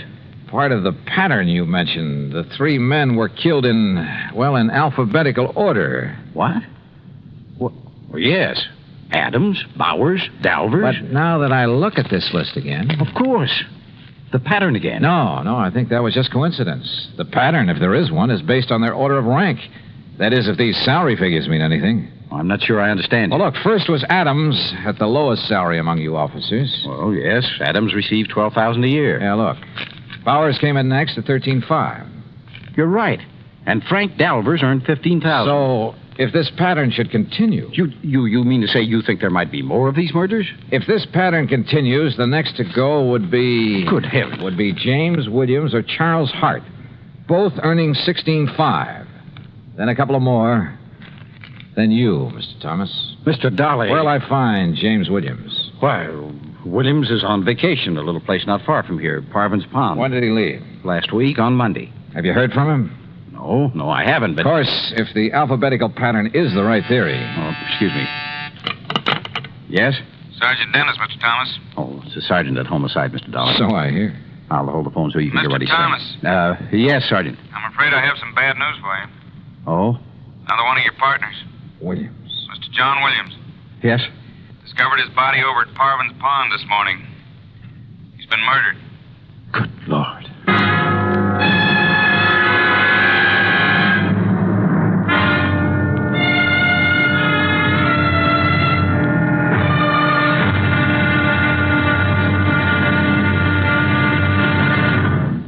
Act two of yours truly, Johnny Dollar, in a moment.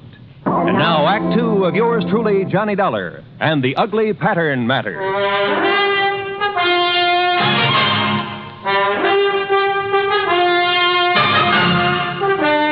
Another of the executives of the Simplex Tackle Company murdered, bludgeoned to death in his little vacation cabin on Parvin's Pond, some 40 miles north of Danbury. And again, it was according to pattern. How those carefree kids can fish and water ski out there when there's been a murder right under their noses. Yeah, Sergeant, I know what you mean. This the cabin Mr. Williams was using? Yes, sir. He came up here on his vacation Monday morning last week alone. There we are. Who knew he was coming to this particular spot, Sergeant? Why, everybody down at the plant, I guess. Now, the way the doc and I figured it out, Mr. Williams had just come in from fishing. Now, you see there, he just tossed his rod and stringer on the bed. Everything's just the way it was, huh? Except for his body. That's in Danbury at the coroner's. You said he was bludgeoned to death. Yeah, with that oar from his rowboat. You see it laying there on the floor? Yeah, I see. Who found his body? Little old lady from the cabin next door. She'd stopped by this morning to bring him some cookies. Knocked on the door swung open, and there he was. And the doc says the body was lying there ever since. Have you checked that oar for prints? The killer must have used gloves. What about footprints? Well, if there were any, the vacation crowd tramped them out long before we got here. Now, the way we figure is that he came in here Wednesday night off the lake. Wednesday? Yes, Mr. Dollar, just like the other ones. It happened on Wednesday, a week ago tomorrow. The pattern again. Yes, sir. And if you ask me, it's the pattern of a madman. And this being a Tuesday again... But what possible motive could there be for it? When you ask me, it's one of the employees there at the plant. After all, for such a small company, 9 big money-making officers, at least there was 9. Yeah, I know what you mean. Are those 21 employees paid pretty well? No, in spite of the company making a lot of money. What with this recession we're in... Read the signs, man. Most of this so-called recession's a lot of bunk. Yeah, I agree with you. Everybody get out and dig instead of sitting around hoarding their money. Well, what I was going to say is that those executives took advantage and held down wages in spite of all the money they're making. So, just let one crazy hothead find out how good they're doing. How well have you checked those employees? The best we could. I talked with every one of them myself. How about the officers of the company? There's not one of them would do a thing like that. They're all fine men. Ask Mr. Thomas. Sure, they're hard-headed businessmen, everyone looking out for himself, but they're all fine men. And they're all making plenty of money. Oh, which reminds me. What's that, Mr. Dollar? A list of the officers and their salaries. And according to this, if there's to be another victim... Another? Oh, no. I worked out another step in the pattern of these murders, based on the earnings of these men. Then, Mr. Dollar, who will it be? It won't be anybody if I can help it. But, Sergeant, I may have to ask you to put a 24-hour watch over an officer of that company named Mr. Charles Hart.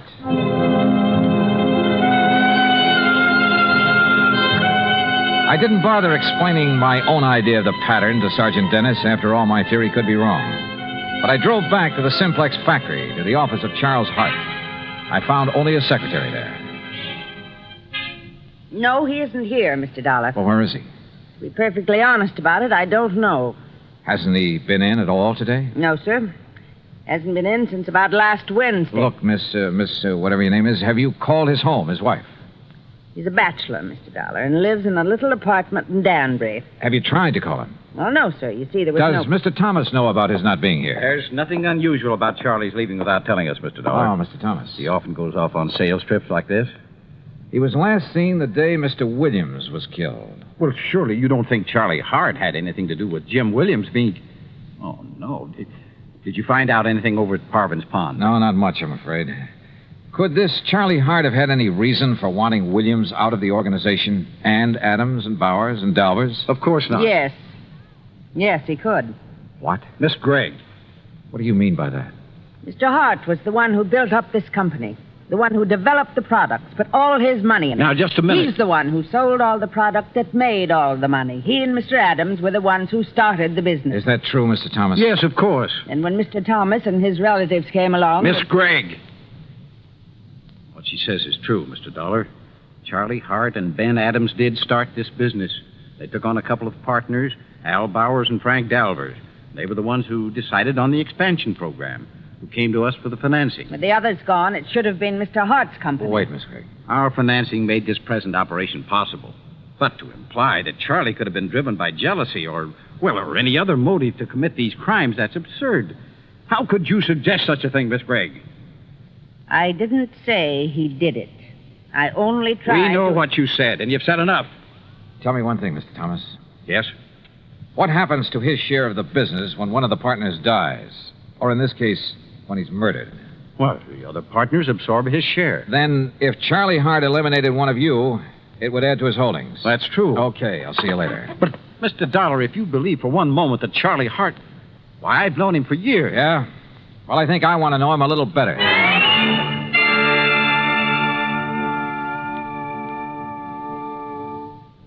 Act 3 of yours truly, Johnny Dollar, in a moment. Do you know who said, democracy is based upon the conviction that there are extraordinary possibilities in ordinary people? Those words came from the American religious leader, Harry Emerson Fosdick. From the earliest days of the United States of America, there has been the sentiment that the average person can achieve an important goal if he is given an environment in which he can develop his capabilities to the fullest extent. An environment in which the individual is given the rights and privileges that he needs for development. It is the duty of every American to protect and stimulate this environment. Remember the words of Harry Emerson Fosdick. They are part of your American heritage. The extraordinary possibilities of ordinary people are inherent in American democracy. And now, Act 3 of yours truly, Johnny Dollar, and the Ugly Pattern Matter.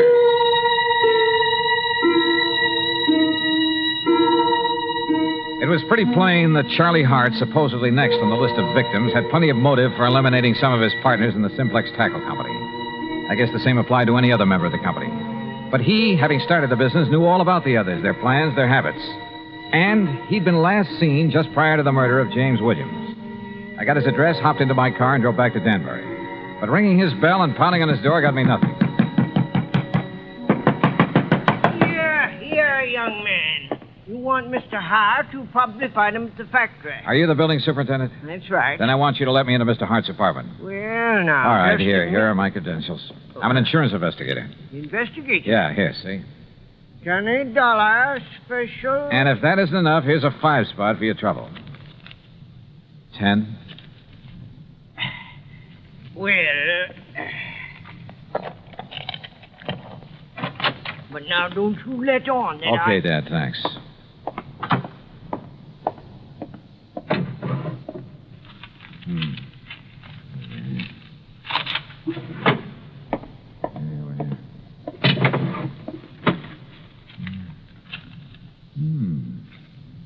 The same list that I got... The office. Huh? The offices of our company. Mr. Hart. That's right, Charlie Hart. Should have looked behind the door when you barged in here. Yeah, well, look. Would you like to point that thing the other way, please? I'm sorry, Mr. Dollar, of course. Well, you know who I am. Yes, I heard you through the door. All right, is that the gun that killed one of your partners? that killed one of my... No. But listen. Tomorrow's another Wednesday. Wednesday, Mr. Dillon. I know. And look at that list you're holding. I finally realized the progression in which these murders are happening. Oh? On the basis of our salaries at the company. Adams, Bowers, Dolvers, and Williams or me. Yes, you've circled Williams' name. Yes, because he got it last week. That's why I'm staying in here, locked in. Because tomorrow, if the killer strikes again, that crazy maniac killer... Maybe. Or maybe that's what he'd like everyone to think. Charlie, a couple of questions. Anything if I can help you stop this. That company was once yours. Yes, that's right. You were the boss, the head man, until Hanley Thomas came along. Yes, Hanley and his brothers and his brother-in-law. And they took over as first in rank. Well, they were entitled to, Dollar. What? It was their money made the company what it is. I'm not an administrator, a man who knows and plays all the angles. I'm just a worker and a salesman. Now, wait a minute. You mean you're content with the present setup? Yes, of course. In spite of the prodding of a sweet old secretary who thinks that Wait a minute. But these murders, Mr. Dollar. You stay put. Keep that gun and don't move out of this apartment until I tell you to, no matter who comes to the door, to save your life. You think you know... Charlie, it's been right under my nose. The obvious. Almost too obvious. But I had no proof of anything. Only a hunch, but a potent one. So how to prove it out? Bluff? It might work, if I was right. I drove into police headquarters and picked up Sergeant Dennis, then out to the Simplex Tackle Company. But when I walked in, it was after hours, no secretaries about.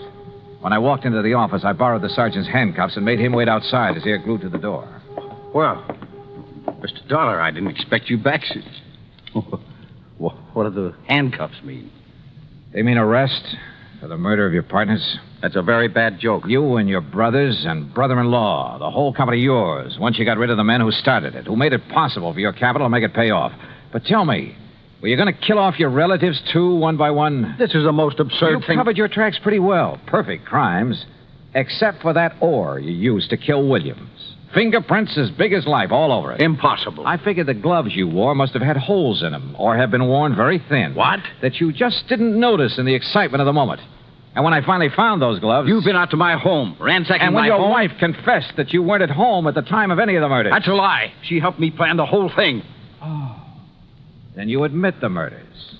After my bluff about the fingerprints. I see. But now that you know, you haven't had time to tell anyone, there's no one around to hear the shot, Mr. Dollar. No, but I heard a real clean confession, Mr. Thomas. Sergeant, No, that was just to protect myself from this... I'm afraid that kind of talk's a little late. No, it is. Look out!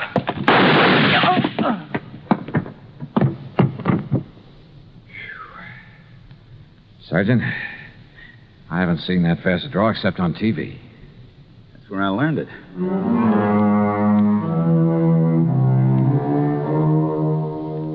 There'll be a lot for the courts to work on about who else was involved with Thomas. The sergeant's bullet killed him, by the way, and I'd call it good riddance. Or at least quick justice. So, expense account total, including a lot of mileage on my car, $101 even. Remarks? Why bother?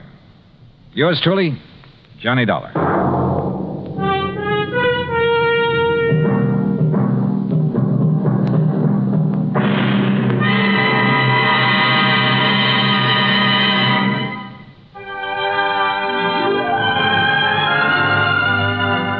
Yours truly, Johnny Dollar, starring Bob Bailey, originates in Hollywood and is produced and directed by Jack Johnstone, who also wrote today's story. Heard in our cast were Virginia Gregg, Les Tremaine, Forrest Lewis, Herb Vigran, Junius Matthews, and Frank Gerstle. Be sure to join us next week for another exciting story of yours truly, Johnny Dollar. This is Roy Rowan speaking.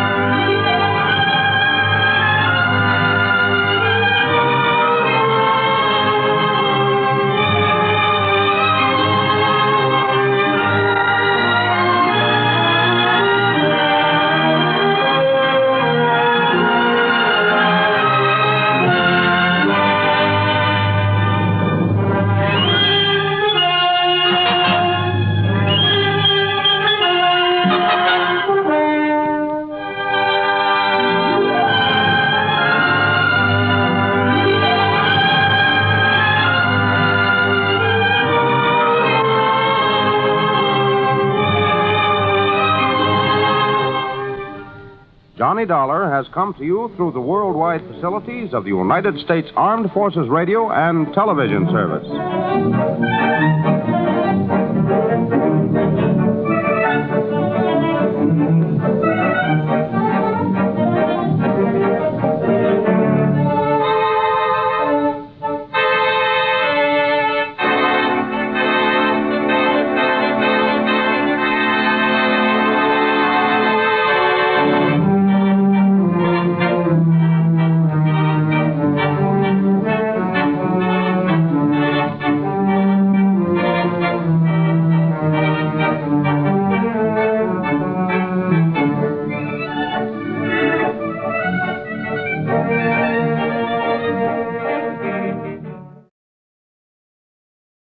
From Hollywood, it's time now for...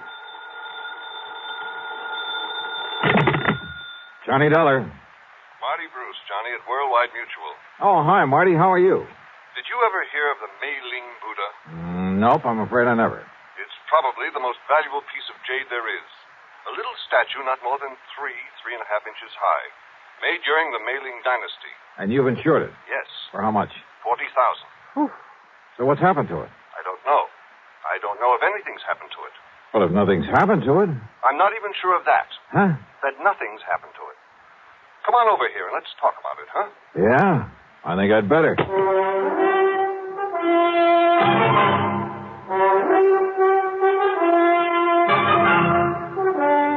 Bob Bailey in the exciting adventures of the man with the action-packed expense account. America's fabulous freelance insurance investigator. Yours truly, Johnny Dollar.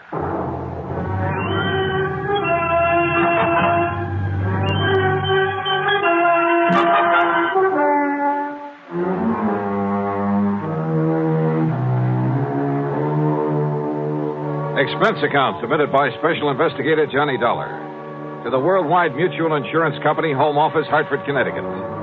Following is an account of expenses incurred during my investigation of the Mei-ling Buddha Matter.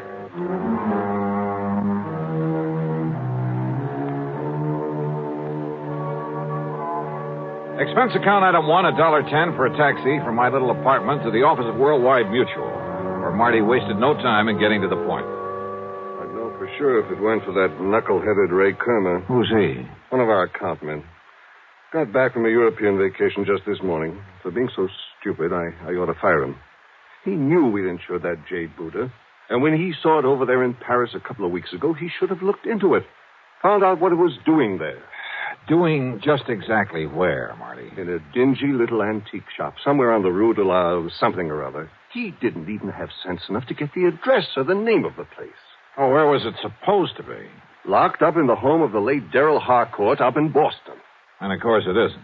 Well, that's the point. I don't know. There's been no report of a theft. Well, if somebody's seen it in Paris... Is that Buddha pretty well known among collectors and so on? I told you. It's probably the most valuable piece of jade in the whole world. Then let me use your phone. Sure, here. But if we don't even know what shop or where it is in all of Paris... Just leave it to me. My phone call was to a slimy little character whose name is de Marsac, but who calls himself the Chat Gris, the gray cat, who knows the Paris underworld like the back of his hand. He'd been a lot of help to me some months before in locating a painting that was stolen from my good friend and the actor and art collector Vincent Price. Certainement, Monsieur Dollar. If you are willing to pay me well. If you can dig up the information I want, I'll mail you a check for $100 American immediately. Oh, no, Johnny. Only 200, what you call bucks for my inestimable services? Oh, Monsieur. Okay, 200. Now listen. There's a little idol, the Mei-ling Buddha. Yes, I know it well. Oh? I saw it only this morning, here in Paris. Where? At the shop of Monsieur Dubuisson on the Rue des Pas de l'Amour. Yes, it was smuggled in only a few weeks ago. And the price on it? Well, for such a rare and exquisite piece, most reasonable. How much? 32 million francs. That's around $80,000, so it must be the McCoy. You wish me to, shall we say, obtain it for you? You mean steal it? But of course, monsieur. But for a price. No, thanks. I'll send you a check. You're giving him $200 just for that? A lot cheaper than my flying over there. Well, yes. So now I'd better check at the home of this, what'd you say the name is? Darrell Harcourt in Boston. I'll put down the address for you. Died about 2 years ago. Holmes in charge of his old housekeeper, Mrs. Mary Haskell. And I take it his property hasn't been disposed of yet. His fine old tapestries and furniture, yes, will to various museums here. Thanks. Everything but the contents of Mrs. Haskell's room and the study. The latter he willed to a nephew, Charles Curtis, to be given to him the day he finishes at Harvard. Well, that's a funny sort of arrangement. Harcourt was a funny man. The Buddha was the only thing of real value in that room. And he figured it was enough to get his nephew started in a business of some kind. I see. This Curtis boy get the house, too? No. That goes to Mrs. Haskell after Curtis gets the contents of that one room. Well, looks as though I'd better hie myself up to Boston and make sure that Buddha's really gone.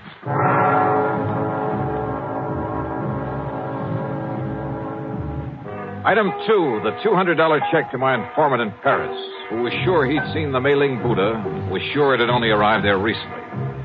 But if so, why hadn't it been reported missing from the home of the late Darrell Harcourt up in Boston? Item 3, $50 deposit on a rental car. When I reached Boston, I headed west on Beacon Street, a couple of miles beyond Kenmore Square, and there on a little side street found the Harcourt home. It wasn't much of a place anymore. The lawn and garden had been neglected, and the building itself was in need of repair. The doorbell was the old-fashioned kind. Yes? Mrs. Haskell, I'm Johnny Dollar, insurance investigator. Oh, of course. Do come in, Mr. Dollar. Rather dismal, desolate, isn't it? You live here all the time? I am responsible for this house until the terms of the will are fully met. That's when Charles Curtis finishes school. Yes. Of course, my own quarters at the back are as tidy as they've always been, and Mr. Harcourt's study is exactly as it was when he passed away. I want to see that study, Mrs. Haskell. Oh, no, Mr. Dollar. It's to be left as it is until Master Charles opens it to claim his inheritance. You're talking about the Mei-ling Buddha. And the furniture and books and things. How long since you've seen that little jade idol? Why, not since Mr. Harcourt died. I locked the door, and it hasn't been opened since, except that Well, I'm sorry, but I have to look around in there. But, Mr. Dollar... You have the key? Of course. I keep it on this chain about my neck at all times. Let me have it, please. But, Mr. Dollar... Listen, I can get a court order if necessary, but it would only waste time. But how am I to know if you're even... Well, that is... Here, my credentials. I'm a fully authorized agent of the company that insured that Buddha. But I'm responsible. Has it occurred to you, Mrs. Haskell, that the Mei-ling Buddha might possibly have been stolen? That's impossible. Is it? Okay, where's the study? I'll go with you. By all means. And I'll open the door. Here, now. This door looks a couple of inches thick. Just like the one to the library, where Mr. Harcourt kept all his lovely tapestries. Oh, dear, look at all that dust. Dust is right. It was on everything. The accumulation of a couple of years. On the desk, the chairs, the oaken floor, bookshelves, and tables. The room was dark and gloomy. Yes. It looks just the same, except for all this horrible dust. But as I told you, Mr. Dollar, this is the first time the door has been opened. Yeah. Now, where is the... Oops. Oh, I hope you didn't hurt yourself. No, I just didn't see it. But he always insisted on keeping the electric fan on that little table next to the door. Yeah. Now, where's the Buddha? In the little wooden casket on the desk. Now, let's see.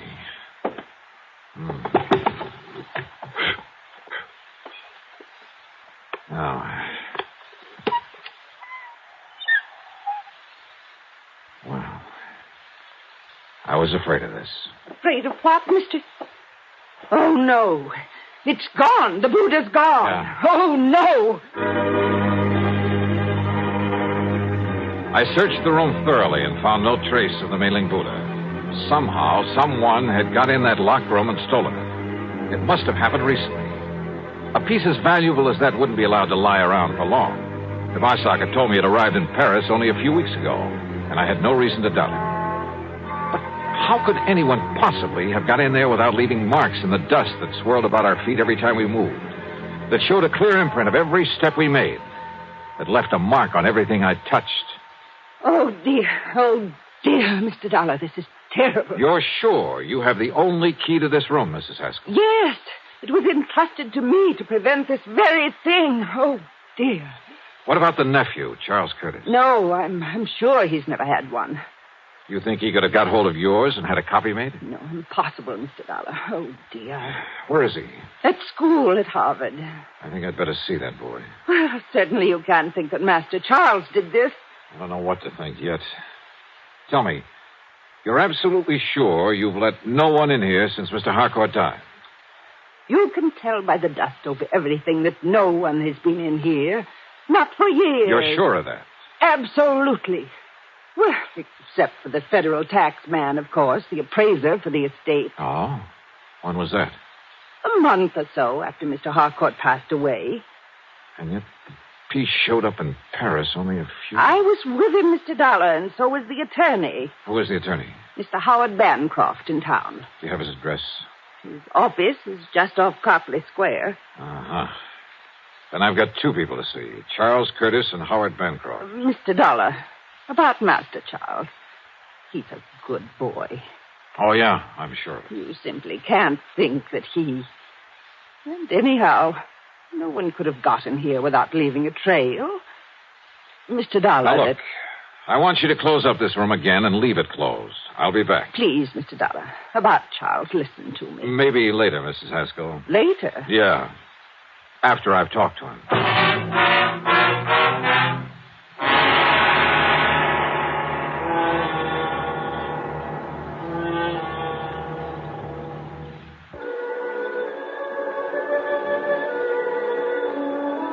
One thing puzzled me.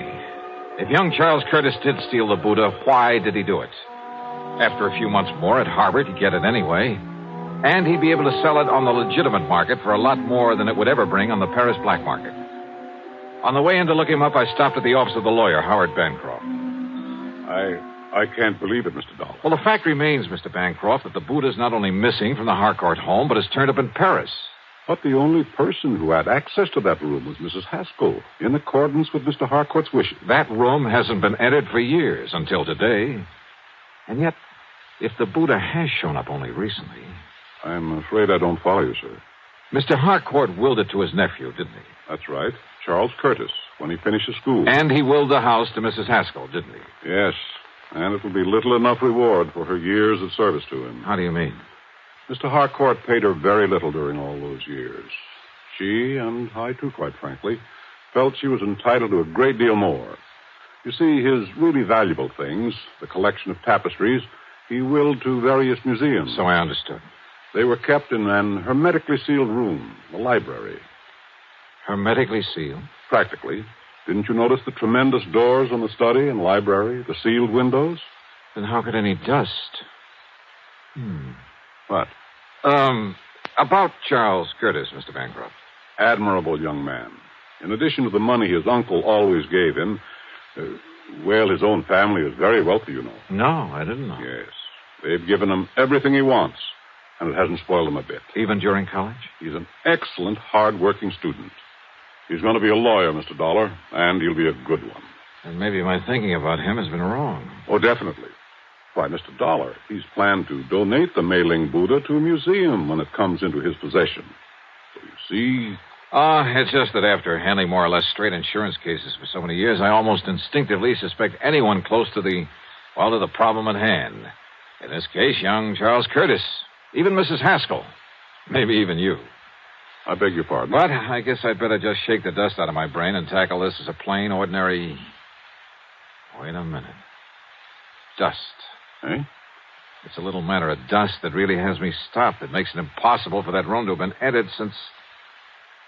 Tapestries, you said. I mentioned them. Of course. How blind can I be? Eh?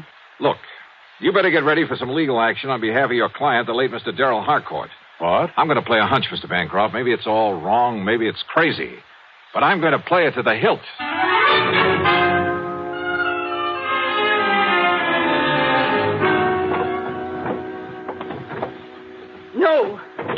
Mr. Dollar, you can't do this. You have no right. Now, we'll see about that. These are my own personal things. I don't believe you're an insurance investigator at Please, all. whatever you like. Have you a warrant to search my room this way? No. No, you're just some thief, some... Uh-huh. Oh. Yeah. This bank book in your name. No, you give me that. Oh, no. Uh-huh. Some 20 years of a balance that never got above $600 or $700. Give me that. Here. 2 months ago, a single deposit of $21,000. That was money That was the money you got from some crook. We'll let the police run him down. Some crook who smuggled the Mei-ling Buddha over to Paris after you stole it out of the study. That's impossible, and you know it. That study hasn't been open for nearly 2 years. You saw the layer of dust in there yourself. Oh, yes. You pointed it out to me half a dozen times. I should have caught on then. Come on. We're going into that study. Give me the key. No, I won't. Then I'll have to rip it off that chain around your neck. All right. Here. You saw for yourself? Yes, I saw it all right. And I didn't have sense enough to realize what kind of dust that was. Here now. Look at it. Full as earth. What are you talking about? About the old-fashioned method of cleaning fine tapestries with full as earth. That's the way Mr. Harcourt cleaned them, isn't it? What difference does that make? And there's probably a supply of it down in the cellar somewhere that he always kept on hand. What if there is? That doesn't prove anything. Yeah, I was blind. Blind as a bat when I knocked over this electric fan that didn't have any dust on it. Because it's what you use to spread the dust. The fine particles of full as earth all over this room. A little sackful, maybe, held in front of the fan. Now, listen. And it left proof, apparently, that nobody'd been in here for a couple of years. Yeah, it had me fooled. But not anymore. Better get your coat, Mrs. Haskell. No.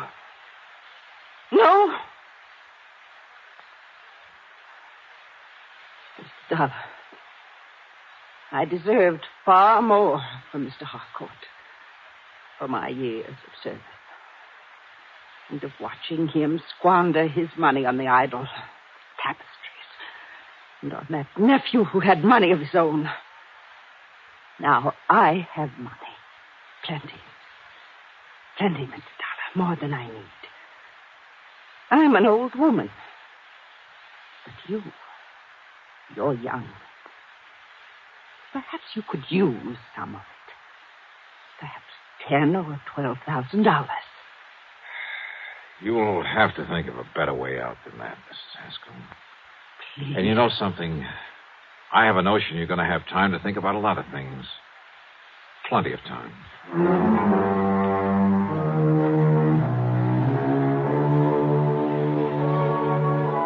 Yeah, I know. The Mei-ling Buddha still has to be brought back from Paris. Maybe I'll get the assignment. Maybe it'll go to one of our regular foreign investigators. As for Mrs. Haskell, well, I'm sure Mr. Bancroft will lose no time in taking whatever steps are necessary. So, expense account total, including mileage on my rental car and a few incidentals, well, call it $300 even. Yours truly, Johnny Dollar.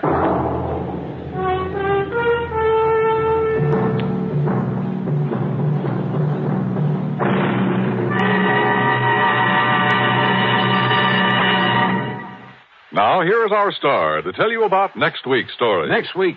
Well, far be it from me to get up on a soapbox, but I hope you'll make a point of listening to it. It concerns a lot of money in the wrong hands, in the hands of a bunch of kids too young to meet responsibility, too young to realize that cutting loose from family before they're ready can lead to trouble. In this case, murder. Yeah, I think you'd better hear it. So join us, won't you? Yours truly, Johnny Dollar.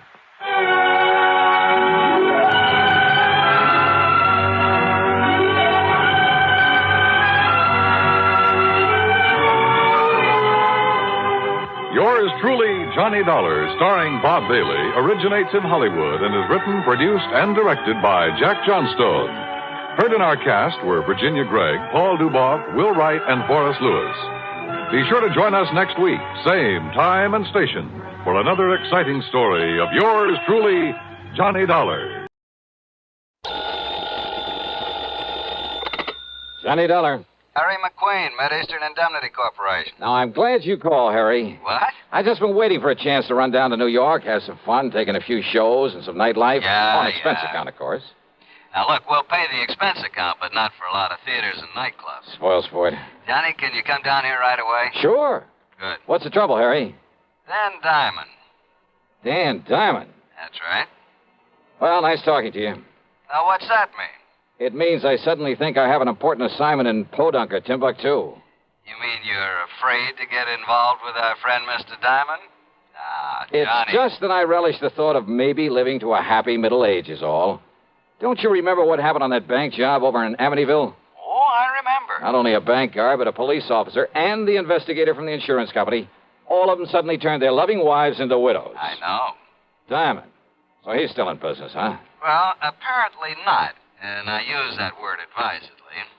Apparently he's retired from his career of crime and is growing orchids at his little home in Long Beach, California. Yeah, That is... on the dough from that Amityville job. that is when he's out there. Oh, where is he now? Right here in New York City, and he just happens to have lifted some $75,000 from a small but expensive jewelry store. Then lock him up and throw the key away. I'm afraid it's not that easy. What's more, we want that $75,000 back. Well? Sorry, Harry. You realize what your commission would be on a $75,000 recovery. And after all, Johnny, with an unlimited expense account to go on... Johnny? Okay, Harry. Maybe I'll run on down there and see you.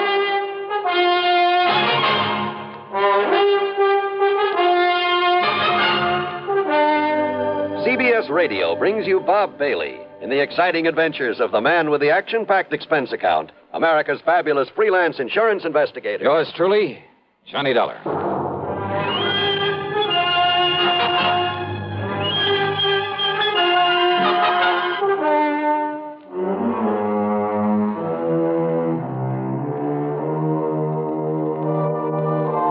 Expense account submitted by Special Investigator Johnny Dollar to the Mid-Eastern Indemnity Corporation, New York City. The following is an account of expenses incurred during my investigation of the P.O. matter.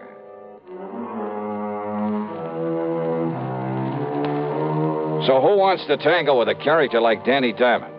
But that bait Harry McQueen dangled in front of me was too much to refuse. Expense account item 1770 for a train to New York and a cab to his office on Park Avenue. Friday afternoon, Johnny, week before last. They were about to send a pile of money over to the bank. And? Diamond simply walked in, put a gun on the man at the vault, made him crawl under a table, and then scooped up the $75,000 and slipped out into the street before the vault man could hit the alarm button. Easy as that. That's a lot of money to walk around with. He was careful to take it mostly in $50 and $100 bills. The vault man didn't try to put up a fight? Against Danny Diamond? He get killed for sure? Well, how do you know who he was? Danny told him. He what? Just like he identified himself on that Amityville job you mentioned, like he did on every job he ever pulled. We were lucky that no one got killed on this one. You said he's here in New York. Where? I understand the PD is going to release him sometime today. Release him? That's right. Thanks to a smart lawyer, an alibi they can't seem to break, and, well, let's face it, lack of evidence. You mean the money? That's exactly what I mean. And, of course, it's that money that we're primarily interested in. Well, Johnny? Who's handling this for the police department? Man over at the 18th Precinct, Lieutenant Singer. Randy Singer? Yeah, that's the one. But he's in homicide. Well, I don't know about that, but I know he's the top man on this case. Why? There's been no killing. Johnny, why don't you ask him? Yeah. Why don't I?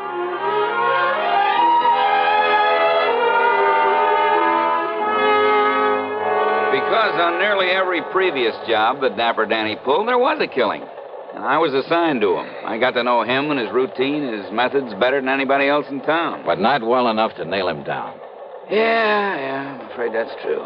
Anyway, they made a special out of this one and put me on it. And from the way you say that, Randy, you haven't got very far. Johnny, I haven't got to first base. Oh, sure, we locked him up on suspicion, got the DA to really cloud up and rain all over him, but thanks to that smart mouthpiece he hired and an alibi so solid you couldn't smash it with a hydrogen bomb. Plus, no sign of the money. Yeah, that's right. Anyway, they're letting him loose, and he'll go back to California free as a bird and 75 G's to the good.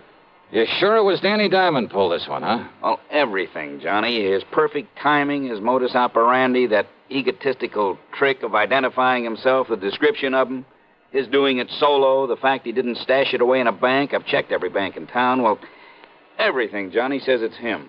You mean it's he? Hmm? What's your English, Randy? Oh, English, to heck with it. He's the one that did it. But unless we can lay our hands on that $75,000... Have you checked out where he's been staying? What, are you kidding? I went over with a fine-tooth comb. Nothing in his hotel room, his luggage, no little package left in the hotel, save nothing.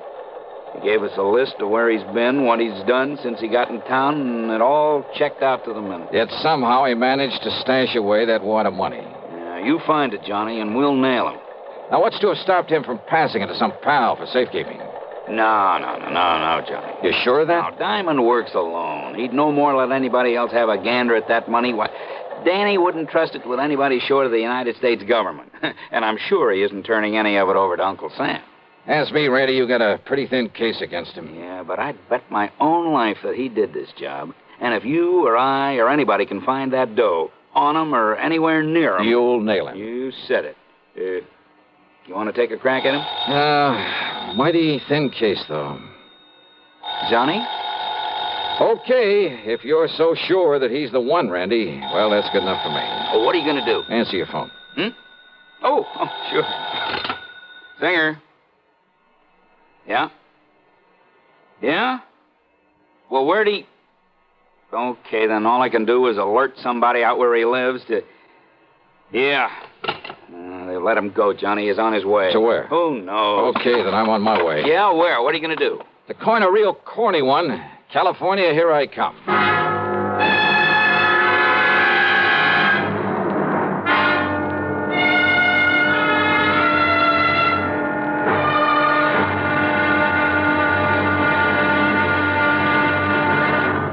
Here's Hollywood star Mona Freeman. Who feels like acting with a miserable cold? I relieve cold distress the fast way, with 4-way cold tablets. Yes, tests of all the leading cold tablets proved 4-way fastest acting. Amazing 4-way starts in minutes to relieve muscular pains and headache, reduce fever, calm upset stomach, also overcomes irregularity. When a cold strikes, do what I do. Take 4-way cold tablets. It's the fast way to relieve nasty cold distress and feel better quickly. 4-way, only 29 cents. Now, here's a word about another fine product of Grove Laboratories. To get rid of embarrassing dandruff in 3 minutes, change to Fitch Dandruff Remover Shampoo. 3 minutes with Fitch regularly is guaranteed to keep unsightly dandruff away forever. Apply Fitch before wetting hair. Rub in 1 minute. Add water, lather 1 minute. Then rinse 1 minute. Every trace of dandruff goes down the drain. 3 minutes with Fitch and embarrassing dandruff's gone. At the same time, Fitch can brighten hair up to 35%. Get Fitch Dandruff Remover Shampoo today. And now, Act 2 of yours truly, Johnny Dollar and the P.O. Matter. I got a recent picture and a complete description of Danny Diamond from Lieutenant Randy Singer. And I'll find out who you ought to contact there at the PD in Long Beach, Johnny, and send you a telegram. Then I spent item 2, $166.25 for a plane ticket to Los Angeles. When I got aboard, I began to think that maybe I'd fallen into some luck for a change. And not for the usual reason. Though, of course, I'd hoped to find myself next to a gorgeous blonde with ideas and plenty of time on her hands. No, it was because the passenger sitting right next to me, holding a big dispatch case in his lap, and I mean holding onto it, was none other than... Diamond's the name. Danny Diamond. What's yours, mister? It's Reynolds. Jerry Reynolds. Oh. For a minute, I thought there was something familiar. I guess I was wrong. But, haven't I heard about you somewhere? Oh, I don't know why not. Danny Diamond? Dapper Danny, they call me. Oh, yeah. Oh, you probably read about me in the papers. Lousy bunch of New York cops trying to hang that jewelry store heist on me. Yeah, something like $75,000, wasn't it? Yeah. That's going to keep somebody real happy for a long, long time, Mr., What'd you say your name is? Reynolds. Jerry Reynolds. Yeah. Try to pin that on Danny Diamond, huh? I'd like to see him pin anything on me. And not because I haven't been trying. Trying for years, Johnny. It's Jerry. Yeah. Yeah, that's what I meant. But they're wasting their time. Just like they're wasting their time trying to find that 75 G's. Hey, look, don't get me wrong, Mr. Diamond. Call me Danny. But the way you're hanging on to that dispatch case, you'd think it was loaded with, Yeah? Yeah, what about it? Nothing. Just forget I mentioned it. Yeah. And don't you get me wrong. But maybe you'll stay a lot happier, let's say, if you forget that you mentioned it, too. Well, now look, Danny, Just forget it. Sure. Why not? You live in Los Angeles? No. Long Beach. Why? Oh, I just wondered. Yeah. What are you going to L.A. for? Oh, just to spend some time with an old pal of mine. Huh? Who? Where's he live? Section of L.A. called Westwood Village. It's out beyond Beverly Hills. Yeah, I know. What's his name? Well, now, look, does it make any difference? Maybe I know. Maybe we got mutual friends. What's his name? Johnstone. Johnstone? That's right, Jack Johnstone. What's he do? Oh, he's a writer, among other things. I don't know. Moving pictures? Radio, television. Radio, huh? That's right. I don't know. I hardly thought you would. Something kind of familiar about that name, though. See, I listen to the radio, you know what I mean? Doesn't everybody? See, look, I'm going back in the galley, see if I can pry out the drink out of that blonde stewardess. Well, I doubt if you'll have any luck, but go ahead. Just leave it to me. You want me to bring you one? Why not? If you can. Leave it to me. He carefully set the dispatch case on the seat. But as he swung back up the aisle, he kept half looking over his shoulder. If I picked it up and tried to open it, he'd know exactly what I was doing. Even as he stood there talking to the stewardess, trying to force some money on her, he kept his eyes on me. But I had to find out what was in that case. And what I could do was keep looking out the window and with one hand open the clasps on it. That much he couldn't see. And when he came back to his seat with his hands full, all I'd have to do... How dumb can they be? Those chicks would make a lot of extra dough. Make a lot of friends, too, if they forget the rules now and then with that liquor they got back there. Well, sit down. Don't worry about it. Hey, wait a minute. 2 seats up, that guy sneaking a bottle out of his coat. I'll bet you a 10 spot will get that for you and me. Wait and see. But again, he kept his eyes on me, even while he passed over the money and parted the other man from his half-pint bottle and the small plastic cup he had. But this time, as he came back to his seat, his hands were full. See? You got brains, little money, you get anything you want. Sure. Hey, here, I'll move this case out of the way so you can go... Say, what do you think? You clumsy, crazy jerk. The little case was loaded, but the papers that fell out that he quickly shoved back into it were not money. No, they were clippings from the New York newspapers. Yeah, news items about the robbery. That was all. Wait, though. Was he using them in the dispatch case for a decoy? Or just to fan that ego of his? You dumb, clumsy fool. Oh, sorry. Sorry, huh? Sure, of course I am. Listen, if I thought maybe you'd done that on purpose... Yeah? Well... Forget it. Sure. Now, about that little drink you promised. Sure. Why not?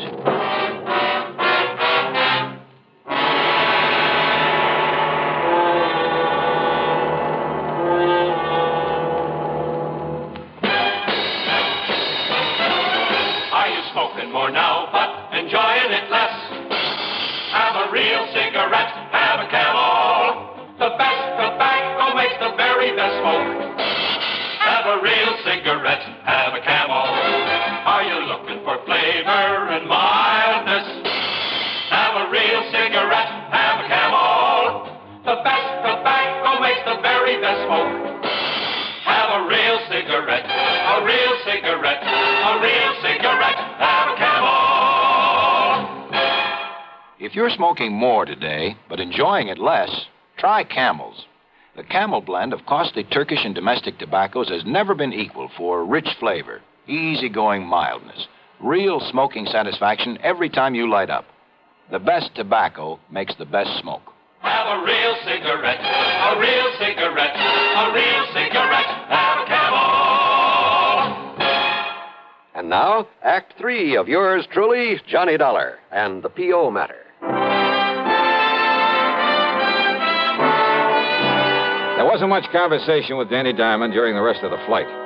At L.A. International Airport, after watching him pick up his luggage, I spent item 3, $50 deposit on a rental car, and drove on down to Long Beach, hoping not to see him along the way.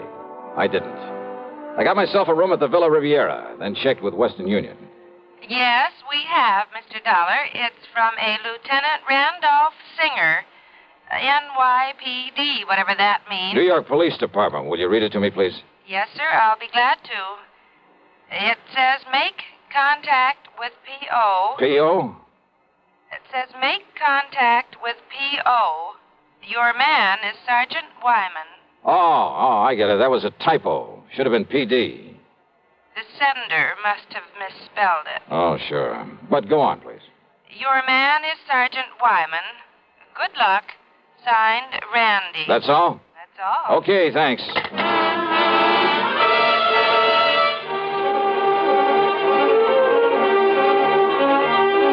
Item 4 was 10 cents for that phone call.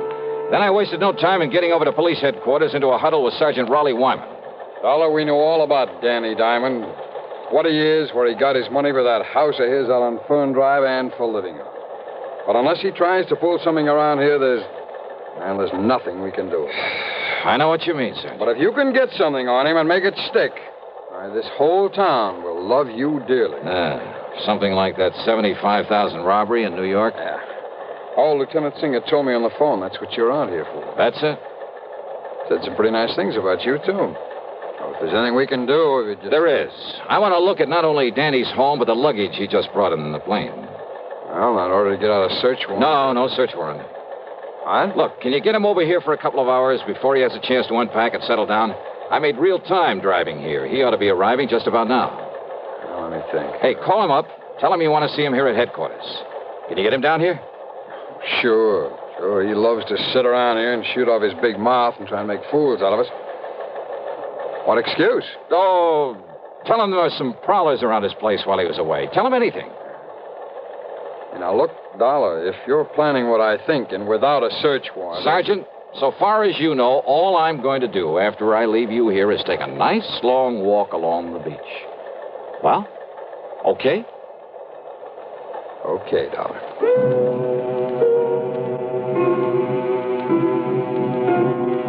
I drove quickly out to Danny Diamond's address on Fern Drive. A rather nice modern little home, by the way, in a very pleasant residential section. Long Beach has a lot of nice homes, and this was one of them. I'd parked a couple of blocks away, and as I sauntered as casually as possible toward his place, a taxi pulled up in front of it.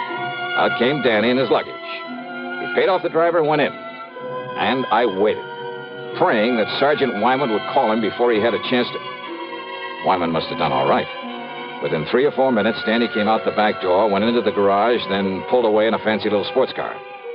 I went over to the back door and found, much to my surprise, that it was a real easy job to jimmy it open. Danny's handbags were still sitting by the front door. I not only went through them, but through every inch of that house, slowly, carefully, overlooking nothing. And that's exactly what I found. Nothing.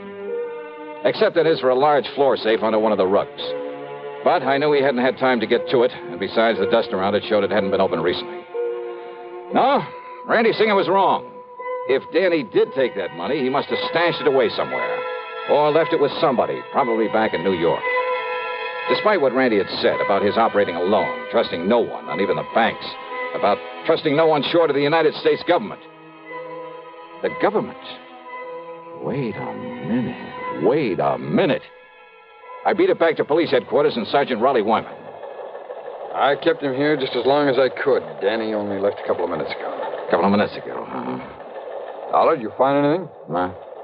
I mean, during that, during your walk along the beach. No. Now, listen. Yeah? That telegram Randy sent me. Telegram? Yeah. Make contact with P.O., he said. P.O.? Well, it was a typo. He meant to say P.D. to contact you. Oh. Well, it was a lucky mistake. Because, Sergeant, I may be nuts, completely nuts, but I'm betting that P.O. is the answer to this whole thing. To how he got that money out of New York, out here where he could use it. Wait a minute. Trust nothing short of the U.S. government, huh? Feeling all right? P.O., of course. Hey, listen, you know this town where everything is. Well, sure. Then there's just one building around here I need to know the location of. And I hope I can get there before he does. The P.O., the post office I drove to, was only a few blocks from Danny's home. Danny's car was parked in front of it. I slipped inside and waited behind a post. At one of the windows, he was second in line behind a ragged-looking wino who was counting out pennies to buy a stamp. There's 2 cents. There's 3 cents. Got another one here somewhere. Come on, you drunken bum. Don't go Hey, away. clerk. Oh, hello, Mr. Diamond. I have a package for you. Yeah, that's what I come for. I've been wondering when you'd call for it. It's from New York City. Just sign here, please. Yeah, sure. Here. Okay, here you are. Thank you, Mr. Diamond. Here's your package. I want his stamp. I came out from behind the post, bumped into the drunk, and tore at the wrapper of Danny's package. Hey, what's the big idea? Sorry. It's you. And here in the package, you mail to yourself the $75,000. Now, get away. Get back. Oh, no, Danny. What are you trying to do on there? Okay. Now, on your feet. Listen, mister. Oh, drop dead, Danny. Maybe the state will take care of that. Now, listen, about that money. Forget it. Just take a look at that poor old drunk who was in front of you. That wild shot you pulled off. Huh? Murder, Danny. Now it's murder.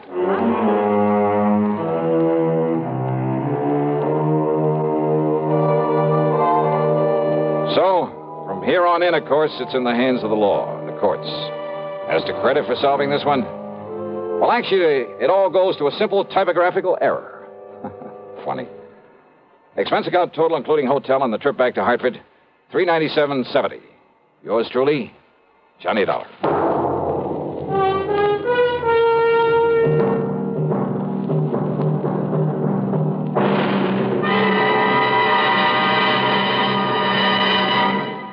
Our star will return in a moment. Constipation is something people don't talk about much, but it can be a problem for anyone, even doctors. And when constipation occurs, it's interesting to see just what doctors consider important about a laxative they might use or recommend. Well, a majority of the doctors we heard from had this to say. A laxative should be effective, gentle, as close to natural acting as possible, and a medicine that can be used with complete confidence. Now, X-Lax has been popular with many doctors and millions of people over the years because pleasant-tasting chocolated X-Lax is effective. Overnight, it helps you toward your normal regularity. X-Lax is gentle. Next morning, it gives you the closest thing to natural action. And that's why many doctors and millions of people use X-Lax with complete confidence. X-Lax, the laxative that helps you toward your normal regularity, gently, overnight.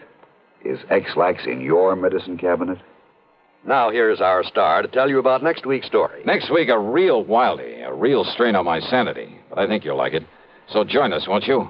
Yours truly, Johnny Dollar.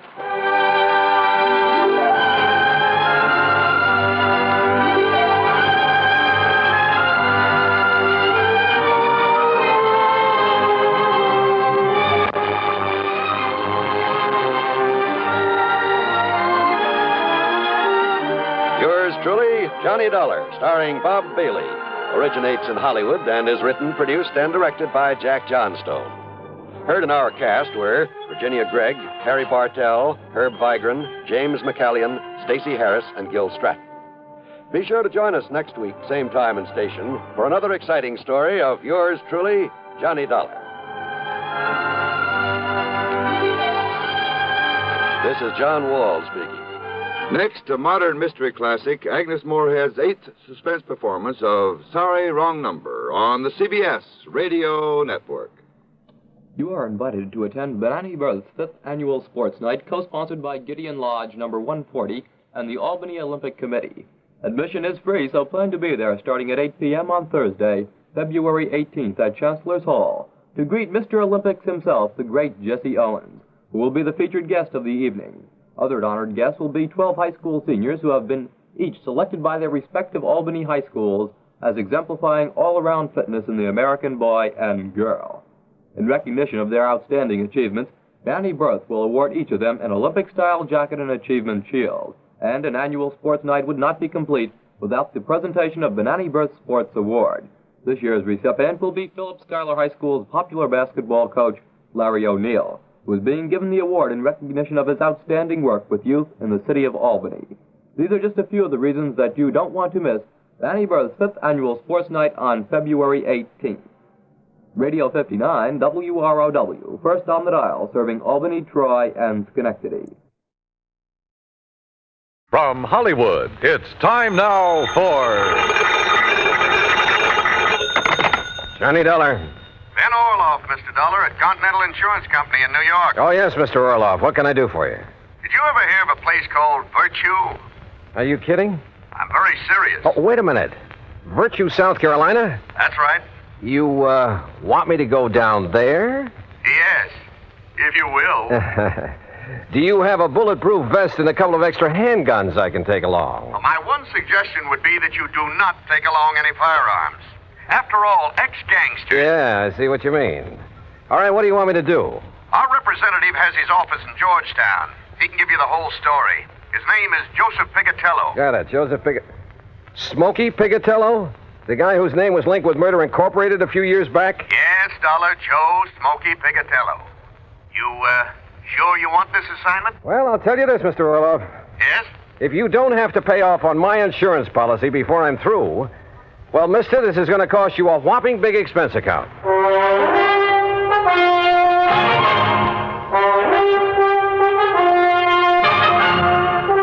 Bob Bailey in the exciting adventures of the man with the action-packed expense account. America's fabulous freelance insurance investigator. Yours truly, Johnny Dollar.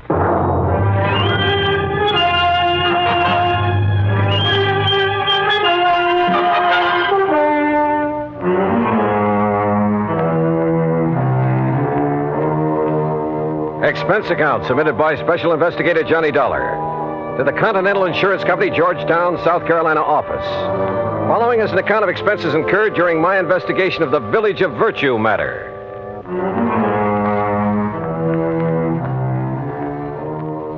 Expense account item 1, $47 even, transportation and all the incidentals I could think of, Hartford, Connecticut to Georgetown, South Carolina. Item 2, $1 for a cab to Continental's office on Screven Street. Hi, Dollar. I'm Joe Pigatello. Glad to see you. Sit down. Thanks. Now, look, Joe, before we go into this matter, there's something I'd like to know. Sure, pal. Ask it. Just what are you doing in the insurance business? Look, you remember back in New York just before Tom Dewey took over as DA? The great holy racket buster? Yeah, and I'm sure you do. Okay. Well, I was just a young punk then, but I was a bright one. Ambitious, you know. Finished up my high school, started taking law. You studied law? Why not? I could have cleaned up. You know, mouthpiece for some of the mob, some of the boys I knocked around with. But then Dewey came along, broke up the racket, so I gave it up. To do what, Joe? Oh, you know, this and that. Chicago for a while with some of the boys Al Capone left behind. And down near the border at San Diego for a while. Smuggling narcotics across from Mexico? Then some of us tried Las Vegas, but we didn't get anywhere. What was that crack? Well? Listen, I'm clean. You make a crack like that, you can prove it, okay. If you can't, don't say it. You were telling me how you got into the insurance business. All right. Where I'm taking you on this case, don't talk like that. The gents I deal with don't like it. And don't forget, whatever you think about them, you could also be wrong. Okay, Joe. Two kinds of wrong, Dollar. Just plain wrong and dead wrong. You see what I mean? All right, as I was saying, how I got in this insurance racket. As you were saying. Well, some of the boys from New York and Chicago and around did pretty good. Instead of blowing all their dough on booze and dames and big times, they were smart. They leased an old plantation up in the valley north of here on the PD River. The old Caraway plantation. It's right next to the town of Virtue. Great name for a hideout, I'll say that. I didn't say hideout, Dollar. It was just a nice, quiet place where they could live it up in a nice, quiet way. And at the same time, they wouldn't have any cops around their neck. No police in Virtue? Nobody but old Paulie Caraway. Anyhow, after 6, 8 months of taking it easy, mint juleps and hunting and fishing instead of being on the lam all the time, well, Johnny, you wouldn't believe it. What do you mean? Well, they all settled down there to spend the rest of their life. They all went respectable. Every last one of them. You sure of that? Well, it's been 20 years now. Can you be any more sure than that? I don't know. But go on with what you were saying. All right. I got an idea. I signed up with this little insurance company.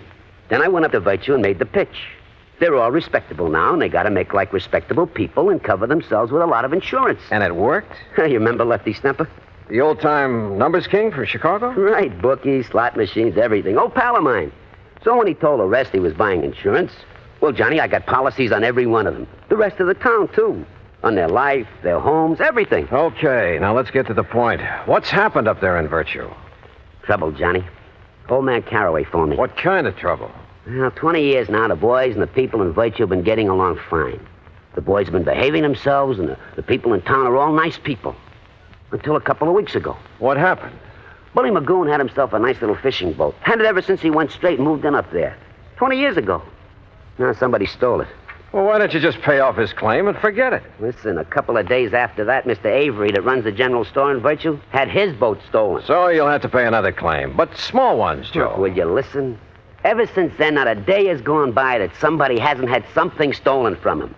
Mostly the people in Virtue. Boats, cars, money, furniture, anything you can think of. The people blame the boys, and the boys blame the people. And, Johnny, there's going to be a civil war in Virtue unless somebody finds out who's doing this. And if that happens, there's going to be a lot of killing, and, well, with all the insurance I've sold, me and the company are going to be in trouble. Well, can't you get the state police to come in? State police?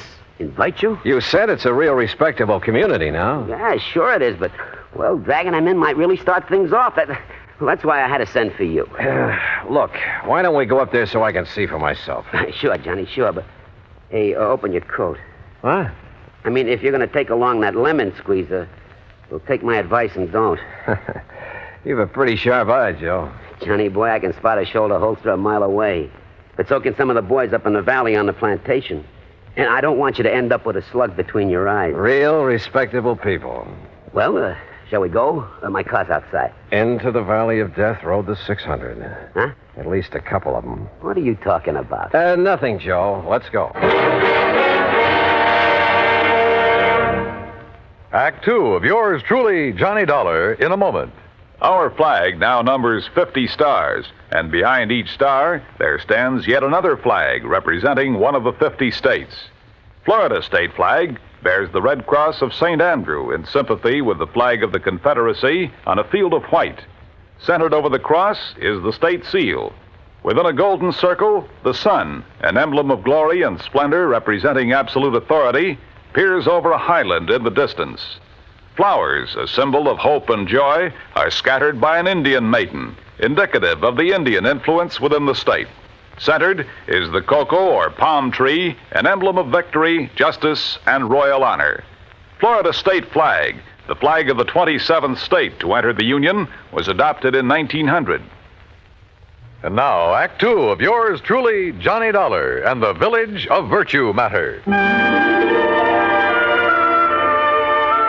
Joe Pigatello, erstwhile gangster turned insurance agent, led me out to his car, and we headed north out of Georgetown, South Carolina. After 20 miles or so, we swung onto a side road paralleling the PD River. Then finally, we came to the old Caraway Plantation. Acres and acres of huge old live oak trees, festooned with Spanish moss. Flowers, millions of them. Azaleas, iris, roses, rhododendron bushes aflame with color in the afternoon sun. Then, at the end of a broad, tree-lined path, the fine old colonial mansion with its towering pillars. The property faced the curving, lazy yellow river, and lying across it was a broad expanse of marshy grass, crisscrossed here and there by canals through which the slaves in olden times hauled the rice crop to the riverboats. Yeah, it was a beautiful spot. A calm, quiet, peaceful spot. Apparently. Well, here we are, Johnny. Let's go in and see if anybody... What? Hey, hold it, you punks! It's me, Smoky! Smoky! Who else? Put those guns away. You want to get in trouble? Don't you guys know no better to come barging in this way without letting us know you're coming? Come on, Johnny. Sure. Nice, peaceful spot, huh? Who's that you got with you, Smoky? Boys, this is Johnny Dollar. He's from the insurance company. Johnny, this is Bull Magoon. Yeah. Hi. And this is Lefty Stemper. Hiya. Johnny Dollar, huh? And the shrimp there is Flippy Lakovich. Hiya, Johnny. I'm pleased to meet you. What? Hands away, Flippy! What did you bring here, Smoky? A dick or something? Yeah, Dollar, what's the idea of packing a rod? All right. Let him go, you guys. Oh, yeah. Look, he's on our side. He's up here to find the stuff that's been stolen. Yeah? We don't need no outside help. Oh? You've, found who's behind the thefts, huh, Lefty? No. If it's any of your business... It is my business. You're interrupting me. Yeah, Dollar, shut up. I say we'll find out who's coming over here from Virtue and taking our stuff ourselves. And when we do, we'll eliminate them. Right back to the old days, huh? If we got to protect our rights. How about letting me have my gun? Well? Hear that, Flippy? He wants his gun, huh? You make a move the dollar and I'll flip you so fast that Oh, you mean like this? Hey, it's Flippy got flipped. Attaboy, Johnny. Yeah, the shrimp finally got it. Hey, Johnny Dollar, you're okay. Anybody else want to get smart? He cut me off of the guard. Expert, huh, Flippy? Well, you ain't anymore. Now, Lefty, I'll take my gun. Oh, sure, yeah. Yeah, you're okay, Johnny. All right, now let's get things straight. I'm not the cops, but I'll drag him in if necessary. Oh, no, listen. You listen. I'm going to try to stop what's going on around here, and if any one of you interferes, I'll have you locked up so fast you won't know what's happened to you. No, wait a minute. Now listen to me, will you, Dollar? Well? Look, I guess we're all kind of shaky. You know, we're sort of somewhat upset by the events of the past couple of weeks or two. You know what I mean? Lefty, Joe told me that if the burglaries, robberies, whatever they are, go on much longer, there's liable to be a war between you and the people of the town. We ain't worried, no. We got enough guns and ammo stashed away around and shut up. Bull. Oh, yeah, sure, Lefty, sure. I'm sure you have. But if you ever expect to make peace again with the townspeople, if you expect to stay on here... We got at least 15 years to go. Shut up. Okay. All right, look. All we got here is our hunting rifles and with shotguns and a couple of pistols in case of a snake, you know, while we're hunting or fishing here in the swamps. A lot of cottonmouths around here, you know. Yeah, that's a fact, Johnny. The point is, I didn't come here without providing for any and every exigency. What's that mean? Oh, boy, what a dope. It means if anything happens to him, we're dead. Now, ain't that... isn't that right, Dollar? Right. You see? Now, give me a hand, cooperate with me, and maybe we can clear this thing up. Don't, and I have only one alternative. What's that mean? Shut up. And that's to have you legally ousted from here, out of the state if necessary. Oh, now, look, Dollar, we'll cooperate. Now, I don't mind telling you, we love this place. Look, it's the only real home we got. Flippy and Sadie, we got Bull and Mary and me and Nora. Maybe we got records, all right. Some of us maybe did time for some of the little jobs we pulled, huh? But we've been playing it straight since we come here all along the line. It's like I told you, Johnny. Yeah, honest. Look, that's the way we want to keep it. If the people in Virtue will just leave us keep it that way. And you know something? I don't get it. Don't get what, Lefty? Well, over 20 years, everything's been nice and okay, huh? Now they gotta start this. What about the losses they've suffered? Hey, ask me, Dollar. They're phonies to cover up for robbing our stuff. Nobody asked you. Oh. Maybe they think the same way about your losses. Say. Yeah. Now, where's the owner of this place? Caraway? Oh, yeah, he's over in Virtue at his office. Office? Sure, he's a mayor and a police. All right. Joe and I are going over to see him. Now, Johnny... Smokey, will you please don't go? They see you guys coming from here, they're going to take a shot at you. That Caraway told me so. Yeah. Sure. We'll take that chance. Come on, Joe. Well, I'll tell you, Johnny. Tell me along the way. Come on. The more I thought about the whole thing, the sillier it all seemed. Yet it was obvious that even after 20 years, Lefty and Bull and Flippy might think of only one way to settle their problems, with a gun. And if the people of Virtue were feeling the same way. But as Joe and I walked along the main, the only street of the little town, there were no signs of hostility or even suspicion toward us. Now, look, Johnny. If those bums back at the plantation are making this trouble... Why? Why would they, Joe? Well, that's what I don't get. But what if they don't like your interfering and decide to knock you off? Then I'll probably go to my grave unmourned, unremembered. Yeah, but you told Lefty you'd provided for every exigent... For if anything should happen to you. Yeah, and he and the boys believed it. And if anything does, Huh? Yeah. All I can hope is that they keep on believing.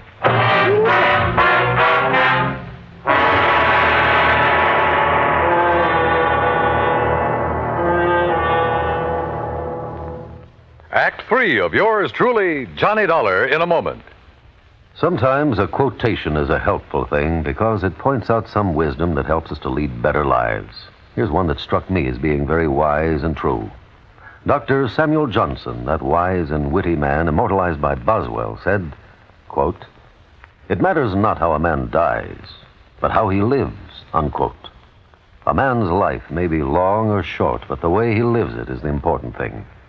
It's important, no matter what he does, that he have integrity, loyalty, and honor, and a sound code of conduct.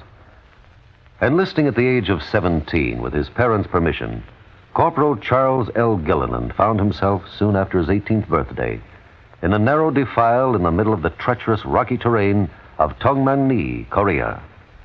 At 2:30 a.m. that moonlit morning of April 25th, 1951, Corporal Gilliland's Army Unit, Company I, 7th Infantry Regimental Combat Team of the 3rd Division, became the focal point of a murderous assault from Chinese Communist forces. The fighting became brutal and bloody.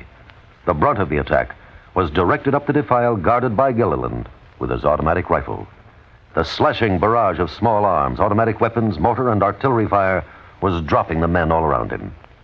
Gilliland faced the full force of the assault and, advancing against tremendous odds, poured a steady fire into the attacking forces and eventually halted them. For valiant and heroic conduct, Corporal Charles Gilliland was awarded the Medal of Honor.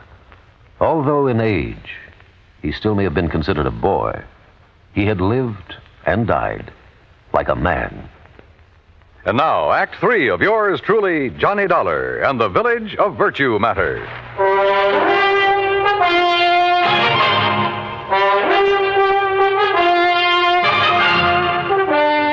Joe Picatello and I walked the main street of Virtue, South Carolina, unmolested, virtually unnoticed.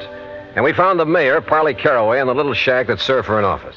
I'm also the police chief, Mr. Dollar. Don't you forget that, sir. And you found no clue as to who has been committing the robberies? No, sir. None whatsoever. But who else would do it? They're all three of them ex-gangsters. Sure. Ex-gangsters. Why, Mr. Caraway? Why would these men suddenly want to make trouble with their friends, your townspeople? I don't know. I honestly don't know. Unless, of course, they think they can take over the way they used to take over gangs in the old days. After 20 years of a happy relationship? Mr. Caraway, they never made a bit of trouble in all that time. I know it. But the fact remains that unless this trouble stops, after all, Virtue was here long before they came, unless it stops, I say, I shall have to break their lease and make them leave the plantation. Oh, they pay you pretty well for it, huh? Enough to keep it in good repair. Say, that's a beautiful ring you're wearing. Huh? Oh, yes. Yeah, 2.5 carat diamonds, sir. Yeah. And is that your nice new car out front? Yeah, it certainly is. Ain't it pretty? About $8,000 pretty. Yeah. Say, didn't you have a new one last year, too, Mr. Caraway? Of course. I try to have one every year. But now, gentlemen... Tell me one thing, Mr. Caraway. Yes, sir? If you really think the robberies around here are going to cause so much trouble... Oh, I do. That's why I contacted Mr. Picatello. Well, why haven't you called in the state police? Because I am the mayor of Virtue. I'm the police department, and I can take care of these things myself. And now that you gentlemen have witnessed the bad blood between these gangsters and the people of the town, well, sir, I'm going to throw them off that plantation. In spite of all the money they've been paying you? Yes, sir, and I'm sure you gentlemen will back me up in... all the money, did you say? Enough to keep you well-dressed, well-fed, and fancy cars. And now, look here, sir. Do you realize how much that property will bring? Well, no, that depends. How much have you been offered? I'll tell you how much. $124,000. How did you know? You just told me. Well, now, listen. You also told me why you've been robbing the people of Virtue and those men at the plantation, to stir up bad feeling, give you an excuse to get them out. What? Johnny, you're right. Now, just... Caraway, if I do call in the state police, it'll be to have you locked up. No. And if Joe here has any sense, he'll tell the insurance company to bring charges of fraud against you. You said it. Oh, but the money. Think of all the money I could make selling the old place. Now, where's the stuff that's been stolen? It hasn't been harmed. It's stored away, carefully stored away. I was going to give it back when those men left, and I could sell the place. Give them their stuff, too? Oh, I'd make up for it in cash, every cent of it in cash, yes. I'd say it was for breaking the lease. Truly, Mr. Dollar. Now, you listen, you old money-grubbing crook. You're in trouble. You'll call in the state police? You bet I will. Unless... Unless what, sir? First, you lay off the plantation. You've leased it to those men. Let them have it. And return all the stuff you stole. Oh, but if they find out... Well, you figured how to get it away from them. Now figure out how to get it back. Discover it, anything you like. Well... The point is that if you don't get it back, I'll tell them where it is. And you know what that'll mean. Oh, yes, sir, Mr. Dollar. I'll get it back. Also respect that lease. I believe it has 15 more years to run. Yes, sir, it has. I will... Okay. Do all this, and Joe and I will forget the whole thing. But if you don't, And Joe will be checking on you. You said it. Oh, but I will, Mr. Dollar. I promise you I'll get right on the... Come on, Joe. Let's go back to the plantation and have a drink with some respectable citizens.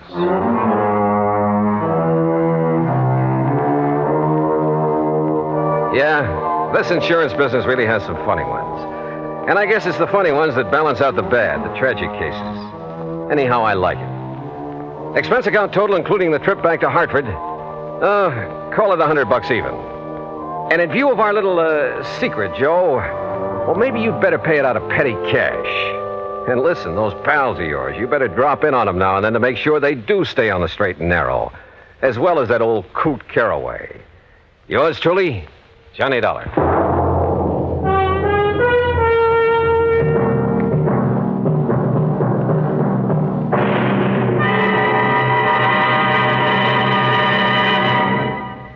Our star will return in just a moment.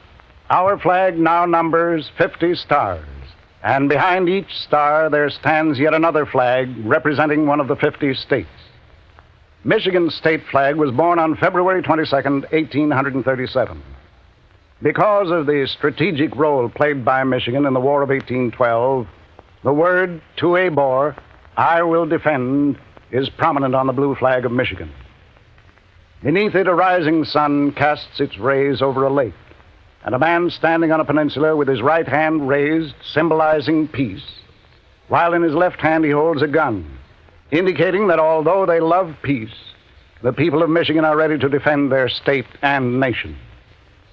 Another motto, the state's official one, is at the base of the flag: Si queris peninsulam emonam circumspice. If you seek a pleasant peninsula, look about you. Thus does Michigan's flag carry its own invitation to visit one of America's scenic areas. Michigan's state flag, the flag of the 26th state to enter the Union, was adopted on August 1st, 1911. Now, here's our star to tell you about next week's story. Next week, a strange series of fires. And believe me, the reason for them is a strange one, too. Join us, won't you? Yours truly, Johnny Dollar.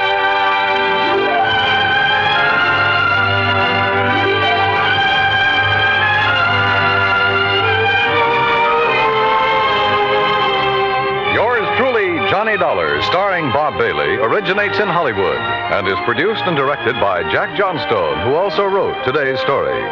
Heard in our cast were Frank Nelson, Billy Hallop, Jack Crucian, Peter Leeds, Gil Stratton, and Will Wright. Be sure to join us next week, same time and station, for another exciting story of yours truly, Johnny Dollar.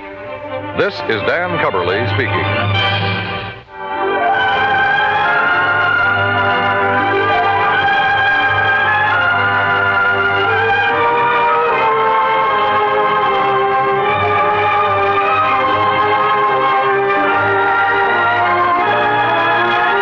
This is the United States Armed Forces Radio and Television Service.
Dollar. 30 days had September, April, June, and November. All the rest have 31? Except Okay, except so. Today is February 27th, so this month we get cheated out a couple of days or two. So what, and who are you? Oh, now, Johnny, after all these years? Oh, sure. Sure. Pat McCracken, Johnny, Universal Adjustment Bureau. Right, and I...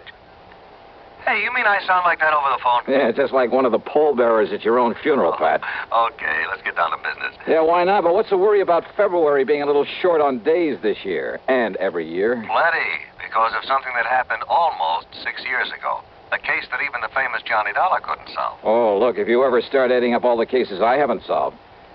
Hey, wait a minute, 6 years ago? That's right. Bernard Margot. That's right. Barney the Bum. Yep, the cheap hoodlum who died when he jumped off the Trifera Bridge in New York back there in Hold it, Pat. You know as well as I do that whole thing was a phony so that Big Mike Killian could collect Barney's $300,000 insurance, remember? Well, I seem to remember you spending a few thousand of the company's money trying to prove that. But I also remember you didn't even get to first base. Because I couldn't find Barney, couldn't find where he'd skip to. But if you could now, before the 1st of March, you'd save the company that $300,000. Pat, you mean you got a lead on him? Maybe. Want to come over here and talk about it? Brother, I sure do.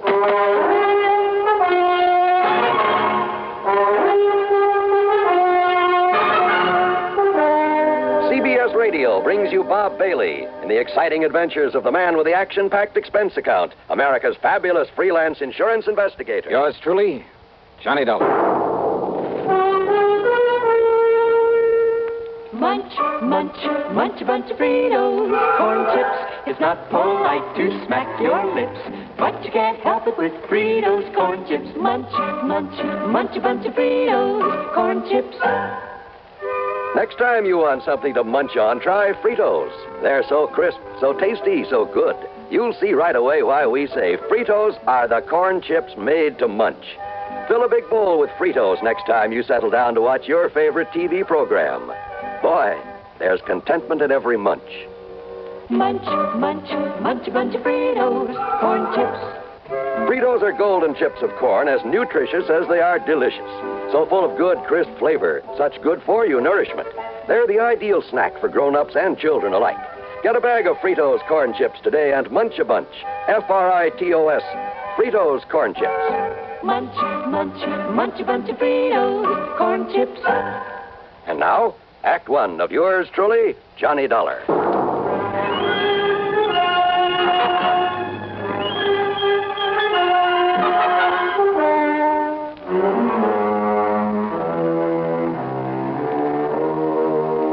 Expense account submitted by Special Investigator Johnny Dollar to the Universal Adjustment Bureau, Home Office, Hartford, Connecticut. Following is an account of expenses incurred during my investigation of the Look Before the Leap matter.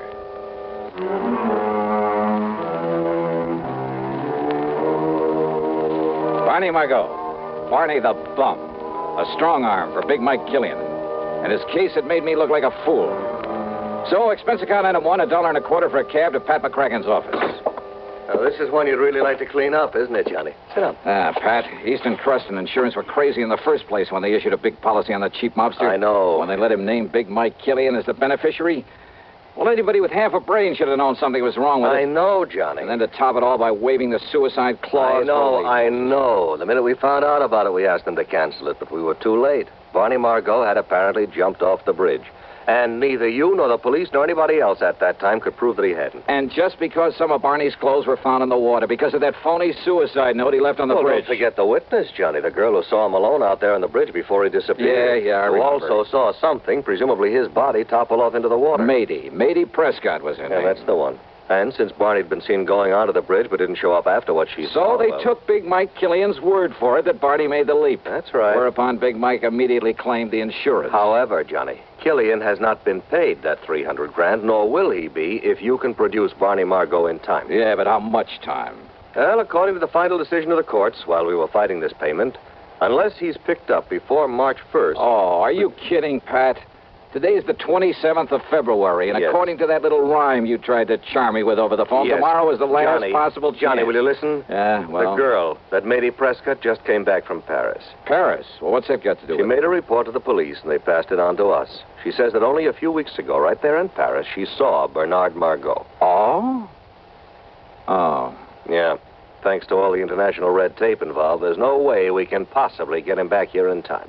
Well, even so... What's more, all the proof in the world that he's still alive is no good unless he himself is brought back to New York. Oh, now, wait. Well, that was the decision of the courts. That's the way it stands. Oh, great. But, Johnny, if you somehow, and believe me, not only I, but the police will close their eyes to whatever method you might have to use, if you could somehow get him back here in time, well, I'm thinking about a $10,000 fee in addition to your expense account if you produce him. Nothing, of course, if you don't. Before March 1st? It's impossible. Yes, I know. So, Pat, I'm going to try.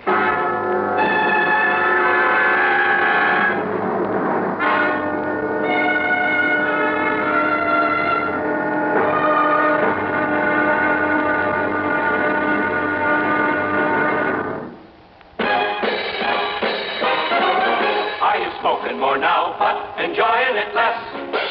Have a real cigarette, have a Camel. The best tobacco makes the very best smoke. Have a real cigarette, have a Camel. Are you looking for flavor and mildness? Have a real cigarette, have a Camel. The best tobacco makes the very best smoke. Have a real cigarette, a real cigarette, a real cigarette, have a Camel. If you're smoking more today, but enjoying it less, try Camels. The Camel blend of costly Turkish and domestic tobaccos has never been equaled for rich flavor, easygoing mildness, real smoking satisfaction every time you light up. The best tobacco makes the best smoke. Have a real cigarette, a real cigarette, a real cigarette, have a Camel. And now, Act Two of yours truly, Johnny Dollar, and the look before the leap matter.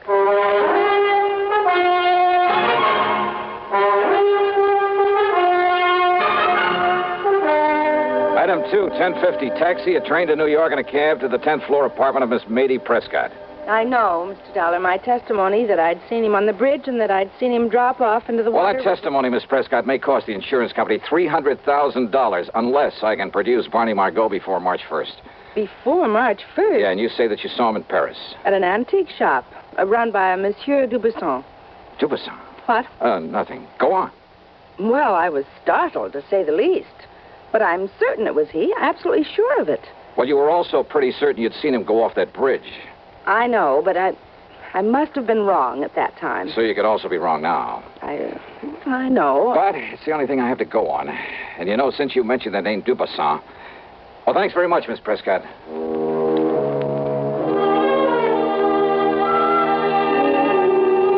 Dubuisson's a fence. They're in Paris. Exactly the sort of character Barney the Bum might tie up with. Perhaps even as a contact for Big Mike Killian. As I stepped into the self-service elevator to get back to the street, I wondered. But I didn't wonder for long about anything. Okay, Jimmy, push that stop button. Yeah, sure, Milford. Between floors. Yeah. All right, what's the idea? Johnny Dollar, huh? Maybe. So there's only one reason you'd be calling on the Prescott date. What of it? Big Mike didn't like you interfering when poor Barney died. He don't like it now. Oh, well, that's just too bad. In fact, he don't like you. Now, Jimmy, go. No! Yeah. Now, James, leave us dump this stiff in the basement. It was the building superintendent who found me there in the basement, got me back on my feet again. Item 3, 10 cents for a call to one of the transatlantic airlines. Item 4, $31 for a cablegram.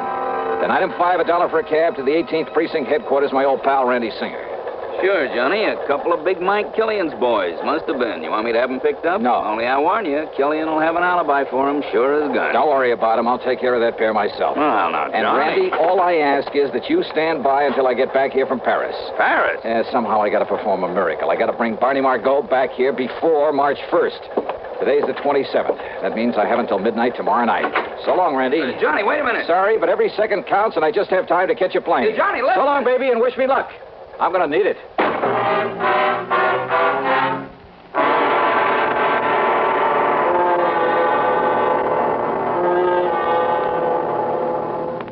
Act 3 of yours truly, Johnny Dollar, in just a moment. Meet star Stuart Irwin. Nothing's worse for an actor than a nasty cold. To feel better quickly, I take wonderful 4-way cold tablets. The fast way to relieve cold distress. Right. Tests of all the leading cold tablets proved 4-way fastest acting. Four-way starts in minutes to relieve muscular pains, headache, reduce fever, calm upset stomach, also overcomes irregularity. Take my advice. For your next cold, take four-way cold tablets. The fast way to relieve those cold miseries. Four-way, only 29 cents. And now here's a word about another fine product of Grove Laboratories.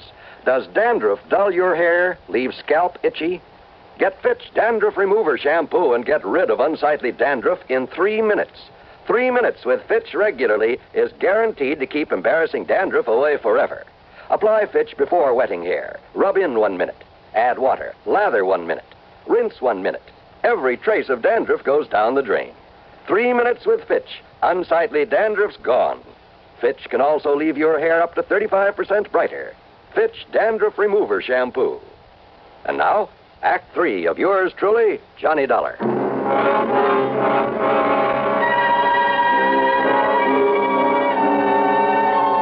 Item 6, $420 for a plane ticket to Paris.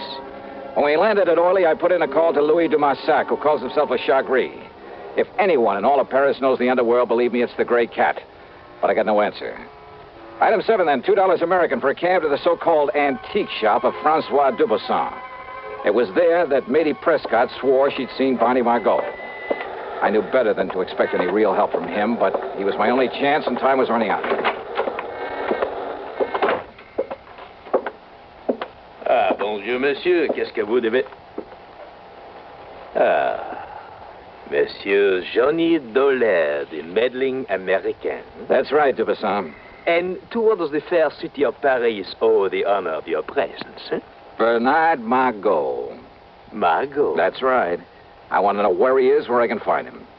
Now, by what could you possibly think I might know this Bernard Margot? Oh, look, don't start beating about the bush. And do you think that I would tell you anything of him if I did? Now, look, Dubuisson. I have not forget the trouble you have made for me when you last come here. No. Maurice.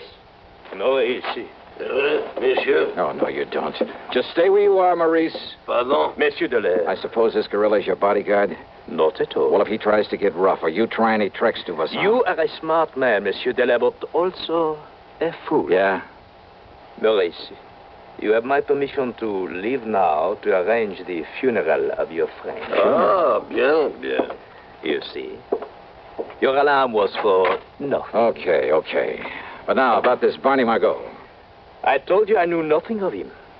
And even if I did, do you forget, monsieur, that you have no authority here in France? Now, you listen. In other words, why do you waste your time when you know that all you will learn from me is nothing? Threats, even the promise of a bribe got me nowhere. So I left him, and again I put in a call to Louis Dumassac, my underworld contact. This time, the line was busy. At least it meant he was home. So item 8, $3.20 American for a cab to the dingy little apartment at the far end of the Rue de Pas de la Mule. It's one of the most disreputable-looking buildings in the whole city. Dirty, squalid, falling apart at the seams. And, of course, Le Chagris had to live at the top of 4 long flights. When I finally got up there, feeling slightly winded, I noticed that his door at the end of the gaslit hallway was half open. And I could see him inside, lying on the floor, the telephone dangling beside him. Hey, Louis. Dumassac. Ah. Huh? Bien. Maurice. Vous, monsieur. Oh.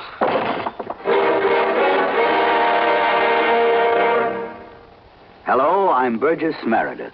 Did you know there are over 3 million persons in America who are hard of hearing and not doing anything about it? Maybe you or some member of your family is hard of hearing. Well, fortunately, I've never had this problem. Some of my friends and family have. Now, a few years ago, your excuse might have been that you didn't want to wear a bulky hearing aid. But today, it's a different story. I've just seen the new Super 60 hearing glasses developed by Mako Electronics.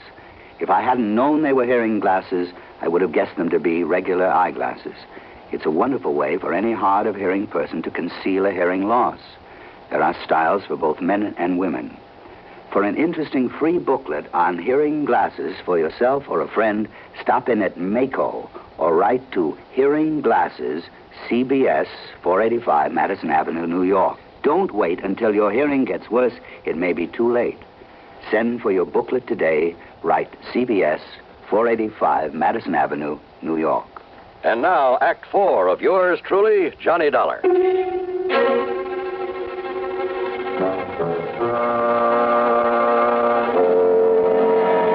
Only my sudden arrival had kept Maurice from killing Louis de Marsac. It got me that clout on the head. But Maurice was gone now. After working over Louis for a few minutes, pouring some cognac into him, he finally came around. Oh, Monsieur Dollar. Yeah, that's the stuff, Louis.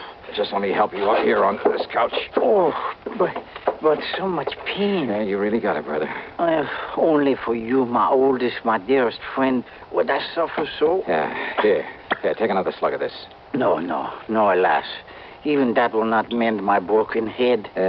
Would a couple of $100 American help? Eh? Oh? Did you get my cablegram? Oh, oui. And I found him for you. Barney? Where? It is worth perhaps $500. $300. But, monsieur... Okay, $350. Where is he? But if Monsieur Dubuisson finds out that it was I who took care of Barney Margot... He already knows that I'm here. That's why he sent that Maurice character to arrange for a funeral. Funeral? And he was talking about your funeral. But now, wait. You say you've taken care of Barney the Bum? It would perhaps be worth a little extra if I were to have him all tied up and waiting for you. What? Listen, if you can actually deliver him to me, I'll give you $1,000 right now. But I can, monsieur. Where is he? And perhaps 2,000 if I've arranged a way to get you both out of the country, back to the United States, without anybody knowing about it. Yeah, 2,000. I'll cable it to you if I can get him back to the States before midnight tonight. Oh, before midnight, you say? New York time. Well, we can try, monsieur. Good. Then let's get going. But first, perhaps I'd better accept the 1,000 just in case. All right. All or nothing. $2,500 if I make it. Then come. First, we get Barney out of the closet here. Out of this closet here in your room? But of course. Well, I'll be. And then we drive to the airfield where the plane is waiting for you.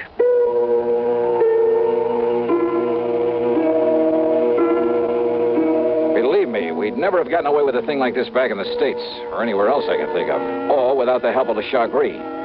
After making sure that Barney was securely bound and gagged, we piled him into a car that de Marsac said was his, only I doubt it. We headed westward through Versailles to the city of... Well, maybe for diplomatic reasons, I better not mention the name of it. Anyhow, their little airport was an old amphibian plane waiting for us.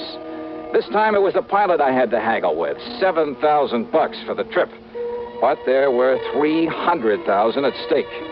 Item 9 for a transatlantic call to Randy Singer in New York. No, listen, Johnny. This is too wild, too crazy. You got the ID for this plane? You've written it down? Well, sure I have, but Johnny... And all you have to do is get us a clearance to land, if we make it.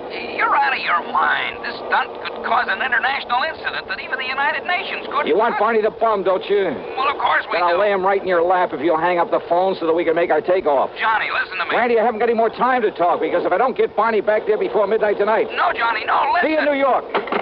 I hope.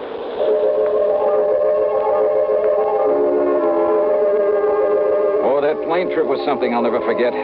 Sure, on the ground, the big amphibian looked pretty good. But up in the air, it shuddered and shook like the old crate it really was. And I wondered if she had enough gas aboard. What sort of double talk the pilot used to keep us from being ordered down, I'll never know.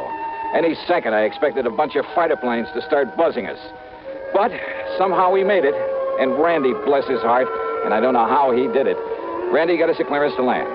Matter of fact, he even had an escort waiting for us to haul Barney off to the clink and take me back to the office at headquarters. Yeah, by some miracle, it all worked out. Except for one thing.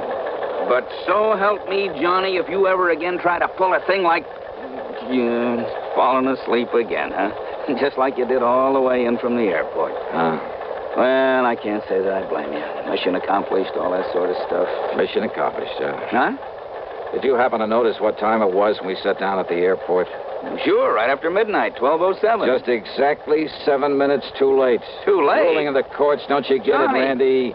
In order to save the company paying off that 300,000 clams, I had to get him back here before midnight. Last night, February 28th, before the 1st of March. Oh, no, so wait. the fortune I've run up in expenses has to come out of my own pocket. Johnny. And I thought I was going to make myself a cool $10,000 fee. Listen.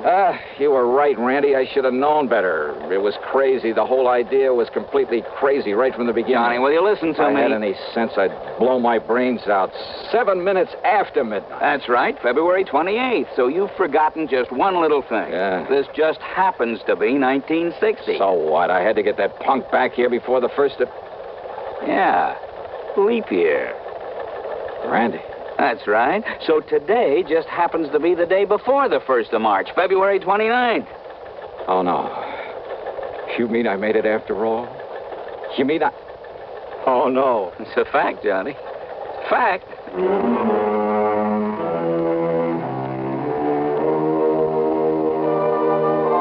You know something? I should have blown my brains out for forgetting that extra day this month, this year. But instead, I'll just take that $10,000 in fees. As for the expense account, hold your hat. $9,571. Yours truly, Johnny Dollar.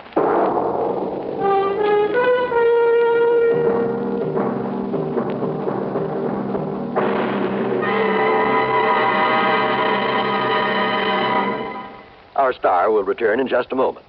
Constipation is something people don't talk about much, but it can be a problem for anyone, even doctors. And when constipation occurs, it's interesting to see just what doctors consider important about a laxative they might use or recommend. Well, a majority of the doctors we heard from had this to say. A laxative should be effective, gentle, as close to natural acting as possible, and a medicine that can be used with complete confidence. Now, X-Lax has been popular with many doctors and millions of people over the years because pleasant-tasting chocolated X-Lax is effective. Overnight, it helps you toward your normal regularity. X-Lax is gentle. Next morning, it gives you the closest thing to natural action. And that's why many doctors and millions of people use X-Lax with complete confidence. X-Lax, the laxative that helps you toward your normal regularity gently, overnight. Is X-Lax in your medicine cabinet? Now, here's our star with something to think about. On account of its Brotherhood Week, Johnny? John, it's a thought for this week and every week, and it's simply this.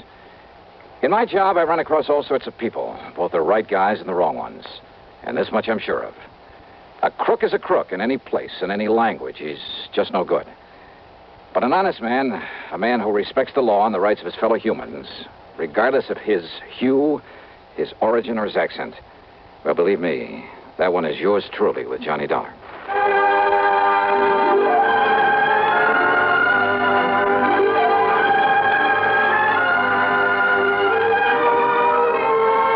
Yours truly, Johnny Dollar, starring Bob Bailey, originates in Hollywood and is written, produced, and directed by Jack Johnstone. Heard in our cast were Virginia Gregg, Lawrence Dobkin, Forrest Lewis, Frank Gerstle, Herb Vigran, and Tony Barrett. Be sure to join us next week, same time and station, for another exciting story of yours truly, Johnny Dollar.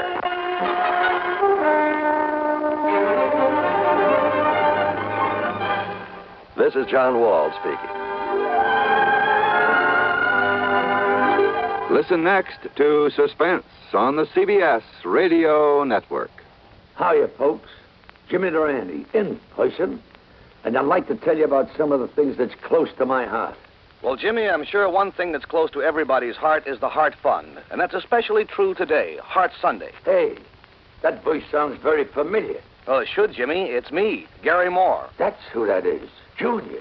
Yeah, I thought I'd help you tell the folks how important Heart Sunday is. Everybody wants to get into the act. Well, I certainly hope you're right, Schnoz. We want everybody to get into the act to help fight our nation's #1 health enemy, heart disease. And the best way to do that is by supporting the Heart Fund, our #1 defense. You planned to say something like that, didn't you, Jimmy? I did indeed.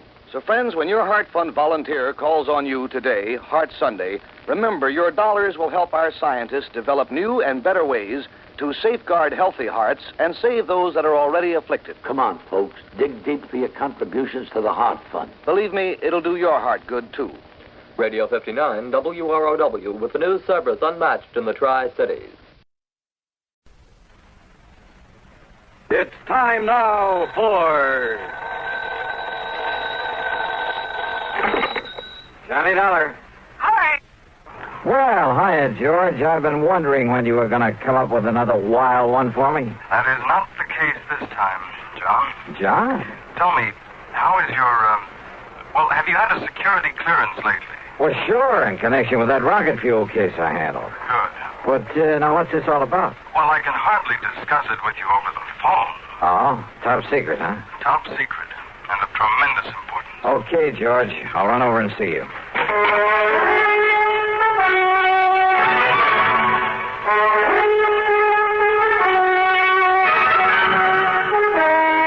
CBS Radio brings you Bob Bailey in the exciting adventures of the man with the action-packed expense account, America's fabulous freelance insurance investigator. Yours truly, Johnny Dollar.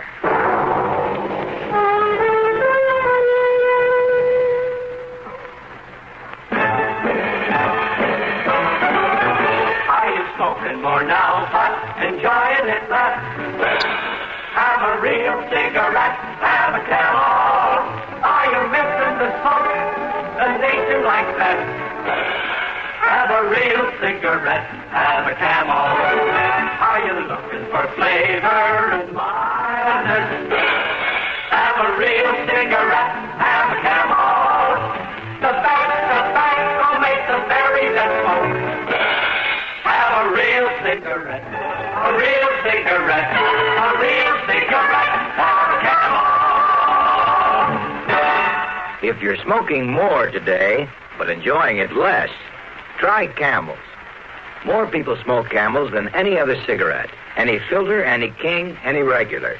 The Camel blend of costly tobaccos has never been equal for rich flavor and easygoing mildness.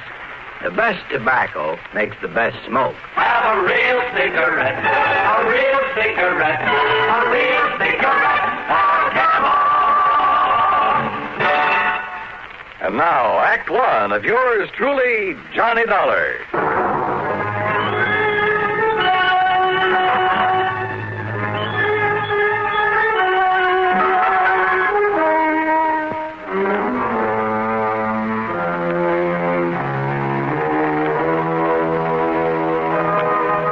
Expense account submitted by Special Investigator Johnny Dollar to Floyd's of England, North American Office, Hartford, Connecticut. Following is an account of expenses incurred during my investigation of the missing missile matter.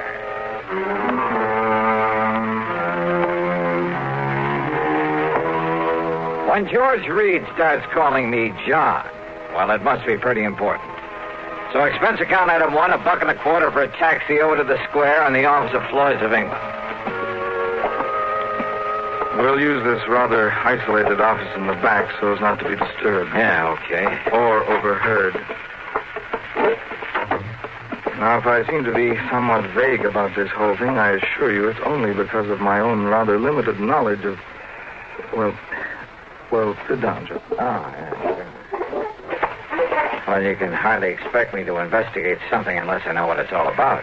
Well, John, out on the West Coast... Oh, come off this John stuff, will you? I'm sorry, Johnny. But now listen. Yeah, shoot. Out near Los Angeles, in North Hollywood to be exact, is a small plant that operates as the Smithwick Paint Remover Company. Oh, what's so all-fired mysterious about that? Not one drop of anything even faintly resembling paint remover has ever been put out by them. Huh?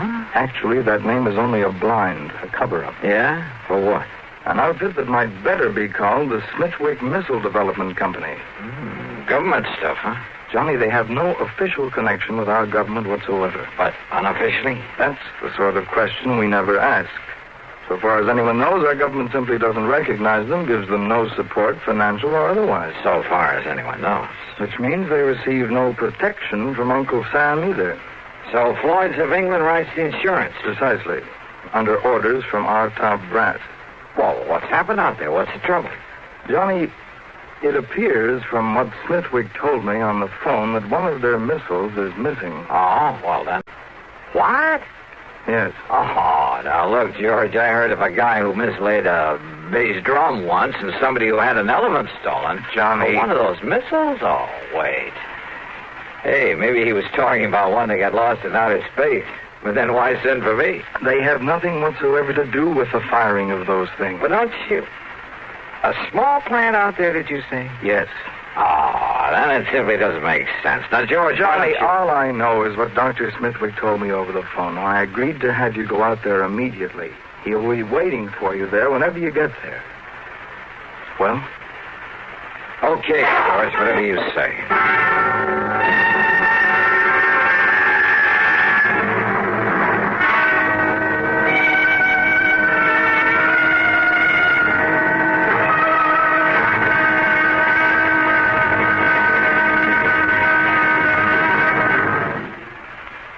Hola, amigo. You want to know about stereo phonographs? Listen to my last bullfight on ordinary stereo. Ole! But now, Columbia Stereo 1.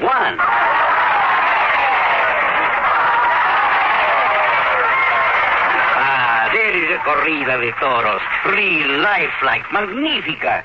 There is such a big difference in stereo phonographs.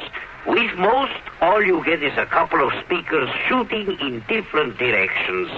But with Columbia, hombre, you get fantastic stereo projection.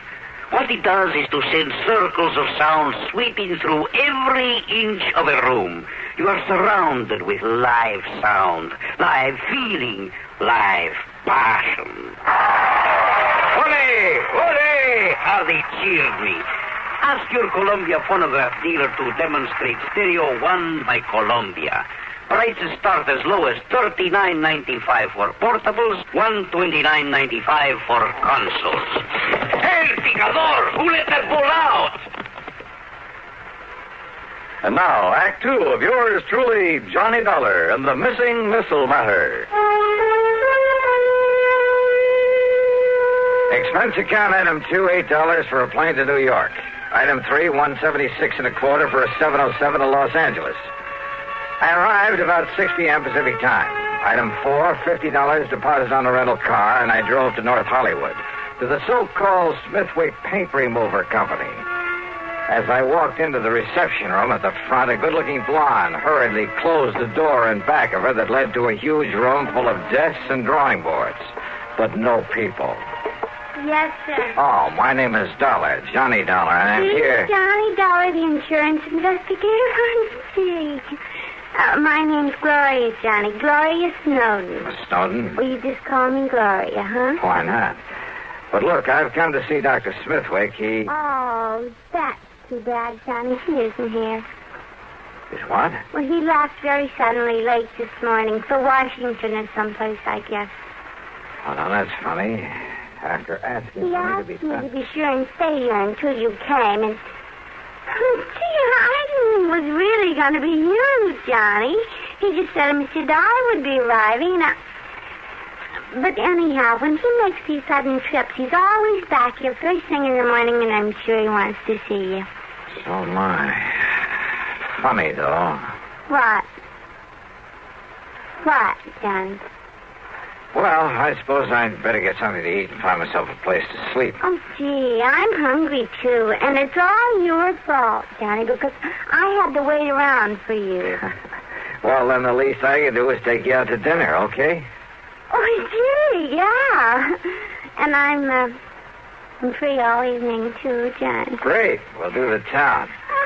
Now, is there a hotel or a motel around here where I can hang my hat? Oh, gee, I don't... Well, there's the Paradise Motel over on North Sherman Way. It's kind of a smallish place. On North Sherman Way. 1131. Then just let me drop off my luggage, shower and shave, and I'll pick you up. Where do you live, Gloria? Oh, I'll just wait here for you. I have a couple of things I ought to do before I leave. Okay, whatever you say. And you don't mind? Taking me to dinner, I mean? Are you kidding?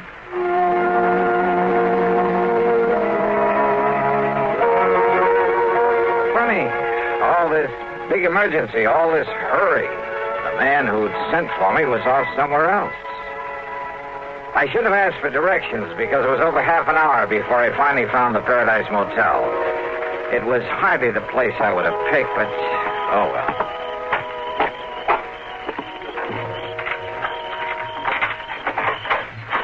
Yeah, Here you are, Mr. Dollar. Number 7. Okay. This be satisfactory? Yeah, sure. Because if it ain't, I got other vacancies. No, this'll be all right. Uh-huh. Anything you want, I'll be in the office. Well, I could sure use a few ice cubes. Oh, brought your own jug, huh? Have them for you in the jiffy. Good. Now, let's see. Shirts will go in here, I guess. Huh? That's about the fastest service I ever heard of. Mister, you certainly don't waste any... Hello?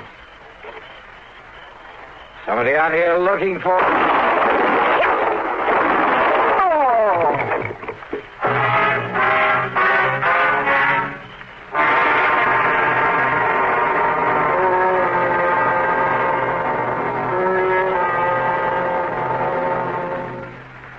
Act 3 of yours truly, Johnny Dollar, in a moment. Welcome, recording star Mel Torme. It's terrible trying to sing with a bad cold. So I always take 4-way cold tablets to relieve cold miseries fast. Good idea. Tests of all the leading cold tablets proved 4-way fastest acting. 4-way starts in minutes to relieve muscular pains, headache, reduce fever, calm upset stomach, also overcomes irregularity. When you catch cold, try my way. Take 4-way cold tablets. A fast way to relieve cold distress and feel better quickly. 4-way, only 29 cents. Now, here's a word about another fine product of Grove Laboratories. To get rid of embarrassing dandruff in 3 minutes, change to Fitch Dandruff Remover Shampoo. 3 minutes with Fitch regularly is guaranteed to keep unsightly dandruff away forever. Apply Fitch before wetting hair, rub in 1 minute. Add water, lather 1 minute. Then rinse 1 minute. Every trace of dandruff goes down the drain. 3 minutes with Fitch and embarrassing dandruff's gone. At the same time, Fitch can brighten hair up to 35%. Get Fitch Dandruff Remover Shampoo today. And now, Act 3 of yours truly, Johnny Dollar.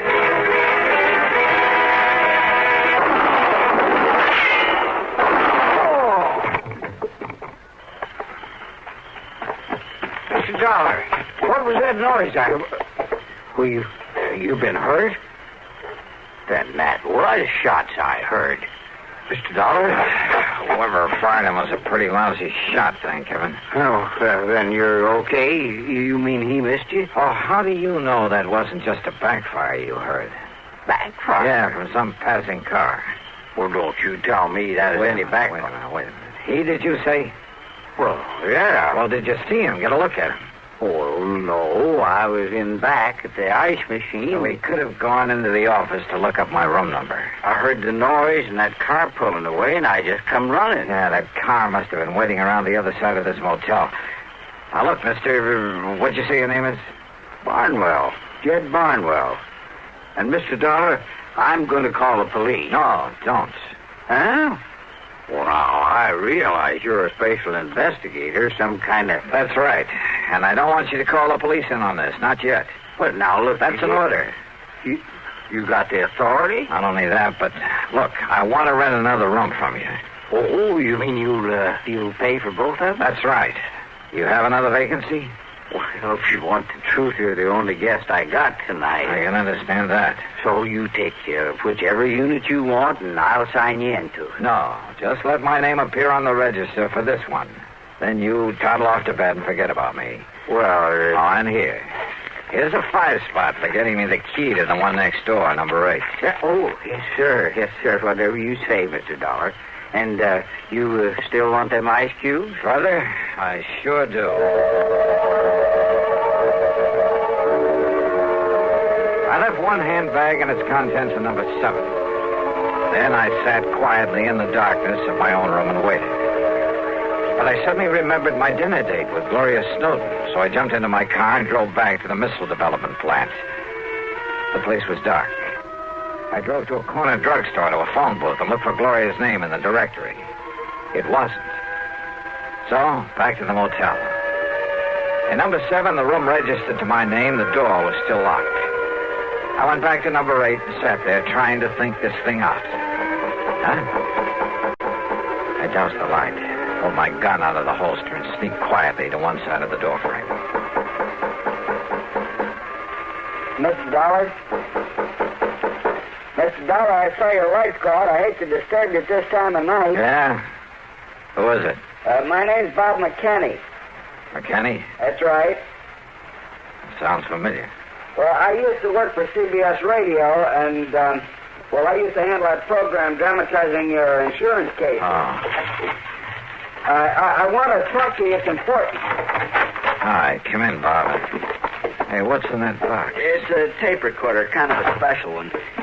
When old Jed Barnwell, he's a kind of a gabby old guy. Yeah, he sure is. Well, when he told me you were staying here, well, Johnny, I figured I'd better get to you and tell you about... About what, Bob?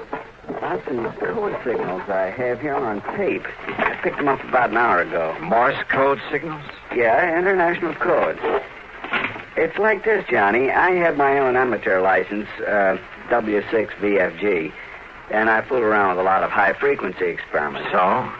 Well, I got a couple of wires crossed on my receiver. It took me to a frequency that isn't even supposed to be on the air anywhere. Yeah? I started hearing what I thought was a high whistle.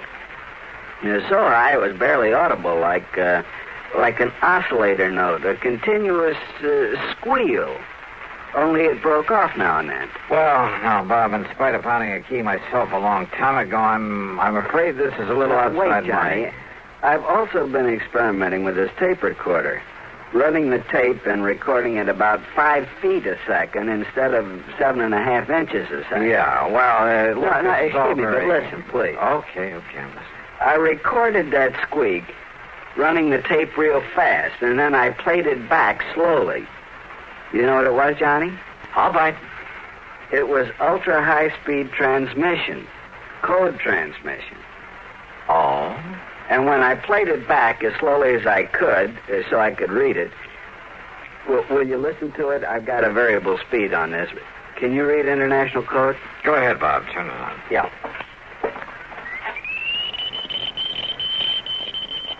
Oh, can't you slow it down a bit? Maybe if I hold it back on the reel. Wait a minute. Listen to that. That's what I mean, Johnny. It's legitimate code, all right, only... Well, have you any idea what language that is? I certainly have. Well, what? Whatever that message is. Well, it wasn't intended for anybody this side of the Iron Curtain. And did you understand just, maybe a couple of words? Yeah. Now, look, have you any way of telling where that signal comes from? Well, it was mighty powerful, like it was real nearby. Ultra-high-speed transmission. And on a frequency that nobody in the world's supposed to be using. Bob, if there was some way to spot that transmitter, if we could only... Kenny McManus. What? If I can rig that direction finder at Kenny's to my receiver when it's rigged to catch a signal... Then do it. Get hold of McManus and his direction finder and trace down the source of that signal. Meantime, leave this tape recorder with me. I'm going to round me up an interpreter. Then you caught those two familiar words in that message. My name. That's right, they were. Johnny Dollar.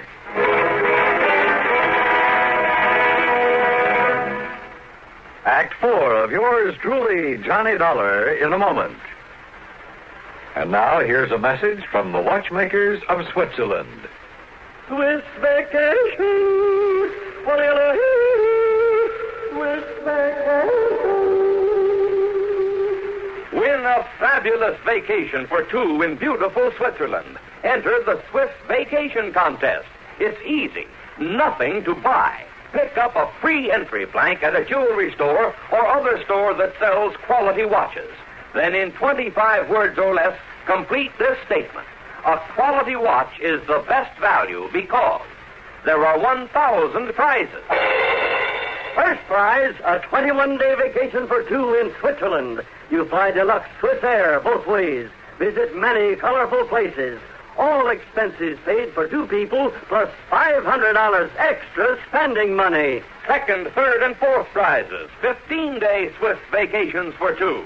Also, 4 mink stoles, 8 Bolex movie cameras and projectors, 12 Hermes typewriters, 160 $100 watches, 812 Gala assortments of Tobler Swiss chocolates. Enter the Swiss Vacation Contest today. Free entry blanks at your jewelry store. And now, Act 4 of yours truly, Johnny Dollar.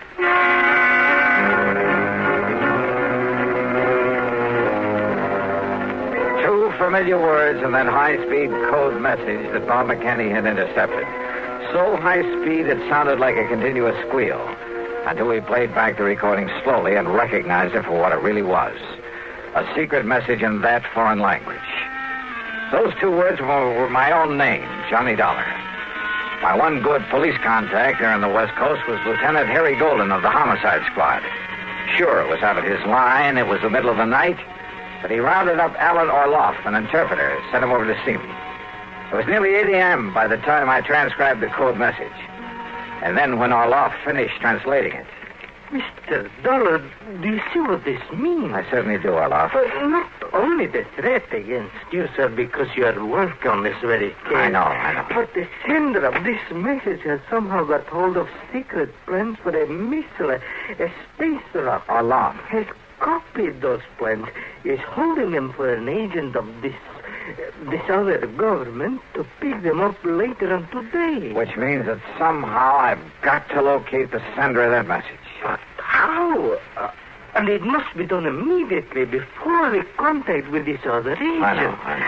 Then don't you see, Mr. Dollar? Wait. Yeah? Who is it?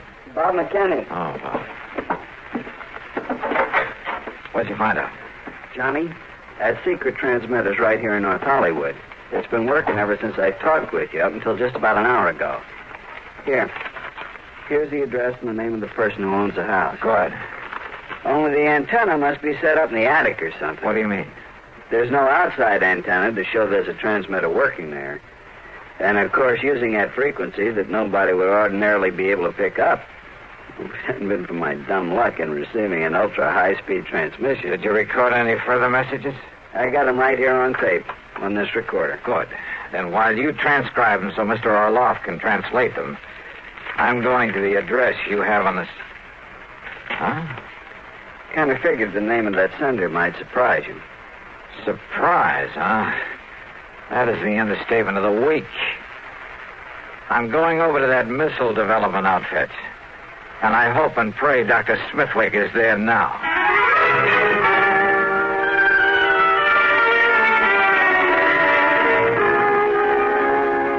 So perhaps I was wrong, Mr. Dollar. After all, I'm a scientist, not a file clerk. But I was certain the plans for that missile were missing from the vault just before I was hurriedly called to Washington. Dr. Smithwick. Contrary to our usual policy, I asked the government to send some men here to investigate. They'll probably arrive here shortly. Doctor. Yet now on my return, I find the plans intact in their proper place. Oh, those plans were stolen, all right. And for the benefit of one of the big foreign powers. What? But that could only mean that someone here in this organization... Right. You mind if I call in your receptionist? Gloria Snowden. I want her in on what I have to say. You mean to say you tell that stupid little girl about this? You think I need to? Well, Dollar, it's because of her lack of intelligence that it's safe to have her about. Any bets? Gloria. Yes, Johnny? Come in here, please. Oh, gee, sure. Hi, Doctor. Now, Mr. Dollar. Doctor, Gloria was the only one beside yourself who knew I was out here, who could have arranged or carried out the attack on me last night. Attack? More important, she's the last one you'd suspect of being able to gain access to your vault, of taking the plans, having them copied, and preparing to turn them over to a... Well, it sounds corny, but to a foreign agent. Are you serious? Whatever you mean by that. However, having intercepted a radio message sent out from a transmitter hidden away in her home. Well, this, Doctor, is a slowed-down, intelligible tape recording of that message. Well, I don't know what... Well, Gloria, or whatever your real name is. Very well, Dollar. And, of course, neither of you gentlemen can be allowed to leave this office. Gloria, that gun. That's right. Any famous last words, Dollar? You know, Gloria, this tape recording is the only real evidence I have against you. What? So what? So here. Maybe you'd like to have it. Oh, no, you...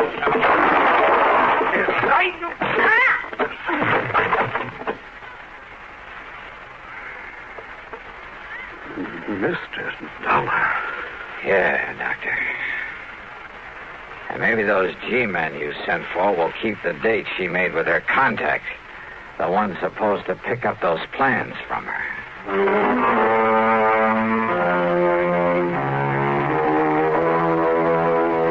The government boys were more than glad to take over.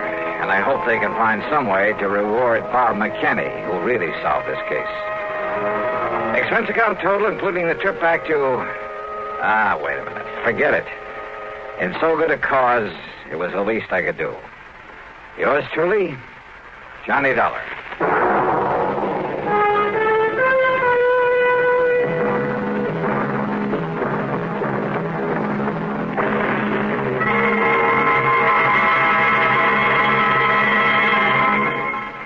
Our star will return in just a moment. Constipation is something people don't talk about much, but it can be a problem for anyone, even doctors. And when constipation occurs, it's interesting to see just what doctors consider important about a laxative they might use or recommend. Well, a majority of the doctors we heard from had this to say: a laxative should be effective, gentle, as close to natural acting as possible, and a medicine that can be used with complete confidence. Now, X-Lax has been popular with many doctors and millions of people over the years because pleasant-tasting chocolated X-Lax is effective. Overnight, it helps you toward your normal regularity. X-Lax is gentle. Next morning, it gives you the closest thing to natural action. And that's why many doctors and millions of people use X-Lax with complete confidence. X-Lax, the laxative that helps you toward your normal regularity gently, overnight. Is X-Lax in your medicine cabinet? Now, here is our star to tell you about next week's story. Next week, the most beautiful and dangerous girl I've ever known. Join us, won't you? Yours truly, Johnny Dollar.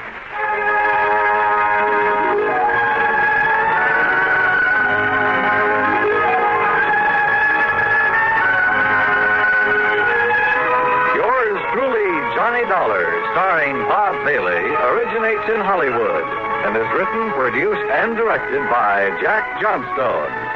Heard in our cast were Virginia Gregg, G. Stanley Jones, Horace Lewis, Harry Bartell, Don Diamond, and Bartlett Robinson. Be sure to join us next week, same time and station, for another exciting story of yours truly, Johnny Dollar. This is Dan Coverly speaking.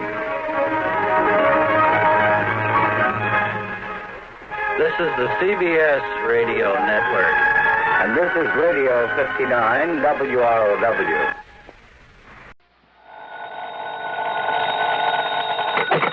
Johnny Dollar. Pat McCracken, Johnny, at Universal Adjustment Bureau. Greetings, Master. No, don't give me that. Johnny, I believe you spent a couple of weekends down in Sarasota, Florida early this month. Pat, you know darn well I did. Have a chance to get in some fishing? You know darn well I didn't. That's why I've been sitting here dreaming about those lunker bass at the Lake Mojave Resort out in Arizona. Oh, what's the matter with Lake Mead? Huh? You know, the huge man-made lake that's backed up by Hoover Dam? Yeah, I know. A few miles this side of Las Vegas, Nevada. A lot of big ones in that water, I understand. Okay, Pat, you got me all excited. Now, what's it all about? I told you, fishing. Yeah, and? That's all. Except... Yeah, except what? Slight case of murder.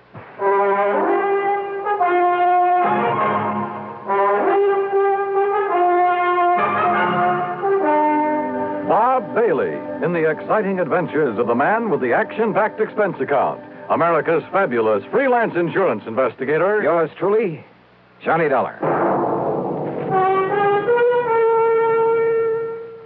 famous actress Joan Bennett. It's terrible to try to act with a dreadful cold. To feel better quickly, I take 4-way cold tablets, the fast way to relieve nasty cold distress. Yes, tests of 4 leading cold tablets proved 4-way fastest acting of all.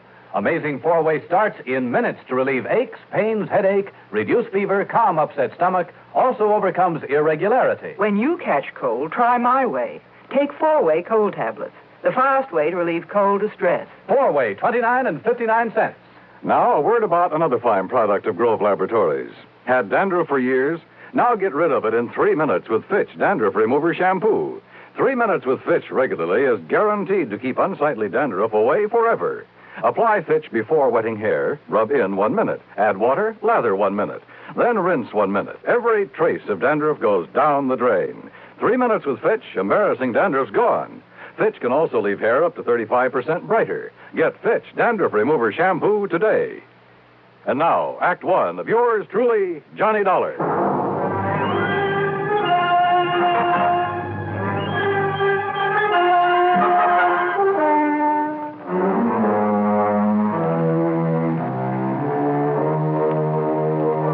Expense account submitted by Special Investigator Johnny Dollar to the Universal Adjustment Bureau, Home Office, Hartford, Connecticut. Following is an account of expenses incurred during my investigation of the Lake Mead Mystery Matter.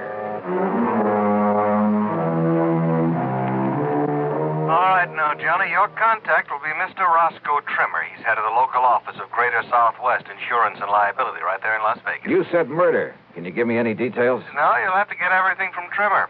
All I know is there's a $20,000 policy involved and double indemnity. So the sooner you get out there, the better. Okay, Pat. I'll grab the first plane I can. Expense account item 1, $2 even for a fast taxi to the airport. Item 2, $6.70 plane fare to New York. Item 3, $145.05, another plane ticket. And I barely made the 12 o'clock noon mainliner, which promptly took off and headed west to Las Vegas, Nevada.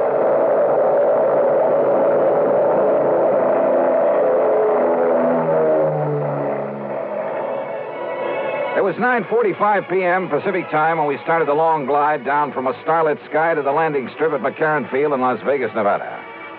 I'll never cease to marvel at the nighttime view from the air of that fabulous city of chance. Sitting alone out there in the middle of the vast Mojave Desert, the sky-filling glow from its millions of lights, it had put a rainbow to shame. Oasis in the desert. Yeah, and very beautiful. I knew that Roscoe Trimmer's office would be closed this time of night, so I looked for a place to rest my weary head. Item 4, $1.50 for a cab into the Flamingo. And I just happened to remember that the Flamingo has an excellent casino.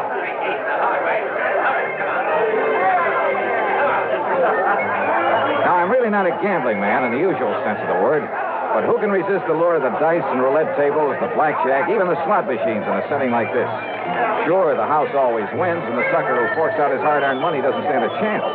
But you know something? After a few hours of play, I came out so far ahead that I won't even bother to list my food and hotel room on this expense account. I really cleaned up. How much? Well, if I told you, you'd probably want me to absorb the whole thing, so I won't. Then, early the next morning, I met Roscoe Trimmer at the office of Greater Southwest Insurance and Liability. Dollar, I'm glad you could make it. I don't like this one at all. Howard. Hiya, Rosk. Sit down, will you? Yeah, but sure. But not for long. Huh? I've arranged a drive-it-yourself car for you. And the sooner you can get over to Lake Mead, the better. Well, just where, Roscoe? That's a pretty big lake. Overton. A little town 50, 60 miles north and east of here. At the upper end of the lake. So what's happened up there? Johnny, a client of mine, Thomas Mayfield Thomas, came out here from Chicago last year. Retired here. I don't know much about him except that our Chicago office sent me his file when he came and asked me to look out for him. Uh-huh. Go on. About a week ago, Thomas and a friend went fishing together out of Overton Landing. They went out with Hob Fulton on his charter boat. Incidentally, if you ask me, Hob's the best guide on the whole lake. Good, I'll remember that. Only you're here on a case, remember? Oh, sure. But go on. Well, the fishing must have been pretty good, because they stayed on at the Overton Motel. Then the next morning, they went down to the landing, rented a little Arkansas Traveler and a 10-horse Johnson, and went out fishing on their own. Rosk, I may try that very thing myself. But about the middle of the afternoon, a big east wind came up. You know what that means? I know that when a big Easter hits one of those desert lakes, there's only one thing you do, get off it quick. Well, they didn't, Johnny. At least not quick enough. The following morning, When the blow had died down, Hob Fulton went out to look for him. And? He found the boat, all right. Beached on a point down near Goat Island. And Mr. Thomas's friend. What about Thomas? His friend says that Thomas went overboard when the squall hit him. Well, it's certainly possible. Yes, it is. Possible. The chomp on a lake like that can build up waves 8 and 10 feet high, enough to throw a man off any kind of a boat. Yes, I know. But you don't think that's the way it happened? I didn't say that, Johnny. It's just that... Well... Okay, Rosk. What was his fishing pal's name? Charlie Wentworth. Does that mean anything to you? No. Well, I'm afraid I don't know very much about him either. Except that he, too, came here from Chicago. Arrived in town about 2 weeks ago. I take it that's where he knew Thomas, back in Chicago. Yeah, apparently. Well, what about him? What does this Charlie Wentworth do? Apparently nothing. But hang around the gambling joints. Oh, he does a little dealing and shilling for some of them now and then. There's talk he's been making illegal book on the races, though nobody's pinned it on him. So, in your book, he's an undesirable character. That's right. But is that reason to suspect he took Mr. Thomas out on that lake and murdered him? Now, Johnny, there's been a lot of worry around this town about some of the people who've come out here recently from Chicago. You know, ever since those investigations began back east. So what? Does that mean everybody who comes from there is a killer? No, of course not. But a man who doesn't really work for a living, just spends all his time around the gambling tables, has no visible, regular means of support. Thomas was retired. Maybe Charlie Wentworth is, too. Oh, Johnny. Besides, who knows? Maybe Thomas will show up. Maybe he swam to shore and is plotting his way back through the desert. Oh, now, you know the odds against a city man surviving out there. Well, does anybody really look for him? Everybody. The police, the National Park boys, everybody. Not only in boats, on foot, but they even use planes and a helicopter. They found no trace. Well, that still doesn't prove anything. Tell me this. Are the police holding Charlie Wentworth? No, they're not. Which means they don't feel they have any reason to. But you still think I ought to investigate? Yes, I do. Roscoe? So do I.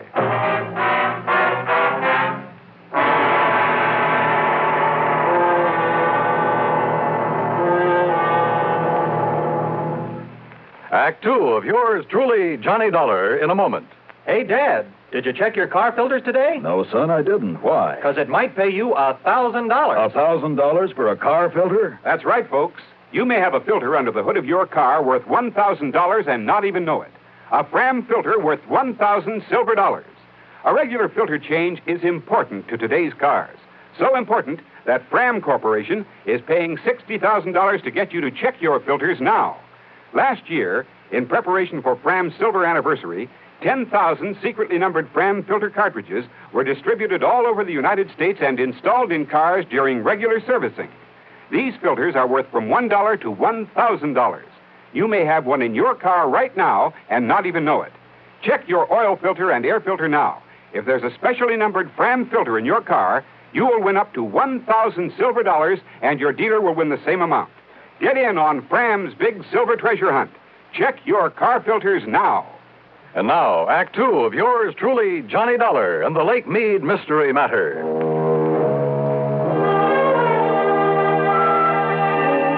Neither the police nor anybody else in Las Vegas seemed to think Thomas was murdered out on Lake Mead. But what Roscoe Trimmer told me made me suspicious, of Thomas's fishing pal, a man named Charlie Wentworth. Expense account item 5640. I telephoned to my old friend Ken Bugby, reporter on the Chicago Citizen News. Thomas? Yeah, that's right, Ken. What can you tell me about him? Well, not everybody knew it, Johnny, but he was a mouthpiece for the old Moretti mob. That was some years ago. Oh? When they started the big cleanup, well, either Thomas couldn't or just plain wouldn't get him off the hook. Let them all go to jail. Then he settled down and retired in his home out in Elmhurst. Well, he's certainly not there now, Ken. No, about a year ago, he suddenly sold his place, packed up, and moved out west somewhere. Why? Do you know? Change of climate, I guess. What about him, Johnny? Ever hear of Charlie Wentworth? You kidding. He was one of Moretti's trigger men. Casual Charlie, they called him. You, know where he is now? Oh, they sent him up to Joliet prison along with the rest of the mob. Those boys will be in the clink the rest of their natural... Oh, wait a minute. Yeah? Casual Charlie and Snooty Wilson were released. Yeah. And, hey, that was just about the same time that Thomas moved away from here. If that means anything. Baby, I got a hunch it means everything. Oh? Like what, Johnny? Thanks a lot, Ken.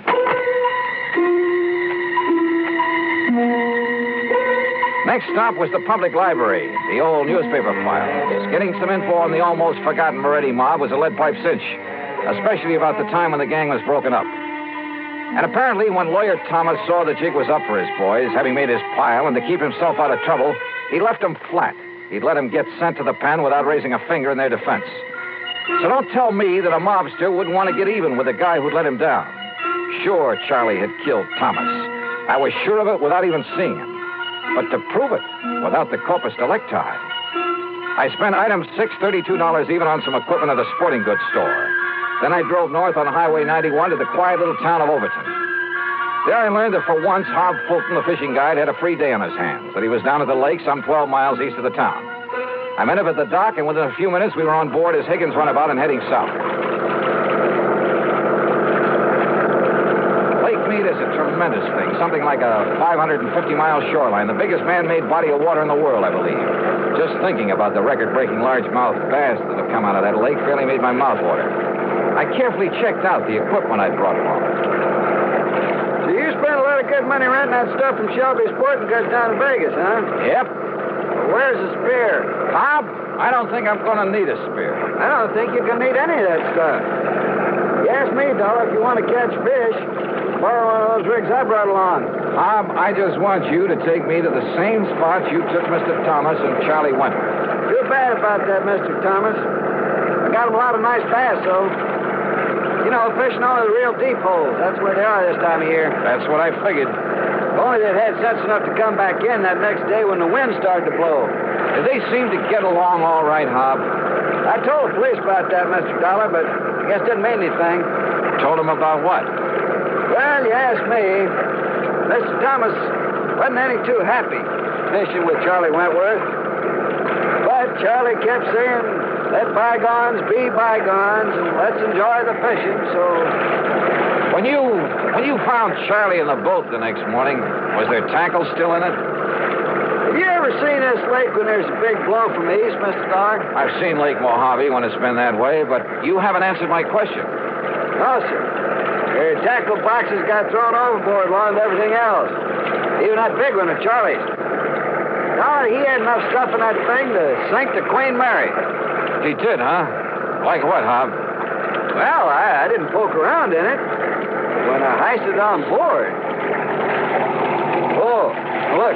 There's the glory hole. First place to stop for him. So if that's what you want, that's where we'll start. How deep is it? Oh, I'd say about a tree and a half. A tree and a half? Well, you know how high a fair-sized tree is. Glory hole's about a tree and a half. Oh, I see. Johnny, if you're going to use that rig you brought along... I'll just pull up to the same spot you showed them where to fish.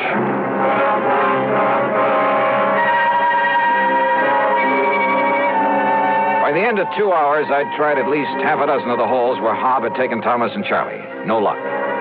Then we went 4 or 5 miles further down the lake and pulled up just below Goat Island, just below the big rock slide. Deepest hole in this part of the lake, Dollar. Must be near to 5 trees. A lot of ledges down there on the sides of it, so you better go kind of easy. I covered every inch of that hole, with the aid of a powerful waterproof headlamp I brought along. Then finally I came back up to the surface. That's right, I said came back up to the surface.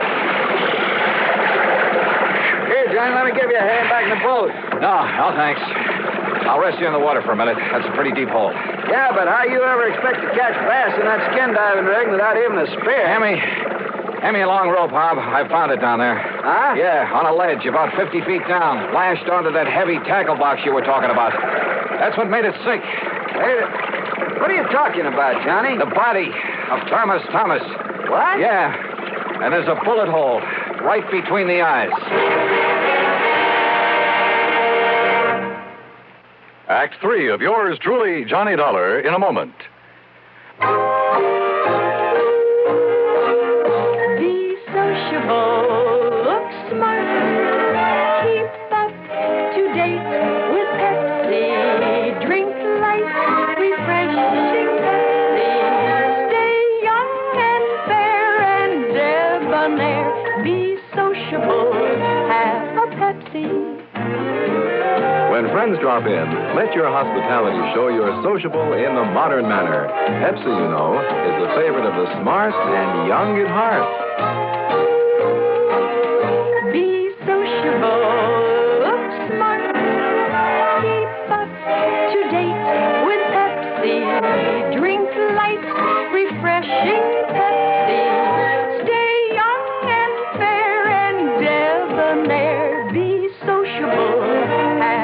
Pepsi. Have you tried a Pepsi lately? And now, Act 3 of yours truly, Johnny Dollar. I took the body of Thomas back to headquarters in Las Vegas and hung around long enough to hear Dr. Richard Fallon say the bullet hole was definitely made by a .38 and at close range. To hear Police Captain Willis say there'd be no action taken until the bullet could be removed for study. But I knew he'd change his mind when he had time to think about it. So I left headquarters and started making the rounds of the gambling casinos. Luck was with me. At the second place I stopped, one of the public joints on Fremont Street. A winner, everyone. It's 34, red and even. Well, have you seen him around here today? Yes, Charlie Wentworth. They just come in the door, mister. Thanks. All right, ladies and gentlemen. Excuse me, please. Take your bets for the Pardon me, will you? May I get through here, please? Thank you. Excuse me. Charlie Wentworth? Yeah, Buster? Johnny Dollar, insurance investigator. Here's my credentials. Oh, yeah. I guess you want to talk about my pal, Tommy Thomas, got drowned over in Lake Mead last week. Is that it? Yeah, something like that. Buster, that was an awful thing, him going like that. He was an old buddy of mine. Was he? Sure was. An old buddy. Hey, why don't we talk over in my room, huh? Too much noise around here. Okay by you? Sure, why not?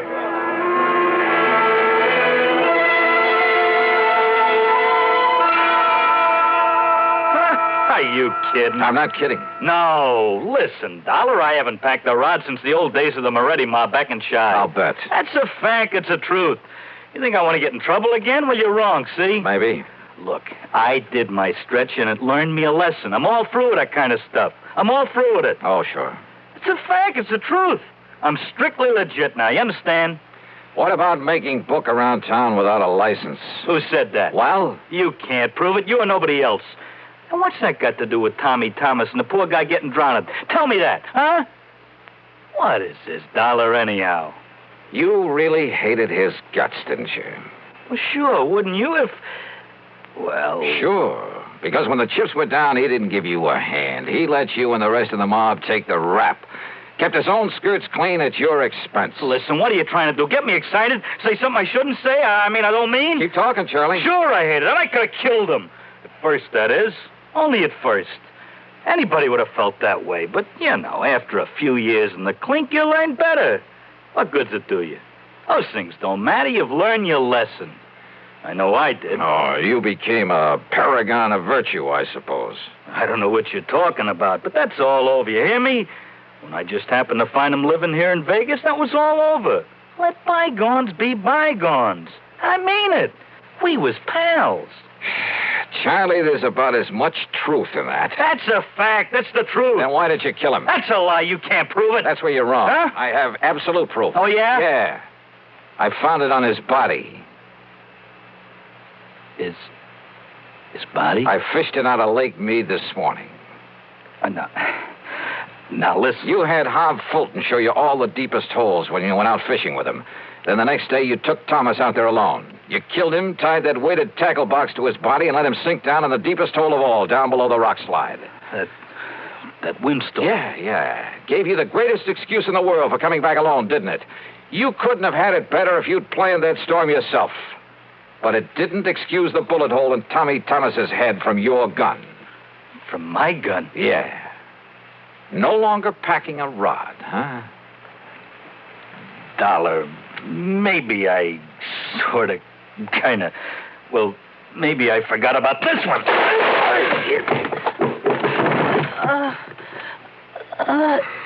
Trigger man, huh? You're a lousy shot. And pretty slow draw, thank heaven. You know something? Now I think I have got proof.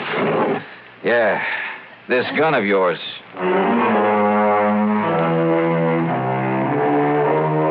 Down at headquarters, the ballistics team took less than an hour. Yep. The bullet they'd found in Thomas's body came from the same gun Charlie had tried to kill me with. So it's back to prison for him for a long, long time. Oh, and the company will not have to pay double indemnity for accidental death. Expense account total, including a couple of days of excellent fishing with Hob Fulton and the trip back to Hartford, $196.45. Yours truly, Johnny Dollar.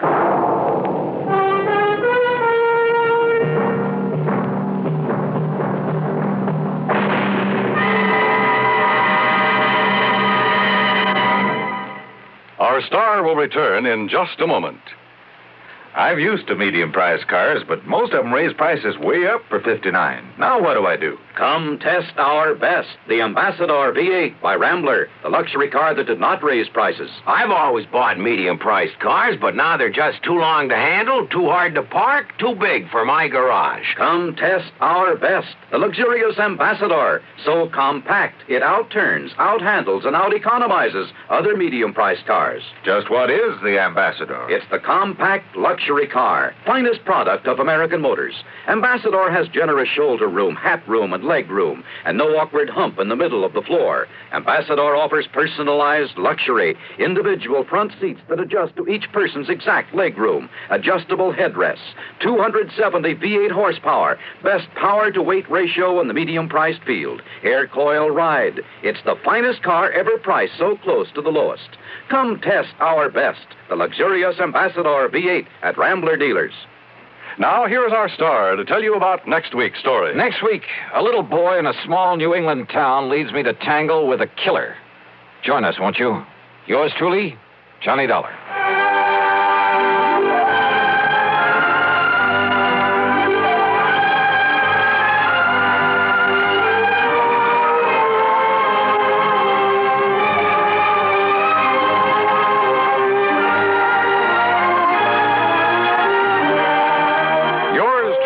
Johnny Dollar, starring Bob Bailey, originates in Hollywood and is written, produced, and directed by Jack Johnstone. Heard in our cast were Larry Dobkin, Bartlett Robinson, Frank Nelson, Harry Bartell, and Gil Stratton, Jr. Be sure to join us next week, same time and station, for another exciting story of yours truly, Johnny Dollar.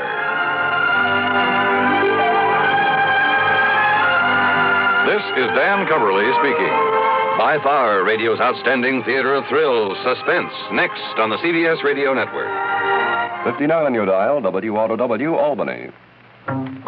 If it happens to you, and I think it might, that now and then your cigarette doesn't taste right, that's the tip-off, man, and you'd best begin on the new kind of filter that's known as spin. Old gold new spin filter. This new spin filter is the best you've seen. Does more than reduce tar and nicotine. It improves smoke and taste so that you can get the best taste yet in a filter cigarette.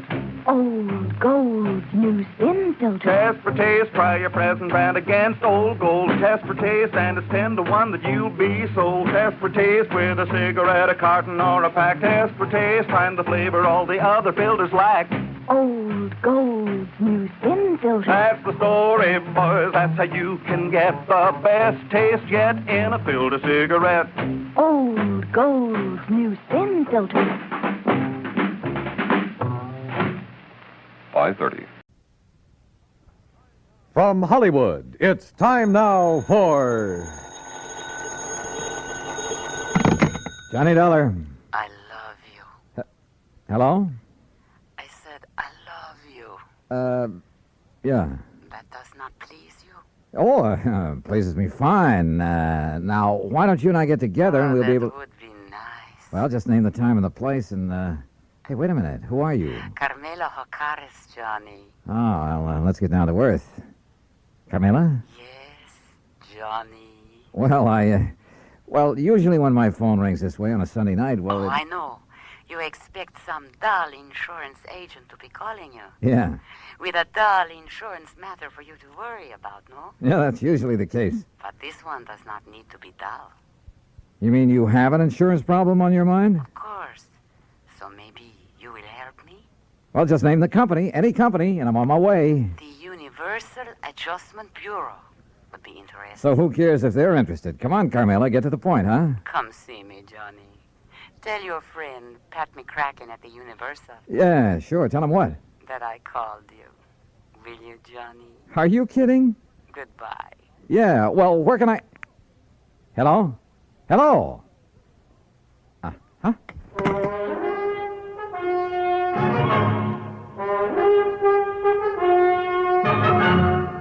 Bob Bailey in the exciting adventures of the man with the action-packed expense account, America's fabulous freelance insurance investigator. Yours truly, Johnny Dollar.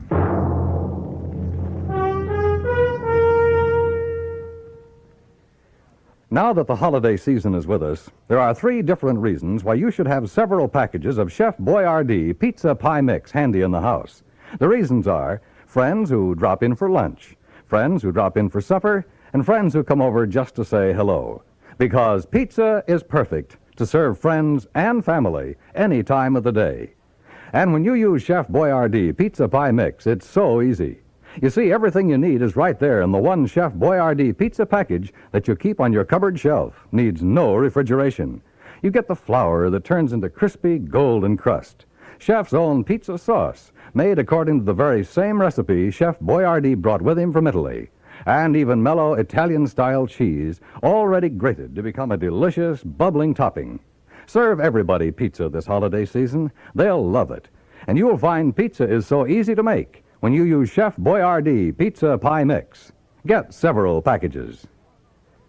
And now, Act One of yours truly, Johnny Dollar.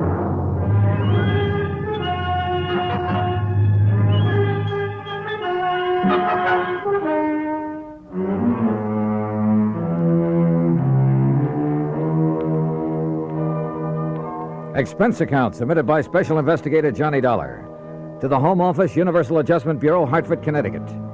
Following is an account of expenses incurred during my investigation of the Latin Lovely matter.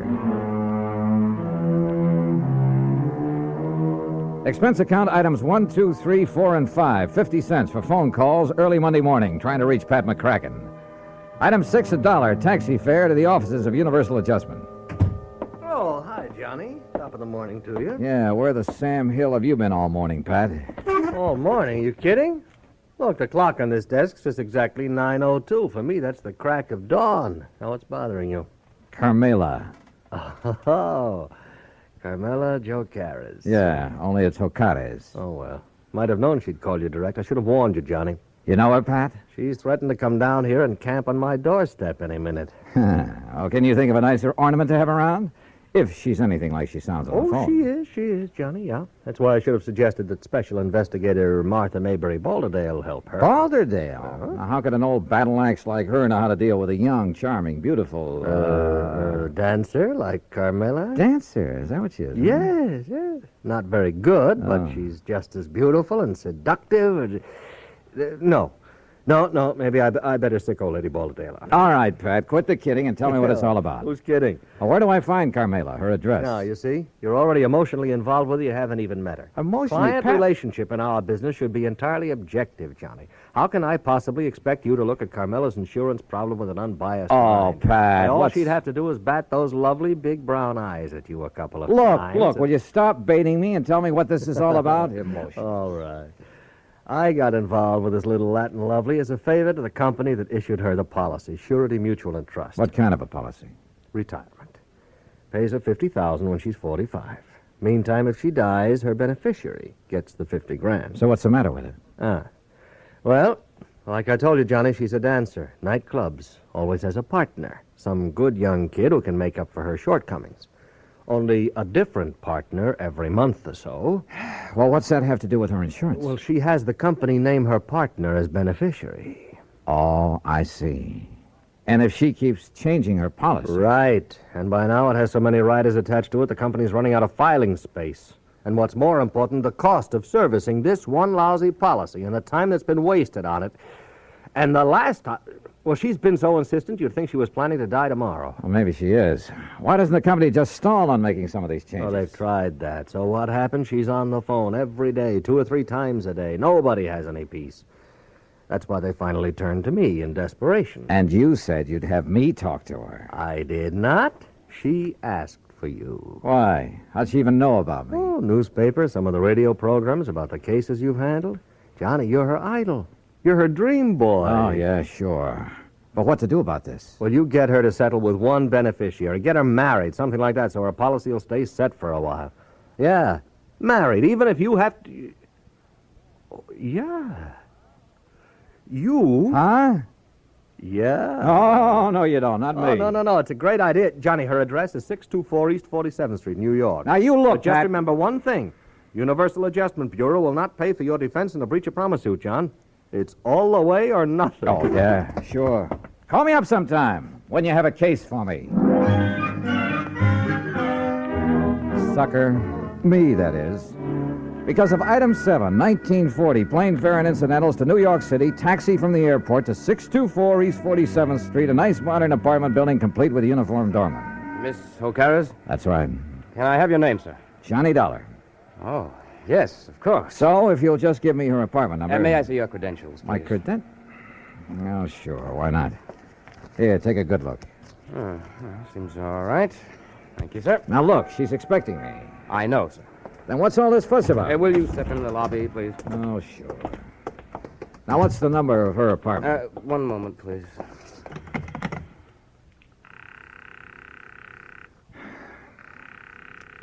She is in, isn't she? Yes, sir, she is. I don't understand about answering the house phone, though. You're certain that she's in? Absolutely, sir. But why she doesn't answer... Where's her apartment? It's number 7 up the stairs. Come on, show me the way. Yes, sir. She only came in a few minutes ago. And nobody else has called on her? No, sir. Were all those precautions of yours on her orders? Yes, sir. She seemed to be fearful of something lately. Fearful? Right here, sir, number 7.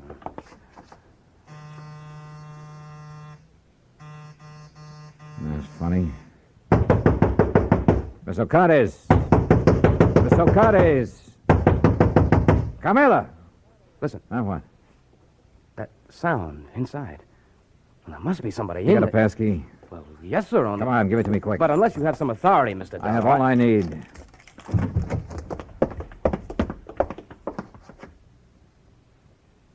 Carmela. Mr. Dollar. She's been killed. No, she's alive, all right. But that's about all.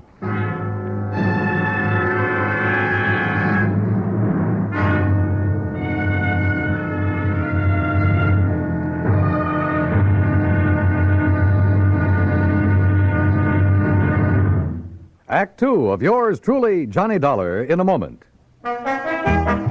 There is a difference, a great big difference in Vicks medicated cough drops. There is a difference, a great big difference. Get relief with every single drop. Yes, there is a big difference in Vicks medicated cough drops. The medication makes the difference. Only Vicks cough drops are medicated with the exclusive throat-soothing ingredients of Vicks Vapor Rub. 2 delicious flavors, Vicks Regular and new Wild Cherry. Next time your throat feels raw and irritated from coughs due to colds, remember... There is a difference, a great big difference in Vicks medicated cough drops. The medication makes the difference. Yes, the medication makes the difference. And for a stuffy nose, just 1 whiff. With a Vicks inhaler, and that miserable feeling of a stuffy nose goes in seconds. Use it anywhere, anytime. Vicks inhaler. And now, Act 2 of yours truly, Johnny Dollar, and the Latin Lovely Matter. Carmela Ocades, beautiful Latin American dancer who kept changing the beneficiary of her insurance policy to the point where the company was going crazy. Who demanded another change, this time almost desperately. We'd found her unconscious on the floor of her apartment. Bill, the doorman, discovered how her assailant had got in. Through the service entrance into the kitchen, Mr. Dollar. He must have run away when he heard us at the door. Any brandy, anything like that around here, Bill? Yeah, there's a little bar there in the corner. Okay, I see it. Do you know a doctor you can call? I have a list on my desk in the lobby. Well, then go on down and call him. Isn't this a matter for the police, sir? I'll worry about that. You get a doctor up here. Yes, sir. Carmela.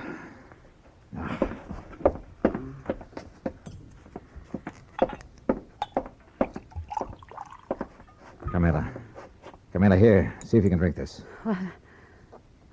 Oh, Johnny. That's right. Come on now, drink this. That's good. A little more now. Come on. Oh, no. No. I'm all right now. Help me to the sofa. Yeah, sure. Here now. There you are. How's that? Oh, thank you, Johnny, darling. Are you badly hurt? What happened? He struck me. Who? He knocked on the back door. I thought it was Billy to deliver something. So I opened the door, and he struck me before I could... Oh, Johnny, it was terrible. Well, who was he? Do you know? No, darling. I'm still so afraid. Hold me, please, in your arms. Carmela, do you know who it was? No. It was then he heard you and Billy at the front door. And you have no idea who it could have been? Well, he was short and dark and... Johnny. Yeah? The man who has been calling me, first from Mexico, and then from here in New York, threatening me. Well, who? I do not know, darling. Threatening about what? You have done it once too many, he would say. Now you will be sorry. Then he would hang up. Done what once too many, or too often, or whatever he meant? I do not know, Johnny. Well, I know darn well the insurance company would never carry things this far. The insurance? Well, Johnny, you can't do it for me, can't you, darling? Do what? I only ask them to make a little change. But all they do is delay. Oh, now look, we have more important things to think about now. More important than the insurance? Oh, you do not understand. Please, my sweetheart. How can I work unless Armando is... First, we find out who attacked you and why. Oh, Billy, darling. The doctor says he'll be here in 15 to 20 minutes. No, not the doctor. I love you, Billy, but you're a nice boy, but not the doctor. Why not? Because I am all right now. You're sure about that? Carmela? Oh, yes, I am all right. You know, you recovered pretty fast. No marks on you. What do you mean? I wonder just how much of a beating you really took. Johnny, my darling, my love. Surely you do not think No, I'm not sure what I think. Okay, Billy.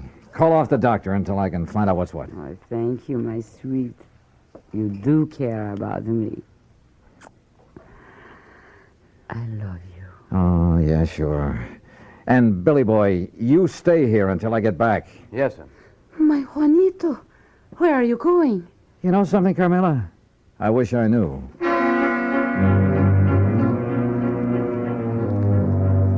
I know where I was going, all right, to 18th Precinct Police Headquarters and my old friend Randy Singer. If anybody could get me a rundown on Carmela and any of her contacts, he could. If Carmela's attacker left any fingerprints, his boys would find them. Cutting through the alley beside the apartment building, headquarters would only be a couple of blocks away. But that alley was a mistake. I didn't see the man step out of the doorway behind me. But I did feel that old familiar poke in the small of my back. No. Keep walking, senor. To the next doorway. All right, now look. If you'll take that gun out of my back. Walk. What is this, a holdup? Now, in here. Well? I am Federico, Senor Dollar. Bully for you. So what? I could hear you from the back stairway of her apartment.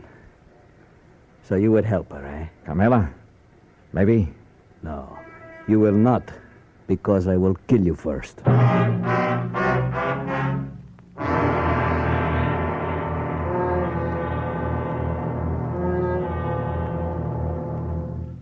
Act 3 of yours truly, Johnny Dollar, in a moment. Smoke Kent, Smoke Kent, Smoke Kent with the micronite filter. Remember this, Kent filters best of all the leading filter cigarettes. So get the mild Kent cigarette. Smoke Kent with the micronite filter.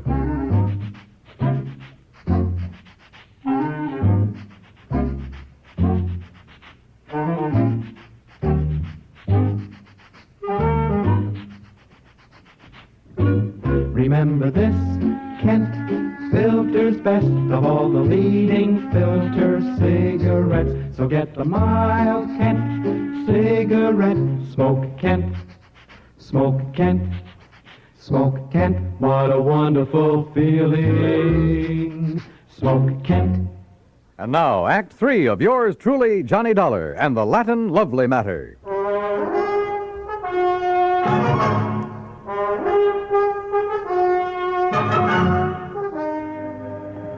Hear me, I will kill you. Do you mind telling me why? I will kill you before I let you help that woman ruin my son. Your son? You are from the company for the insurance, are you not? Yeah, that's right. To make her the change in the policy, to change what you call the benefit, The beneficiary, yes. That's what she's asked for. But I will not let you. Well, I haven't said I... Oh, look, put away that gun, will you? No. Okay, Chief. What? But be careful, this man is armed. What do you call it? The policy? Just diverting your attention. No, give me that gun. No, I... All right, now we're on even terms. Just who are you and what's this all about? I'm Federico Gomez, the father of Armando. And who's Armando? Armando, my son. He would be the next fly in the web of the spider. The what? That woman, Carmela Jocares. It is my boy, my fine son, that she would make her victim like all the others. Like all what others? Look, Mr. Gomez. He is a dancer, my son. A fine dancer, the toast of all Mexico. And she would do with him what she did with the rest. Charm them, make love to them, bring them here to this city to dance with her. Unless I stop her. Well, I fail to see anything particularly... And like the others, my son would fall in love with her with all his heart, with all his soul, with all his mind. Yeah, I'm sure, And but... she... Oh, of course, she would prove her love for him with all the big insurance benefit. You mean that naming those lads in her insurance policy? Oh, now wait a minute. You do not know what 50,000 of your American dollars can mean to a young man fresh in his, what you call, career. Mr. Gomez. Is it not true? Well, yeah, it's a lot of dough to hold up in front of a young fella, but there's a big difference between that much cash and just a promise of insurance money. The eyes of a young man are easily blinded by this beautiful woman, amigo. She has blinded so many. They have danced with her and given her their money because they loved her. All right. But when she got their money, she was through with them. When they begged her to marry them, she spit on them. She turned them out. Pedro Fernandez, you know of him? No, I'm afraid I don't. Because of this woman, he killed himself. So it was with Jimenez, the son of my friend. But she will not do this to my son. And you honestly think the mere fact of a big insurance policy? Was it not true with Jimenez, with Pedro, with Angel, with all the rest? These were young men, amigo, like my son. Unwise to the world, unwise to a woman like this. Suicide? I will do anything to keep her from using that insurance to ruin my son. Senor? The more I live in this world, the more amazed I am at some of the things that happen in it. Things that are implausible, impossible, but that sometimes do happen. I can only beg of you. Humbly. All right, look, Mr. Gomez, I'm keeping this gun. By rights, I ought to have you locked up for poking it in my back for your attack on Carmela. But Where are you staying? At the Hotel de Glen Arms. I want you to go back there. Stay there until you hear from me. You will help me, senor. If you'll do as I say. Gracias, senor. Gracias. The scene with Carmela back in her apartment was not a pretty one. She not only admitted to having used the insurance, among other things, to further her shaky career at the expense of those young and better dancers, but was quite proud of the broken hearts and broken minds she may have left behind. Until I tore into her, and believe me, I did. Murder? Oh, no, Juanito. Now, you look. No. If you didn't murder those two young kids, well, you might as well have plunged in the knife yourself. Oh. I don't know what laws, what legal action may be dragged in to make you pay for what you've done, but there are moral laws, too, laws of decency. But I did I'll tell not you this, know. Carmela, that from now on, the police of this town and of anywhere else you may go, believe me, they'll be gunning for you. And if anything like this ever happens again... No, Johnny. Johnny, please, you must believe me. I did not think. I was thinking only about myself. I did not realize... Well, it's high time you did. Your insurance? Oh, baby, that's going to be canceled. Unless you can think of someone far away from your career to leave your money to, someone you can't hurt. Oh, Johnny, I promised. Don't you see? Never before has anyone made me realize what I was doing. I have only had to think of myself. By the time I left her, she was sobbing her heart out, promising that she'd spend the rest of her life making up for the things she'd done. And who knows, maybe... Well, who knows? Expense account total, including incidentals and transportation back to Hartford. Johnny Dollar. Pat McCracken, Johnny. Oh, hi, Pat. Well, I just got around to finishing up my report and expense account on that Carmela Jocares thing last You week. can just forget the expense account part of it. I got what? No, for the life of me, I don't know how you did it. What are you talking about? The company just sent me a copy of the rider, Johnny, the last and final rider on her policy. Oh? Naming the new beneficiary, and absolutely, irrevocably, can never be changed again. Whom did she name, Pat? Some old childhood... Are you kidding? You! What? You sly dog. Hello. Hello. Well, I'll be... Yours truly, Juanito Peso.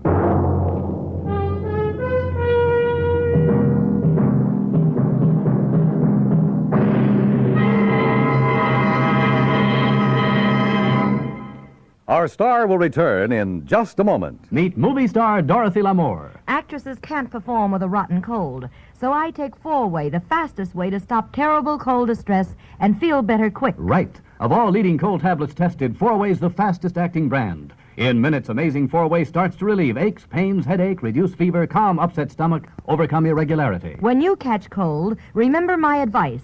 Take 4-Way, fastest way to stop these awful cold miseries. 4-Way, 29 cents. Now let me tell you about another fine product of Grove Laboratories. Imagine a shampoo so effective it gets rid of embarrassing dandruff with one lathering, but won't dry hair, won't split ends, won't leave a medicinal odor. It's wonderful new Fitch Dandruff Remover Shampoo. One lathering with Fitch removes dandruff, can brighten hair up to 35% too, without harsh medication. Only Fitch guarantees to do all this with one safe, easy lathering or money back. Contains no strong medication, so it's gentle enough for every shampoo. And then dandruff need never be a problem again. Fitch Dandruff Remover Shampoo, only 59 cents.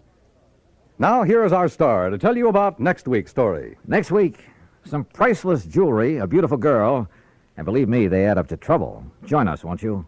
Yours truly, Johnny Dollar. Yours truly, Johnny Dollar, starring Bob Bailey, originates in Hollywood and is produced and directed by Jack Johnstone, who also wrote today's story. Heard in our cast were Lucille Meredith, Larry Dobkin, Jimmy McCallion, and Harry Bartell. Be sure to join us next week, same time and station, for another exciting story of yours truly, Johnny Dollar. This is Dan Cubberly speaking.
From Hollywood, it's time now for...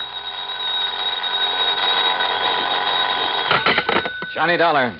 Fred Larkin, Johnny. New Jersey Fire and Casualty. Hope I didn't get you out of bed. Well, you sure did, Freddie, but how are things in Trenton? In Trenton, fine. In the little town of Vineland, I'm not so sure. Vineland? About halfway between Philadelphia and Atlantic City? That's the place. What goes down there? Fire. Arson? That's what I hope you can find out. Well, any reason for suspicion? Yes. The man who holds the policy on $83,000 worth of bedding. Bedding? Mattresses, box springs that went up in smoke 2 days ago. Okay, Fred, I'll grab the first train.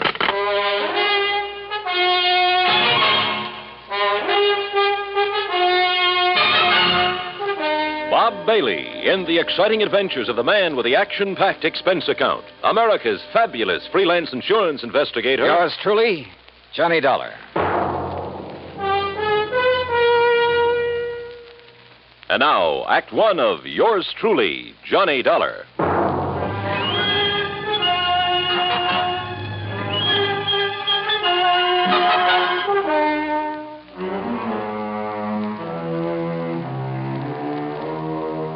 Expense account submitted by Special Investigator Johnny Dollar to the New Jersey Fire and Casualty Insurance Company, Home Office, Trenton, New Jersey. Following is an account of expenses incurred during my investigation of the Smoky Sleeper Matter.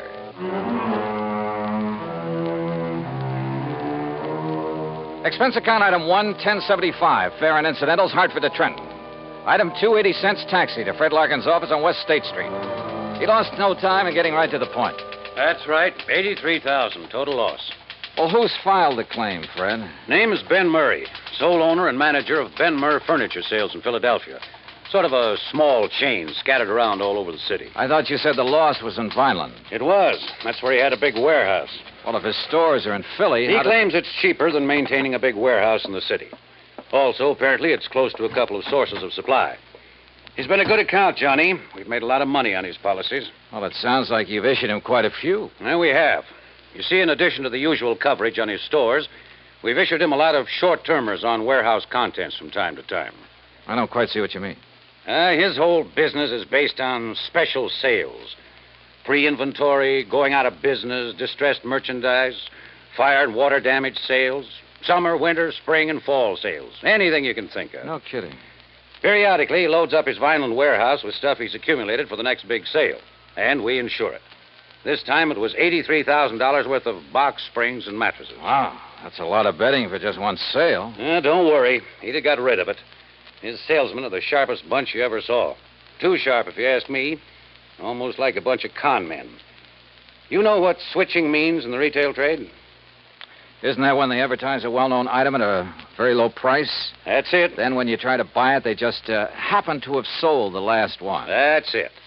But by that time, they've got you in the store where they can use the high-pressure pitch to sell you some inferior item at an even higher price, and on a no-return basis. Yeah, by the time the customer gets wise, it's too late. Exactly.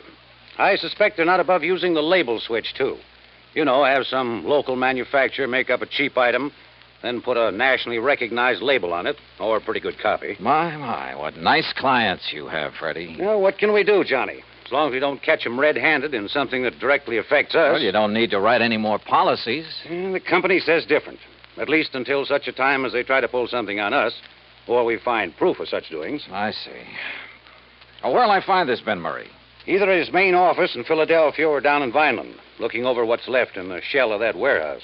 On what exactly does Murray base the amount of his claim? Face value of the policy, which in turn was based on the cost of the goods to him. Huh? You mean you used the figures he gave you? Hardly. We got the figures from the actual bills sent him by the manufacturer. Well, I wondered. I don't blame you. No, Johnny, that $83,000 is exactly what the mattresses and box springs cost him. It was a special order from one manufacturer, made up especially for one big sale. Can your secretary check on Murray's whereabouts for me? Sure. All right, then let me use your phone. I may be able to save us all a lot of time, labor, and soap.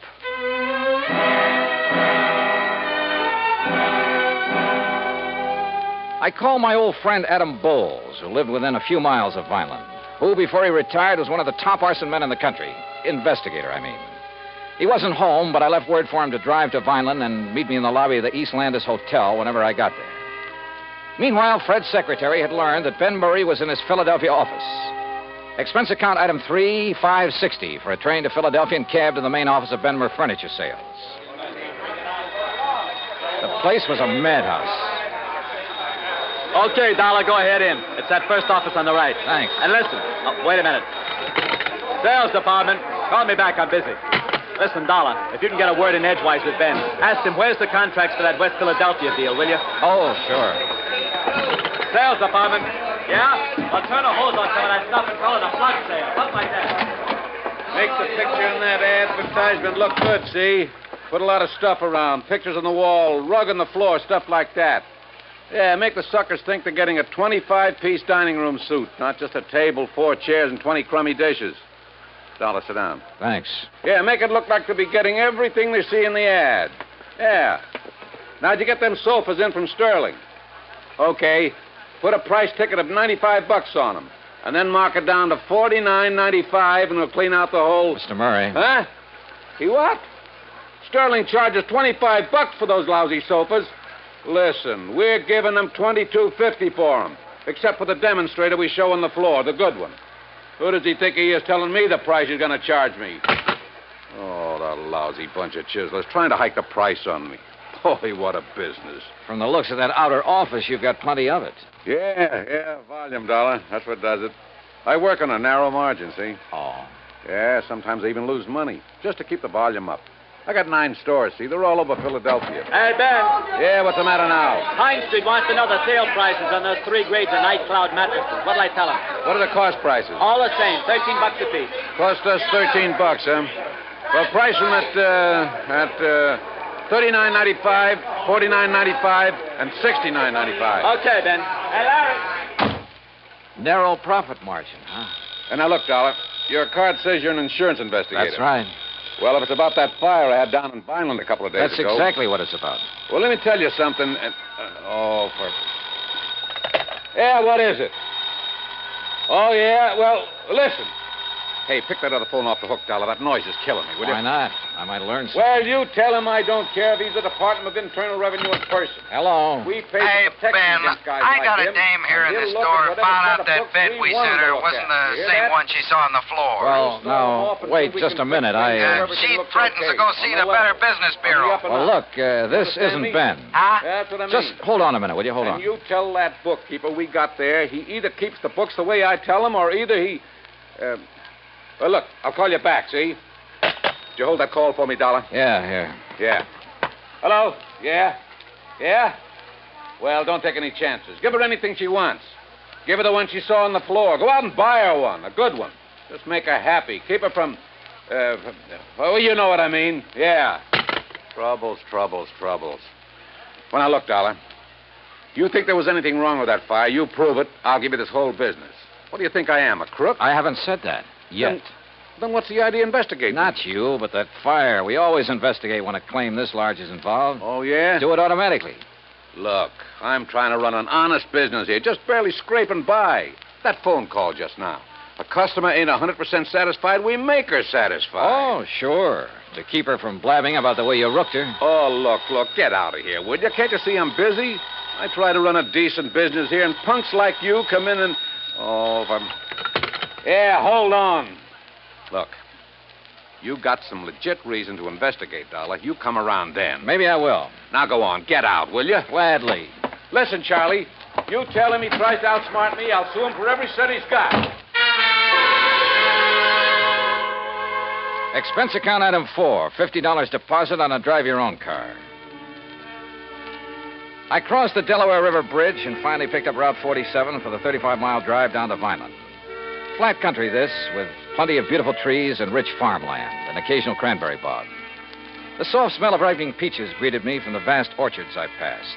It was all very pleasant. Certainly a complete contrast to the noisy, unhealthy joint I just left. And I could see only too plainly why Fred Larkin suspected arson in the warehouse fire. Sure. If a character like Ben Murray didn't resort to arson, he'd feel he was missing a good bet. Proof of arson, however, is a different matter, and not always easy to come by. That's where I wanted the help of Ed Bowles. But Ed hadn't got to the hotel when I arrived in Vineland, so I drove over to the police headquarters at 610 Wood Street, a block north of Landis Avenue, the main drag. There I found Sergeant Louis Tomaso, who'd been working on the case. Be glad to take you over there, Dollar.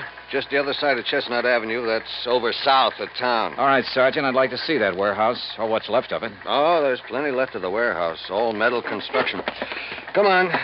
That in itself might make it hard to spot arson. Dollar, we went over that. Lieutenant, Mr. Dollar and I are going out to the Benmer warehouse.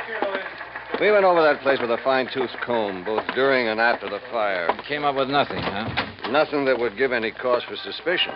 Sergeant, do you know a man by the name of Adam Bowles? I certainly do. He's been giving me a lot of help with this. You know, just to sort of keep his hand in. And he's found nothing? Not a thing. But of course, he's the kind that never gives up. Yeah. Well, let's get on over and take a look at that place.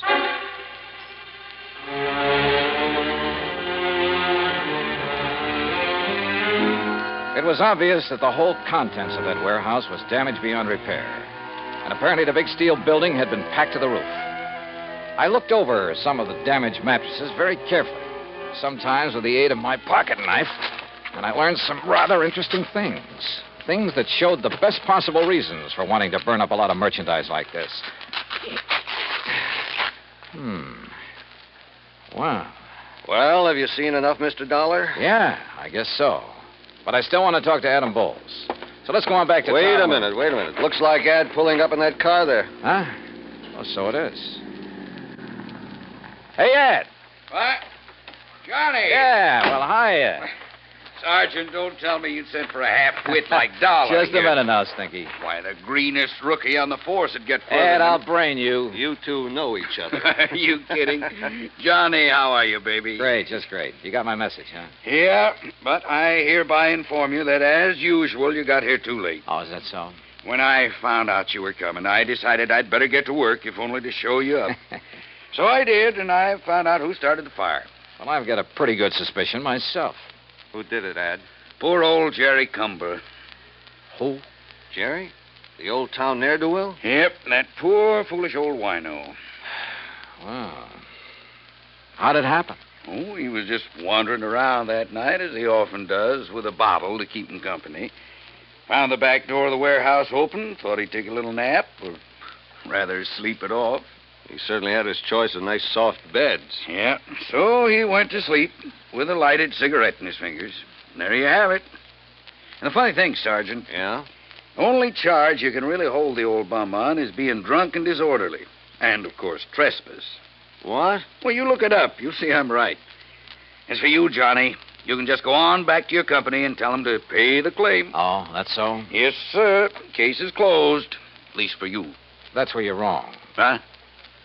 After a couple of things I heard at the Benmer office, plus a couple of things I've seen here, Adam, I think this case is just starting for me.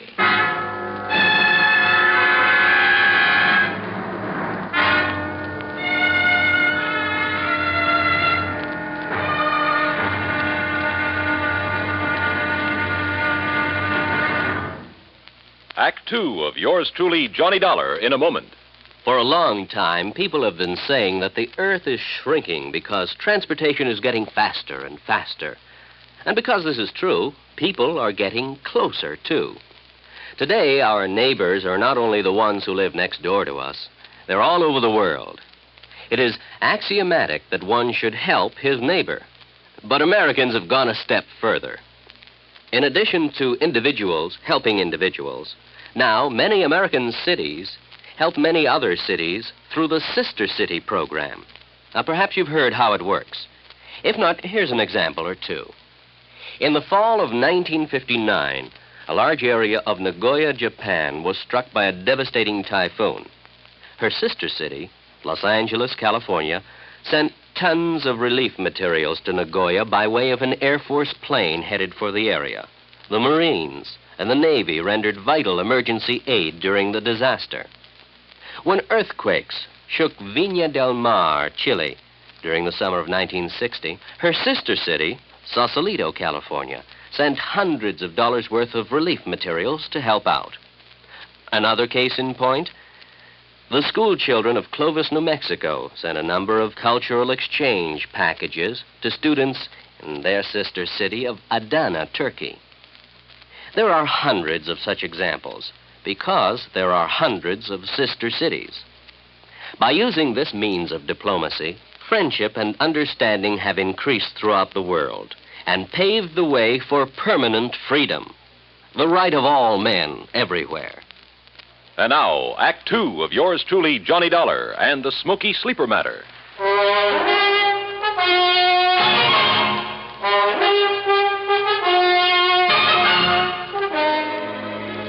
From the looks of things, the case was practically over. The fire at the warehouse full of box springs and innerspring mattresses had been accidental. And it looked, I underline that word looked, as though Ben Murray's claim for reparation to the tune of $83,000 was entirely justified. Ad Bowles, the finest expert on arson I knew, had produced the man who started the fire as proof. So, on the surface, there was nothing for the company to do but pay Ben Murray's claim. But I smell a rat, a big one. Expense account item 5, 75 cents for a person-to-person call to Fred Larkin in Trenton. Well, Johnny, if you're satisfied with Bowles' conclusion that it wasn't arson, well, that's that. We'll have to pay off the claim. What if I could prove fraud? Fraud? What do you mean? Look, Fred, you told me you saw the bills, the manufacturer's bills, to Murray, giving valuation on the bedding that was stored in that warehouse. Yes, I have photostats of those bills right here in my desk. But what... Good for you. Dig them out, will you? Oh? Why? Go on. Dig them out, Fred, and read them to me. What if there was no arson? I fail to see what you're driving Look, will at. you do what I ask you? I'm trying to save your company some money. All right. Here now. Now, what do you want to know? Well, the labels on the remains of the mattresses I looked at the scene of the fire, those labels indicated there was a model called the Night Cloud Sleep Rest. And that checks with these bills. Let's see. There were 3,500 mattresses called Night Cloud Sleep Rest. Well, forget the quantities. What was the manufacturer's price to Ben Murray on that Night Cloud Sleep Rest? Let's see. Johnny, they cost Ben Murray exactly $25.50 apiece. And there's an equal number of box springs to match. $25.50? That's right. But I overheard him say in Philadelphia that he only paid... What, Johnny? Nothing. What other models are on those bills? Night Cloud Super Sleep. And the price? Just a second. Hey, look, while you're figuring, you might be interested in knowing that the labels on that sleep rest indicated a retail price of $69 each. Some profit, huh? Here now. Johnny, the Night Cloud Supers cost Murray $26.20 apiece. Wow, wait. All right, I got it. And he claimed to be working on a narrow profit margin. Now, the Night Cloud Perfection Sleep cost him $27.14 each. Good.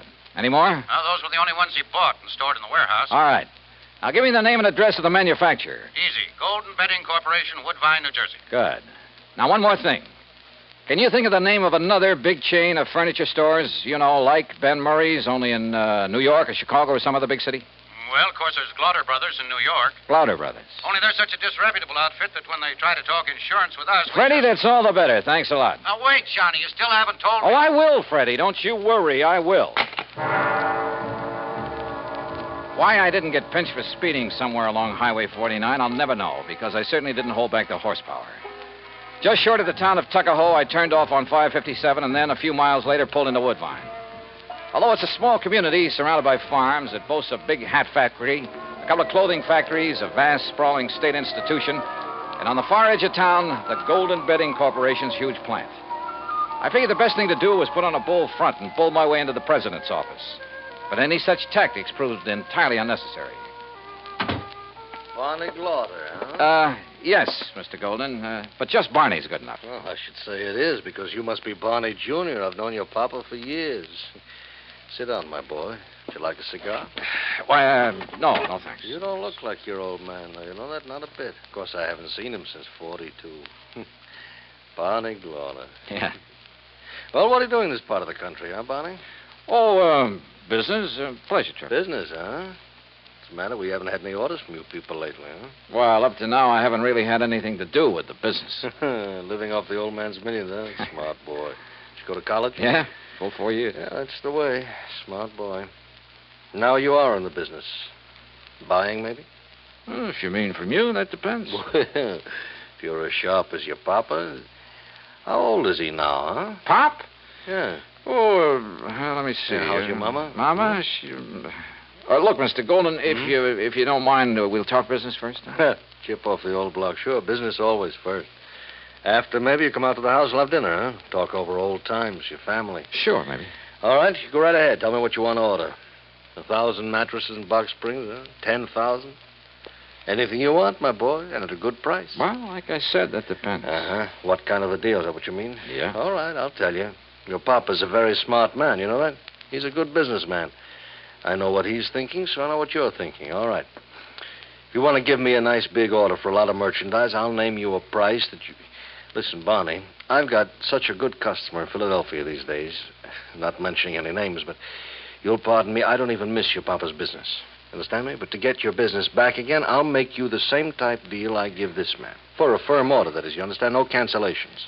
You'll pre-ticket the merchandise. That is, put the list price on the labels for me, for us. Any price you say, irregardless of the cost to you.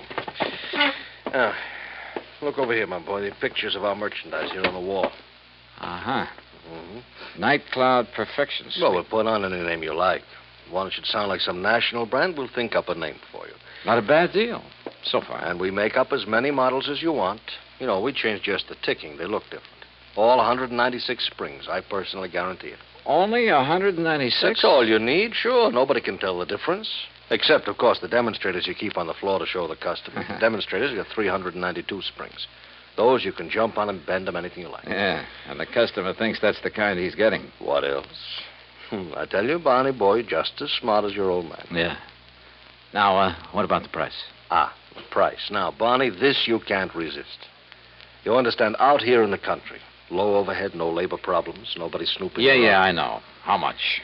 Well, for you, my boy, how many? Well, say 10,000 units. 10,000 units. All right, I'll give you a special price. How much? Well, now, this depends on the ticking material. You look here. See? First-class material looks like twice the money. Go on. Plain blue and white ticking, that costs you, and remember, Barney, this is very special because of your papa and getting back his business, so at 10,000 units, then this ticking, $14.93, and you never saw such a buy. That okay? Strikes me as a little high. A little high? I'm not making a thing on it. Look at here. This, the fancy taking. This is real class. $15.06 a unit. Now, you can't beat that. Now, wait a minute. Of course, Barney, my boy, if you want to order a few more... No. I think maybe I can do better up in New England. In New England, who? Tell me who. Well... All right. Now, look. I told you, I've got a big customer in Philadelphia. Well, all right, never mind. We'll do it the same way for you we do for him, all right? On the books. How do you mean? Well, I mean $14.93, huh? Only what would you think if the bill I send you says $29.96, Double? Mm-hmm. You'd make it look like I paid twice as much? So? Yeah. For tax purposes, I'd only be showing about half the profit I was actually making. Smart boy, Barney. Or suppose I insured the stuff for the amount your bills showed, and something happened to it. Well, that's right, sure. However you want. Excuse me. Hello. Oh, hello, Ben. I was just thinking of you. I hear you had a lucky fire up there. What? Oh, no, not now. Listen, Ben, I've got a customer. I've got an important customer here, the son of a very dear old... What? Yes, he is. Yes. A blue shirt and a bow tie. Oh, no. Ben, I'll call you back. Mr. Dollar? That's right. Johnny Dollar. In person, Mr. From the Golden. insurance... Oh, no. Too bad Ben Murray's call interrupted our conversation. Oh, what have I said? That was a very interesting lot of facts you gave me, and I strongly suspect it'll not only put Murray out of business, but you too.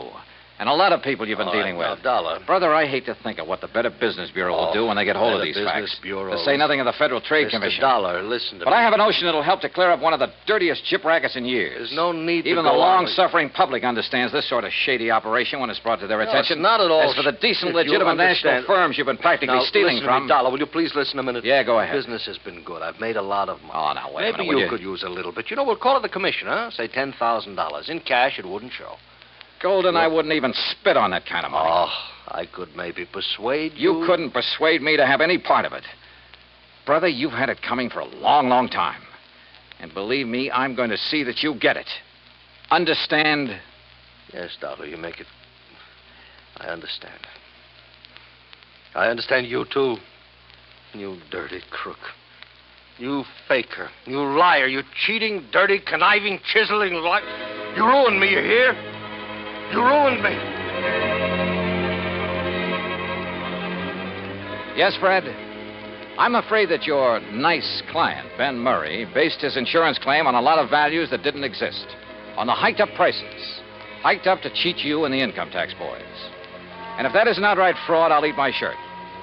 So you can just forget about paying that claim or any part of it. And I hope that you and the company will take whatever legal steps are necessary to put these guys out of business. Expense account total, including incidentals and the trip back to Hartford, $130.49. And cheap at half the price. Yours truly, Johnny Dollar.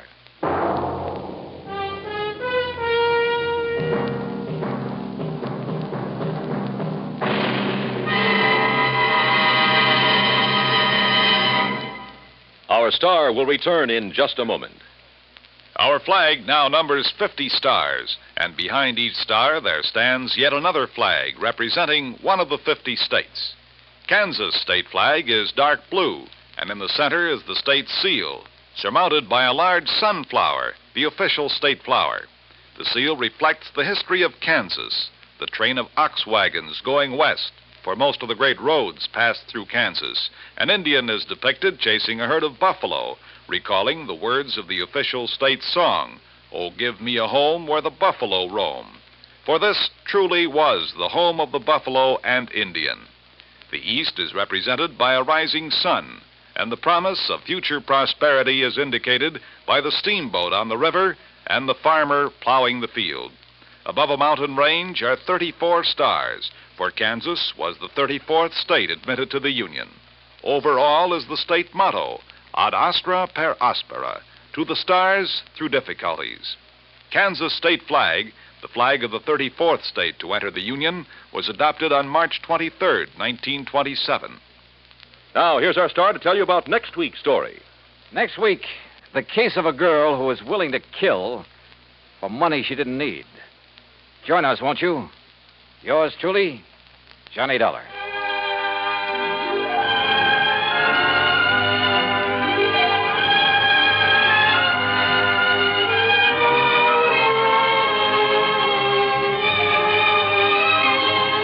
Yours truly, Johnny Dollar, starring Bob Bailey, originates in Hollywood.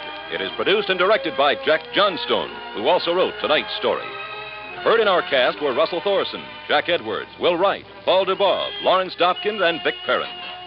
Be sure to join us next week, same time and station, for another exciting story of yours truly, Johnny Dollar.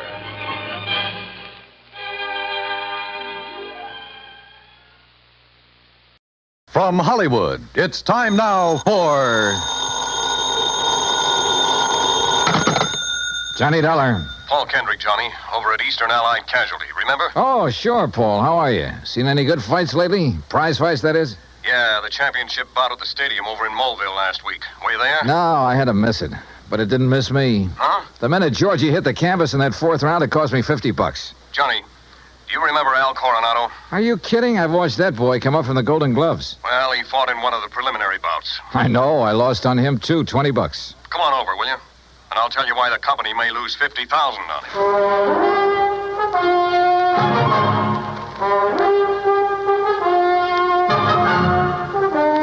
Bob Bailey in the exciting adventures of the man with the action-packed expense account, America's fabulous freelance insurance investigator. Yours truly, Johnny Dollar.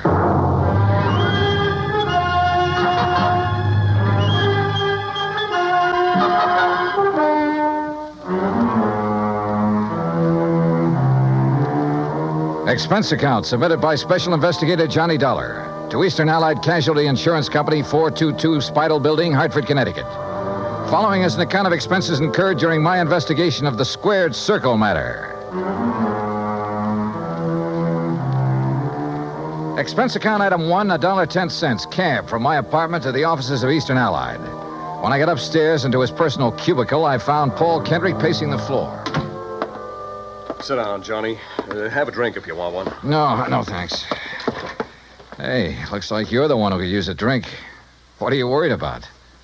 Don't tell me you've been hitting the company till for big money to bet on the fights. Johnny, I'm worried about murder. Listen. I'm all ears. How long since you've seen Al Coronado fight? Oh, 6 months, a year, maybe. But before that, when he was working all the local arenas, you and I were present every time he put on the gloves. So? We knew him when he had reflexes quick enough to... Well, do you remember how he'd show off by picking a fly or mosquito out of the air, grabbing it between his fingers without even hurting it? Yeah, sure.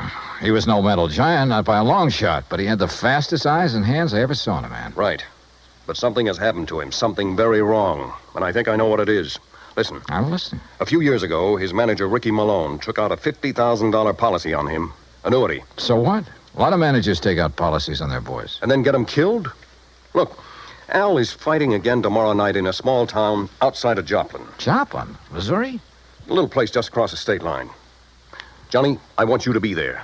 You mean as a sort of bodyguard? I want you to see the fight, that's all. See Al Coronado fight.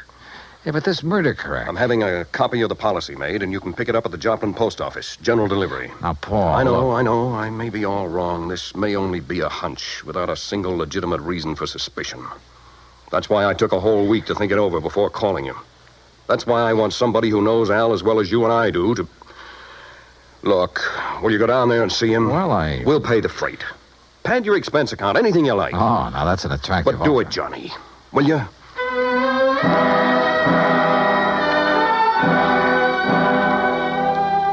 Item 2, another $1.10 back to my apartment to pack. Item 3, $124 even. Plane fare and incidentals to Joplin. By your leave, Paul, the incidentals included a new sports shirt loud enough to startle the whole state of Arizona, an extra pack of razor blades, and a new toothbrush. Also, item 4, $3, flowers for the stewardess, who managed to find me an extra bottle of champagne. I arrived at Joplin shortly before noon, and after checking into a hotel, found that by some miracle, a copy of Al's policy was waiting for me at the post office. A quick glance at it brings up item 5, $4.25 phone call. Well, what do you mean, holding out on you? I thought you said Ricky Malone took out the policy. He did, and pays all the premiums. But the beneficiary named is Frankie Fortina. Now, who's he? I don't know yet. Well, his address is in New York City. You better look him up, will you? I've been trying to, but the The last time Fortina was at the address on the policy, it was a racetrack bookie joint. Oh, so that's why you're worried. That's one reason. Well, if you learn anything about him, let me know, will you? I'm staying at the Beverly Arms. Okay, Johnny. Johnny. Yeah? Call me again, will you? After the fight tonight. Sure.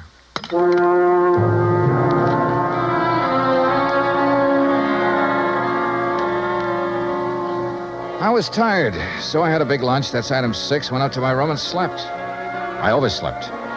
It was nearly 9 o'clock when I woke up, so I grabbed a cab. That's item 7, and went out to the arena in the nearby town of Mount Elba. For $5, item 8, I managed to get a seat at ringside in time to catch the end of the last preliminary.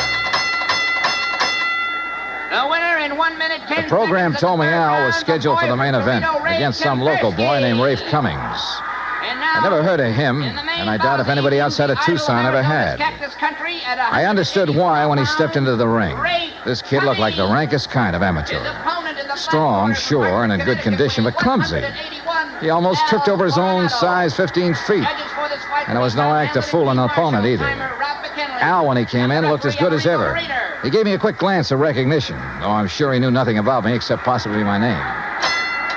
At the opening bell, he came out fast. All the old speed and timing were there. Faint weave and flick out that light, but punishing left. Same old pattern, same old... Wait a minute. Those quick left jabs were only landing about 1 and 4. As though he touched Cummings only when the clumsy ox happened to walk into him. But because of his speed, Al took nothing but a few light ones on the body. He kept his face well out of reach. Oh, yeah, his timing was perfect, but his aim was terrible. Every time he shot out his fist, he was 3-4 inches wide. Then a funny thing happened. At the end of the round, when Al went back to his corner, and remember, Rafe had only tapped him a few times on the body.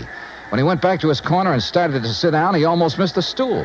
Would have if one of the seconds hadn't aimed it under him. Funny. The second round got underway the same as the first. Al was all speed, dodging, weaving, keeping his face out of the way. But again, he wasn't hitting his mark.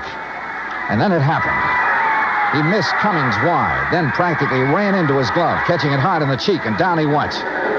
Why, there wasn't enough steam behind Cummings' glove to hurt her. But Al took the count.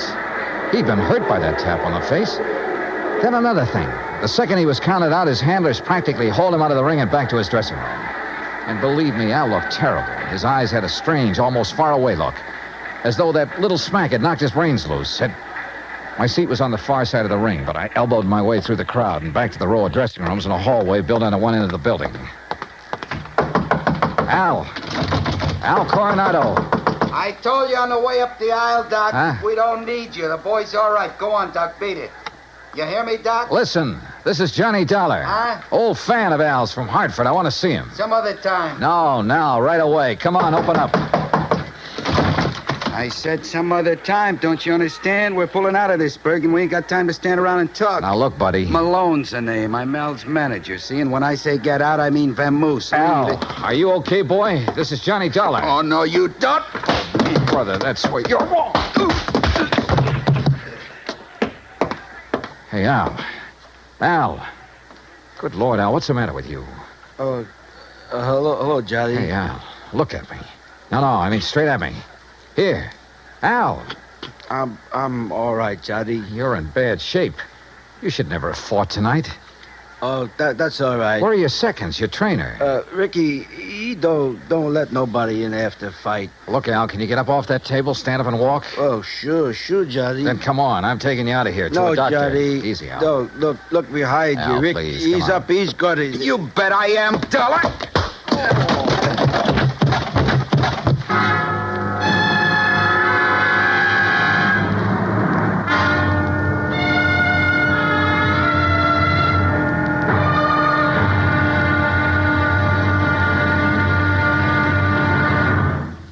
Act 2 of yours truly, Johnny Dollar, in just a moment.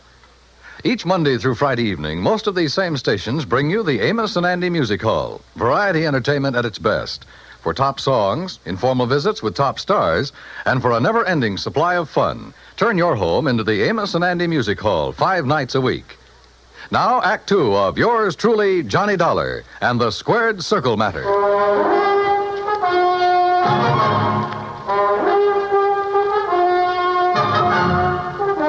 When I came to, the dressing room was dark and quiet. After carefully falling off the table where they'd left me, I groped my way to the light switch, stumbling incidentally over the remains of the chair Ricky Malone had used on me. It was well after midnight, so I left by the dressing room window. The second I reached my hotel room, I put through a long-distance call, hoping Paul Kendrick would be in bed. He was. Yeah. Hello? Johnny Dollar. And, Paul, you're right. It'll be murder unless I can stop it. Hmm? Hey, you awake? Oh, you mean Al Coronado. What's happened, Johnny? Plenty. And listen, that boy is more than punch-drunk. He's had a brain injury of some kind. I'll bet on it. That's what I was afraid of. The tap on the face that knocked him out tonight wasn't enough to hurt a kitten. But a good solid blow would probably kill him. That's why he kept protecting his face. But Ricky Malone is making him keep on? Who else? I just met the gentleman, by the way. Well, what'd he say? Did you question him? Before I could, he cracked me over the head with a chair. Where is he now? Oh, I don't know. What are you going to do? See if the police can track them down. Malone said something about leaving town right away. Well, keep after him. Did you read that policy carefully? You kidding? I haven't had time. It's an annuity. That much I saw. Beginning in 3 or 4 years, it'll pay Al a nice little income for the rest of his life, if he survives. But the beneficiary named. Yes, Frankie Fortina, who gets the full face value of the policy if Al dies. Johnny. Yeah? I got a rundown on Fortina. You said he was a bookie at one time. That was the least of his crimes. He has a record as long as your arm. As I see it, he owns Al Coronado. Then you're probably thinking what I am. But Al hasn't been doing so well lately. He's taken a big drop in class. Isn't making the purses he used to. You know that? Yes. The ANBA keeps a complete record. So with this injury to his brain, the only way Fortina can clean up on him is by seeing him dead. That's right. Well, what about medical examinations before these fights? Ricky Malone could bribe his own mother, especially in some of the towns where Al has been fighting lately. Yeah, that's possible, of course. Also, what you and I believe is wrong with Al is one of the hardest things in the world to detect. Yeah, I must admit he looked great when he entered the ring. Okay, Paul, one thing's in our favor. Neither Al nor Ricky Malone knows who I am, outside of being a fight fan. Just so Fortina doesn't learn different. Where is Fortina, by the way? I don't know. So, Johnny, whatever you do, be careful.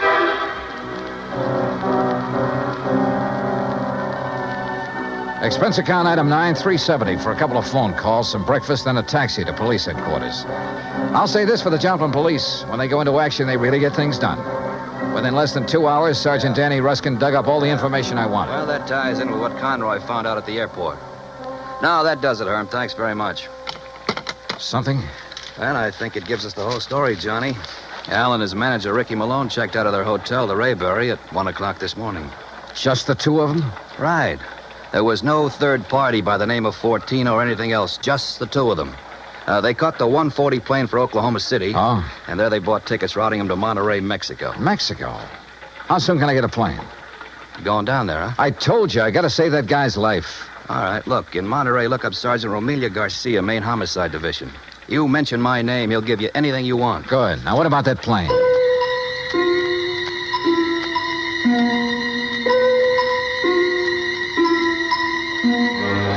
The deal on plane connections turned out to be bad. The best time I could make was by way of El Paso. That's item 10, $127, including incidentals. I finally pulled into Monterey shortly after 8 p.m. I parked my bag at the airport, taxied into town. Item 11, I went straight to main headquarters of the Policia. Sergeant Romelio Garcia was off duty. Had gone to the fights. Item 12, $4 American for a fast taxi ride to the Plaza del Fisticuffs, or whatever they call it. There, for item 13, $5, I had the sergeant paged over the PA system. After 2 or 3 minutes, a short, stocky, important-looking figure in police uniform strode up to the door. Senor Johnny Dollar? Yeah, that's right, Sergeant. How are you? You Americanos. Now, what is so important I must leave the excellent fights to talk with you, huh? The possible murder of an American fighter right here in your own ring. So what is that to be excited about? Something that happens all the time. It's because the Mexican fight is more better than the Americano fight. So if that is all it is bothering Incidentally, you... Sergeant Danny Ruskin of the Joplin Police. Sergeant Danny? Why do you not say so at the beginning? Well, you didn't give me much of a chance. How is it, my good friend, Sergeant Danny? Pues it's too long IFC here. Yeah, well, look. Excellent man, Sergeant Danny. When I have trouble with one of our Mexican nationals who escape across the border and go all the way to Missouri, Joplin, it's Sergeant Danny who... But you have a problem, huh? Yeah. A fighter named Al Coronado. Coronado. Oh, but of course, tomorrow night he is fighting here, and he will lose. Why do you say that? Come, look. Here on the, what you call, a billboard, a picture of the man he is to fight. So, El Toro Negro. That sounds more like the name of a bull than a... Holy. See, big man, is it not? Is this picture real? 240 pounds, senor. But Al Coronado only weighs in at 181. See, El Toro, big man. And Senor Dollar, he is a killer. Our best. 3 men he's knocked out of the ring. But nobody hurts him, so no wonder you worried. Sergeant, unless you and I can stop it, that won't be a fight tomorrow night. It'll be a premeditated, cold-blooded killing. Oh? How so?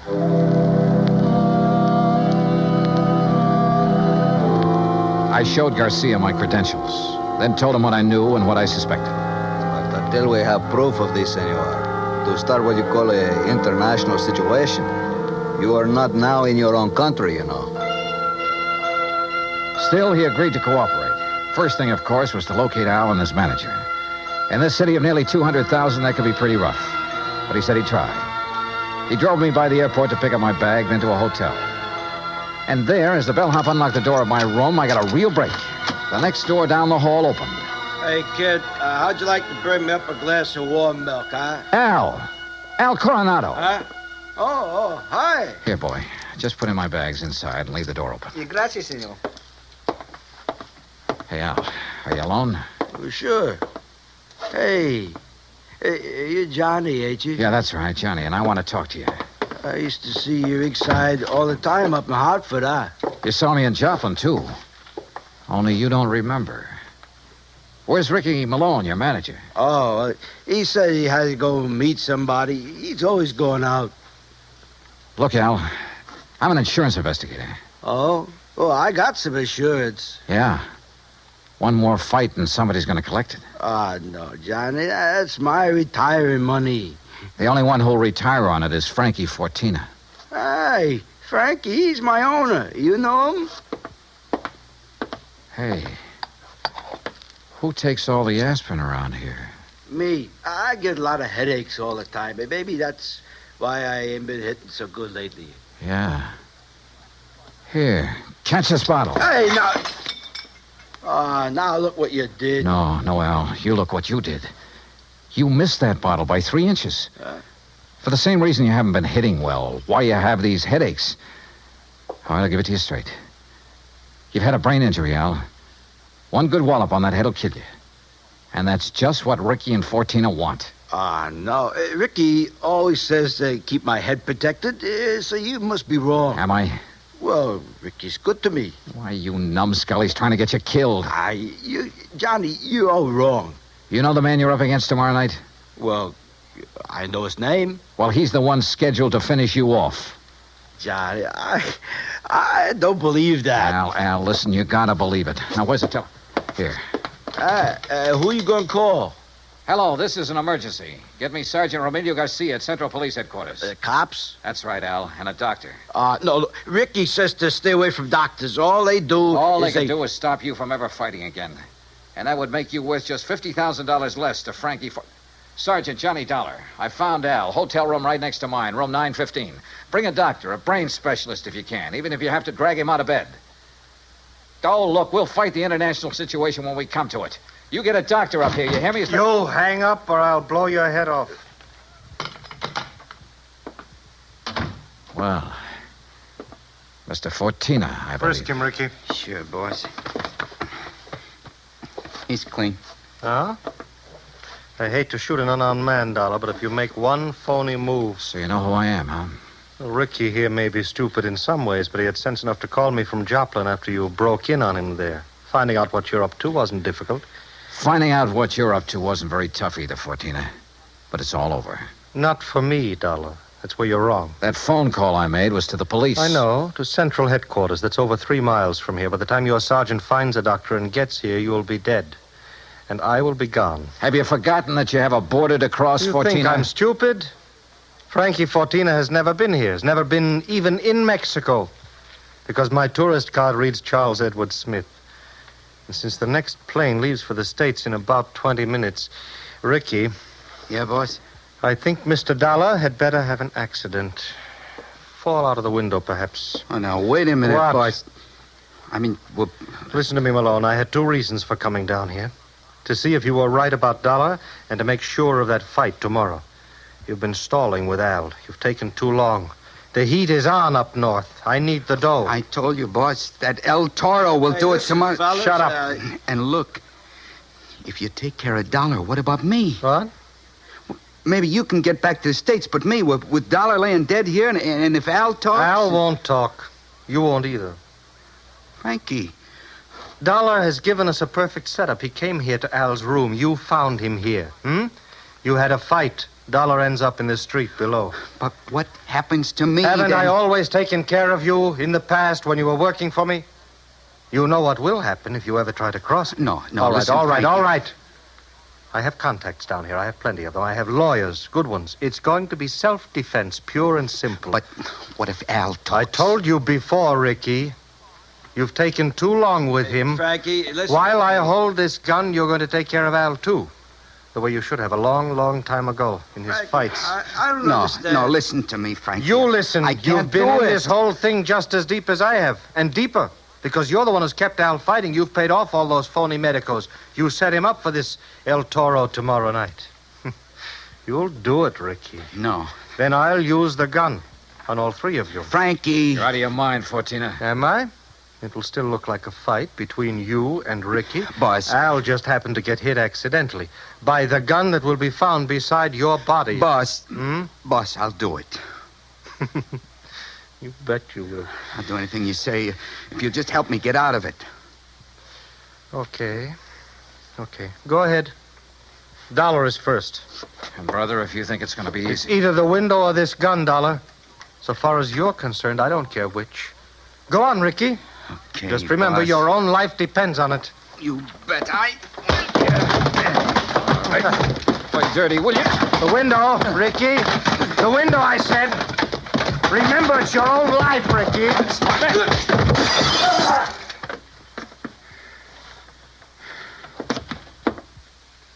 All right, Fortina. So you have got a gun? Al. Yeah, Johnny, I hit him. Well, don't be.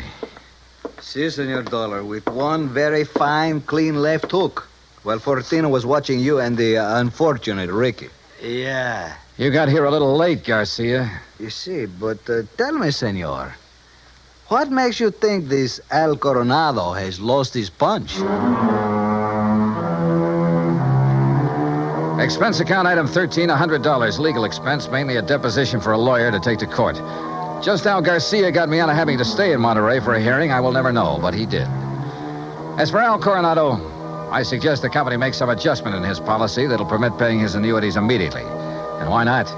The company should have investigated more thoroughly before issuing this policy anyway. And if it doesn't show a little heart, but I'm sure it will. Item 14, $224.50. Hotel and incidentals and transportation back to Hartford. Expense account total, $491.20. Yours truly, Johnny Dollar.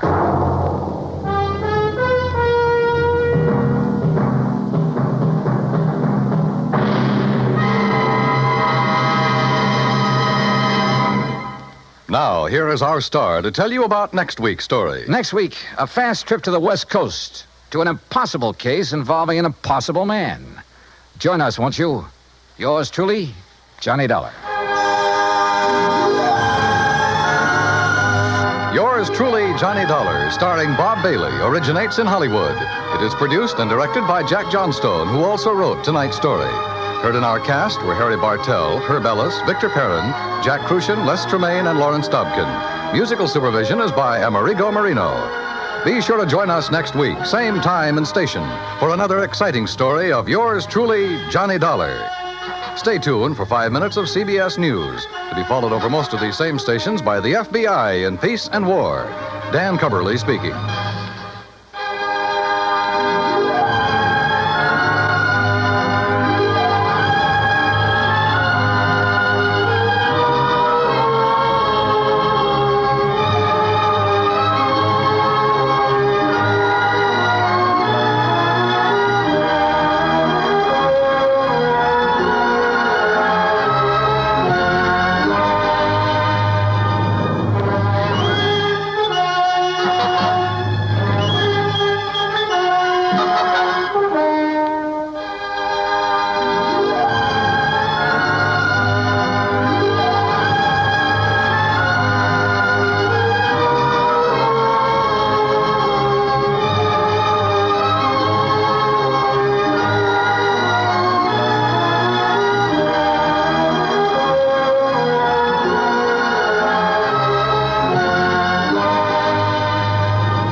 From Hollywood, it's time now for... Johnny Dollar. Pat Cummings, Inter-Allied Life. Hi, Pat. What's new with you? Johnny, ever hear of Everett Benton? No, I'm afraid not. Investment firm down in New York. Real estate, oil, mining, this and that. What about him? We're carrying a $100,000 life policy on him. So? So last night he fell out of a 14-story window. Oh, that's too bad. Accident, Pat, or was it suicide? Maybe neither. I think he got pushed. I'll be right over.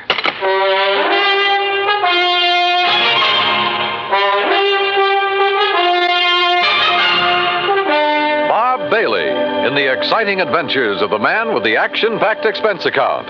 America's fabulous freelance insurance investigator. Yours truly, Johnny Dollar.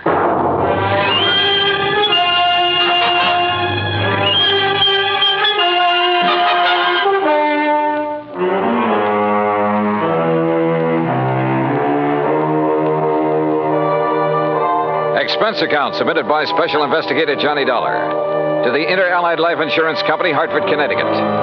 Following is an account of expenses incurred during my investigation of the Killer's List matter.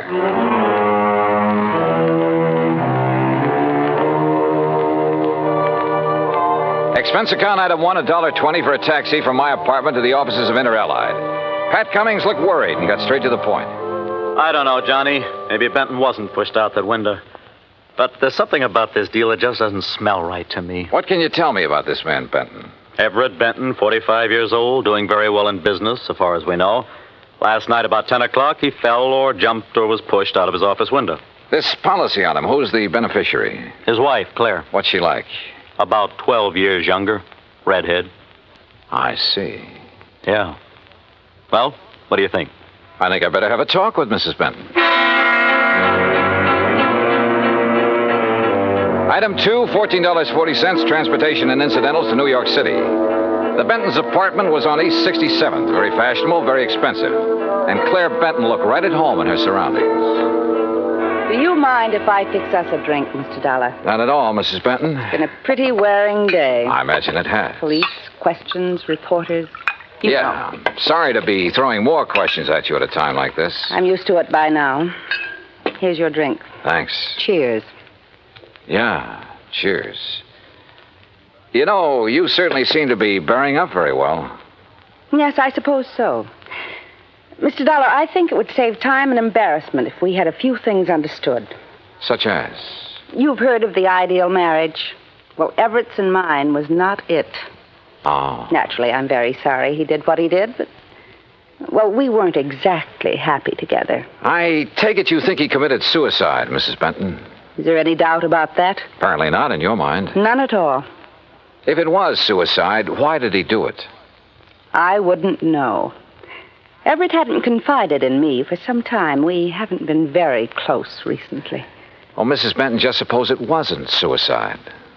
Everett had no enemies that I knew of. I see. About the insurance policy. Yes, about the insurance policy, Mr. Dollar. $100,000, isn't it? That's right. When you get ready to file a claim. I intend to in the morning. I see. Oh, and one other thing. It just so happens that I have an alibi for last evening. Oh?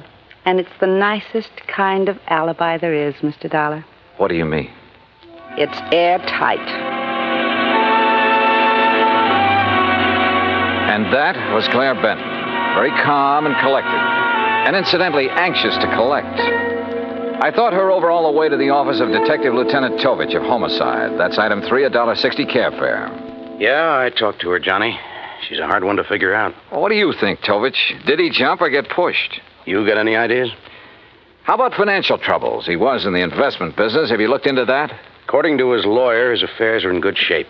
Oh, he'd made his share of poor investments over the years. Wildcat oil leases, stuff like that. But in general, he was doing okay. He was worth a lot of dough, Johnny.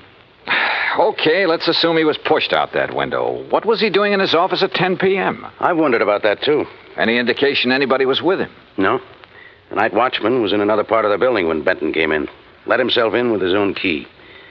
There could have been somebody else with him, all right. But who? Claire Benton says she has an alibi. Yeah. Don't know as I care for it much, but I haven't been able to break it down. Who is her alibi? Larry Santis. Santis. Runs a supper club over in the East 50s. Yeah, the Ace of Clubs, he calls it. Larry Santis. Thanks, Tovich.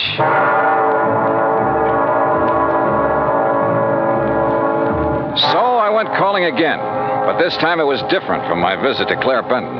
In the first place, Santis didn't offer me a drink, and in the second place, he wasn't very friendly. Look, Dal, I already told the cops that Claire was here in the club last evening. All evening? Until midnight. Out in the bar? Most of the time. What difference does it make? How about the rest of the time?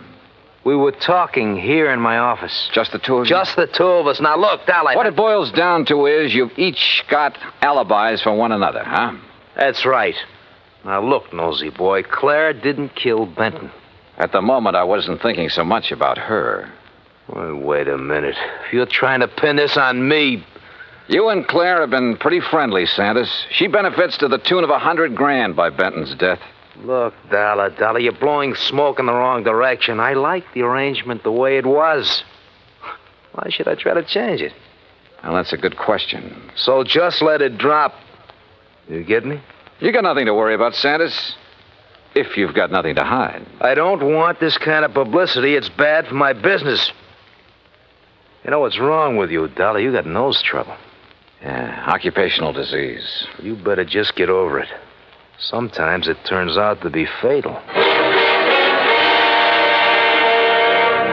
Act 2 of yours truly, Johnny Dollar, in a moment. And now, Act 2 of yours truly, Johnny Dollar, and the Killer's List Matter.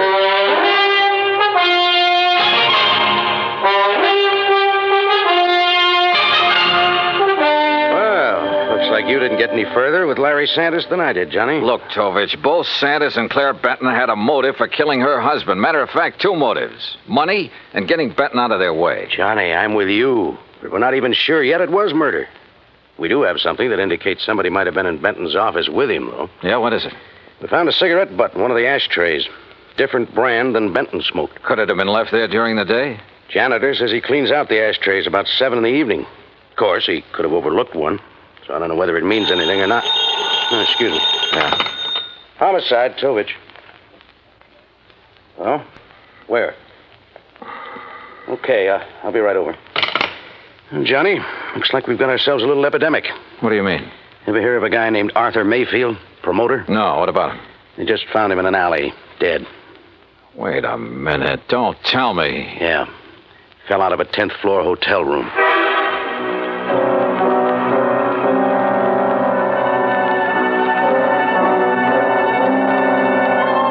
Lieutenant Tovich and I went over to the West Side Hotel where Mayfield's body had been discovered. There was nothing in his room to indicate anyone had been there with him. As a matter of fact, there was nothing, period. Item 4, a $1.80 cab fare to Claire Benton's apartment. Mr. Dollar, I really don't see the point of this. I've told you twice that I did not know this Arthur Mayfield. Did you ever hear your husband mention his name? I've never heard the name until now. From you. Mrs. Benton, mind telling me where you were last night around midnight? I take it that's when Mayfield died. Approximately. I suppose you have an alibi. You suppose correctly. You know something? I wouldn't be at all surprised if you were about to tell me you were with Larry Santis again. You know something, Mr. Dollar? That's exactly where I was last night. I know, Tovich. I know it could be just a coincidence that two guys fall or jump or get shoved out of windows within 24 hours. But I got a hunch there's some kind of connection between them. Could be, Johnny. But so far, we haven't been able to find it. Well, how about their past? The armed forces, maybe? I've already checked that out. The answer's no. Could they have been involved in any sort of business deal? I asked Benton's attorney about that. He's checking through all of his papers. He's promised to call me. And you haven't been able to find any organization they both belong to, any situation in which they could have been thrown together? Not so far. Unless they served on a jury together, something like that. Well, don't laugh. That could be it. And they might have convicted somebody who took this way of getting revenge. Yeah, I'll check it out and call you if we find a connection. But don't count on it, Johnny. Don't count on anything.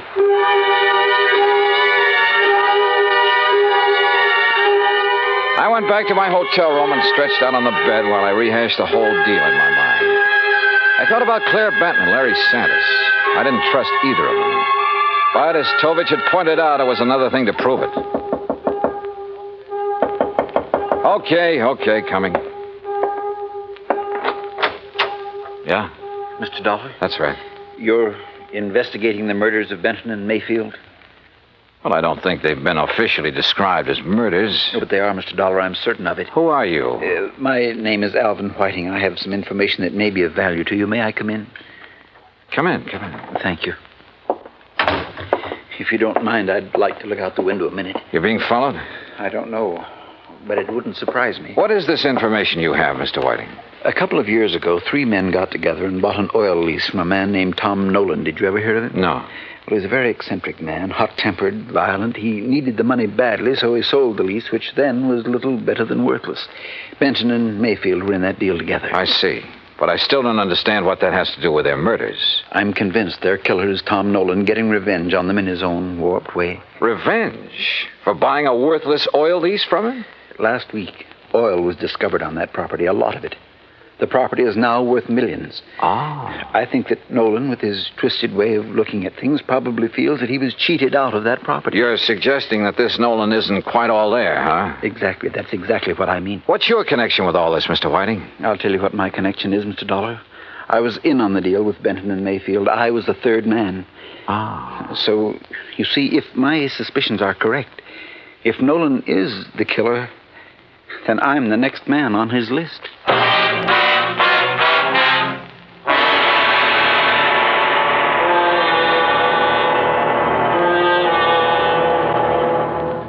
Act 3 of yours truly, Johnny Dollar, in a moment.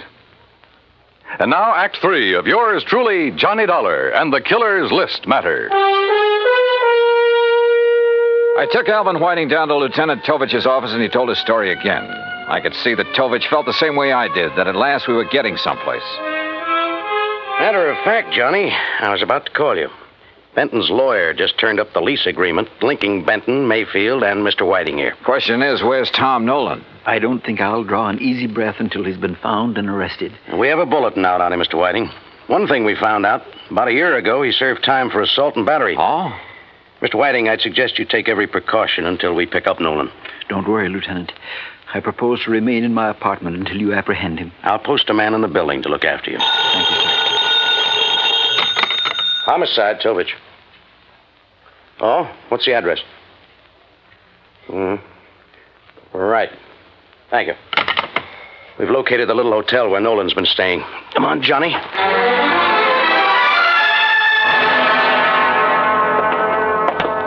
That's Mr. Nolan's room at the end of the hall, Lieutenant. Okay, clerk. Is he in? I don't know. I really haven't seen him since he rented the room from me. How long ago was that? Oh, about a week ago, Mr. Dollar. If he's gone out since then, it must have been at night when I was off duty. Here we are. Try your pass key, quietly. Right.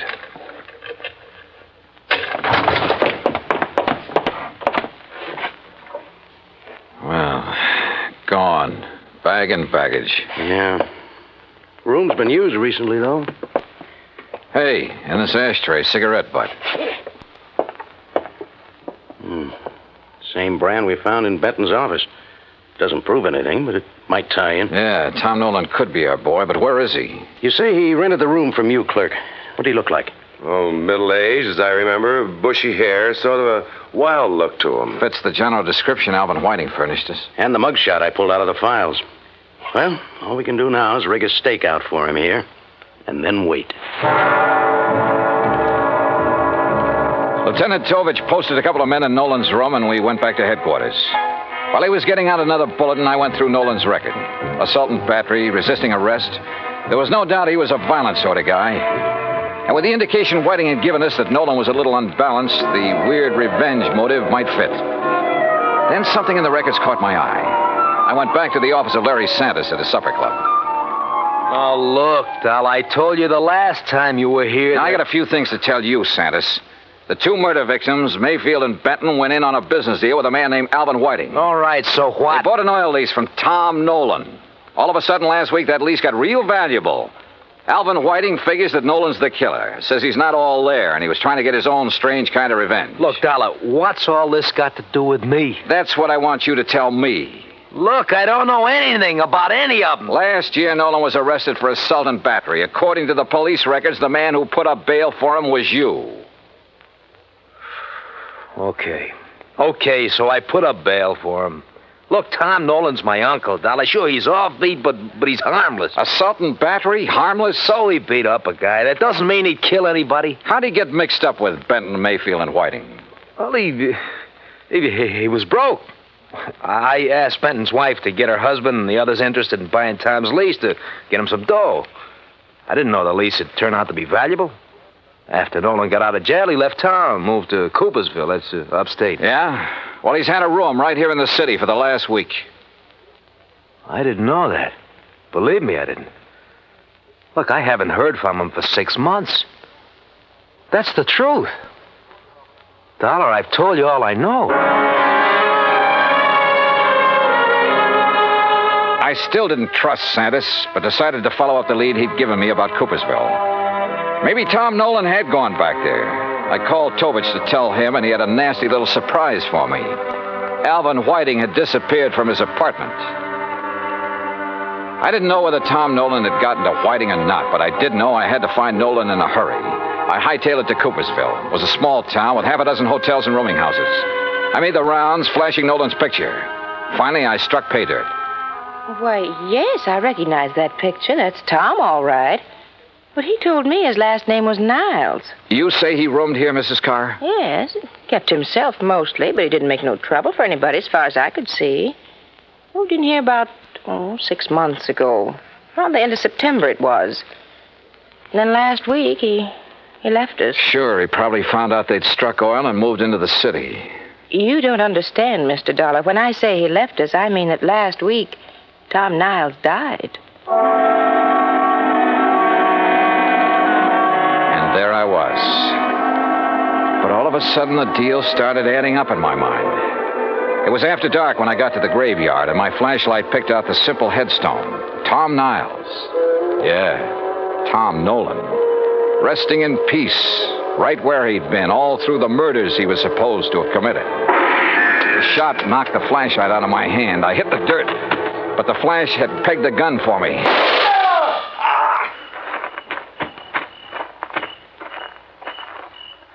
Well, Alvin Whiting. Oh, Dollar, my arm. Oh, don't worry. I'll get you a doctor, Whiting. I want you to be in good shape to stand trial. How'd you work it? Hire some drifter to rent that room back in New York under Nolan's name? Some character you picked up in the park? No, you've got to understand. I had to have the money. I was in debt. I was desperate. You almost got the money, too, didn't you? Yeah, it almost worked. You rigged the story that Nolan was the killer, that you were on his list of victims. That way you end up in sole possession of the oil lease. If I'd only known he was... Yeah. Never try to frame a guy who's already dead.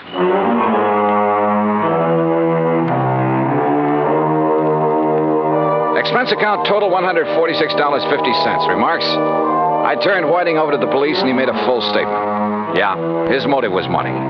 He was in the hole, gambling debts and bills, high cost of living, you might say. But I guess he knows now it's still a real bargain compared to the high cost of dying. Yours truly, Johnny Dollar.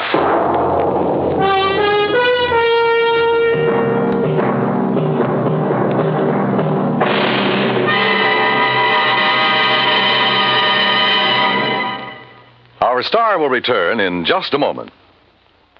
Now, here is our star to tell you about next week's story. Next week, Dame Nature takes a hand and helps me solve a crime. Join us, won't you? Yours truly, Johnny Dollar.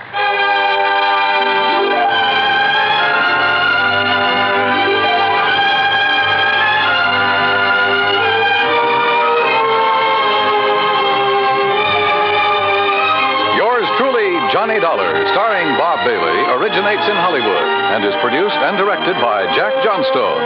Today's story was written by Robert Wright. Heard in our cast were Virginia Gregg, Lillian Bayef, Jack Edwards, Jack Moyles, Tony Barrett, Parley Bear, and Carlton G. Young. Be sure to join us next week, same time and station, for another exciting story of yours truly, Johnny Dollar. This is Dan Cubberly speaking.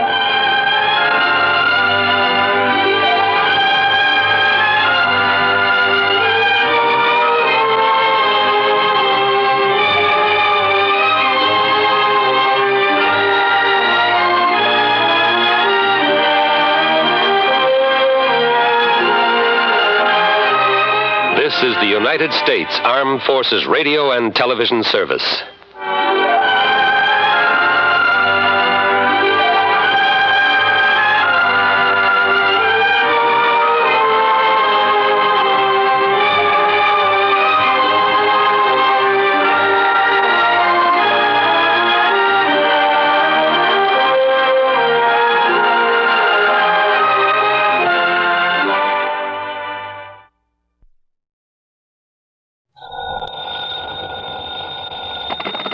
$20. Pat McCracken, Johnny, Universal Adjustment Bureau. Well, dear Santa Claus. Huh? All I want for Christmas is $1 million, a new convertible, a bevy of beautiful blondes, 2 redheads. Glad you're talking to Santa Claus instead of me. What's your problem, Pat?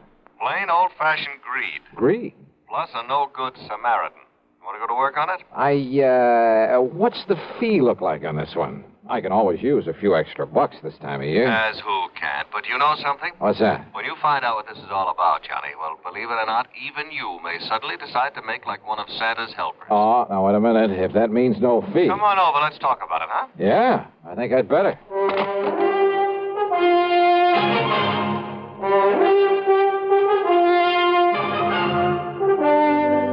CBS Radio brings you Bob Bailey in the exciting adventures of the man with the action-packed expense account, America's fabulous freelance insurance investigator. Yours truly, Johnny Dollar.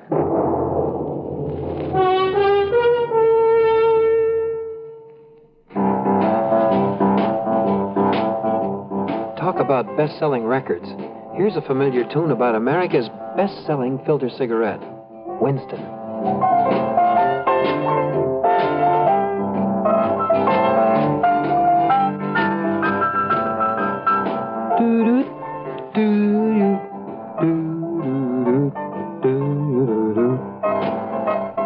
Winston gives you real flavor, full, rich tobacco flavor.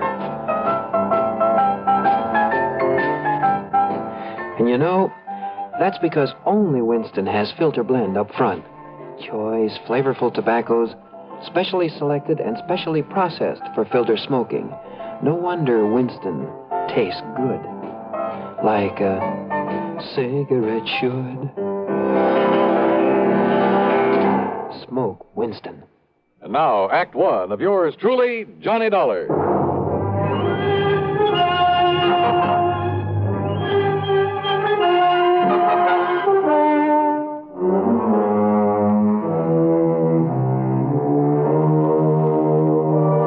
Expense account submitted by Special Investigator Johnny Dollar to the Universal Adjustment Bureau, Home Office, Hartford, Connecticut. Following is an account of expenses incurred during my investigation of the Sudden Wealth Matter. Pat McCracken trying to chisel me out of a fee? Well, there was one way to find out. Expense account item 1, $1 even for a cab to his office.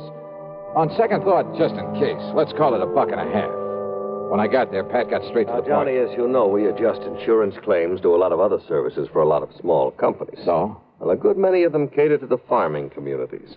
Not only home and property insurance, but they push endowment, the retirement type of policies. Companies like, Amalgamated Life, Trinity Mutual, New Britain Mutual, and so on. I think I've worked for all of them. Well, then you know the sort of clientele they cater to. So what's happened? 2 years ago, out in South Dakota, in a big agricultural area. Just a few days before Christmas? Wow. Now listen, Pat, huh? We suddenly got notice that a lot of people in a town near Sioux Falls were cashing in their insurance. Well, then a little over a year ago, the same thing happened in a farming section near Fayetteville, Tennessee. And about 6 months ago at a small town near Macon, Georgia. And these people are not only cashing in their policies, but they were borrowing on their land, hawking their furniture, raising cash any way they possibly could. For what purpose? To invest in the stock market. Oh, well, maybe you can't blame them. Johnny. Own a few shares myself, some AT&T, Sure. GE, some Union Carbide. Yeah, but you buy those blue chips, and through a legitimate broker. Well, doesn't everybody? Not these people. They were handing their dough over to some guy who moved into town and promised to double any money they gave him inside of 3 weeks. Oh, no. That old racket? That old racket. They'd give him $100 to invest for them, and 3 weeks later he'd return them $200? Yes. And when the word got around, everybody in town would start handing him his life savings. Yes. And out of the money coming in, he'd pay off the early suckers. Pay them 2 for 1. So they and all the rest of the pigeons would keep handing him more and more. And then, of course... Oh, sure. As soon as he got a really big bundle in his hands, he'd disappear. Exactly. Oh, brother. One of the oldest, dirtiest, meanest rackets in the world. And the poor, greedy people are still falling for it and getting burned. And the authorities haven't been able to catch up with this guy? By the time they have, he's been gone. And now the latest series of policy cancellations started coming in only a few weeks ago from a town called Enterprise, New Jersey. Well, then, Pat, there may be time to nab him. I hope so. But why aren't the local authorities doing something about it? The man is still paying off, Johnny. You know, the early investors. You can't nab him for that. Oh, well, what he's really doing, though, is setting up the later suckers for a big killing. Of course. But isn't anybody wise to what he's up to? Who knows? Maybe there are a few who are smart enough to get in at the beginning during the big build-up. Yeah, but they'll get their money back. Why, sure, doubled. But then, when he gets enough new money... Well, aren't the police wise to him? Suppose they are, Johnny. What can they do so long as he keeps paying off as promised? Oh, brother. Of all the dirty, rotten... Well, you want to go look? I sure do, Pat. And you can pay my expense account, but that's all. You know, on account of Christmas or something. I kind of thought you'd feel that way about it. Yeah. I'll be in touch.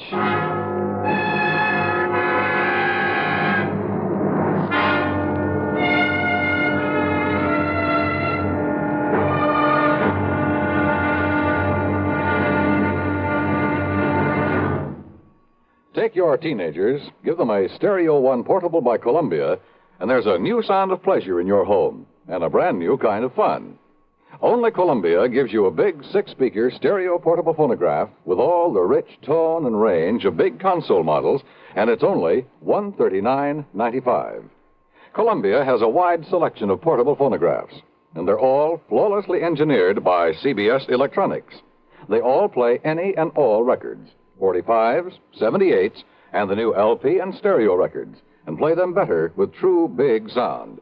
You just can't buy a better portable than a Stereo One portable phonograph by Columbia. You can't find a better buy either. Portable prices start as low as $39.95. Christmas is the time to give your youngsters a gift they'll get fun and pleasure from all through the year.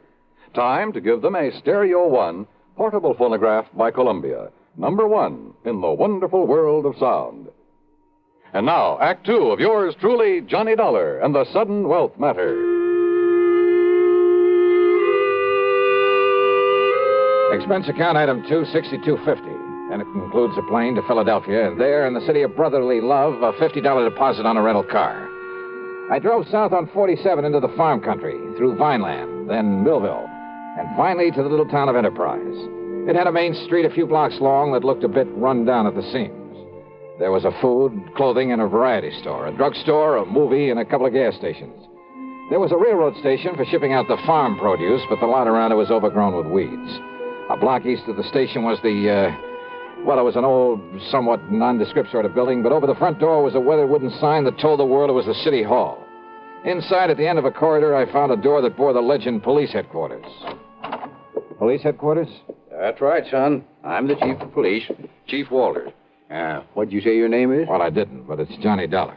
Well, pull up a chair and sit, Mr. Dollar. Okay, thanks. Yeah. Now, what can I do for you? Chief Walters, I'm an insurance investigator. Huh? Oh, sure, Johnny. Sure, I know all about you. I hear all about them cases you investigate on the radio. Yeah, I catch it on WCAU in Philadelphia. Good. Well, now listen, I hope you didn't bother coming down here just on account of I took some cash out of my policy. You did? Well, tell you the truth, Johnny, a lot of people did. Oh, you know how it is. Something special comes along, you can use some extra cash. Oh, but now don't you give it a second thought. Oh, why do you say that? Well, a few more weeks from now, the folks in this town will be buying up more insurance than ever. They'll be buying more of everything. Uh-huh. You mind telling me why? Well, because we'll all have a lot more money, that's why. In spite of what Mr. Lowry says. Oh, who's Mr. Lowry? Oh, he runs that piddling paper. You know, the Gazette. What he says about what, Chief? Well, now, I'll tell you this, Johnny. He puts any of them things that he says about Mr. Morgan in his paper, the folks won't buy it anymore. Morgan? John D. Morgan. Yeah, he's the man that's putting this town on its feet again, now that the farming's dropped off. John D. Morgan. One of his grandpappy's relatives on his mother's side was a Rockefeller, and another one was a Morgan. Big financiers, just like he is. Uh-huh. Yeah, see, he belongs to that New York Stock Exchange. He told you that? That he did, son. Well, then I have a sneaking suspicion he's the man I came down here to see. I would if I was you. Why, Johnny, when he come here, Jerry Chisholm gave him $20 to invest for him. 3 weeks, and he give Jerry back 40. Yeah, I've heard about this. And then the widow Pasquale gave him 25. So, 3 weeks later, he gave her 50 back. Yes, sir. So now she's going to dig up some more to invest. Well, just like everybody else in town, including me. Uh-huh. Has he told you why he's being so good to you folks? Yeah, sure has. And it's a mighty fine thing. Why? Well, because it was right here that one of his ancestors got his start. His name was Josiah Morgan. Josiah Morgan? Yes, sir. Back in 1800 something. I see. So he's come here to show his gratitude for the town that gave his family a start. That's what. Oh, yeah. So, Johnny, you just invest everything you can with him, and you'll be glad you did. Where'll I find this John D. Morgan? Over at the Parker house. Well, Johnny, he made old man Parker turn the whole third floor into a suite for him and keep the hotel safe up there to keep our money in. Yeah, and you know what he spends for that suite of rooms? No. $100 every week. Whoa. Okay, Chief, thanks very much. Of course, you being from out of town, though. Well, are you on pretty good terms with him? Oh, sure am. Well, I probably sent him more folks with their money than anybody. Oh, well, then maybe you can do me a favor, then. Well, sure, Johnny, sure. Anything you say. Well, look, Chief, call him up. Tell him you'll send me over. Tell him I'm, one of the hometown boys who made good in selling on the road, and that I've come back here for the holidays. Yes. All right. No, I'm sure he'll let you in. Yeah, just like he tells us, Johnny, the more money he can get a hold of, the more he can make for all of us. Oh, sure. Only, why is it you don't want him to know what you really do? Well, personal reasons, and he might think I don't need the extra money. Okay, Johnny. Anything you say. Yeah, good. Meantime, I'll call on Mr. Lowry at the Gazette. Yes, well, now, don't you believe him, Johnny. That suspicious old crackpot don't know what he's talking about. All he is trying to do is to make up a lot of scandal for that lousy paper of his. Yeah? Yes, sir. We'll see.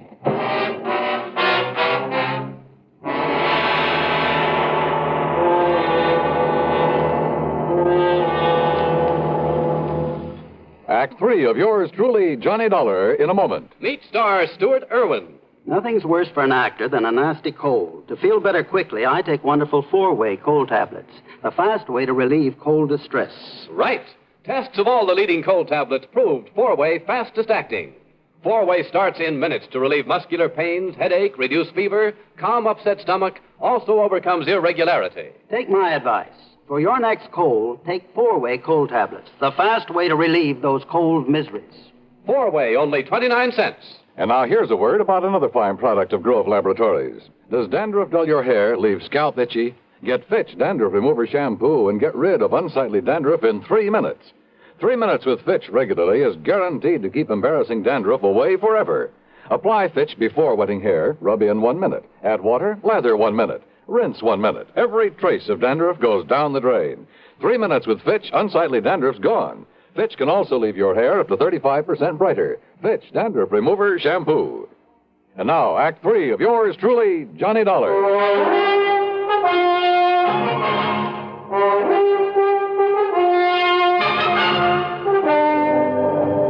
Believe me, I've tried to pound some sense into their heads, Mr. Dollar, but they won't listen to me.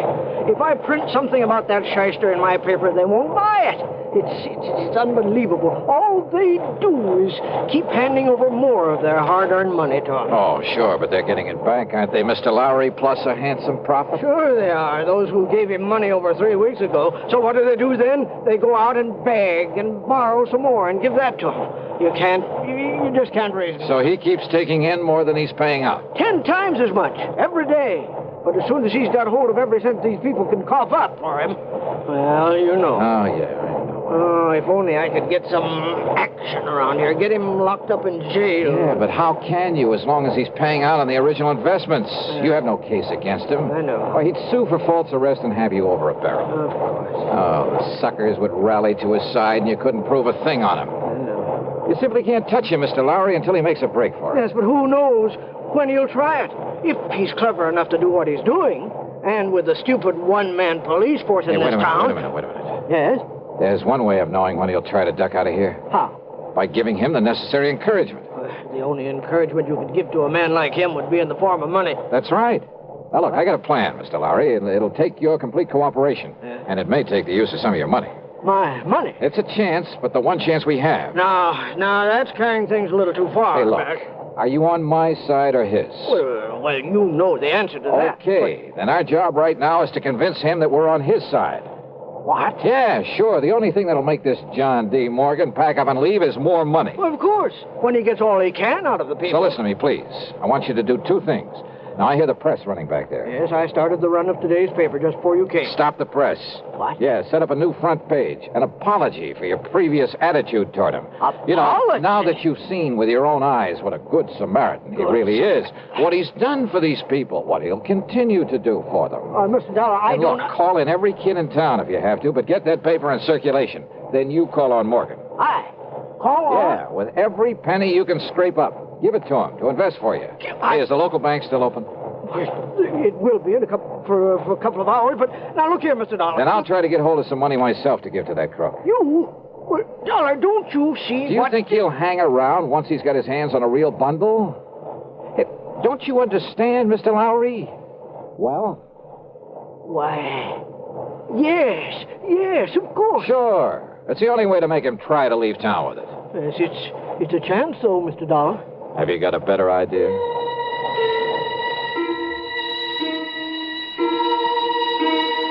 While Mr. Lowry